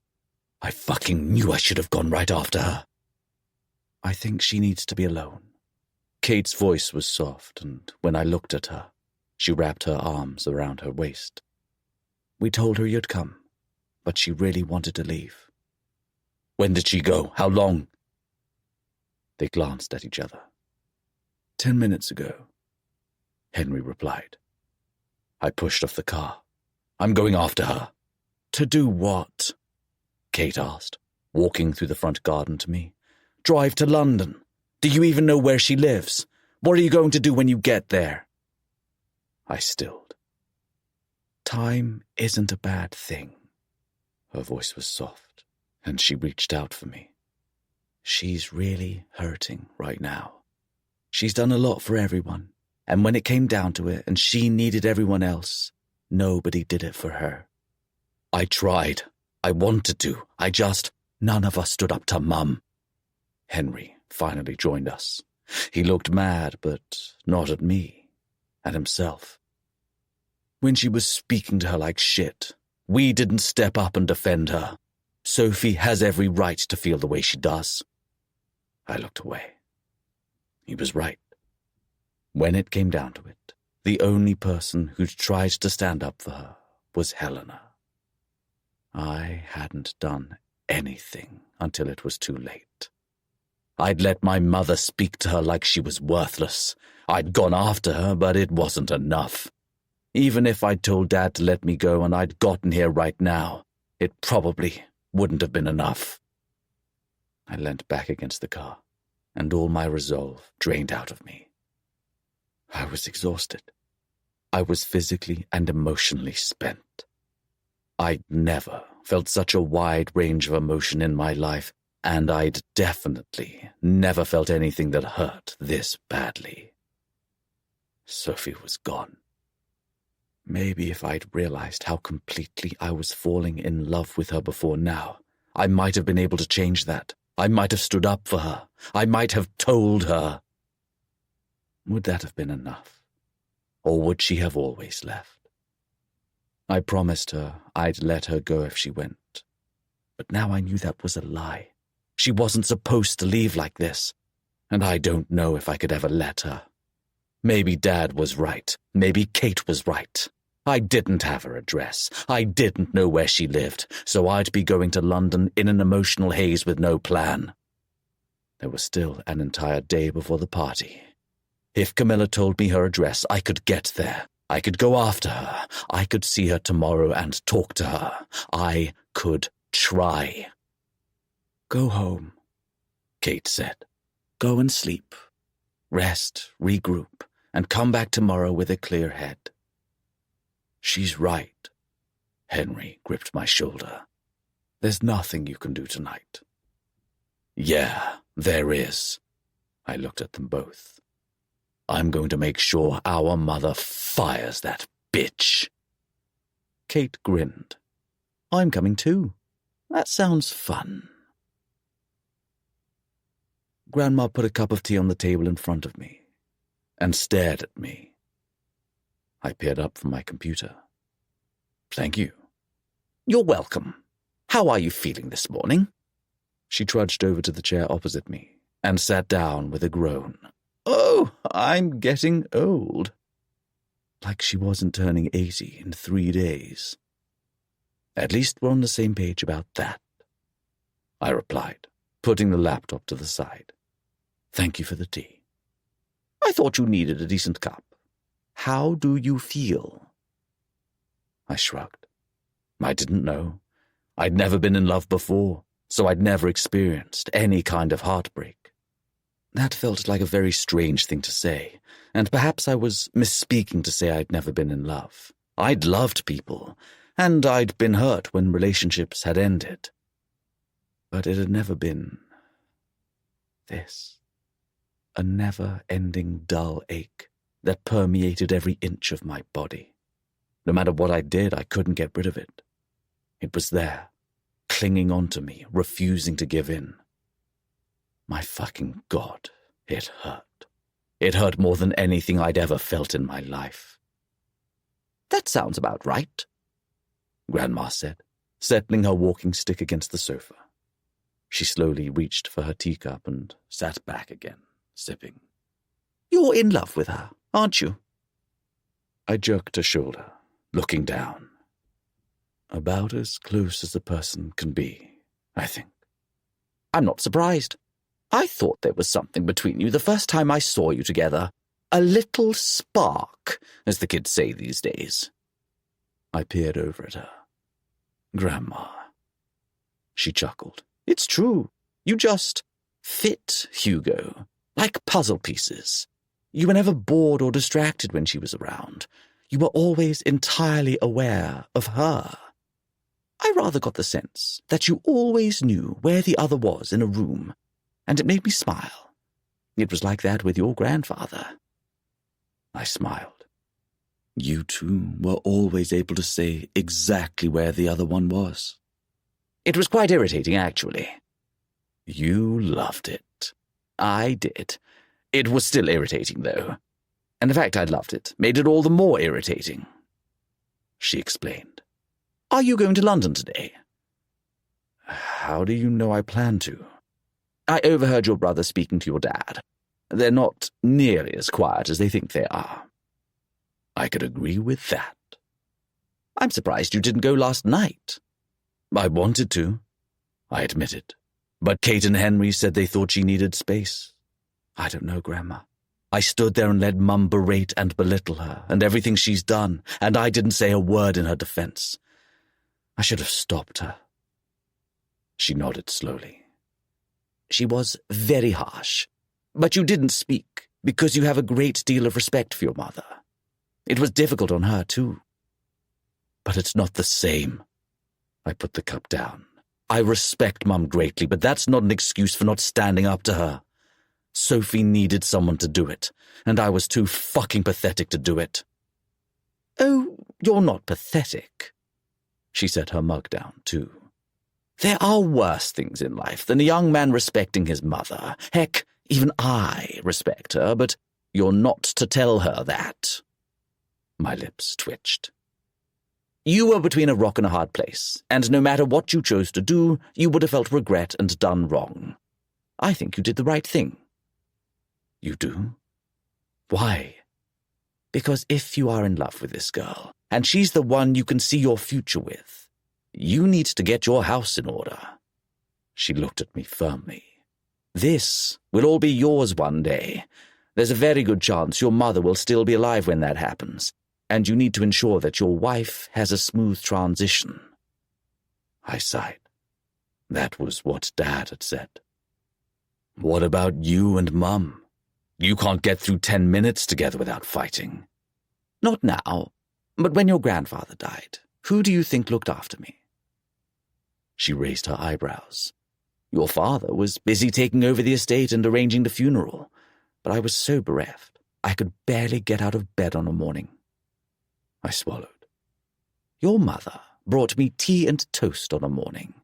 She made sure I had a good lunch every day with fresh fruit, and she pulled me out of bed for my favorite dinner every single night, even if it meant everyone ate the same thing for 5 days in a row. She ensured I got outside the house for fresh air, even if it was only opening a window or sitting on a step. There were fresh tulips on my bedside table every day, because she brought them with her morning greeting. When we buried your grandpa, she was the one who stood by my side and held me up when my world collapsed around me. Grandma glanced down for a moment. Then she visibly straightened her spine and met my gaze again. She's a pain in my backside, but she's a good woman.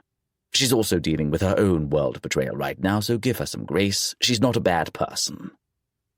She acted like one. Sometimes good people do bad things. Sometimes good people have emotions and reactions that make them seem like bad people.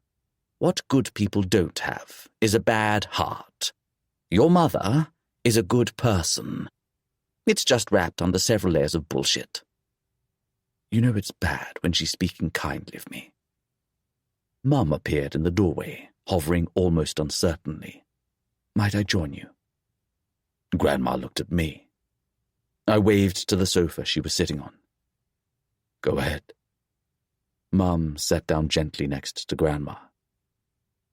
I think we have a lot to talk about. If you're going to sit there and shit on Sophie, I'm not going to listen to it. I warned her. I should have told you to cut it out last night, and I didn't. I'm not going to make that mistake again. She nodded. I know. I paused. There's no justification for my behavior towards her. Your father and I have discussed the situation at length, and he dealt me a few home truths. Mum fidgeted her hands in her lap. The only response I have is that I was upset and angry, and I reacted accordingly. I stared at her. I hope you're saving the apology for Sophie, because that one was ridiculous. Hugo, please, I'm trying to be open here. You're doing a terrible job. I would like to discuss the situation with you. She met my gaze. I know your accusations were not unfounded.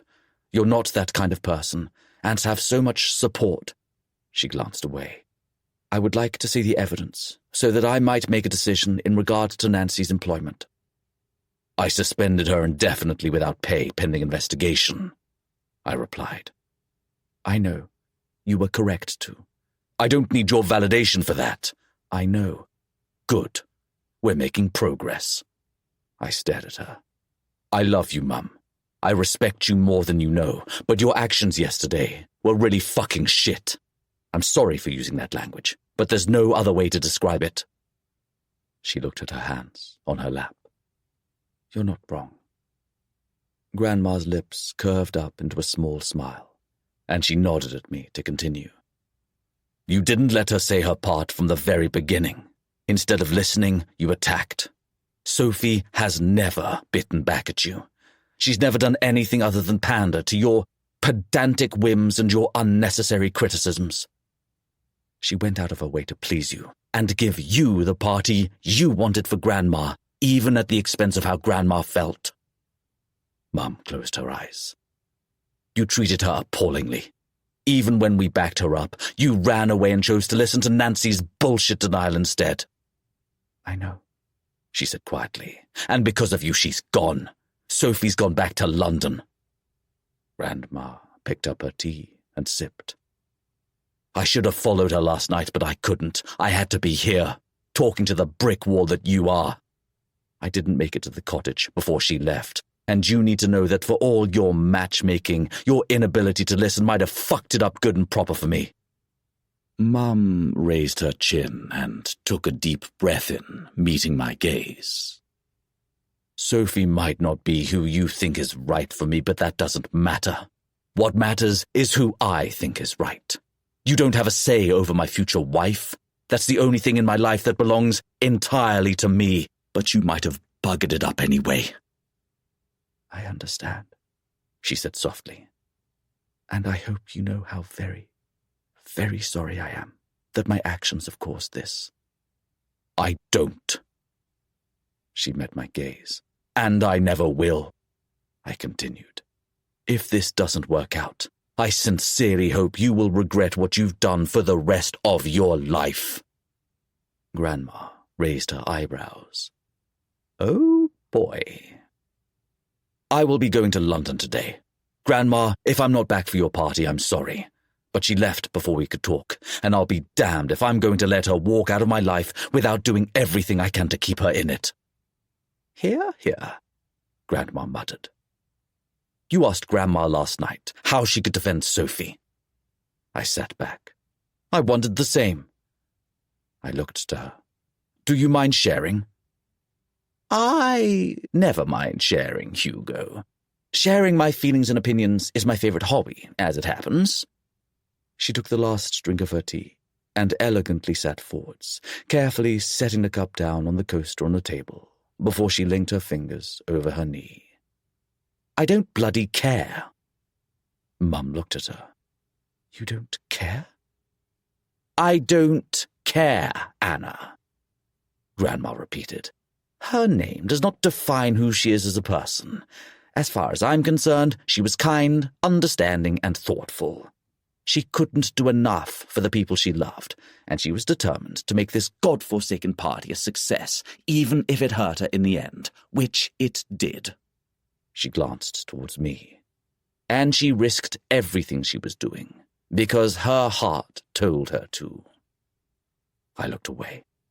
I would never say the words to my mother, but Grandma knew. Grandma knew everything. I don't care if her name is Sophie, or Camilla, or Veronica, or Emma. What matters is who she is inside, in here, Grandma continued, touching her fingers to her chest. You cannot fake kindness. The smiles she wore during our time together were not fake. Her laughter was not fake. Her determination that the party be flawless was not fake.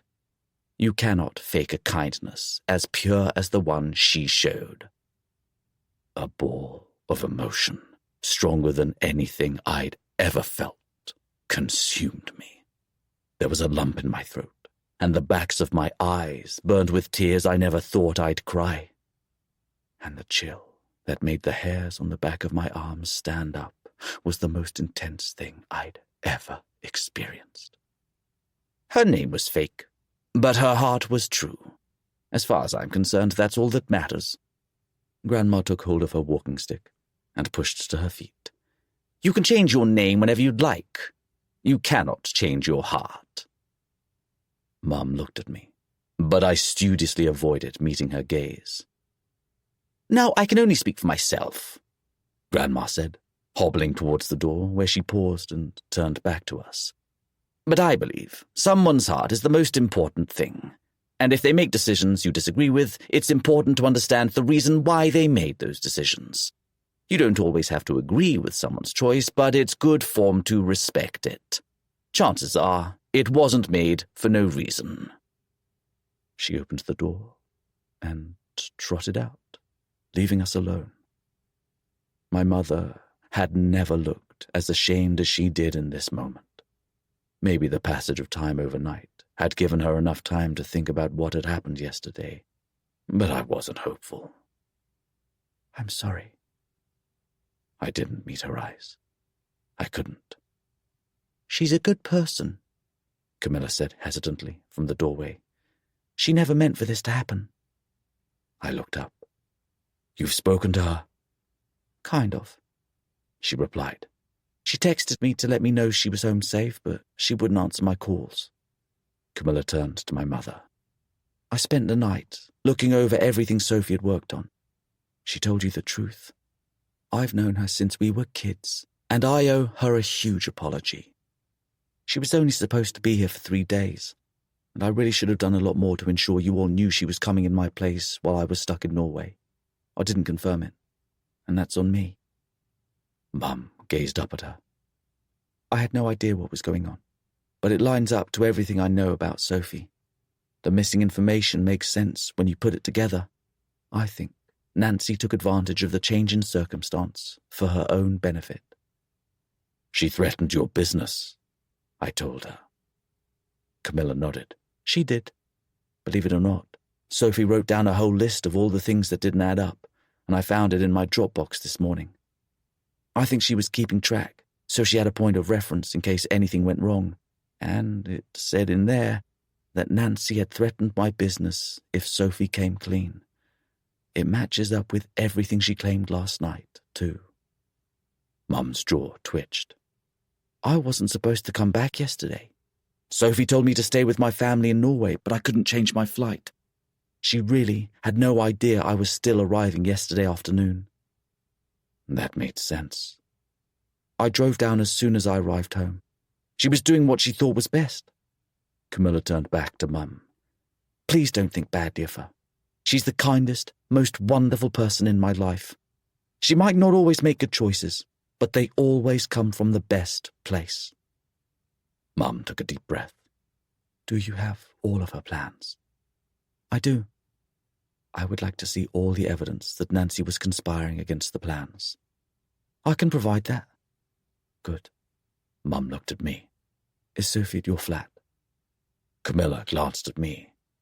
"I don't know that she's there for sure," she said softly. "She sent that one text and that's it." "She has been there."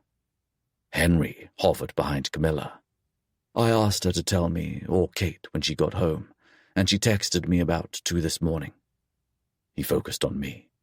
"But I think she knew I'd tell you." I stood up and walked towards her. "Camilla, I need your address." "I don't—" Camilla paused, stepping away. Henry glanced at her. "It's all right." Camilla hesitated. "I'm not sure. She'd have left it if she wanted you to have it." "Loving her is the happiest I've ever been," I replied quietly. "Please, let me try and prove that." She drew in a deep breath. "All right." Chapter 30. Sophie. Bright lights and broken hearts. I scrolled the website for job vacancies. They were all shit, but so was unemployment. My little stint into the fantasy world of Exmoor hadn't changed my very real-life situation. All I had to show for it was a broken heart, a soul full of regret, and still no job. I applied for literally every job possible and set the laptop down. It wasn't even mine. My laptop was in Devon with Camilla in Bluebell Cottage, where Hugo was, and... I took a deep breath. It was fine. It was all fine. It didn't matter that being with him had brought me a joy I'd never felt before. Nope, nothing. No bother, not a care in the world. I'd gotten home a little before 2 a.m. I'd kept my promise and told both Henry and Kate that I'd made it home safely, and after waking up today, I'd texted Cam and let her know I was all right. I'd left Cavendish House in quite the storm yesterday, and I didn't want her to worry too much. She was my best friend, after all. I had a stream of missed calls from her.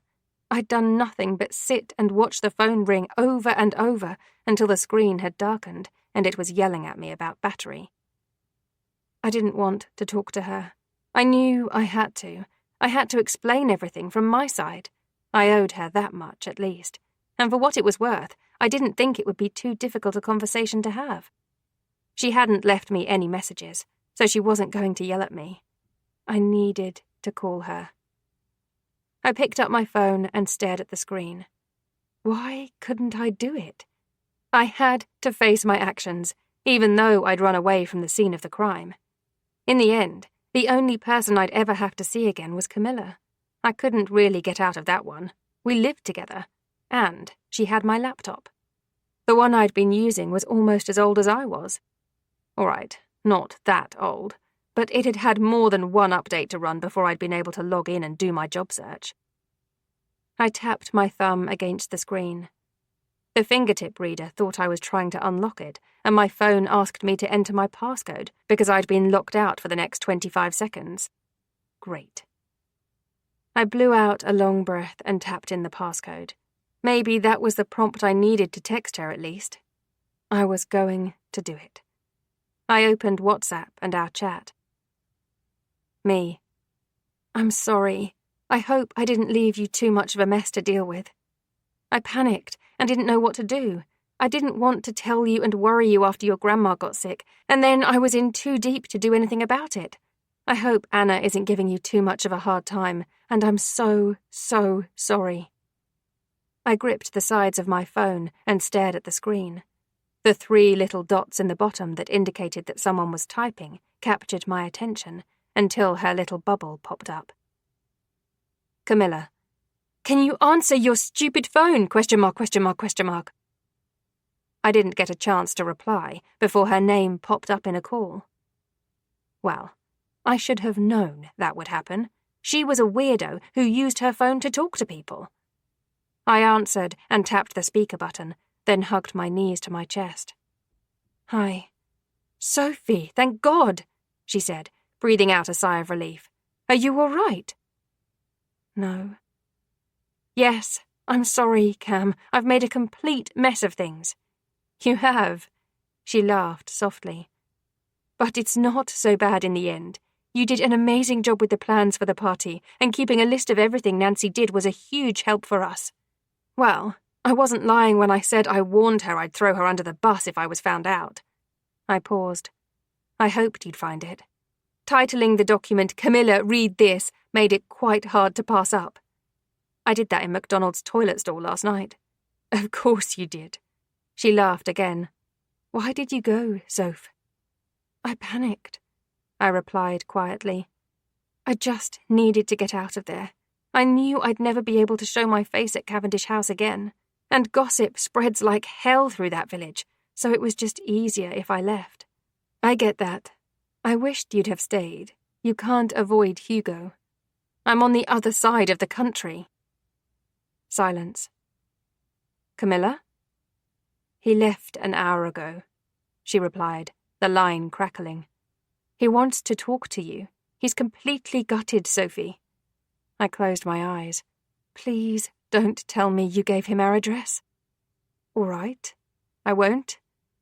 Cam! I dropped my forehead to my knees. Why would you do that? Because you clearly have feelings for each other, she replied, and I want you two to talk things through. I can't even deal with that right now. My voice was weak. Are you not mad at me? Well, I'm not exactly thrilled with the situation, she admitted after a moment. But I'm not mad, Soph. With all things considered, you were in a really tight spot, and I do have to shoulder some of the responsibility. I didn't check in as often as I should have, and it was my job to confirm that the message had gotten across. If I'd done that, this could have perhaps been avoided, and I'm sorry for that. I should have done better. It's okay. I'm sorry. It's not entirely our faults either. I likely would have had to deal with the same obstacles as you, given that I didn't get the message about the cake. Not quite to the same extent, of course, but it would have been tough enough. I swallowed and nodded. even though she couldn't see me. I bet Anna was furious with me. She wasn't too pleased with Nancy either. She actually went to bed shortly after you left because she had a migraine, and Hugo suspended Nancy without pay, pending investigation for misconduct, something like that. Hugo did? Yes. His dad said it was his call. Then this morning Anna was in a more agreeable mood, and she's looking over everything right now. I don't see how she can employ her still, to be honest. I'm sure she'll find a reason to. I mumbled. I'm not answering the door when Hugo gets here.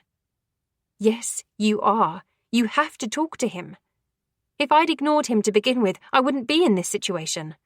Well, sleeping with a client's son is something I'd avoid, personally, Camilla said with a teasing note to her voice. It can get a little bit messy. I groaned, rolling over and lying on my side in the fetal position instead. I'm sorry. I've really screwed things up for you. No, you haven't. Anna has already said there'll be no repercussions from it, and in fact, she's going to recommend my company. Apparently, if you can do such a thorough job with absolutely no experience, I must be phenomenal. Wow, that's the nicest thing she's ever said about me. She is rather prickly, isn't she? Careful, she'll hear you. She's in the library going over everything. Don't worry about it. I made a little noise. Look, it'll be fine. At least hear Hugo out. There's clearly something between the two of you, so you owe it to yourself if nothing else. And Soph, if you really do feel strongly about him, you owe it to him too. She was right. I knew she was. I had to listen to what he had to say. Everything that had happened so quickly. I'd always intended to leave, and because of that, we'd never really discussed what would happen when I did. A terrible oversight, really. I'd assumed we would discuss it when the time came, but it hadn't worked out that way. I'd done things backwards, and if he was driving all the way up here, I couldn't turn him away. I just didn't know what I'd do when I saw him either. The next few hours passed in what felt like an eternity. Every time I heard a noise outside the door, I shot off the sofa and peered through the peephole like I was forming some kind of new neighborhood watch scheme. My heart went from 0 to 100 and back again every single time, and I was honestly wondering if I'd developed some kind of shiny new nervous tic. That was probably why I almost fell off my sofa when he knocked on the door. I was so adamant that every noise was not him that I wasn't prepared for the one that was. I shuffled to the door and looked through the peephole. His dark hair was all tousled, like he'd run his fingers through it 1,000 times already today. The rest of his face was covered by the shadow of him looking at his feet. His hand was resting against the wall next to the door, and he looked how I felt. My heart both swelled and broke at the sight of him. I took a deep breath and opened the door just enough that he could see me. He looked up at me, and everything I felt for him rushed through my body like a tidal wave. It was the most intense flood of feelings I'd ever experienced, and it was somewhere between the goosebumps of happiness and the sinking sensation of grief. I didn't think you'd answer, he said softly. Neither did I for a moment, I replied. You didn't have to drive all the way up here. I did. You know I did. I looked away. Do you want to come in? If that's all right. Nodding, I stepped back from the door and let him come inside. He did so tentatively, almost as if he were afraid that I'd slam the door on him. In his defense, it wouldn't be the first time I'd done such a thing. I pushed the door closed behind him and leaned against it. Do you want something to drink? Or eat? Why did you leave? He turned to me, and his eyes blazed with a raw emotion that made my stomach tighten. 10 minutes. I missed you by 10 minutes. I dragged my gaze away from him. Whose fault is that? That's unfair. No, it's not unfair. I pushed off the door and folded my arms across my chest. You have no right to make me feel bad for leaving. You had the option to stand up for me and follow me the second I left, and you chose neither." He rubbed his hand down his face. "You're right. I'm sorry." "I had to leave because I couldn't stay there anymore. I stood there and listened as I was called a liar and berated and belittled because of a situation I was forced into against my will. I should have been honest and ignored everyone else, but I didn't, and that's my fault. But I was doing what I thought was right. None of that justified the way I was treated. And of everyone in that room, you were the one person who I thought would stand up for me. You didn't." "I regret it so much," he said, and I could see the truth in his eyes. "There's no excuses for why I didn't stand up for you, and you have no idea just how sorry I am for that." "Why are you here, Hugo?" I rubbed my hand up and down my arm. "I don't know what you think you could achieve by coming." "You left." He held out his hands. "And we are not done, Sophie."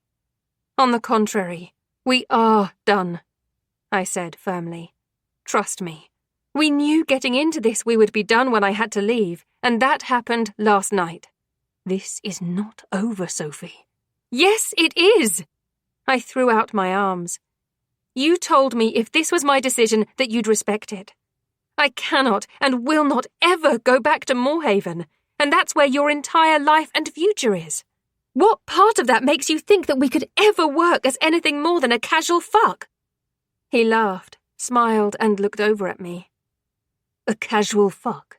Are you still on the hill that this is nothing more than sex?" No. I rolled down that hill right after we slept together for the first time. "What do you want from me, Hugo?" I asked, staring at him. "I don't fit into your world."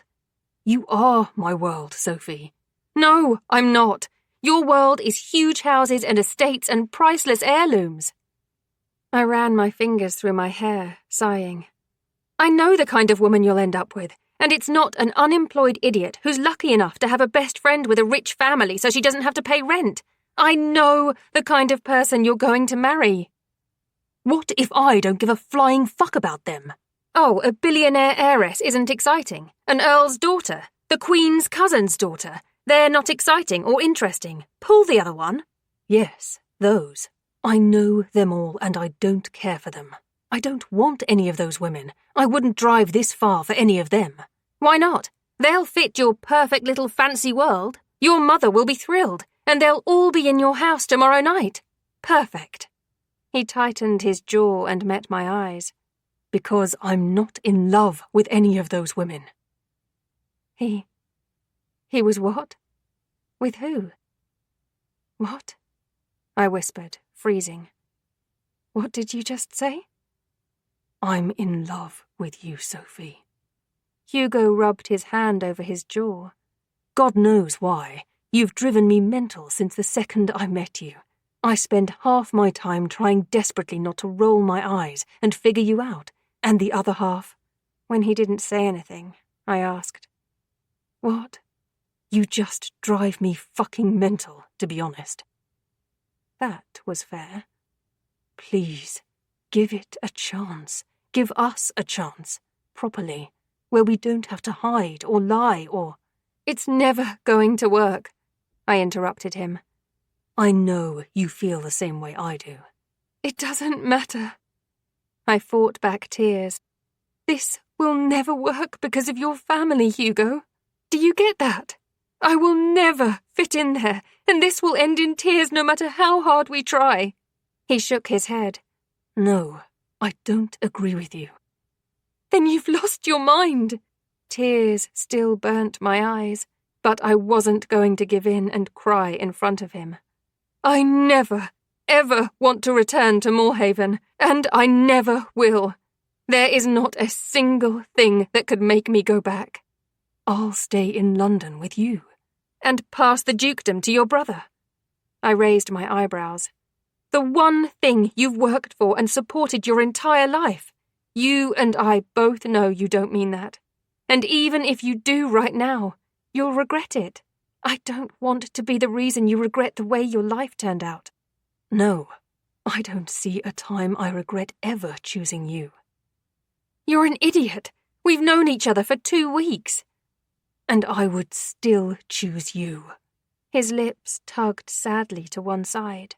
Every single fucking time, I would choose you, Sophie. I don't need to be with you for 20 years to know you're the one I've been waiting for. Your standards are horrifically low. On the contrary, I can't think of anyone better than you. Then you know some really shitty people. I shot back. I can't do this, Hugo. I won't let you give up your life for me, and there's no way I can fit into yours. He stared at me. Not everything is meant to be. We're one of those things. I opened the door and looked down. Please, I'd like if you left now. He didn't move for a moment, until he dropped his chin and nodded slowly. I'll leave. For now. For good.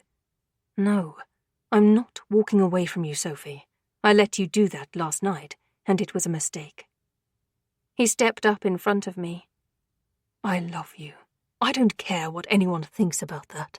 I want to see where this goes, what we can do together. Then I'm very sorry for disappointing you. I inhaled slowly, steeling myself and holding back the flood of tears for 1 more minute. Goodbye, Hugo.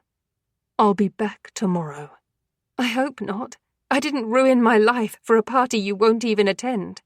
Fine. I'll drive back, go to the party for you, then I'll see you on Sunday. He stroked the back of my head. And I will keep coming back, every single day. I will keep knocking on your door and fighting for us until you have no other option but to give in. I squeezed my eyes shut. Please. He let his hand drop and stepped back from me, crossing the threshold to the hallway. I'll see you on Sunday, Soph. I pushed the door shut behind him and finally gave in to the tears that had been waiting to fall. They streamed out of my eyes silently, and I moved away from the door so he couldn't hear me crying. No, he wouldn't see me on Sunday. I wouldn't be here. Chapter 31. Sophie. Home, sweet home. Monday, someone's at the door. I can hear that, Steve. Can you answer it? No, I'm busy. Watching yesterday's countdown is not busy. Speak for yourself, I'm winning. I'll get it myself then. Thanks, darling. My parents bickering from inside their cottage brought a small smile to my face.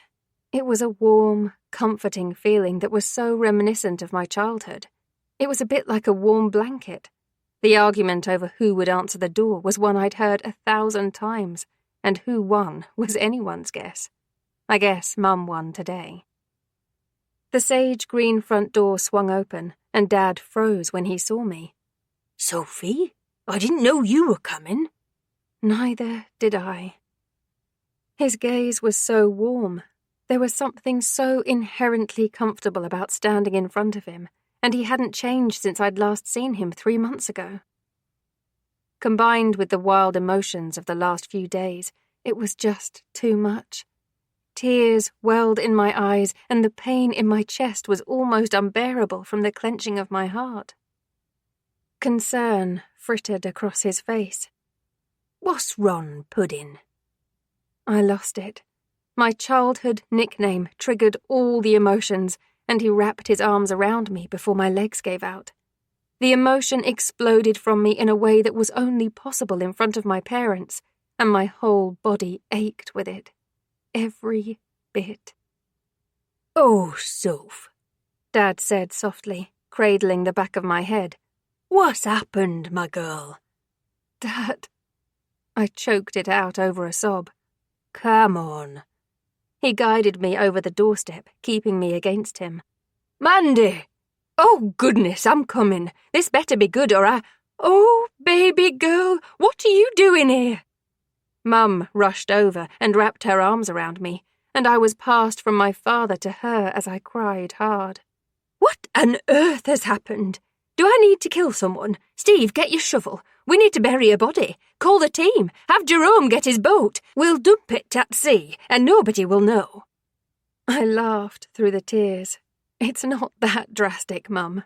You show up here crying, and you think that's drastic. Who did this to you? I will murder them with my slipper. I love you. I hugged her tightly. I just really need you right now. Oh, honey, baby. She rocked me side to side. Do you have a suitcase? Steve, get her things from the car. Dad kissed the side of my head as he passed. Oh dear, I should make some tea too. The universal sign for distress for British people everywhere. Not a flag being turned upside down. We should make tea. It was somehow very fitting. Mum pulled me into the cottage, shepherding me into the living room and onto the sofa where her tight hug resumed, like she'd never paused it. I was grateful for it. There was nothing in this world that could compare to my mother's hugs. We had our difficulties, but if a safe space were a person, it would be her. I curled up against her side while she rocked, shushing me as if I were a baby, intermittently telling me it was all right and I'd be okay, that this was fine to cry, that letting it out was the best thing, that there was nothing like crying to make someone feel better. I might have cried forever if Dad hadn't brought a pot of tea in and poured it. That was the single action that made Mum release me, and I curled up in the corner of the sofa under an old blanket and watched as Dad made the tea exactly how I liked it. Here we go, he said after a moment. Here's your tea, Puddin'. Thank you, I said softly, taking the cup from him. That was quite the entrance, Mum said, taking her own. Thank you, darling. Dad's lips twitched to a smile. I always said she got a dramatic side from you. All right, I replied, fighting a tiny smile of my own. I'm sorry if I scared you. Mum held up her phone. So I don't need to assemble the troops to hide a body? Not today, Mum. Bugger it. We haven't had anything this exciting lately. Mandy, Dad scolded. That's not appropriate, is it? I don't know, Steve. She's smiling, isn't she? Stop bickering, I muttered. Mum sighed and held me against her. I'm sorry, honey. What's going on? Why are you here, sobbing your little heart out? Oh, Mum, it's a long story. Well, luckily for you, we've got a long time. Dad nestled into the armchair opposite us. So why don't you humour us and tell us everything? This house wasn't my childhood home, but it didn't matter. It had the same furniture and ambience. The room that I'd spent many of my teenage years in had changed and grown into an elegant guest room, but there was still something about it that was familiar. I rolled onto my side in the bed and flipped over my phone. It was the day of Evelyn's party. Her birthday wasn't until tomorrow, but today was the day that had been designated to celebrate her. I'd given my all to that party, and it would go ahead without me. That hurt more than it should have. I didn't know how to cope with that feeling, but the ache that had consumed me for days was becoming all too familiar. I opened my chat with Camilla and wished her good luck. As far as I knew, nobody knew I was in Norfolk. I'd asked my parents to keep it to themselves, and everyone else thought I was still in London. I wanted to keep it that way. I wasn't sure I wanted to go home right now. I didn't think I could see Hugo again, and it wasn't as though there was anything keeping me in London. As Camilla had pointed out a few weeks ago, I had no job or boyfriend or ties to the city. Maybe returning here was what I needed, a fresh start on old ground. There was always a chance I could get a job here, and the tourist season was coming. That meant there was an abundance of seasonal jobs, and if I moved back with my parents, I wouldn't have to pay rent. Wow, I was scraping the barrel now. Was I that desperate to say goodbye to the past few weeks? I might have been. I wouldn't be considering it otherwise, would I? Camilla, thanks, but it's all you, really. Wish you were here to see it. I smiled sadly at the message. Me, will you hug Evelyn for me and tell her I said happy birthday for tomorrow? Camilla, of course.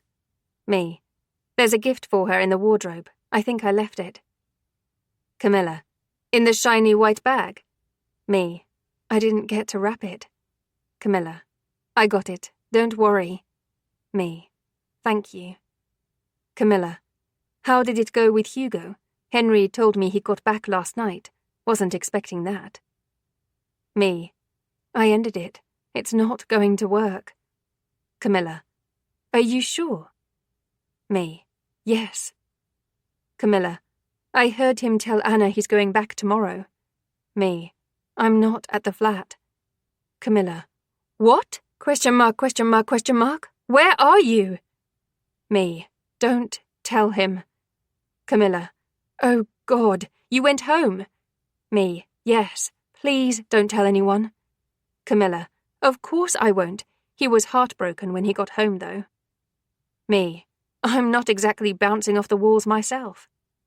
Camilla, why do it? I know how you feel about him. Give it a chance. Me, Mum's shouting. I think it's time to feed the chickens. Talk to you later. I tucked my phone against my pillow and got up, leaving it there on charge. It wasn't a total lie. I could hear Mum shouting outside, and that generally only happened when we spoke on a morning and the chickens were staging a breakout. Or they were just hungry. Mum had hung her old dressing gown on the hook behind my door, and I gratefully wrapped it around me. It really was old and tatty, but it was still so comfortable at the same time. I tied the belt as I headed downstairs. The cottage was little more than a 2-up, 2-down old house, but it had come with an acre of land that Mum had truly loved developing into her own chicken paradise. That was how she'd gone from a no-pet kind of woman to having 30 chickens. Good morning, she sang, setting one of the feeders down for a batch of particularly fluffy chickens. You're up early? I clutched my arms around myself. I couldn't sleep and thought I'd come and see the chickens. Good. You're just in time to help me get the eggs. She shut the door behind her and handed me a wicker basket. They're all out. Just unlatch the nest boxes and pop out their eggs. That sounded a lot easier than I thought it would be. Fortunately, she was right. None of the modern-day dinosaurs were in their coops, so I was able to unlatch the boxes from the outside and collect all the eggs that were nestled in there. Being in the countryside was refreshing. It had been weird to be in London, if only for one night. The city noises seemed so foreign to me now. Being here and woken by the sound of cockerels and clucking and sheep baaing was far more comfortable. Maybe this was where I was supposed to be. The country. Mum held the door open for me to pass through. Oh, you got lucky today? Is this a green egg? What do you have in there, the Easter bunny? She laughed, taking the basket from me. I have a couple of birds who lay blue and green-shelled eggs. Are you hungry? I guess. Let me make you breakfast. Egg and soldiers? My lips twitched. I haven't had that in years. Of course you haven't. The only thing you can boil is your temper. Speak for yourself. That's why I can say it. She laughed and swept through the kitchen. How did you sleep? I slept. That doesn't answer the question, Sophie. I slept, I repeated. It's better than nothing. Mum put a lid on the pan and turned the heat right up. You're right. How do you feel today? I sat down at the table that filled the middle of the room and looked at the crocheted placemats. Do you actually use these? With your father around? Don't be silly. He'd spill his tea on them. They're purely decorative. Mum turned to look at me. How do you feel? Wow, you are not letting this go. Honey, you showed up yesterday afternoon and burst into tears on the doorstep.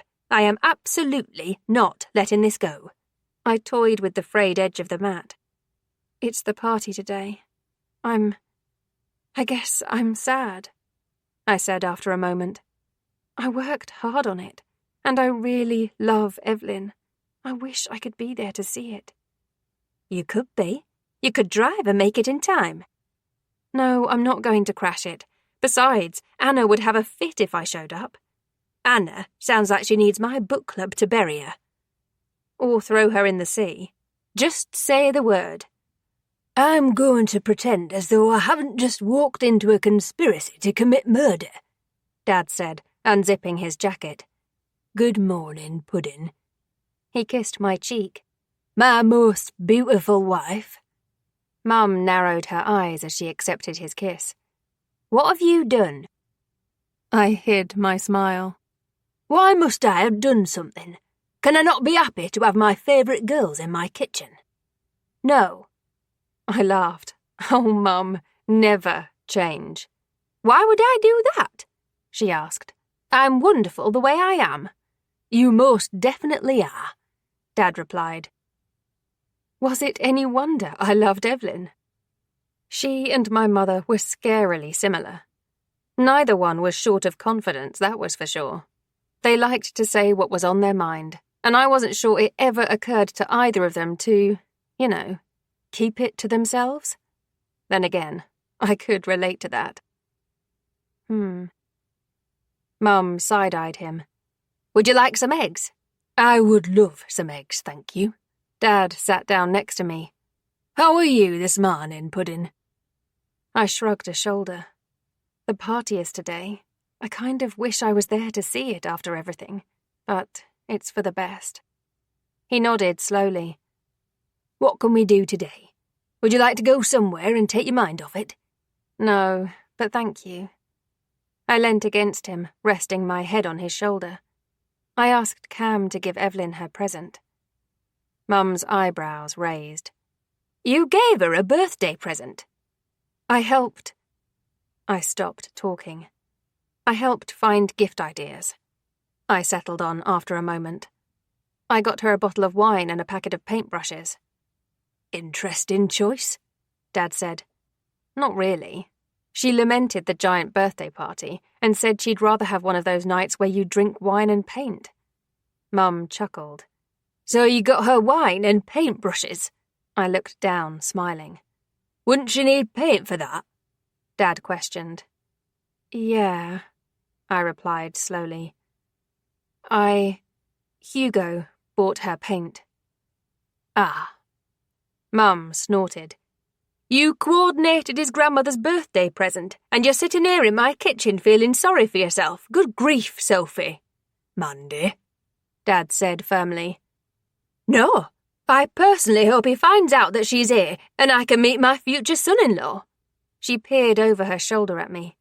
People who have known each other for a week do not coordinate their birthday presents for a family member. It was a joke, I replied. She put eggs in the boiling water and set the timer, then slipped toast into the toaster and set it. The point still stands.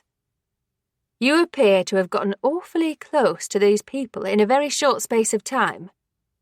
Everyone except his mother. She sounds like a right mean cow, Dad said, nodding slowly. Oh, Steve. Mum took the toast that popped and replaced it with more slices. Don't be rude. He rolled his eyes. I'm going to grab my phone, I said, getting up and leaving the kitchen. I needed a moment. I rushed upstairs and pulled it off charge. Camilla.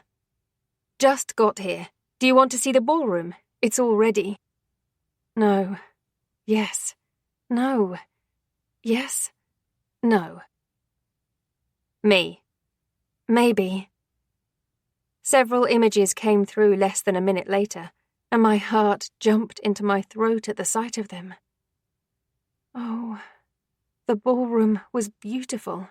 The tables that dotted the floor were draped in beautiful white tablecloths, and the centerpieces were stunning floral pieces in shades of purple and white and light pink. Balloons and flower bouquets in the same colours decorated the outer walls, and Evelyn would hate every last bit of it. My heart screamed in pain. Me. It looks beautiful. Camilla, you did a great job, Soph. Me, I just did as I was told. Camilla, you did a great job. Don't sell yourself short. I breathed in deeply and went back downstairs. Mum called me when I was halfway down, and she looked over at me when I walked back in. Your eggs are ready. Where's your... What's wrong? Cam just sent me some photos of the ballroom. I think I might need to unplug today. I put my phone down as she set the runny eggs and toast in front of me. Thank you. You're welcome, darling. She gave Dad his plate. I'm going to take a bath. Please put the dishes near the sink for the dishwasher when you're done. She left, and I looked around the kitchen.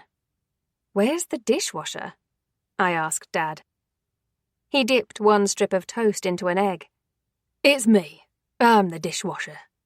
I laughed, reaching for my own breakfast. It was good to be here, no matter the circumstances. Chapter 32. Hugo. Save your tears. I wholeheartedly reject this entire thing, Grandma said, looking around. Although I would take another slice of that lemon cake. It was good cake, I agreed. Slices were unacceptably small, though. She sniffed and looked around. You don't have to sit here with me, dear. I patted her hand. I'm quite all right with you, Grandma. I'm not really in a partying mood. Neither am I. I wanted her to be here too, you know? She wrapped her fingers around mine. She did all of this. She should be here. I swallowed, looking out at the party. Dinner was long over, and all the tables and chairs had been swiftly cleared away, freeing the space up for dancing. Everyone was having a great time. Then there was me. I did also appreciate your coordinating birthday presents, Grandma continued. Although I do appear to be missing a wine glass, so I can have a paint and wine party in my bedroom. You let me know when you want one, and I'll bring you one. Now we're talking. She squeezed my fingers. Why don't you call her, Hugo? She won't answer. I'll drive up in the morning and go and see her again, and hopefully she'll talk to me. Grandma nudged me with her shoulder. You know, you didn't have to come back for this. I wouldn't have been angry. Of course I did. Like Sophie said, she didn't ruin her life to make this happen for me not to be here. Her shoulders shook as she laughed. Ruin her life indeed. Falling in love with a future duke didn't ruin my life. It's a bit different, Grandma. Let me guess. You told her you'd give it all up. She refused to let you, and you left with your tail between your legs. I side-eyed her. How did you know that? I read romance novels. Classic move. She shook her head. It never works. Evidently. I think Sophie would hate all this, Grandma continued, looking around. Ah, now it makes sense, doesn't it? I peered at her, smiling. You just want someone to moan with. She nodded. That's about it, yes. She continued, gazing around the room. There's an awful lot of pomp and how do you do here, and these shoes are hurting my feet. Not to mention this dress is too long, and I'm afraid I'll pee on it. I dropped my chin to my chest and closed my eyes. I really had no response for that, but I was sure Sophie would have, if she were here. Grandma snorted. Sophie would have had a smart-ass comment for that. Jesus, Grandma. Helena took the chair on the other side of her. Why don't you call her if you're missing her that badly? I'm not sure you've ever waxed so poetic about any of your actual grandchildren. That's because you're all heathens who can't make a decent cup of tea to save your life. She sniffed. Henry made me a cup this morning. I thought he was trying to kill me. My sister looked over at me. You have her phone number. I'm sure out of everyone, you're the one she'd answer the phone to. She made sure Camilla gave you your present, didn't she? Wine and paintbrushes. Grandma sighed and looked down sadly. I'd swap them both for her. This is really sad, Helena said, mostly because Hugo is the one who's in love with her, and he's not complaining nearly half as much as you are. Grandma glared at her. I fought back a small laugh. What's there to complain about? She knows how I feel. I also know she's not going to walk through that door in a burst of drama. She's made it abundantly clear that she never wants to come back here. Helena rested her hands in her lap. That doesn't mean you've given up. No, I agreed. I haven't given up, and I'm determined to prove to her that we can make this work. Well, you can thank your mother for all of that, Grandma said flatly. She not only threw the girl out, but she also didn't bother to hide how horrified she was that you've been seeing her and not some fancy rich girl. It always amused me when she referred to any of the upper class as fancy rich girls. Like she hadn't been the daughter of an earl herself before she'd married Grandpa. If I was Sophie, I wouldn't be coming back here either. Let's face it, Helena got out because she got married, but if, God forbid, your father died young, we'd have 3 generations of a duchess in this house. She eyed me. It's not like the 2 of you would have a house of your own, is it? She'd have to live with your mother. Would you want to, after what she said about her?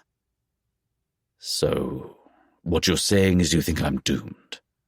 No, she shook her head.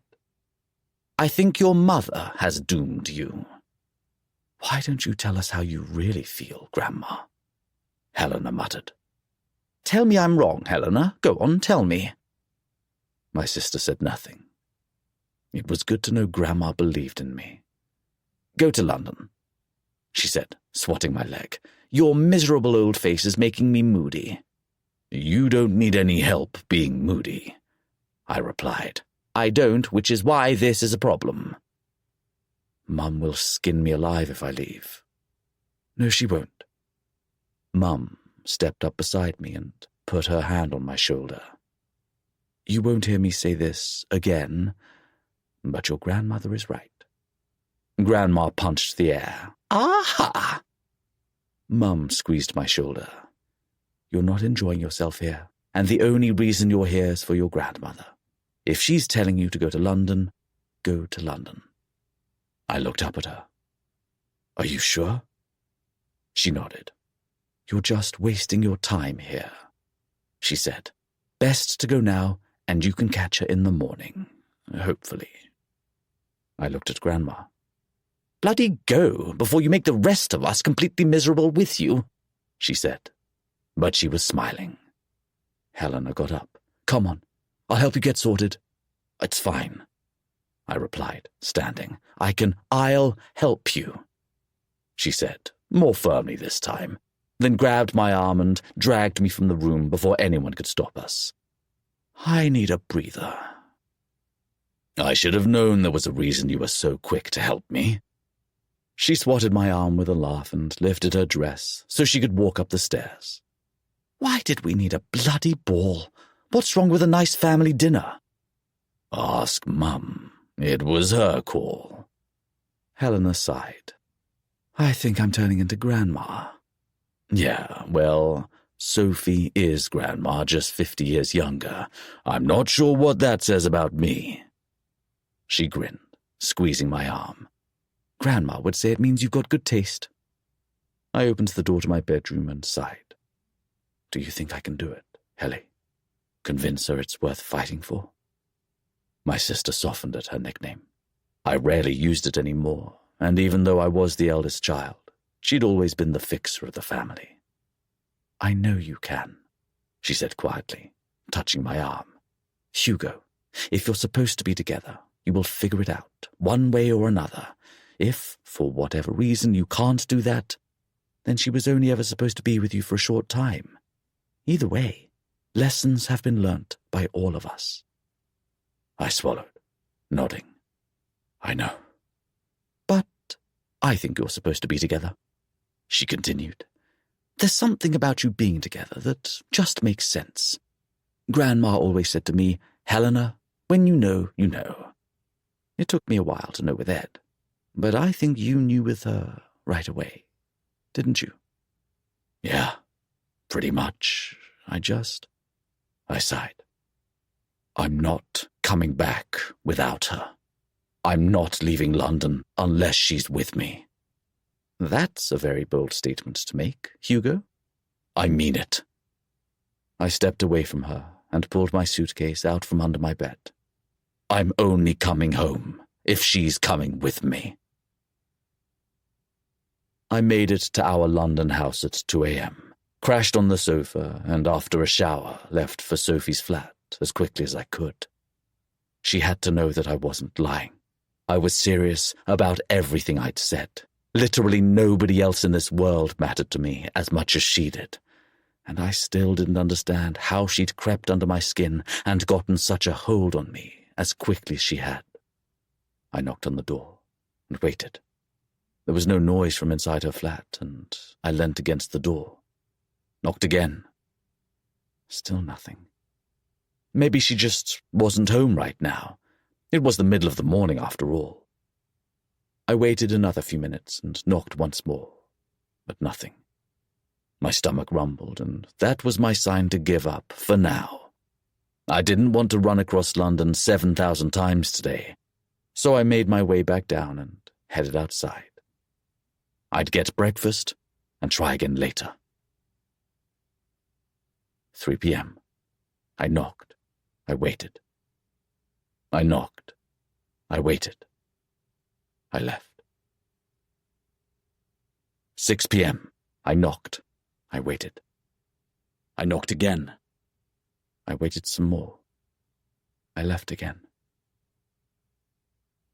9 p.m. I knocked. I waited. A door opened, and I jogged around. Are you looking for someone, love? A woman who looked to be in her 50s asked me gently. I've seen you here a few times today, that's all. Oh, I'm sorry if I've disturbed you. I swallowed. You haven't seen Sophie, have you? Is that the one who usually answers the door in her pyjamas? I tried not to laugh. That sounds like her. She shook her head with a rueful smile. Not today, love, sorry. Didn't see her for a while, but she was back a few days ago. Caught her getting the post a couple of days ago, but haven't seen her since. All right, thank you. I paused. If you do see her, would you tell her Hugo stopped by? Will do, love. Thank you. Sorry for disturbing you. She waved it off and went back inside, leaving me alone in the hall. Was she even here? And if not, where was she? My neighbours are going to take a restraining order out on you. Camilla opened the door so I could come in. You are exceptionally persistent. Do you know that? I did have a moment last night where your neighbour across the hall opened the door. I thought you might chase me out with a knife. I closed the door behind me. Ah, Mrs. Alanger is perfectly lovely. It's Mrs. Hooper upstairs who's the nutty one. She sighed. She's not here, but I think you already know that. I ran my fingers through my hair. Do you know where she is? Camilla held my gaze for a moment before she turned away. I do. She told me and left a note on the fridge. I think she was going to keep it to herself. I turned to the fridge. I'm not that daft. She told me. Do you want some tea? No, thank you. Cam, please tell me where she is. I have to talk to her. She won't answer my calls. She's ignoring my texts. I don't know what to do. She finished filling the kettle and turned back to me, leaning a hip against the counter. She watched me for a moment before sighing again. You really are in love with her, aren't you? It's not just a fling for you. Yes, I replied simply. I really am, and I'm not leaving London unless she's coming with me. Her lips twitched to the side. She's with her parents. She's in Norfolk?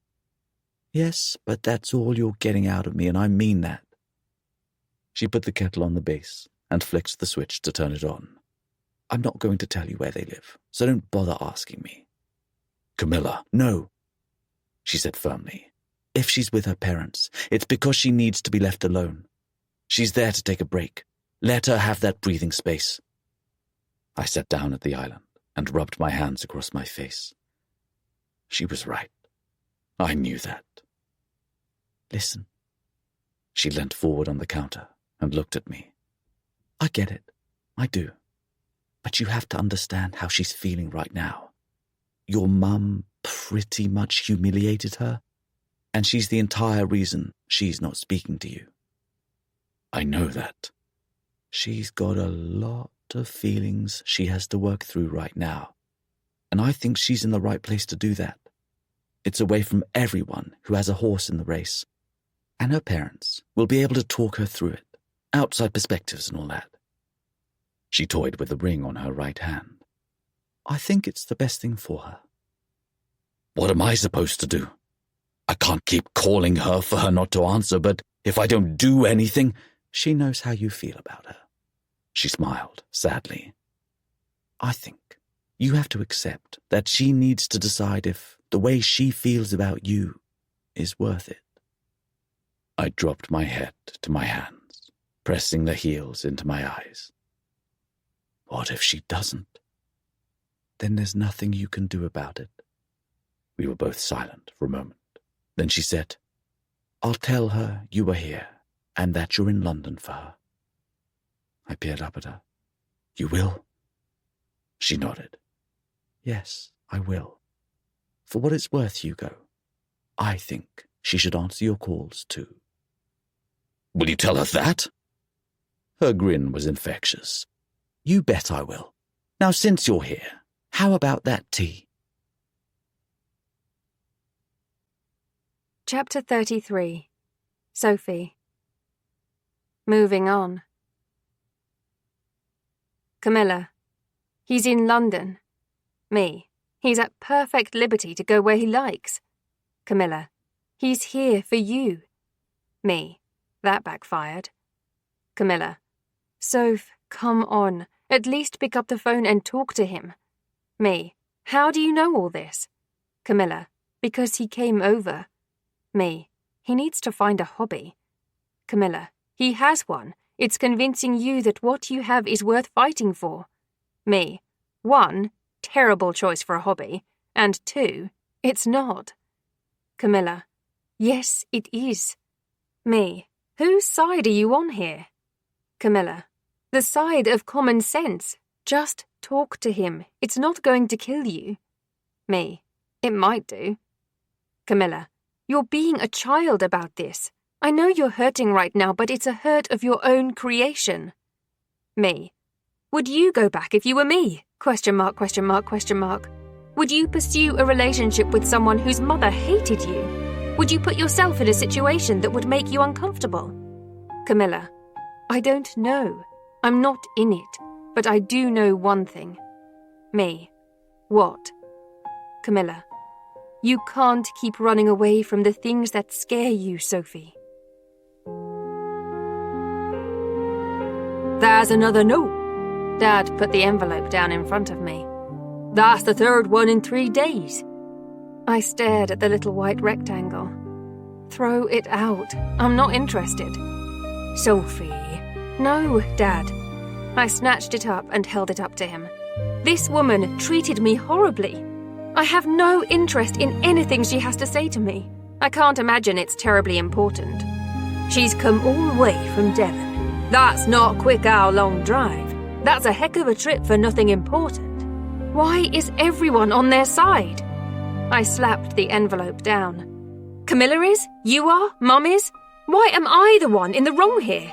Why can nobody respect my want to just move on from this? Because I know you, Puddin', and I don't think that's what you really want at all. He rested his hand on top of mine. You haven't smiled since you got here. Not properly. I can see how much you're hurting. It doesn't change the situation. It doesn't change everything that happened. No, it doesn't. Mistakes were made all around. Nobody here is entirely innocent. I stared at him. If everyone around you is telling you that perhaps you should be open to hearing what someone has to say, don't you think you should listen? He raised his eyebrows. No. He chuckled and raised his hands. All right, you're a grown woman. I can't force you to do anything you don't want to do, but I think you should at least read that letter.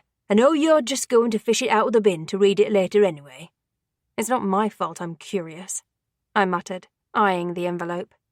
What harm will reading it do? He pushed it towards me. If you don't like what she has to say in it, nothing changes. If it's an olive branch, I scoffed. Anna doesn't extend olive branches. Anna waits for someone else to extend it to her. The previous 3 notes were all asking us to contact her. If it's an olive branch, why isn't she knocking on the door? Why isn't she calling? Camilla wouldn't tell Hugo where you live, so why would she tell Anna? It's a lot of work to track you down just to slip a piece of paper onto the door. She has called. Mum stepped inside and put the egg basket on the kitchen table. Several times, and she's knocked on the door twice. I looked between them. And you didn't tell me? She shrugged, looking over the eggs. I didn't think you needed to know. I knew you didn't want to speak to her, and you most certainly don't want to see her. So I asked her to please stop calling and coming over here. Her gaze fell to the envelope. Clearly, she didn't listen. That family is so bloody persistent, I grumbled. When was she last here? Last night when you were in the bath. You told me that was Betty Carlyle. Well, they're both equally irritating, so I didn't see the difference, personally. She took the basket over to the egg holder and started distributing the eggs. What does she want this time? Your daughter is channeling your best trait and refusing to open it. Dad winked at me. Are you saying I'm stubborn, Steve? Mum gave him a pointed look. Oh, fine. I snatched the envelope up and untucked the flap. The letter was perfectly folded inside, and I slid it out. Sophie, I understand that you don't owe me anything. If I were you, I'd be ignoring me too. But please, I need to speak with you. I'll be at the Pelican Bay restaurant tomorrow at 2:30.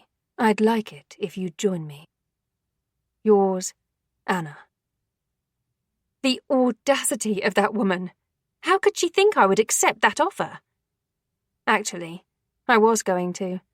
I was going to go. What does it say? Mum asked, looking over expectantly. She wants me to meet her tomorrow afternoon to talk. I put the piece of paper down. Are you going? Oh, yes, I'm going. I got up from the table. I'm going to tell her to leave us all alone. She can't keep harassing us like this. Enough is enough. I paused in the restaurant doorway.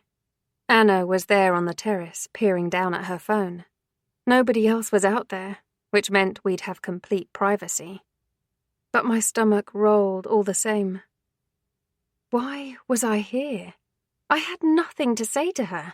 Whether she served me coffee or was a duchess, it didn't change the way she'd treated me. How she hadn't listened to me, how she'd strong-armed me, how she'd kicked me out of her house for a deception I'd never wanted to be a part of before I'd left, how she'd been a part of how irrevocably my heart had been broken. Looking at her hurt, I saw so much of Hugo in her. They had the same lush green eyes that were so emotive, and where Henry leaned to their father's sandier blonde hair, there was no doubt that Hugo took after Anna with their dark locks. I didn't want to walk out there and sit down opposite her. I was afraid of my heart breaking all over again, that I'd be reminded of what I'd left behind, of what and who was a part of my past now. But I couldn't take this anymore. She had to leave my parents alone. She had to stop calling and sending letters and knocking on the door. They wanted peace. So did I. The Devon family were a part of my past, and that was all there was to it. Anna had to go back to where she belonged. Spoiler alert, It was not King's Lynn. "Soph, are you all right?" I turned at the gentle voice, starting a little at the touch to my arm, then smiled tightly when I saw it was my old school friend. "I'm fine, just delaying the inevitable." Wendy grimaced. "You want me to kick her out? I'll do it, just say the word." I gave a hollow laugh and patted her hand. "No, with any luck, she'll be leaving in a moment anyway." "Are you sure?" "I am. Thank you, though. I'll keep it in mind." I squeezed her fingers and released her, heading in the direction of the terrace. This was it. This was my moment to say goodbye. The Devons would no longer impact my life in any kind of way after this conversation. Some bridges were made to be burnt, and this was one of them. I pushed open the terrace door and looked over at Anna. Her dark hair was perfectly coiffed into a ponytail, and she tapped expertly at her phone screen with her light blue manicure. She didn't look up. I don't know why I expected her to. Sadly for her, I was over deferring to her social status. "You've got a lot of bloody nerve coming here." Maybe it was my words, my tone, or my appearance in general, but Anna jumped. Her phone dropped to the table with a clatter, and she looked up at me with an uncertainty in her eyes that was reflected in her posture. "Sophie, you came." "I don't know what kind of bollocks you think you're pulling," I said, walking over to the table where I gripped the back of the chair opposite her and leaned forwards. "But you best believe that the only reason I'm here is to tell you this. Leave my family alone." "Sophie." "No, I don't care, Anna. You've made your feelings about me perfectly clear. My parents do not deserve your harassment. I don't know how you knew where I was, but I'm only going to tell you once. Leave Norfolk, and if you ever come back, stay as far away from my family as possible." I met her eyes. "If you contact my parents again, I'm calling the police." She looked at me with pained eyes. "Have a safe trip back to Devon." I pushed off the chair and turned around, heading for the door. "Please, will you give me 2 minutes?" "Have a safe trip back to Devon," I bit out, this time harsher than the last. "You care about Hugo, don't you?" Her words cut me to the quick, and I froze, closing my eyes. "If you think to use my misplaced feelings for your son to blackmail me into listening to you, I don't. I don't want to blackmail you at all. But he's why I'm here, Sophie." I drew in a deep breath. "I know he came to see you, and you sent him away." "I wasn't going to welcome him with afternoon tea, was I?" "No, and your reception of us both was valid. And I understand entirely how little you want to speak with me right now. I'm not sure you have any idea how badly I want to be anywhere but here." 2 minutes.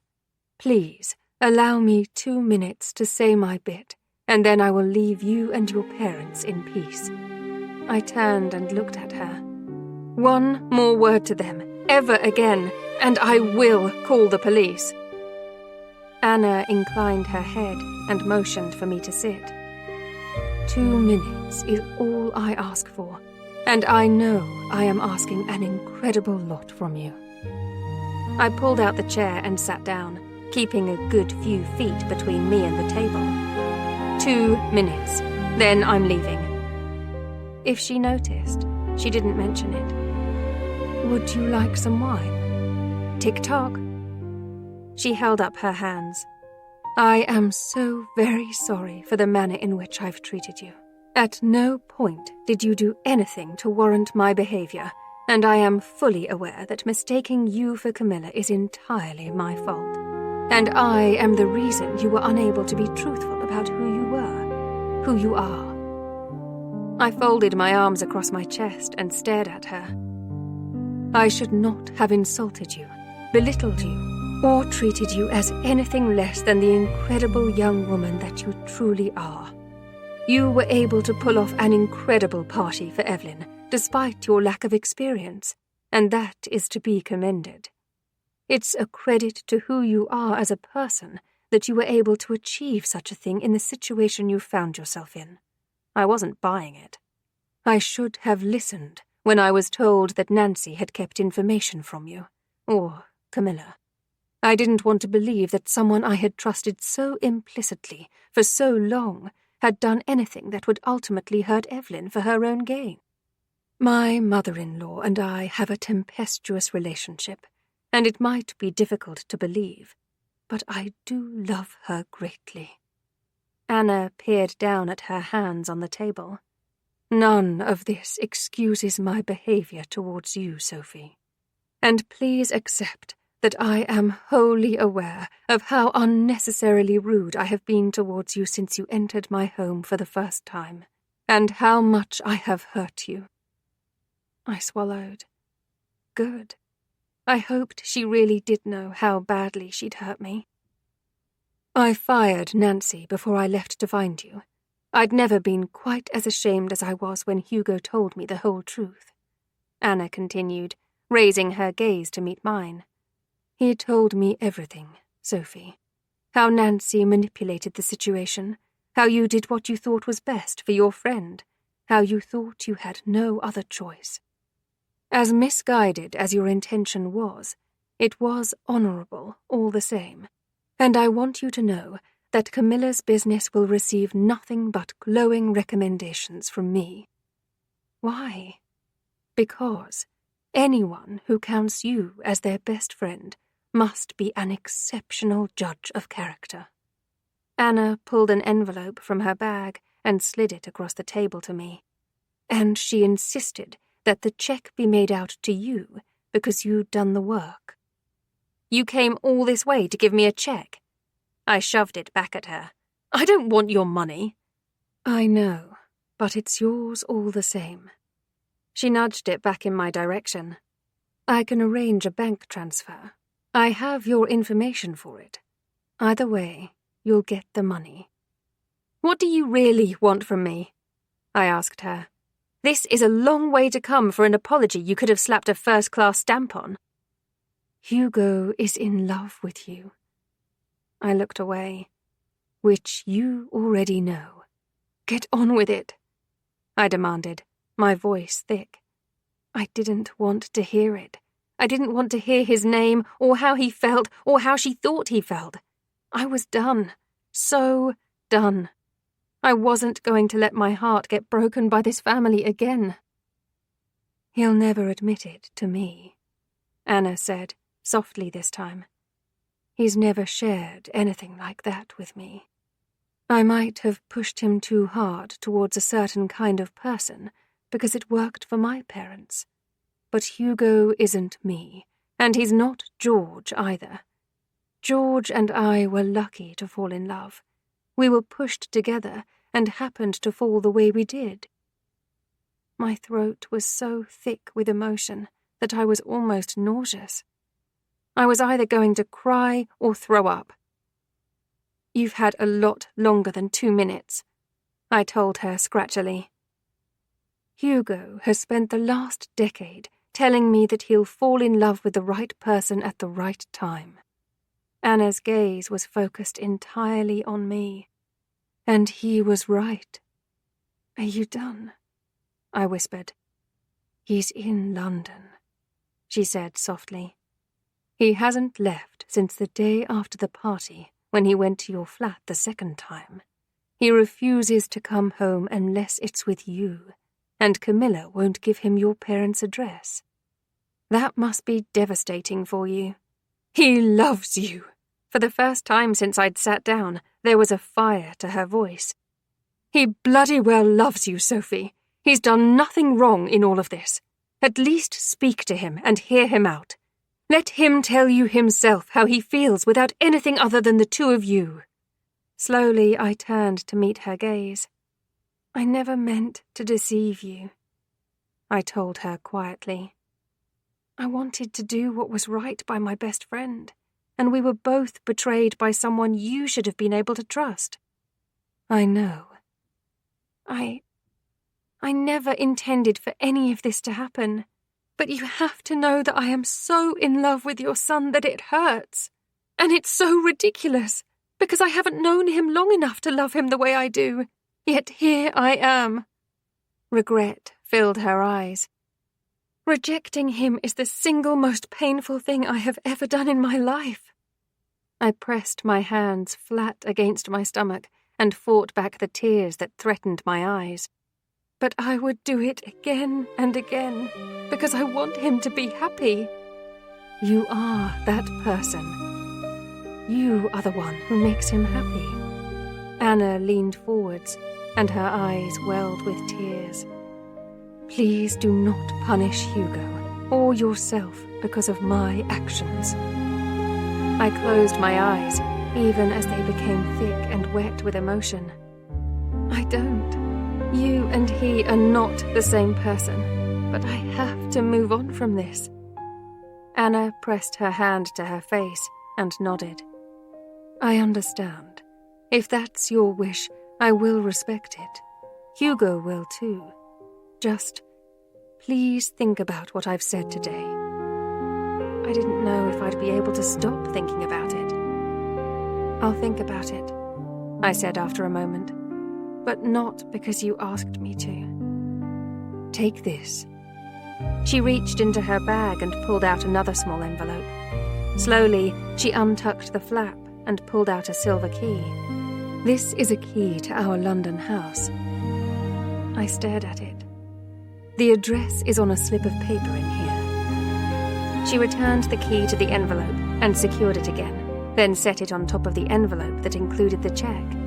"If for any reason he comes home and you haven't seen him, I'll let you know." "What about the key?" "Just post it back, or I'll have the locks changed." She shrugged, then reached up and pushed her hair behind her ear. "But I think he'll be there for at least another week before estate work will call him home." "Why are you doing this?" "I'm sorry. You never said a nice word to me the entire time I was in Moorhaven. Now you've taken the time to presumably do research into me, track down my parents, and travelled all the way over here." I tilted my head to the side. "Now you're giving me a key to your house in London, and you don't even like me." "I don't dislike you, Sophie," Anna said softly. "I can't say I like you either, but that's because I don't know you. I never took the time to know you, and I regret that deeply. My entire family is apparently completely enthralled with you, so I'm going to assume it really is a case of it's not you, it's me." "At least you're honest about it." I looked at the envelope that she'd set on top of the one containing the check, then pulled them both to me. "If I don't use the key in a week, I'll send it back to you. And I'm only taking the check because I do truly believe you're stubborn enough to send it to my bank anyway." "I am. And if you don't cash this, I'll do it. I believe you." She nodded and pushed her chair back. "I've already covered the bill. Feel free to take that wine with you. I only had one small glass, and I always think it's a shame to waste good wine." She got to her feet and walked to the door, then turned back to me. "I'll be returning to Devon tomorrow. Hugo doesn't know I'm here. Everyone thinks I'm visiting a friend. If you choose to draw the line under the two of you, I'd prefer to keep this visit between us." I bobbed my head. "I agree. And, Sophie, before you make any decisions, there's one more thing." She gripped the door handle and looked at me, probably with more honesty than she ever had. "If you and Hugo do decide to pursue a relationship, you will be welcomed to my home and my family with open arms." A lump formed in my throat. If that is the case, I should very much like for us to spend time together. I think we would both be surprised by how much we have in common. She smiled. "Thank you for listening to me. I didn't deserve your time today, but you gave it to me anyway. Evelyn was right when she said you had a good heart. It's much better than mine. You came all this way just to give me a key in the hope I would see Hugo." I gave her a rueful smile. "You're not a bad person, Anna, and I do accept your apology. Thank you. And Maybe. One day we might be friends? Her smile widened just the tiniest bit. I sincerely hope so. Chapter 34. Sophie. The choices we make. What are you going to do? I toyed with the key and looked at the laptop screen where Camilla was biting down onto her freshly manicured nails. I don't know. I've been staring at it for a day now. I think she meant it. She was pretty regretful before I left. I think she was in a corner after she saw everything. I shrugged. What difference will it make? I don't think I can trust her. I don't think it's a good idea. You still went to speak to her, though. No matter how many times you tell me it was to ask her to leave your parents alone, you have to admit that you wanted to hear what she had to say to you. All right, I did. I clutched the key tightly in my hand, and the rough edge dug into my palm. I wasn't expecting what I got, though. I don't imagine you were. What am I supposed to do, Cam? My voice thickened. I love Moorhaven. I love everyone I met there, but everything that's happened has made me so uncomfortable with the idea of ever going back. I can't make that choice for you. She smiled sadly. You told me 3 days ago that the way you felt about Hugo wasn't worth fighting for. It's been a week since you last saw him. Do you still feel like that? Knowing now what you do? I looked down at the keyboard. I missed him. A lot. We'd spent so much time together when I was in Moorhaven, and ever since I'd left, it had been almost as if a part of me was missing. Like when you cut your hair short, and it takes you forever to get used to. That was the only way I could describe how I felt. But I wasn't sure I'd get used to it. It was such a heavy, dull ache that was always there, and every time I closed my eyes, I was reminded of the moments where I didn't feel that. Because Hugo was there. I'm not sure you've ever felt that way. You just told yourself you did because it was easier for you. I peered up at my best friend. You're in love with him, Sophie. Look at you. You're running away from something you can't escape. You can't just put your feelings in a box and go somewhere else until they disappear. Her lips curled up. Go and see him. Now that you have all the information and you know Anna isn't an obstacle, you've really run out of excuses. But what if I do and we try and she... You don't know unless you try, she said calmly. What have you got to lose? You're already heartbroken. You have no job tying you to London. You are quite literally at rock bottom. I grimaced. Thank you. You're welcome. What about you? If I go and do something insane like move to Devon, what about you? Well, for a start, Anna mentioned about hiring me for her wedding anniversary next year, and is apparently going to pass my business card to everyone she knows, so I'm pretty sure that would have us move in the same circles. Her lips twitched. Secondly, I'll move in with Ollie. His place is way bigger than this. He also has a back garden because he's rich. Not Hugo rich. I think only the Queen is richer than the Devons. She dropped her head and laughed. Don't you worry about me. I will be absolutely fine. You're my best friend, and I just want you to be happy. I know, I'm just making excuses, I guess. I know. She bit her lower lip. If he makes you happy, then I think you should go for it. I don't want you to spend forever regretting not trying. Mum called my name from downstairs. I have to go. Mum's made dinner. I reached forwards. Thanks, Cam. Let me know what you decide to do. I will. Bye. I hung up to a close-up picture of her waving and smiling like a loon, then closed down the laptop.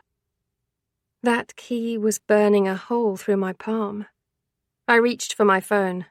I unlocked it and left my thumb there, hovering, like I couldn't decide what to do. Did I call him? Text him? Lock it and put it down and die a little more inside? No. My thumb swept the menu up and tapped the gallery, and I scrolled down and searched for the only photo I had of us. We'd taken it the day before I'd left. Our cheeks were pressed right against each other, and although I was looking at the camera and smiling properly, Hugo wore the biggest, cheesiest grin and was looking anywhere but. I looked down at the key. It was funny. People always said there was a key to your heart. I literally held one right now, but it was one key to two people's hearts. If I went there, we could fix it. He thought this was worth fighting for, that I was worth it. He'd said his world didn't matter because I was his world. He'd consumed mine from day one. I'd fallen for him so hard and fast I was still dizzy from it. Could I? I closed my eyes. This was more than just love. If I did this, I'd be agreeing to potentially take a role in a society I didn't know or understand. I didn't know much, but I knew that he was the only person I'd ever consider doing that for. I opened my eyes and stared at the key. It was 5:30. If I left now, I would be there by 8. Fuck it. It was time to take a risk. Chapter 35. Sophie. Decisions, decisions. I did not think this through. This was fancy London, richy rich London. Not that I was able to park, mind you. Nobody ever was. At least, not at their exact destination, and it had taken me a while to find a spot that didn't require a residence permit. 15 minutes away. See? Richy rich London. Now, I was standing down the street from the house, where he was. I knew he was there because I could see his car outside. I just didn't know what to do. Anna might have given me the key, but I couldn't just pop it in the door and let myself in, could I? I was going to have to knock, and that meant waiting, and I closed my eyes and took a deep breath. I could do this. I could walk up there and knock. I couldn't. I made it as far as the inside of the front gate before I stopped. What if he was angry with me for ignoring him? What if he didn't want to see me? Then what was I supposed to do? I pulled out my phone and opened my text chain with him. The last chat we'd had was him taking the piss out of me cutting my finger. It was now the tiniest little scab, and I was 90% sure it was going to scar. But whatever. Me. I like your house. I hovered over it for a moment before I hit send. My gaze flitted between the house and my phone until it buzzed in my hand. Hugo. What? Me. I said, I like your house. Hugo. I don't understand. Me. Knock, knock? ? This was absolutely dreadful. Why couldn't I just say, I'm outside, like a normal person? The sound of a latch slipping made me inhale, and I looked up just in time to see him open the door. Every breath I took was rough and laboured, and I could do nothing but stare at him. In his freaking Pokemon t-shirt, that was so ridiculous, but made my heart swell all the same. Hi, I breathed, holding my phone against my body. Sophie. Hugo's gaze never faltered. What are you doing here? Cam said you were in Norfolk. It's a really long story. I fidgeted. Involves a key, me threatening your mother with arrest, and some chickens. He stared at me for a moment before he dropped his head. His shoulders shook, and he rubbed his hand down his face. He was laughing when he looked back up at me, and I smiled awkwardly. I am not surprised at that combination of things, he said. Do you want to tell it inside instead of out here? I nodded, but my feet wouldn't move. I was completely frozen in place where I was, and the trembles that ran through my body had me grip my phone even tighter in case I dropped it. Oh, Soph. Hugo skipped down the 3 steps that led to the door and along the path. He grabbed me, pulling me against his body, and I buried my face in his chest as he held me tighter than he ever had before. I missed you. I squeezed my eyes shut. I thought you might be upset that I didn't speak to you. No, never. He cupped the back of my head with his hand and pressed his lips into my hair. I understand.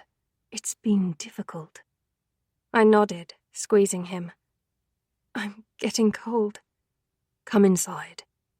He released me, but took my hand and guided me up the steps and into the house. It was a beautiful house, decorated in a much more contemporary manner than Cavendish House was.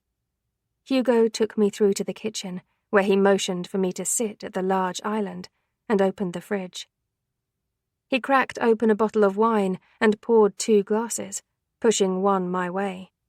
Here, drink that while you explain about the key, the chickens, and threatening to have my mother arrested. I pressed my hand to the lower half of my face. Arrested is a bit strong. I think it was a restraining order. Either way, I am completely enthralled by this. I cradled the glass. She found me. His eyebrows shot up. She did what? She found me. I assume she found out I was in Norfolk. Then she did some digging. I don't know how she did it, but she showed up at my parents' cottage. He pressed his lips together. I bet that went down well. I didn't see her until yesterday. That didn't stop her leaving 4 notes, a stream of calls, and 2 doorstep appearances. I'm starting to understand the restraining order. Mm-hmm. I nodded. She said she'd booked a table at a local restaurant and asked if I'd join her. I went to tell her to leave my family alone. Which is when the threat happened, I assume. She begged for 2 minutes, and I gave it to her. I took a deep breath in, then sipped the wine before continuing. She gave me what is probably the most impressive apology I've ever heard in my life. It was very long, very detailed, and very, well, apologetic. Apologies do tend to be that way.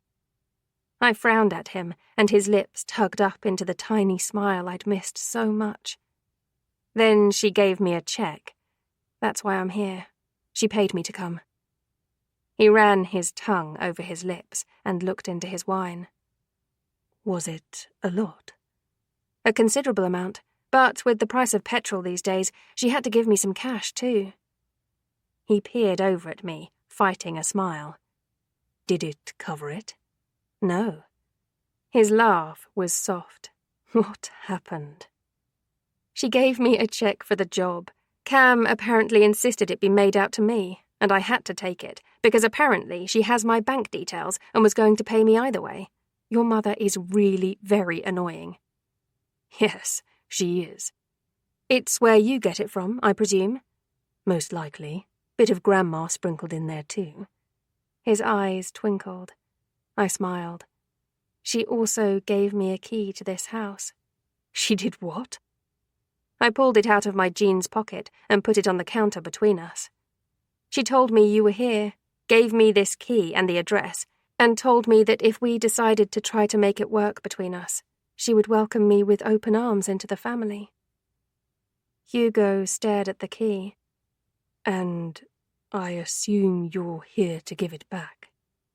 Well, I didn't see a need for us to have 2. I thought I might just use yours in the future.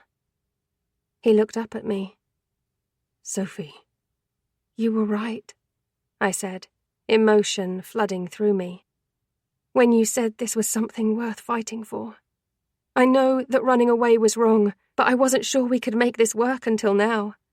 I don't know what I'm doing. I stared at him. But I have nothing keeping me here. If you aren't angry with me, and you still feel the same way, then Hugo pushed off the counter and walked around it. He pulled me up from the stool and cupped my face, tilting my chin back so I had to meet his eyes. I love you, Sophie, he said softly, a small smile tugging on the corners of his mouth. I love you even more than I thought was possible. I know what we have is worth fighting for. You are, Soph. You're worth it all to me. I pressed my lips to his, and the tears burnt my eyes.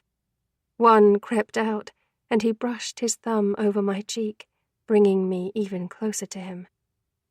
I love you, I whispered in a thick voice. I'm sorry it took me so long. I would have waited forever for you, Hugo replied on a whisper. Believe me when I say that.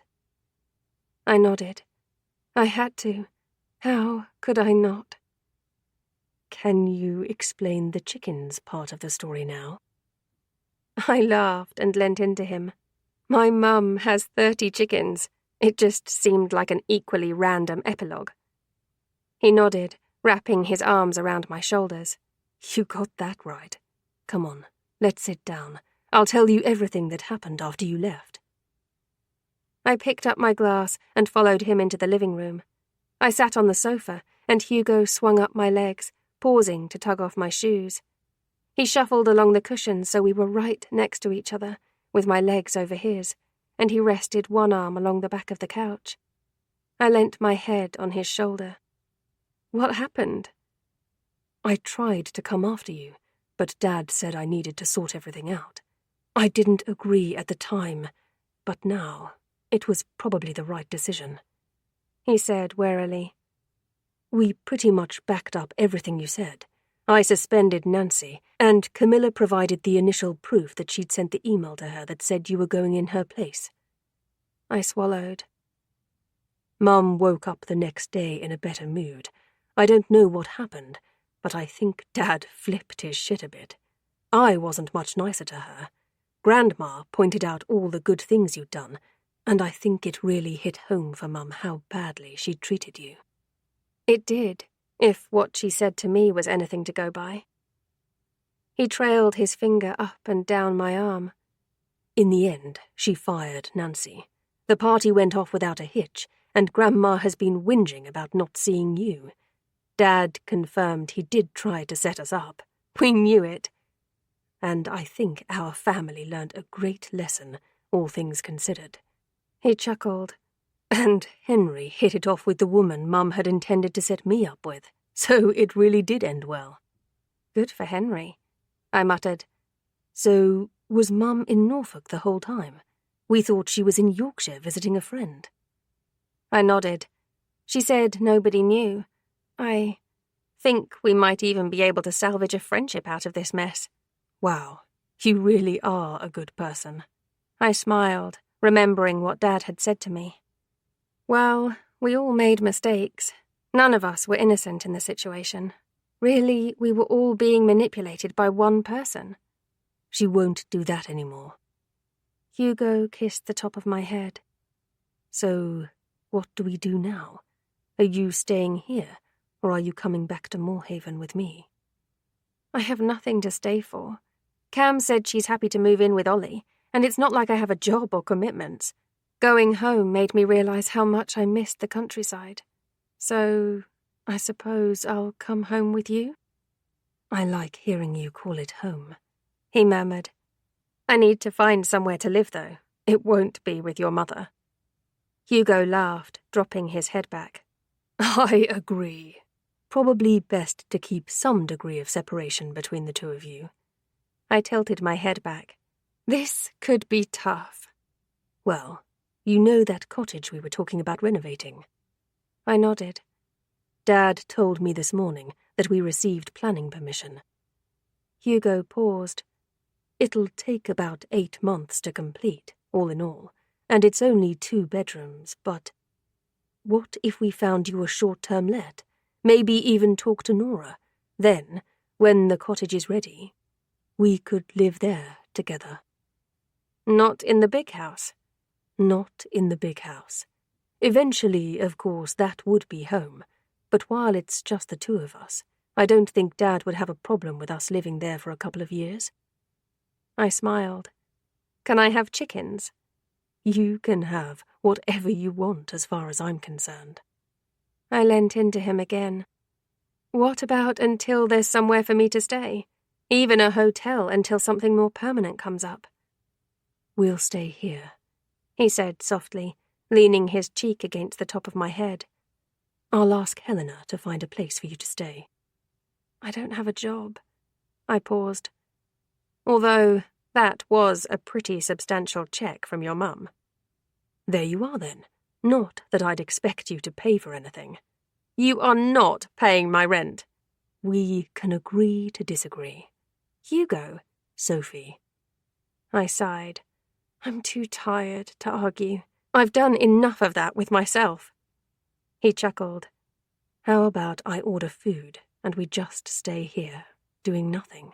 Then we can go to bed, sleep, and we can finally wake up together tomorrow morning, where you can make the tea because I'll do it wrong. That sounds perfect. Epilogue. Sophie. Forever. And Nora didn't mind. Hugo shook his head, hitting the indicator. Nope. She said she only had one weekend stay booked, so she cancelled it. She's actually charging market rate and not holiday let rate, too, so it's a good deal. I think she likes you. Everyone there likes me, except your mother. He side-eyed me. All right. I fought back a giggle. No, I mean it. Everything that happened, happened. I'm willing to draw a line in the sand and do the best I can to be friends with her. I have a feeling it's going to take a lot more work on your part than hers. You're much easier to get along with than she is. I don't know. I'm a bit of a diva sometimes. I am aware.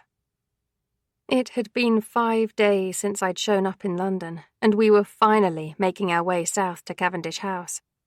Nora was more than happy to give me a temporary tenancy on the cottage, and I was extremely grateful for that. I didn't want to move right into Cavendish House. There were a lot of people there that I wasn't used to. It was a whole way of life I'd never truly experienced, and I wanted to ease in slowly. Hugo agreed. We'd fallen so hard and fast that I think we were both aware of the work it would take for us to have our relationship progress like a normal couple. Me having my own space was a big step towards that, and so was my new job. When I'd gone home yesterday to finish packing my things, Camilla had been there. She said she was so impressed with what I did that she wanted to bring me on in her business. I still wasn't sure. I didn't know if my heart truly lay with any kind of party planning, but it was definitely an option for me. I hadn't disliked planning Evelyn's party, not when it got down to it, but I had a feeling there was something else out there for me, something I hadn't yet crossed paths with. Still, even temporarily, it would work. I needed to carve out who I truly was, and the more I thought about it, the more I thought it would happen in Moorhaven. I'd loved that village since the moment I'd stepped foot in it. That didn't change as Hugo turned and the village sign came into view. I was terrified to go back to Cavendish House. I didn't know how I would be received by anyone, despite Helena's stream of excited text messages. I hadn't spoken to anyone other than her and Henry. Hugo had done his best to reassure me, but it didn't necessarily make it better. Our few days in London had been quite the bubble of the two of us, and I wasn't completely sure how we would adjust to having a much more public relationship. I was nervous about it all, and I hoped more than anything that the adjustment would be easy. I was risking everything I knew for Hugo. Funnily enough, that scared me the least. Of all of this, I was certain that he would be the one who would pick up the pieces of whatever went wrong. He would be there for me no matter what, and that made this just a bit easier to navigate. The ornate gates that led to Cavendish House opened in front of us, and I drew in a deep breath. "It'll be fine," Hugo said, reaching over and squeezing my knee. "You know it will be." I squeaked. He laughed, and he removed his hand to change the gear down as the house came into view. Everyone was standing outside. Talk about a welcoming committee. "I'm going to throw up," I whispered. "No, you're not. You're still the same person who was here 2 weeks ago." Hugo parked the car and looked at me. "Besides, I can bet Grandma is already on her way over here." Oh, God. I opened the car door and got out. As he'd said, Evelyn was almost in line with the car, and I hesitated. "Where have you been?" she demanded, tapping my arm with her stick. "You missed my birthday party." "I'm sorry," I said, trying to avoid her half-hearted attack. "I did buy you a present." "Forgot the wine glass, though." "That was his job." I pointed at Hugo. She turned on him and glared. "I knew it was you. It's always you." Hugo froze. Evelyn looked back at me and smiled. "I missed you." "I missed you too," I replied honestly. She pulled me into a warm hug that made me want to cry. We really had bonded during my original time here, and I hadn't realized just how much I'd truly missed her until now. "Grandma, move over." Helena grabbed me from behind and put her chin on my shoulder. "I knew you'd come back." I laughed as Henry joined the pylon, and I was sandwiched between the 2 younger Devon siblings. I'm glad someone did. I glanced at Hugo, and he dipped his head to hide a smile. "Let her breathe," George said, approaching. He smiled at me in such a warm, fatherly way that almost all my nerves disappeared. "It's good to see you, my dear. I hope Hugo hasn't given you food poisoning yet." "Not yet, but I think he's biding his time," I replied. "It's good to see you too." Anna stepped up beside him, and Hugo wrapped his arm around my waist. I didn't know if anyone other than the 3 of us knew about our conversation in Norfolk. Either way, she didn't look like she wanted to murder me, so I was taking that as a win. She smiled slowly. "It's good to have you back, Sophie. It wasn't the same without you." Evelyn did a double take. "Are you drunk?" Everyone laughed, including Anna. "It's good to be back," I told her. "I'm glad." There was a genuine hope to her smile when she said, "Maybe we can have lunch when you're settled." I would like that. Hugo squeezed me against him. If anyone else thought that was strange, they didn't say anything. Evelyn, who didn't care, snorted, "I'm going to see that. After the last time they spoke, I want a front row seat. Henry, get me inside. I'm too old for standing up this long." Henry offered her his arm and helped her inside, and George said something to Helena, and they turned away, both with a smile. Anna hovered for a moment longer. "They don't know," she said, answering my unspoken question. "They don't need to," I replied, smiling. "You knew I'd go, didn't you?" "Yes." She wrapped her arms around herself, her lips pulling to one side. "When I said that I hoped we'd be friends, you agreed. I knew then that you'd go, even if you didn't." Hugo pressed his lips to the top of my head. "Thank you, Mum." He looked at her. "For doing what you did." She reached out and squeezed his arm. "Despite my meddling, all I want is for you to be happy. One only has to look at you together to know that is exactly what you are." She looked at me. "I believe Evelyn has made at least 4 pots of tea in anticipation of your arrival, and she would be rather put out if we didn't join her for a cup or 4. "We'll be there in a moment, Mum," Henry said. She nodded. "Sophie, let me know when you're ready for lunch. I think we'll have to take Evelyn and Helena, but I'm sure we'll live." I leant into Hugo. "Why don't we say Tuesday?" She smiled. "Tuesday it is. I'll give you a moment." She dipped her head and walked inside, leaving us both standing alone on the drive. Hugo looked down. See, I told you. I met his gaze. It's only been 5 minutes. Don't get your hopes up. Come on. I dragged him towards the house while he laughed. Yes, this was going to be difficult. It was a whole world I wasn't sure I'd ever be ready to be a part of. But if his family were going to keep their word and take me under their wing, I would do everything I could to uphold both their values and mine. Spending the rest of my life with Hugo was worth it all. This recording of Right Number Wrong Girl was presented by Dreamscape Media LLC. Narrated by Shakira Shute and John Hartley. Produced by Eric Black. Text copyright 2022 by Emma Hart. Sound recording copyright 2022 by Dreamscape Media LLC. This recording may not be copied or played for any audience without the written permission of Dreamscape Media LLC. Thank you for listening. Please check dreamscapepublishing.com for Dreamscape's latest releases.